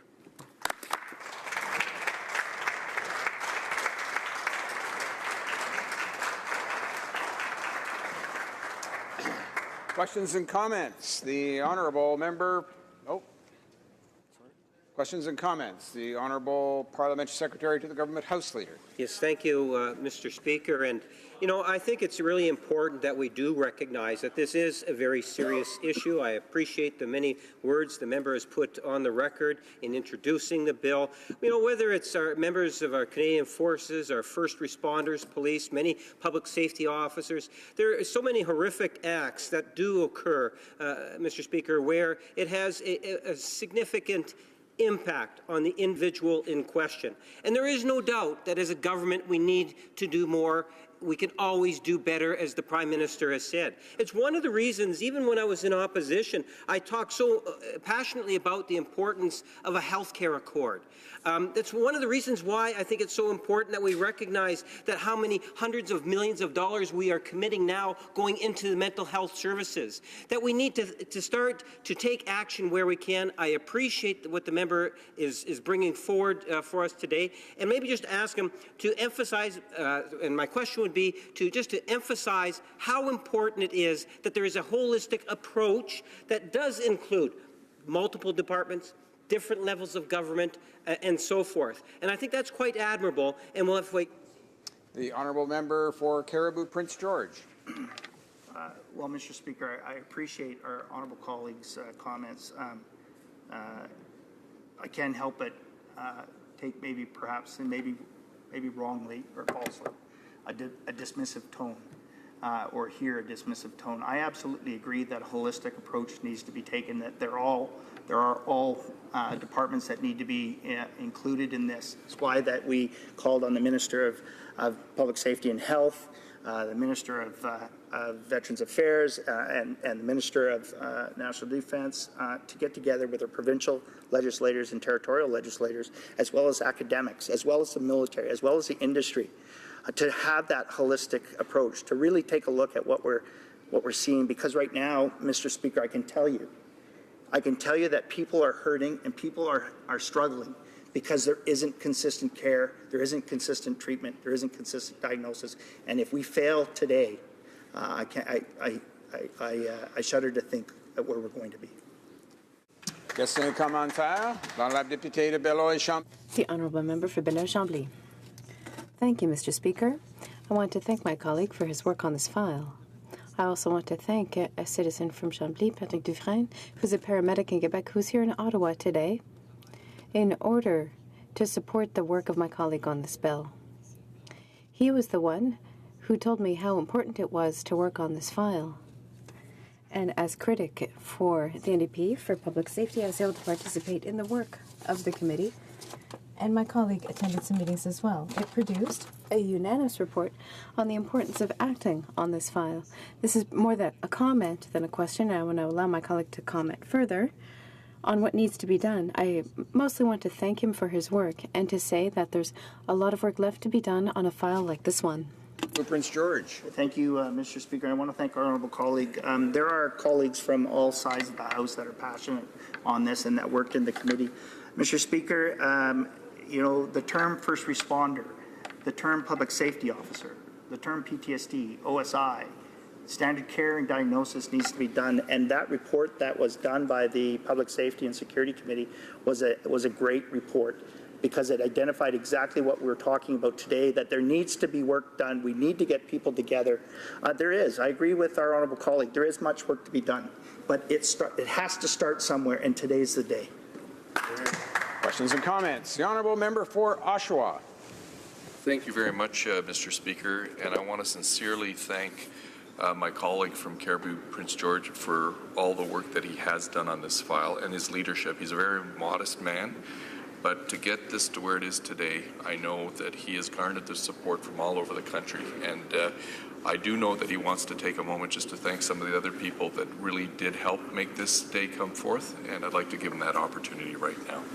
The member for Caribou Prince George. Mr. Speaker, first and foremost, I want to thank the Public Safety Committee for tabling such a great report that specifically detailed the need for this. I also want to thank Paul and Terry Nichols for Community for Veterans, our local firefighters, 1372 in Prince George, Badge of Life, Gary Ruby, Sid Gravel, Bill and Lynn Rusk, Natalie Harris, Jody Middick, Vince Savoya, Tima, Memorial Contra, Dr. Katie Camcart, Aaron Alvarez, our own Aaron O'Toole, John Broussard, Dr. Colin Carey, Kent McNeil, and Norm Robillard. Mr. Speaker, many of those names you don't know, but they came forward to tell their story. They came forward to try and save a life, not just their own, but they came forward with those. And Mr. Speaker, I want to acknowledge that there are many people here today that have, on the Hill, that have shared their story with me, with the hopes that not just ending their own struggle, but ensuring that those coming behind this, that they don't have to struggle, that we can do everything in our power to put those pieces in place to make sure that we don't lose another life. Resuming debate, the Honourable Member for Guelph. Thank you, Mr. Speaker. And Mr. Speaker, I first want to thank the member from Caribou Prince George for bringing this very important issue before the House, an issue that's silently affecting many Canadians every day. Post-traumatic stress disorder is a matter close to the hearts of many, even in this House, as the member has said. Some members have honorably served on the front lines of emergencies. Some have families and loved ones whose lives have been touched by those working tirelessly to protect us. In fact, Mr. Speaker, my grandfather immigrated from England, serving the Royal Engineers in World War I, and spent many months in the Brandon Sanatorium being treated during a time when there was very little known about these disorders. The government stands proudly behind our country's police officers, paramedics, and firefighters. We stand behind Indigenous emergency managers, correctional officers, 9/11 dispatchers, and border guards. We stand, of course, behind the members of our armed forces. And we stand behind all the brave women and men who have pursued the noble path of public service and who put their safety and well-being at risk for the sake of their communities and of their country. In our platform, we committed to developing a national action plan on post-traumatic stress disorder, and the Prime Minister's mandate letter to the Minister of Public Safety and Emergency Preparedness instructs him to work with the provinces and territories and the Minister of Health to develop a coordinated action plan on post-traumatic stress disorder, which disproportionately affects public safety officers. Indeed, the research shows that between 10 and 35% of first responders will develop post-traumatic stress injuries in their lifetime. An estimated 70,000 Canadian first responders have already been diagnosed. That's why I'm proud to say that our government is hard at work developing the action plan to address post-traumatic stress disorder among public safety officers that we promised during our campaign. Immediately after our government took office, Public Safety Canada launched an extensive consultation process, beginning with sessions in Ottawa and Regina, to hear from stakeholders about PTSD and other operational stress injuries, and about what kinds of supports they needed. As part of these consultations, we heard directly from public safety officers, as well as from healthcare practitioners and all levels of government. We heard about barriers people face when seeking assistance. We heard about cases of limited access to treatment options, the challenges of geographic isolation, and a general lack of awareness regarding operational stress injuries and PTSD, including a lack of awareness about the symptoms and about available supports. And we agree that the many voices have told us that much more needs to be done. In particular, we heard about the need to address three key themes: research and data collection, prevention, early intervention, and stigma reduction, and the support for care and treatment. And the stakeholders, the stakeholders' voices have recently been bolstered by a report on the Standing Committee, as was mentioned, the Committee on Public Safety and National Security. Mr. Speaker, that committee also heard from a wide range of organizations and individuals, including the Canadian Police Association, Mood Disorders Society of Canada, and many experts on psychiatry and mental health. At this point, I want to mention that Mood Disorders Canada is in my riding of Guelph. In fact, Phil Upshaw, the Society's executive director, has made it clear to me that our nation needs to do more to assist those who suffer from this condition, especially when so many are affected by it and as a result of their nation's service and our first responders. Another unique Guelph organization that's leading the nation in treating PTSD is the Homewood Health Centre. Homewood has developed the program for traumatic stress recovery, one of the few inpatient programs of its kind in Canada. The program for traumatic stress recovery helps patients recover from the after effects of trauma and creates a community that helps trauma patients through the healing process. Mr. Speaker, I think we have to look at those Canadians that have helped us in so many ways to provide safety for our communities, and in process of so doing have stood in the way of danger themselves. The committee has also received briefs on the Badge of Life of Canada, the Royal Ottawa Health Centre Group, and the Union of Canadian Correctional Officers, among many others. Their final report affirms that the well-being of those who serve our communities is absolutely vital to the safety of all Canadians. And the report makes 16 recommendations. As the Minister of Public Safety wrote in the government's response, the committee's report presents important considerations to inform the government's approach to supporting those who have dedicated their lives to protecting our communities. The report will be a valuable resource as the government moves forward with its commitment to supporting the well-being and resilience of Canada's public safety officers. Mr. Speaker, through all this momentum and action, a clear consensus has emerged. National leadership and coordination are needed to address this issue effectively. Resilience and reintegration and the need for coordinated national research have all been identified as important themes. And there remains a broad view that a national plan must recognize that effective support demands coordinated national baseline research. An action plan must recognize the importance of collaboration in providing access to prevention, education, and training measures, as well as to innovative care and effective treatment. And finally, we've heard loud and clear that we must promote awareness for public safety officers and their families of both the symptoms to watch for and the treatment resources that are available to them. Mr. Speaker, strengthened by all of these voices over the last year, we're moving this action plan forward, helping to bring post-traumatic stress disorder and operational stress injuries out of the shadows and into the light. I'm pleased that our discussions in this chamber make that light even brighter. Indeed, over the course of the last year, members have had more opportunity than ever before to bring this issue to the forefront.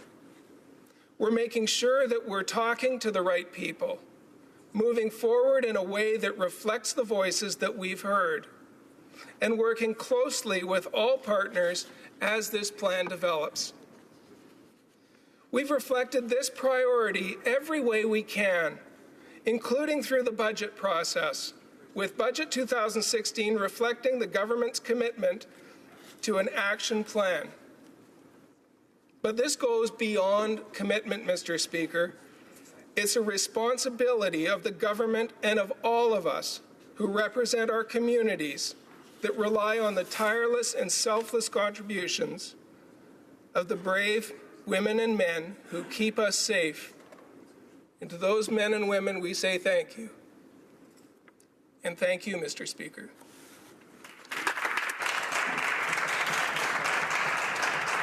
Resuming debate, the honourable member for Victoria. Well, thank you, Mr. Speaker. I'm very, very pleased to rise in support of Bill C-211 and thank the member for Caribou Prince George for bringing this bill forward, and thank my colleague from Guelph for his thoughtful remarks as well. This bill, of course, would create a federal framework for post-traumatic stress disorder, or PTSD. That is a mental condition that can devastate an individual, impacting their family, their ability to work, and even their ability to perform simple tasks. As is the case with other mental health conditions, public awareness is often grown in the wake of extreme events such as wars or disasters. But sadly, it's been our experience in Canada as we see men and women returning from Afghanistan and struggling for years with the burdens of their experience there, to think that this is simply limited to those kind of extreme events. A soldier returning from a distant combat zone may be the first image in our minds when we talk about PTSD, but more and more we are learning that stress, trauma, and our body's complex responses to it are issues throughout society, far from battlefields or police precincts or emergency wards. We see it, Mr. Speaker, on university campuses, where students are helping expand access to mental health services and offer more support for survivors of abuse, including sexual abuse. And we see it in workplaces, where employers and workers are finding ways to reduce the stigma of mental illness and to encourage those who once suffered in silence to find the help that they need. Nearly a decade ago, one academic study pegged the lifetime incidence of post-traumatic stress disorder across the Canadian population at nearly 1 in 10. In most cases, this could be linked to a single event, such as the unexpected death of a loved one, sexual assault, or witnessing a violent death or injury. But while any Canadian can experience PTSD, certain Canadians are disproportionately likely to shoulder the burden. In particular, Mr. Speaker, I'm referring to frontline workers who volunteer for duties that expose them to extraordinary stress. They're police officers and firefighters. They're paramedics and prison guards. They're military personnel and others whose public service can take a great personal toll. Studies have found that members of these professions can experience PTSD at rates at least double that of the general population. A number of provinces have moved forward on legislation to remove the barriers that Canadians in these professions may face. For instance, in my province of British Columbia, first responders who experience PTSD must prove that it is work-related in order to receive support and compensation. Last year in my home province, the NDP Labour critic tried to amend a bill in the provincial legislature to fix that problem and make it easier for those first responders, police, firefighters, and others to get the help they need and deserve. It is absolutely shameful that the current government of British Columbia declined to fix that problem. Let me share just one story to illustrate why this is so important. Lisa Jennings. She was a paramedic in Victoria. In the summer of 2014, Lisa suffered an assault while responding to a call. In the wake of the attack, she suffered flashbacks and suicidal thoughts. After consulting with a psychologist, she filed a claim for workers' compensation. Her claim was denied, not once, not twice, but 3 times, because the board was able to argue that her condition was not the result of the trauma that she'd experienced in that assault. In fact, because she'd visited a psychologist after her parents and her brothers quickly died in quick succession, she was labeled as having a, quote, well-documented psychiatric history, and her claim was denied. Shameful. But Lisa fought back. With no financial support other than a small disability pension, she appealed the ruling. She even lived in her car while doing so. But as Lisa said, this is for all the first responders in BC. I'm happy to report, Mr. Speaker, that 3 weeks ago, Lisa Jennings won her battle. An appeal tribunal reversed the earlier decisions, clearing a path for other first responders to access the support they need after suffering trauma in the line of duty. A story like that should shock all Canadians and should move us in this place to act. Luckily, we have before us a proposal that would take one step forward, providing the much-needed federal leadership in this context. So what would the bill do? It would instruct the Minister of Health to convene a conference with her colleagues in National Defence and Veterans Affairs, provincial and territorial governments, and stakeholders in the medical community to develop a comprehensive federal strategy framework on post-traumatic stress disorder. This framework would help illuminate the prevalence of PTSD across Canada, as well as its social and economic costs to Canadians, by facilitating better national tracking and data collection by Public Health Agency of Canada. It would also seek to improve treatment by making it easier to share best practices and by establishing guidelines for diagnosis, treatment, and management of PTSD.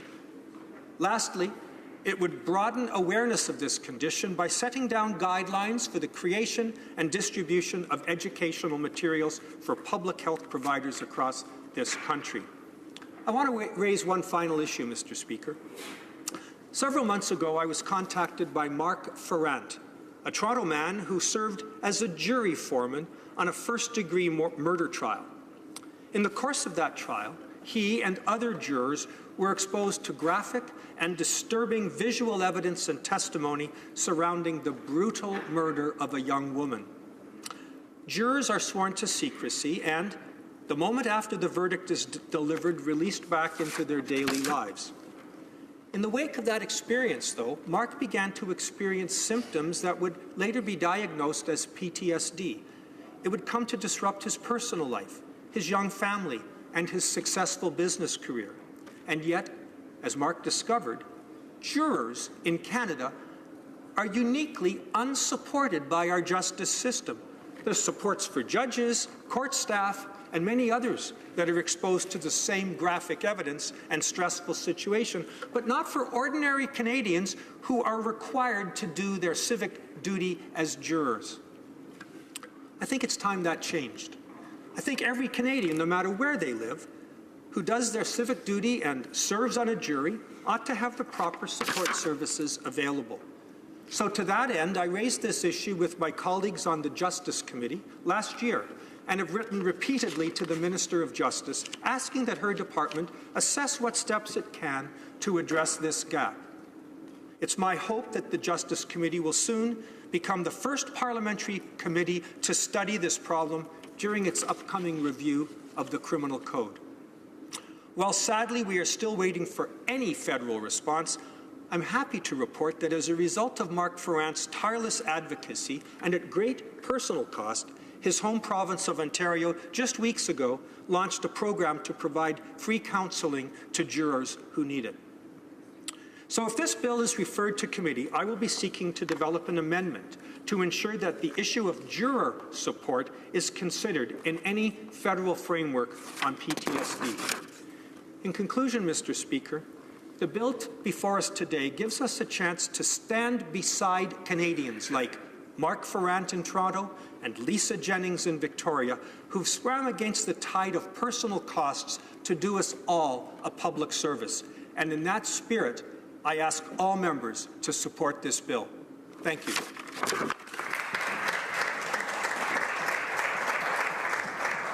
The honourable member for resuming debate, the honourable member for Barrie Innisfil.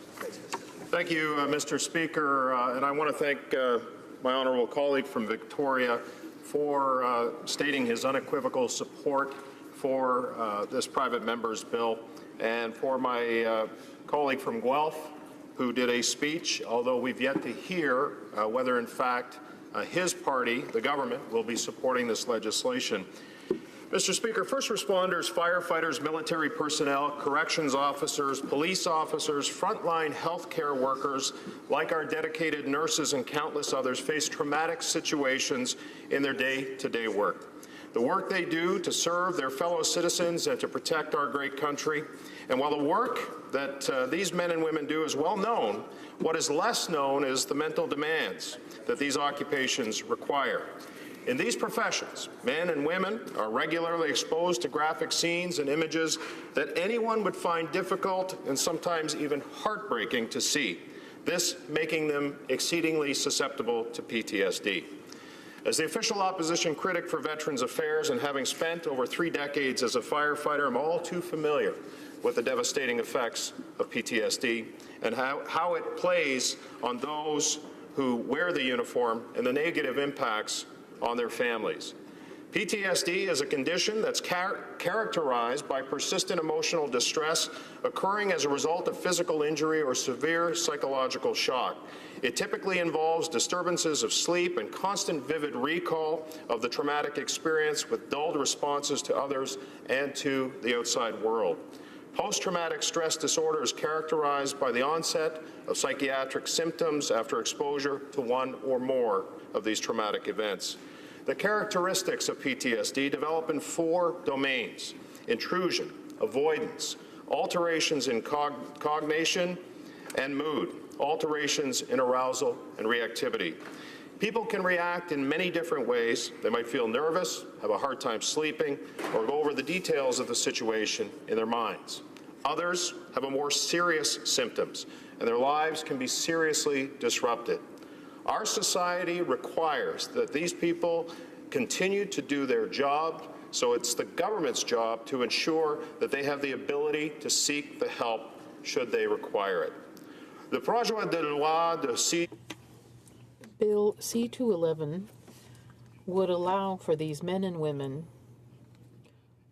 who suffer from PTSD to get the help they so desperately need.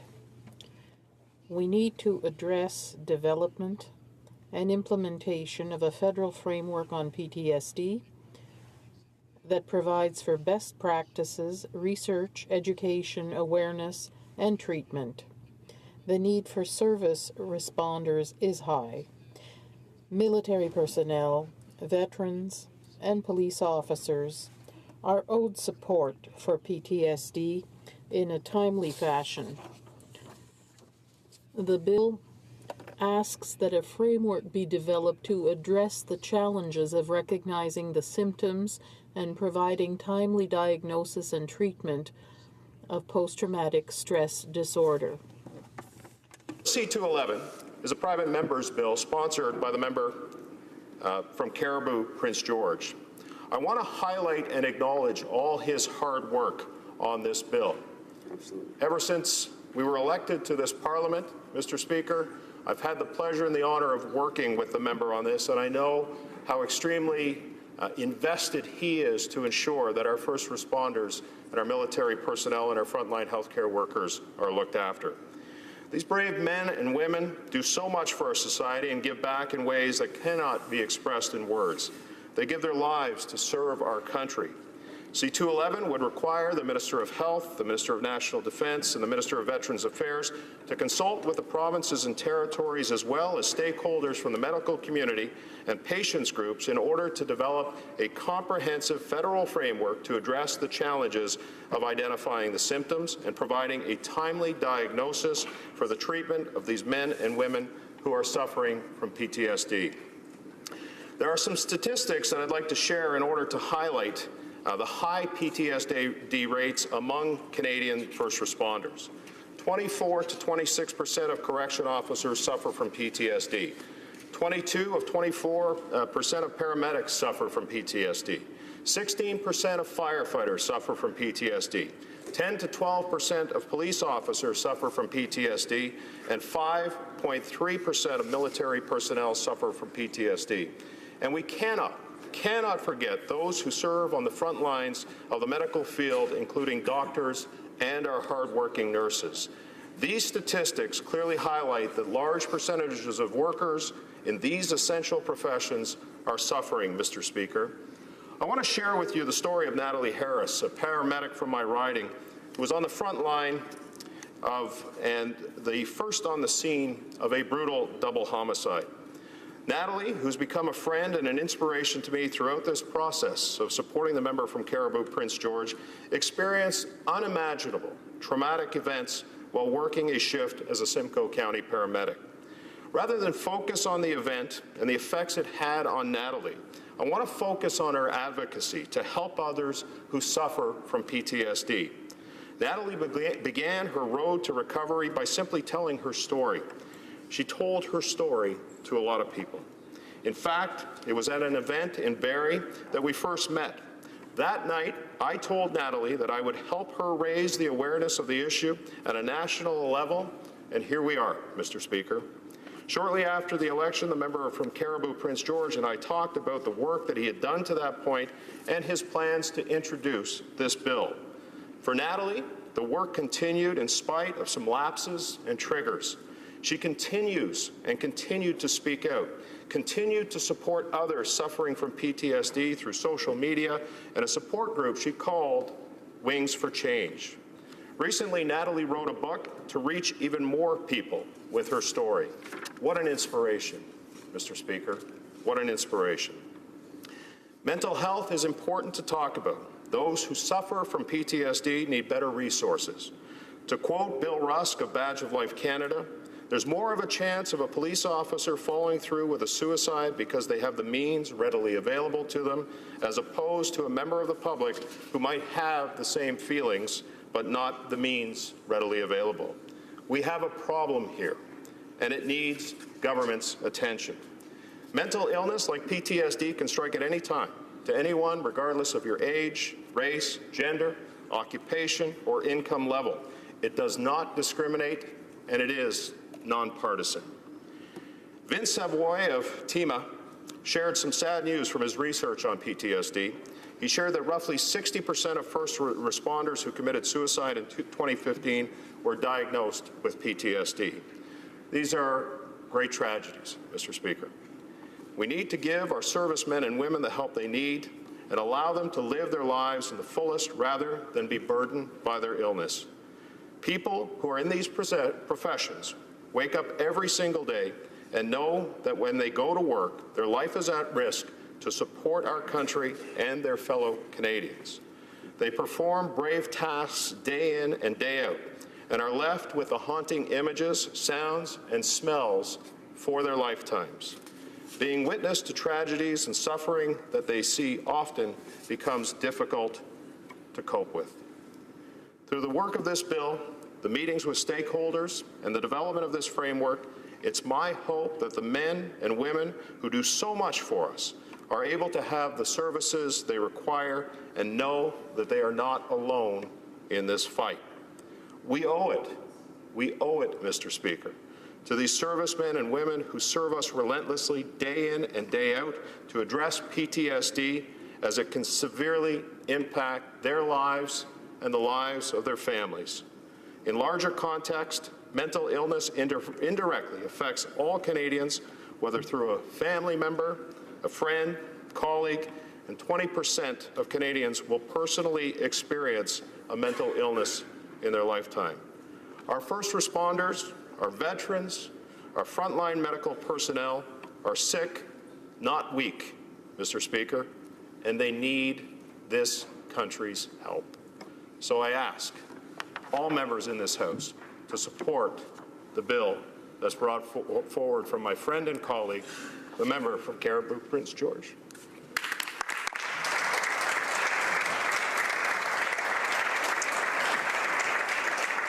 Resuming debate, the honourable member for Central Nova. Thank you, Mr. Speaker, for the opportunity today to debate the creation of a federal framework on PTSD through Bill C-211. And I'd like to thank the honourable member for Caribou Prince George for shining a light on this important issue and for his very thoughtful remarks today. It's hard to do justice to an issue of this magnitude in just a little less than 10 minutes, but certainly I'll do my best. Over the course of the next few minutes, I hope to highlight the importance of the issue of post-traumatic stress disorder nationally and in my own community, the impact that it has not just on members of our military, but on emergency service workers as well, as so many have alluded to, and the impact that this bill could potentially have in collaboration with some other initiatives that are going on in communities across Canada and indeed within the federal government today. Beginning first with the issue of post-traumatic stress disorder in our military. I have to commend anyone who's had the opportunity to serve. So many who do so knowing that they may not return safely or may not return at all. And far too many of those who do serve overseas that are lucky enough to come home do so with physical or emotional scars that run so deep they may never be cured. In my view, the cost of engaging our military in a mission that puts the lives of Canadians in danger includes the cost that it takes to make sure that they're well. If we can afford simply put, if we can afford to send our citizens to war, we can afford to take care of them when they come home, full stop. The Canadian forces are in a mental health crisis. The Afghanistan mission serves as a perfect example. Every member of this House well knows the turmoil that those who have served faces today. Since the end of the mission, at least 71 members of the Canadian forces have taken their own lives. By comparison, I believe the total who lost their lives in combat during the course of that mission is 138, every one a tragedy. But the fact that we're now over the 50% loss of lives in the mission through veterans who have taken their lives by suicide is a statistic that should shock the conscience of every Canadian, and we need to do something about this. And we have the capacity to do something about this. This is a difficult issue for the region that I represent because of some recent events that took place earlier in January in the community of Upper Big Trackety. Just minutes away from the town that I was born in, we had an infantryman take his own life. And when you hear his family speak about it, they speak about the inner demons that he faced and was unable to overcome. What made the tragedy that much worse, that it wasn't just his life that was taken, but the lives of his family as well. His mother, Brenda, was killed. His wife, Shanna, who recently graduated from St. Francis Xavier University, where I studied, and worked in that hospital that I was born in, and his 10-year-old daughter, Aaliyah, were all killed as a result of this horrific incident. This bill may not have done something for that specific incident, and it may take a long time to make a difference. The initiatives we're trying to launch at the federal level may take a very long time to make a difference. But my father always told me the best day to plant a tree is today, so we may as well take the chance while we have it.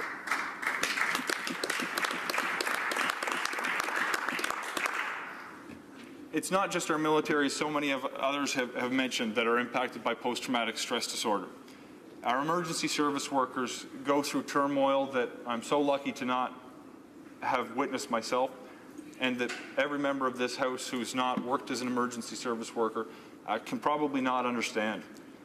I've been taking meetings with police officers, with firefighters, with paramedics who've explained unimaginable horrors to me that they live through in the course of an ordinary day. As other members alluded to, they hear the sounds that they've heard. They smell the smells that they've smelled. They relive the events time and time again. It keeps them up at night, and it interferes with their ability to enjoy life in their full capacity as a human being, and that isn't right. We need to offer them the services that they so desperately need to be full and to be well.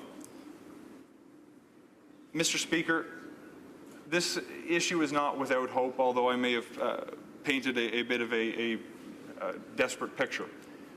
There are things that we can be doing. I commend the effort in Bill C-211 to bring together different ministries, like the Minister of Health, the Minister of Veterans Affairs, the Minister of Defense, along with medical service providers, and importantly, patient organizations.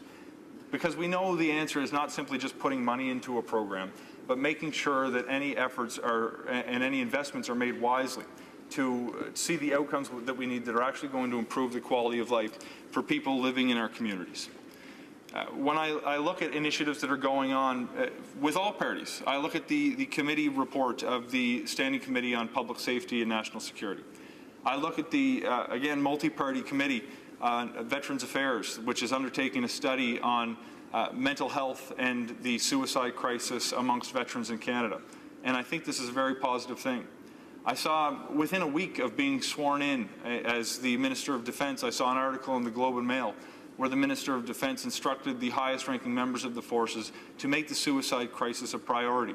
I see investments with provincial governments, like my own in Nova Scotia, where we've had dollars earmarked for mental health. We can see that in Canadian communities, this is a priority as well. We see organizations like TEMA that are trying to draw attention to the issue of post-traumatic stress disorder, but also help individuals who are trying to, again, become well. Whatever we can do to help those who defend our interests overseas, who keep us safe in our communities, and who respond when we are in need of emergency services, I'd like to communicate to you that whatever I can do to ensure that you have the mental health care that you need to be full and to do your job so my family and I can sleep safely at night, I will do what I can. Thank you very much.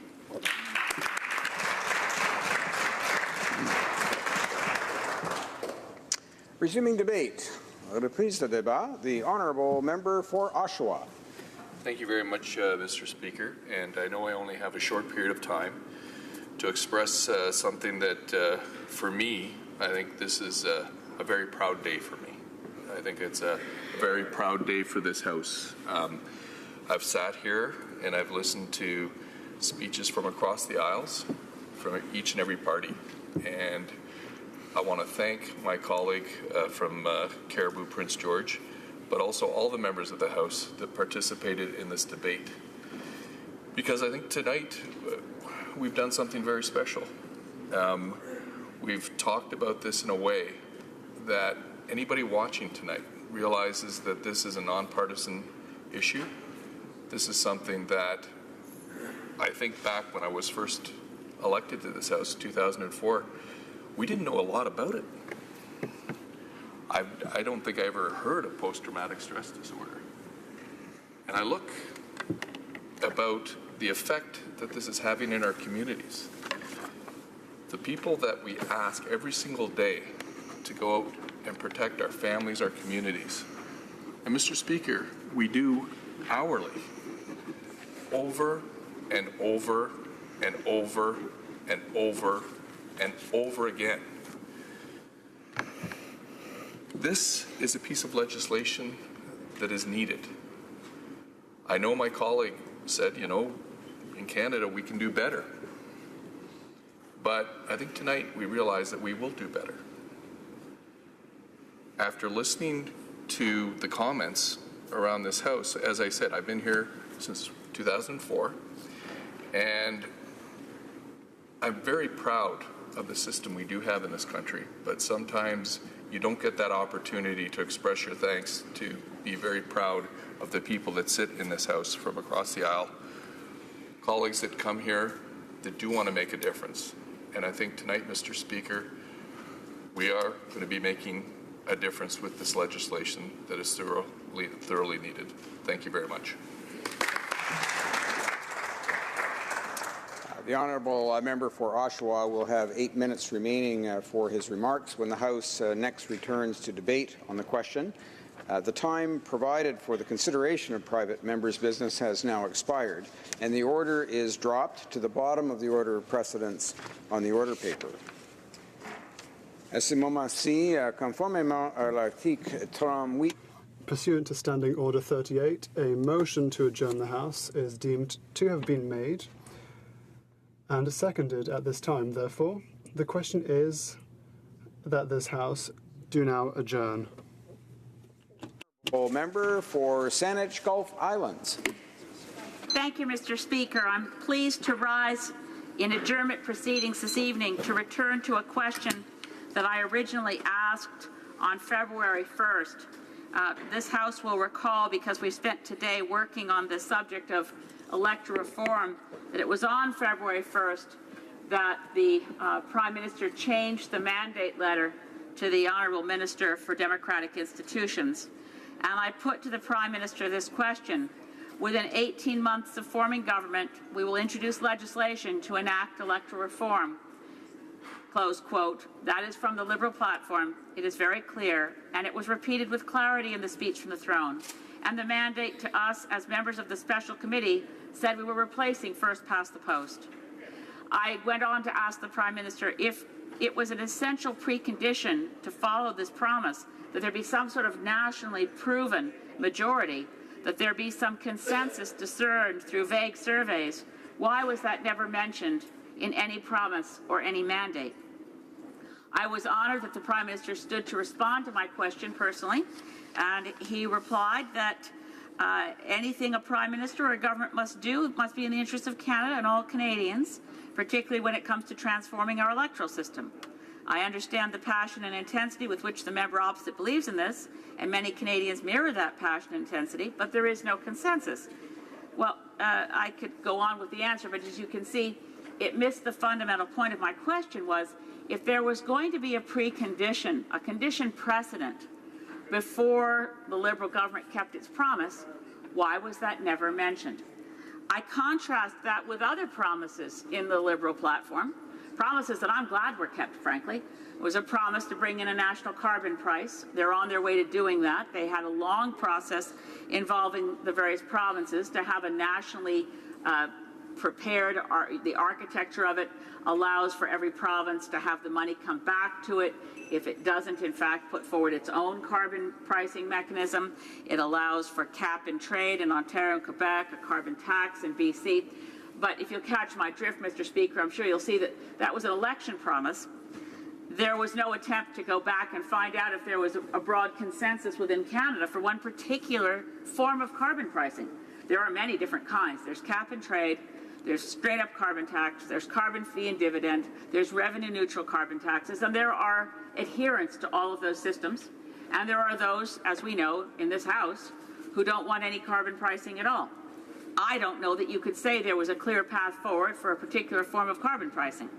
But I'm very glad the government of the day did what it promised to do in its platform and bring forward some form of carbon pricing.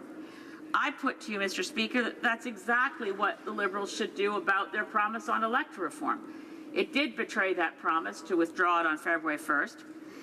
But having spent today, and this is just a coincidence that my adjournment proceedings question came up on a day that we've been debating all day long, this promise, I'm of the view that the Liberals, in making that promise, intended to keep it, and that if they were to see a clear path forward, more particularly if the Prime Minister were to see a clear path forward, through the work of all of us in a nonpartisan fashion, many of us who were on that electoral reform committee, as well as from the efforts of those in the Liberal backbenches who were lamenting a decision to break a promise, no doubt they're hearing from their angry constituents, it's not too late.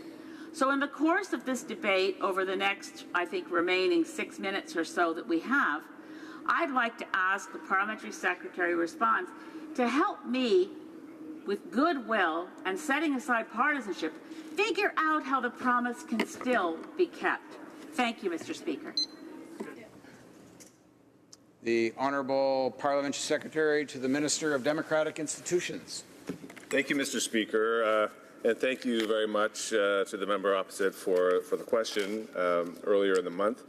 Our government believes that electoral reform, indeed all democratic reform, should be about pursuing the most broad possible public interest. And we believed, and we continue to believe, that potential reforms must be judged by how they will help Canadians. This is why the Prime Minister has said we're not prepared to move forward with something so fundamental as reforming our electoral system without the broad support of Canadians. Listening to Canadians is absolutely fundamental to our role as parliamentarians, and this is why the government initiated a national consultation process on electoral reform last spring. First, we asked a special all-party committee of the House of Commons to study the issue, and the special committee consulted broadly with relevant experts and organizations and conducted a national engagement process that included traveling to every province and every territory, hearing from 196 experts, 567 open mic participants, receiving 574 written submissions and more than 22,000 responses to their e-consultation survey. We also asked MPs to hold their own town halls to hear the views of their constituents, and MPs held 170 such town halls. The government held public meetings in every province and every territory to hear directly from Canadians. And we sought to ensure that every Canadian could have their view heard through an innovative online engagement and educational tool that asked Canadians what values and what principles they wanted to see reflected in their voting system. More than 360,000 people in Canada took the time to participate and have their views heard in this important initiative, and I urge all of my fellow MPs to read the report. As the Minister of Democratic Institutions has noted, it's clear that all of these important efforts to listen to Canadians, despite them, the broad consensus needed for change of this magnitude simply does not exist. The government respects and is thankful for all those Canadians who came forward and took the time to share their thoughts about our democracy and have their voices heard. But when you hold public consultation, you have to be ready to listen to what you hear. And we listened to what we heard. Mr. Speaker, this, of course, does not put an end to the important work our government is doing to strengthen our elections and build confidence in our democratic institutions, and I'd like to highlight three of government's priorities moving ahead. First, we'll be continuing to move forward with Bill C-33 to make it easier for eligible voters to participate in elections, as well as to improve electoral integrity. Second, the Minister will be working with her colleagues, the Minister of National Defence and the Minister of Public Safety and Emergency Preparedness, to help protect our voting system from the threat of hacking. And third, notwithstanding that Canada already has one of the best regulated political finance regimes in the world, we will take steps to make fundraising even more open and even more transparent. Mr. Speaker, these are only a few of the items in the mandate letter of the Minister of Democratic Institutions. Our hard-working colleagues on the Procedure and House Affairs Committee are also doing important work to review the Chief Electoral Officer's recommendations for improving the electoral process. Clearly, there is still much work to do to further enhance our electoral process, and I look forward to supporting these efforts to reinforce Canada's strong democratic foundations. Thank you, Mr. Speaker. The honourable member for Saanich Gulf Islands. Thank you, Mr. Speaker. I thank my honourable friend and colleague, the Parliamentary Secretary. I agree that if a government engages in a consultation, it should listen to what it heard. What it heard was overwhelming support for proportional representation. More than 80% of the witnesses who testified before the committee, members of the public in the tens of thousands who answered surveys online that our committee put forward. And bear in mind, the mandate of our committee was not to hold a consultation and tell the government if there was consensus, because the promise had been made. The promise was we're getting rid of first past the post. The committee was asked, what do you recommend instead? But we also listened to Canadians. We listened to them by the tens of thousands. Even the mydemocracy.ca survey overwhelmingly reflected values consistent with proportional representation, and not with our current broken, archaic, and perverse first past the post. It's not too late for the Liberal government to listen to Canadians. Those with an opinion overwhelmingly want to have fair voting. Honourable Parliamentary Secretary. Thank you, Mr. Speaker. The platform included many elements of electoral reform, and it certainly also included engaging with Canadians to make such important decisions. And, Mr. Speaker, engaging as many Canadians as possible in the conversation around electoral reform is something that we have taken very seriously, as I've just enumerated. It was what Canadians expected us to do before embarking on fundamental change to our democracy. Listening to Canadians is also something that the government has committed to do across a range of files and issues. As our government has indicated on numerous occasions, any major change to the way we cast our vote would require the broad support of Canadians. The government remains committed to strengthening and protecting our democratic institutions. We're moving to accomplish that goal. Thank you, Mr. Speaker. The honourable member for Bow River. Thank you, Mr. Speaker. Appreciate the opportunity to address a situation here that I asked a question about the House much earlier this year. It's to do with the bovine TB that's occurring in southeastern Alberta and southwestern Saskatchewan. This is a very serious situation that's created unending stress and harm in the cattle industry. These are generational families on generational ranches who have raised some of the best beef in the world in generational herds. These are not herds that have just popped up, but have been there hereditary and developed decade after decade. Well, as one animal is identified with TB bovine, immediately CFIA becomes involved as their goal is to keep Canada TB free. And so we have that reputation on the international market to trade the best beef in the world.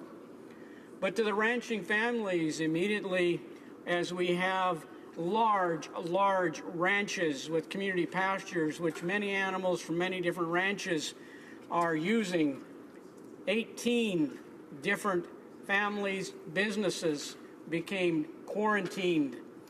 This meant we had a lot of stress in those particular ones and also their neighbors as testing would have to occur. And as the testing occurred, there were reactors, which means there was orders for slaughtering. So over the last 3 months, the stress that has been involved with these families as they no longer had an asset they could take to market. These were products that are not like others in the sense of produce. These are live animals. These are generational herds that you produce to sell. But they couldn't sell them and they couldn't do anything with them other than wait for a slaughter order. They had to maintain them, they had to feed them, they had to take care of them, what would be slaughtered. The stress was incredible, and it was a part of the industry, founding industry, ranching beef industry in that part of the world. Eventually, thousands and thousands of animals have been slaughtered. Bulls, cows, calves have all been slaughtered. It left these family businesses in a very, very rough place. CFIA has, to start with, had limited resources on the ground to work with this, not realizing the size of this catastrophe in this industry for these families. Over time, there was more staff allocated that came into this area to work with the testing. As you can imagine, thousands and thousands of animals having to be tested. As they worked through this, the local ranchers developed better relationships with these people. But the problem came as these animals were destroyed was there was a payment that was arranged, but there's only a 1-year deferral. 1-year deferral, tax referral. You can't replace these herds. You don't go to Walmart and get a new herd. That's right. They need 5 years of tax deferral to be able to start the process of rebuilding herds with the kind of quality they have the reputation for. So it's a critical piece as we rebuild this industry in this part of our country to rebuild the best beef in the world, that we have a simple change. It's not a change of legislation. A simple change can be made because the supplementary program to support these was a unique one put in place for this. We can have Finance Department make a simple change so these farms will survive and be able to get back in the business in a productive manner. Thank you, Mr. Speaker. The Honourable Parliament Secretary to the Minister of Agriculture. Merci, Monsieur le Président. Thank you, Mr. Speaker. I would like to seize the opportunity to talk about the measures taken by the government to help large-scale cattle farmers in Alberta. Mr. Speaker, at the end of September 2016, we were informed about the presence of bovine tuberculosis during a slaughter of a Canadian cow in the United States, and the cow came from Alberta. In Canada, bovine tuberculosis is an illness that is subject to mandatory reporting and is part of a targeted mandatory national eradication program since 1923. We estimate that officially the disease has been eliminated in Canada, but isolated cases can and do occur. The government in place is well aware that this represents a serious problem for those who have been affected. We understand the problems that producers may come up against if their facilities and their herds are under quarantine. We want to ensure that appropriate measures are taken to ensure that the illness does not spread and to help the farmers that have been affected. We continue to work very closely with provincial governments and farmers groups in order to meet their immediate needs. Mr. Speaker, every time that a case that is subject to mandatory reporting in Canada is suspected or confirmed, the objective is to make sure that the producers' activities are disrupted as little as possible while respecting Canada's obligations both at the national and international levels when it comes to taking adequate and prudent measures to control the situation. These measures are essential to protect the health of Canadian livestock. One measure is that there are restrictions imposed on moving all of the animals in question, and analyses are conducted, and cruelty-free slaughter and elimination is done as needed. Every investigation and intervention is different, but an investigation usually includes putting facilities under quarantine, leading an investigation, slaughtering and eliminating infected animals, cleaning and disinfecting the affected facilities, and making sure that producers receive compensation for the animals whose slaughter was ordered. During the investigation on bovine tuberculosis, animals under quarantine are subject to tests as well as including blood tests. Animals who have a reaction whose results are positive are eliminated, and tissue samples are taken in order to make sure they obtain confirmation. As the investigation underway targets a considerable number of herds and requires retracing how the animals were moved over the last 5 years, as well as conducting analyses, we expect that the investigation will have to take several months.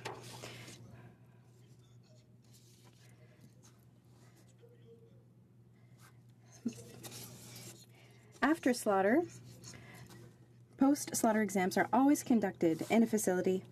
Even if an inquiry or investigation is under, we understand the financial pressures that an outbreak of illness for farmers represents, and we intend to lighten this burden.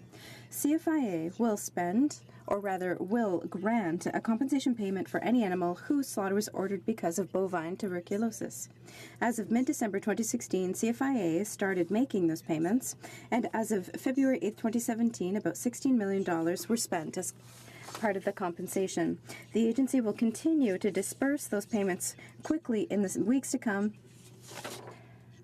and the CFI is working as quickly as possible to ensure that quarantine is lifted as quickly as possible as soon as the absence of bovine tuberculosis is confirmed. Thank you, Mr. Speaker. I appreciate the information that my colleague has shared with us. It enlightens how complicated this issue is, how stressful and challenging for not only the CFIA, for our reputation, but for the ranchers themselves.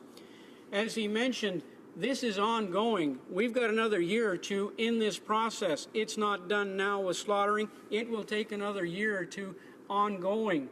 One other issue has developed around this. There are thousands of elk, a few hundred put on the base that surrounds this community pasture. They were brought in clean 20 years ago. No predators. They are now in the thousands. As of a couple of weeks ago, chronic wasting disease was diagnosed by CFIA for the first time. This is also a threat to our cattle industry.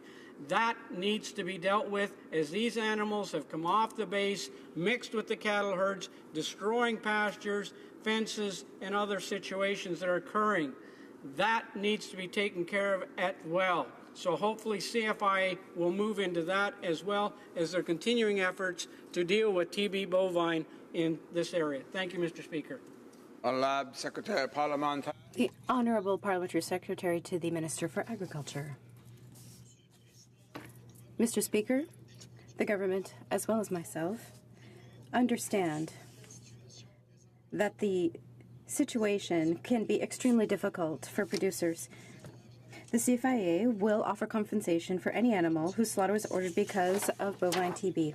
The agency is continuing to quickly make payments as its slaughter activities are pursued. On November 30th, 2016, the government announced that because of the extraordinary costs linked to this situation, producers would be awarded additional financial support because through the Agri Recovery Program. As of February 3rd, $3.1 million were spent.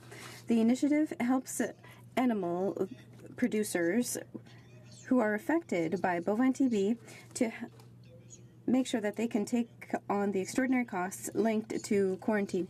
There are also costs linked to feeding and watering systems, purchasing feed, to transportation, cleaning and disinfection activities, as well as interest on loans.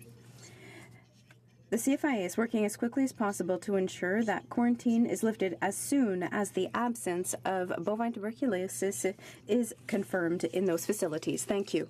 For South Okanagan, West Kootenay. Well, thank you, Mr. Speaker. My original question was precipitated by a visit to my office by local mayors from my riding. They were concerned that the Columbia River Treaty needed to be renegotiated, that their communities and many others in the region have spent a great deal of effort consulting with affected and interested parties about this critical issue, and they were concerned that the federal government remained silent on the status of negotiations. You know, the original treaty was enacted in 1964 and has had a huge impact on southeastern British Columbia. 600 square kilometers were flooded, over 3,000 properties expropriated, 1,380 people forced to move. First Nations rights and title were completely ignored. Wildlife habitat was devastated. On the positive side, the treaty has provided electric power for many parts of BC and the north and western United States, and the Canadian entitlement has been a financial benefit to the BC government. The treaty is set to expire in 2024, and we are in a period where renegotiation should be taking place. Some of the important issues are, of course, Indigenous rights, completely ignored before. Continued compensation for Canadian services and impacts. My constituents continue to be impacted by the dams and reservoirs created by this treaty. The Americans will want more services and water and will ask for a reduction in compensation. They'll want more water for domestic, industrial, and agricultural purposes. And constituents in the Okanagan are concerned that the American orchard industry has gone up 100 times since the original treaty because of the irrigation. The future of flood control in both countries is up to question. Ecosystem values, including the possible reintroduction of salmon into the Upper Columbia. Improved coordination of water levels in the Koocanusa Reservoir and the Arrow Lakes. People in Nakusp feel like they're living next to a bathtub. The water goes up and down so much. They want stable water, full pool levels in the summer when they need it for tourism and recreation. What we want to know is where talks stand between Canada and the U.S. on this critical subject. The previous American administration said on October 7th they were ready to start talks with Canada. But since December 22nd, when I first rose on this question, of course, much has changed in the political landscape of the United States. But the new Foreign Affairs Minister met with Secretary of State Tillerson this week, and now we hear the Prime Minister will be visiting Washington next Monday. And I would hope that he will raise this issue as one of the agreements that are of mutual benefit to both Canada and the United States. Parliamentary Secretary to the Minister of Foreign Affairs. Thank you, Mr. Speaker, and I thank my friend and teammate with FC Commoners for raising this issue and giving me a chance to reply. As a resident of the broader watershed, my colleague understands the importance of the Columbia River Treaty for the region. The Columbia River Treaty, signed between Canada and the U.S., is an agreement on the regulation of the water and production of electricity that came into effect in 1964. Creation of benefits that are to be shared equitably between Canada and the United States, and this remains the goal. Based on the geography of the basin, it made sense to build 3 dams and reservoirs on the Canadian side that would provide flood protection and increase hydropower generation in the United States. In exchange for this benefit to the U.S., British Columbia received a one-time payment of $64 million for flood protection for 60 years. The province also receives 1/2 of the incremental electrical power generated at U.S. hydropower facilities from the managed flows of water from Canada, which currently sits at around $100 to $200 million per year. In its more than 50 years, the treaty has protected our neighbors and helped provide hydroelectricity for basin residents on both sides of the border. I should also add that due to water storage and the managed flows, other benefits have also ensued. These include flexibility to allow for stable water levels for irrigation, navigation, and recreation. This amounts to benefits beyond those explicitly covered by the current treaty. Now, Mr. Speaker, we are at a crossroads in the life of the Columbia River Treaty. A provision in the treaty allows either Canada or the United States to terminate it after 60 years, which, as my honourable colleague mentioned, would be in 2024. Both countries have conducted reviews to determine what its future should be. On the Canadian side, British Columbia, which through the 1963 agreement with Canada holds most of the obligations and benefits of the Columbia River Treaty, has led the review. The United States recently completed its review and has indicated a desire to begin negotiations on the treaty's future. And to begin negotiations, we need first to develop our negotiating mandate. Until then, we continue to pursue informal discussions with our U.S. counterparts and intensify our side-by-side engagement with the province, with First Nations, and local Canadian communities. Let me reassure the member opposite that we are and will continue to work closely with those local communities, with First Nations, and with the Government of British Columbia on the future of this treaty. Mr. Speaker, I'd like to add when the treaty was negotiated for the first time 60 years ago, the affected First Nations had not been consulted. Because of the treaty and the measures taken on the Columbia River in the decades preceding the treaty, the First Nations and basin residents witnessed the loss of valuable land, as well as cultural sites, and the elimination of salmon migration. Impact continues to be felt as dust storms and the loss of beaches and recreational opportunities. Another thing is that even though we can't turn back the clock and change what happened, this time we will negotiate a new Columbia River Treaty relying on the active participation of First Nations and basin residents. The honourable member for South Okanagan, West Kootenay. Well, Mr. Speaker, I thank the Parliamentary Secretary for that discussion. It's, with all the talks of tariffs against softwood lumber, border taxes, potential trade wars with the United States, I would just hope that the government would take this issue as an important opportunity to build some goodwill and commence renegotiation of this treaty with the new U.S. administration. It's a win-win for both sides. The current situation brings a lot of uncertainty to it, and I understand that our government can't do much about the uncertainty created by our friends south of the border, but it can control the uncertainty that it has created by being so quiet on this issue in Canada. It's been months since the United States first made their intentions known, even if they might have changed somewhat now.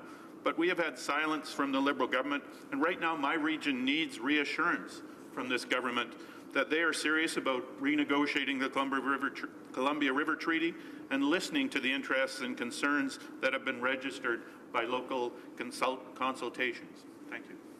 The Honourable Parliamentary Secretary. I thank my colleague again for raising those concerns. If I could add a few more points as it relates to the Columbia River Treaty. Le gouvernement du Canada. The Government of Canada and of BC cooperated very closely on the treaty. For Canada and British Columbia, The objective for the renewal of the Columbia River Treaty consists in ensuring that the advantages of the treaty are shared fairly between Canadians and Americans.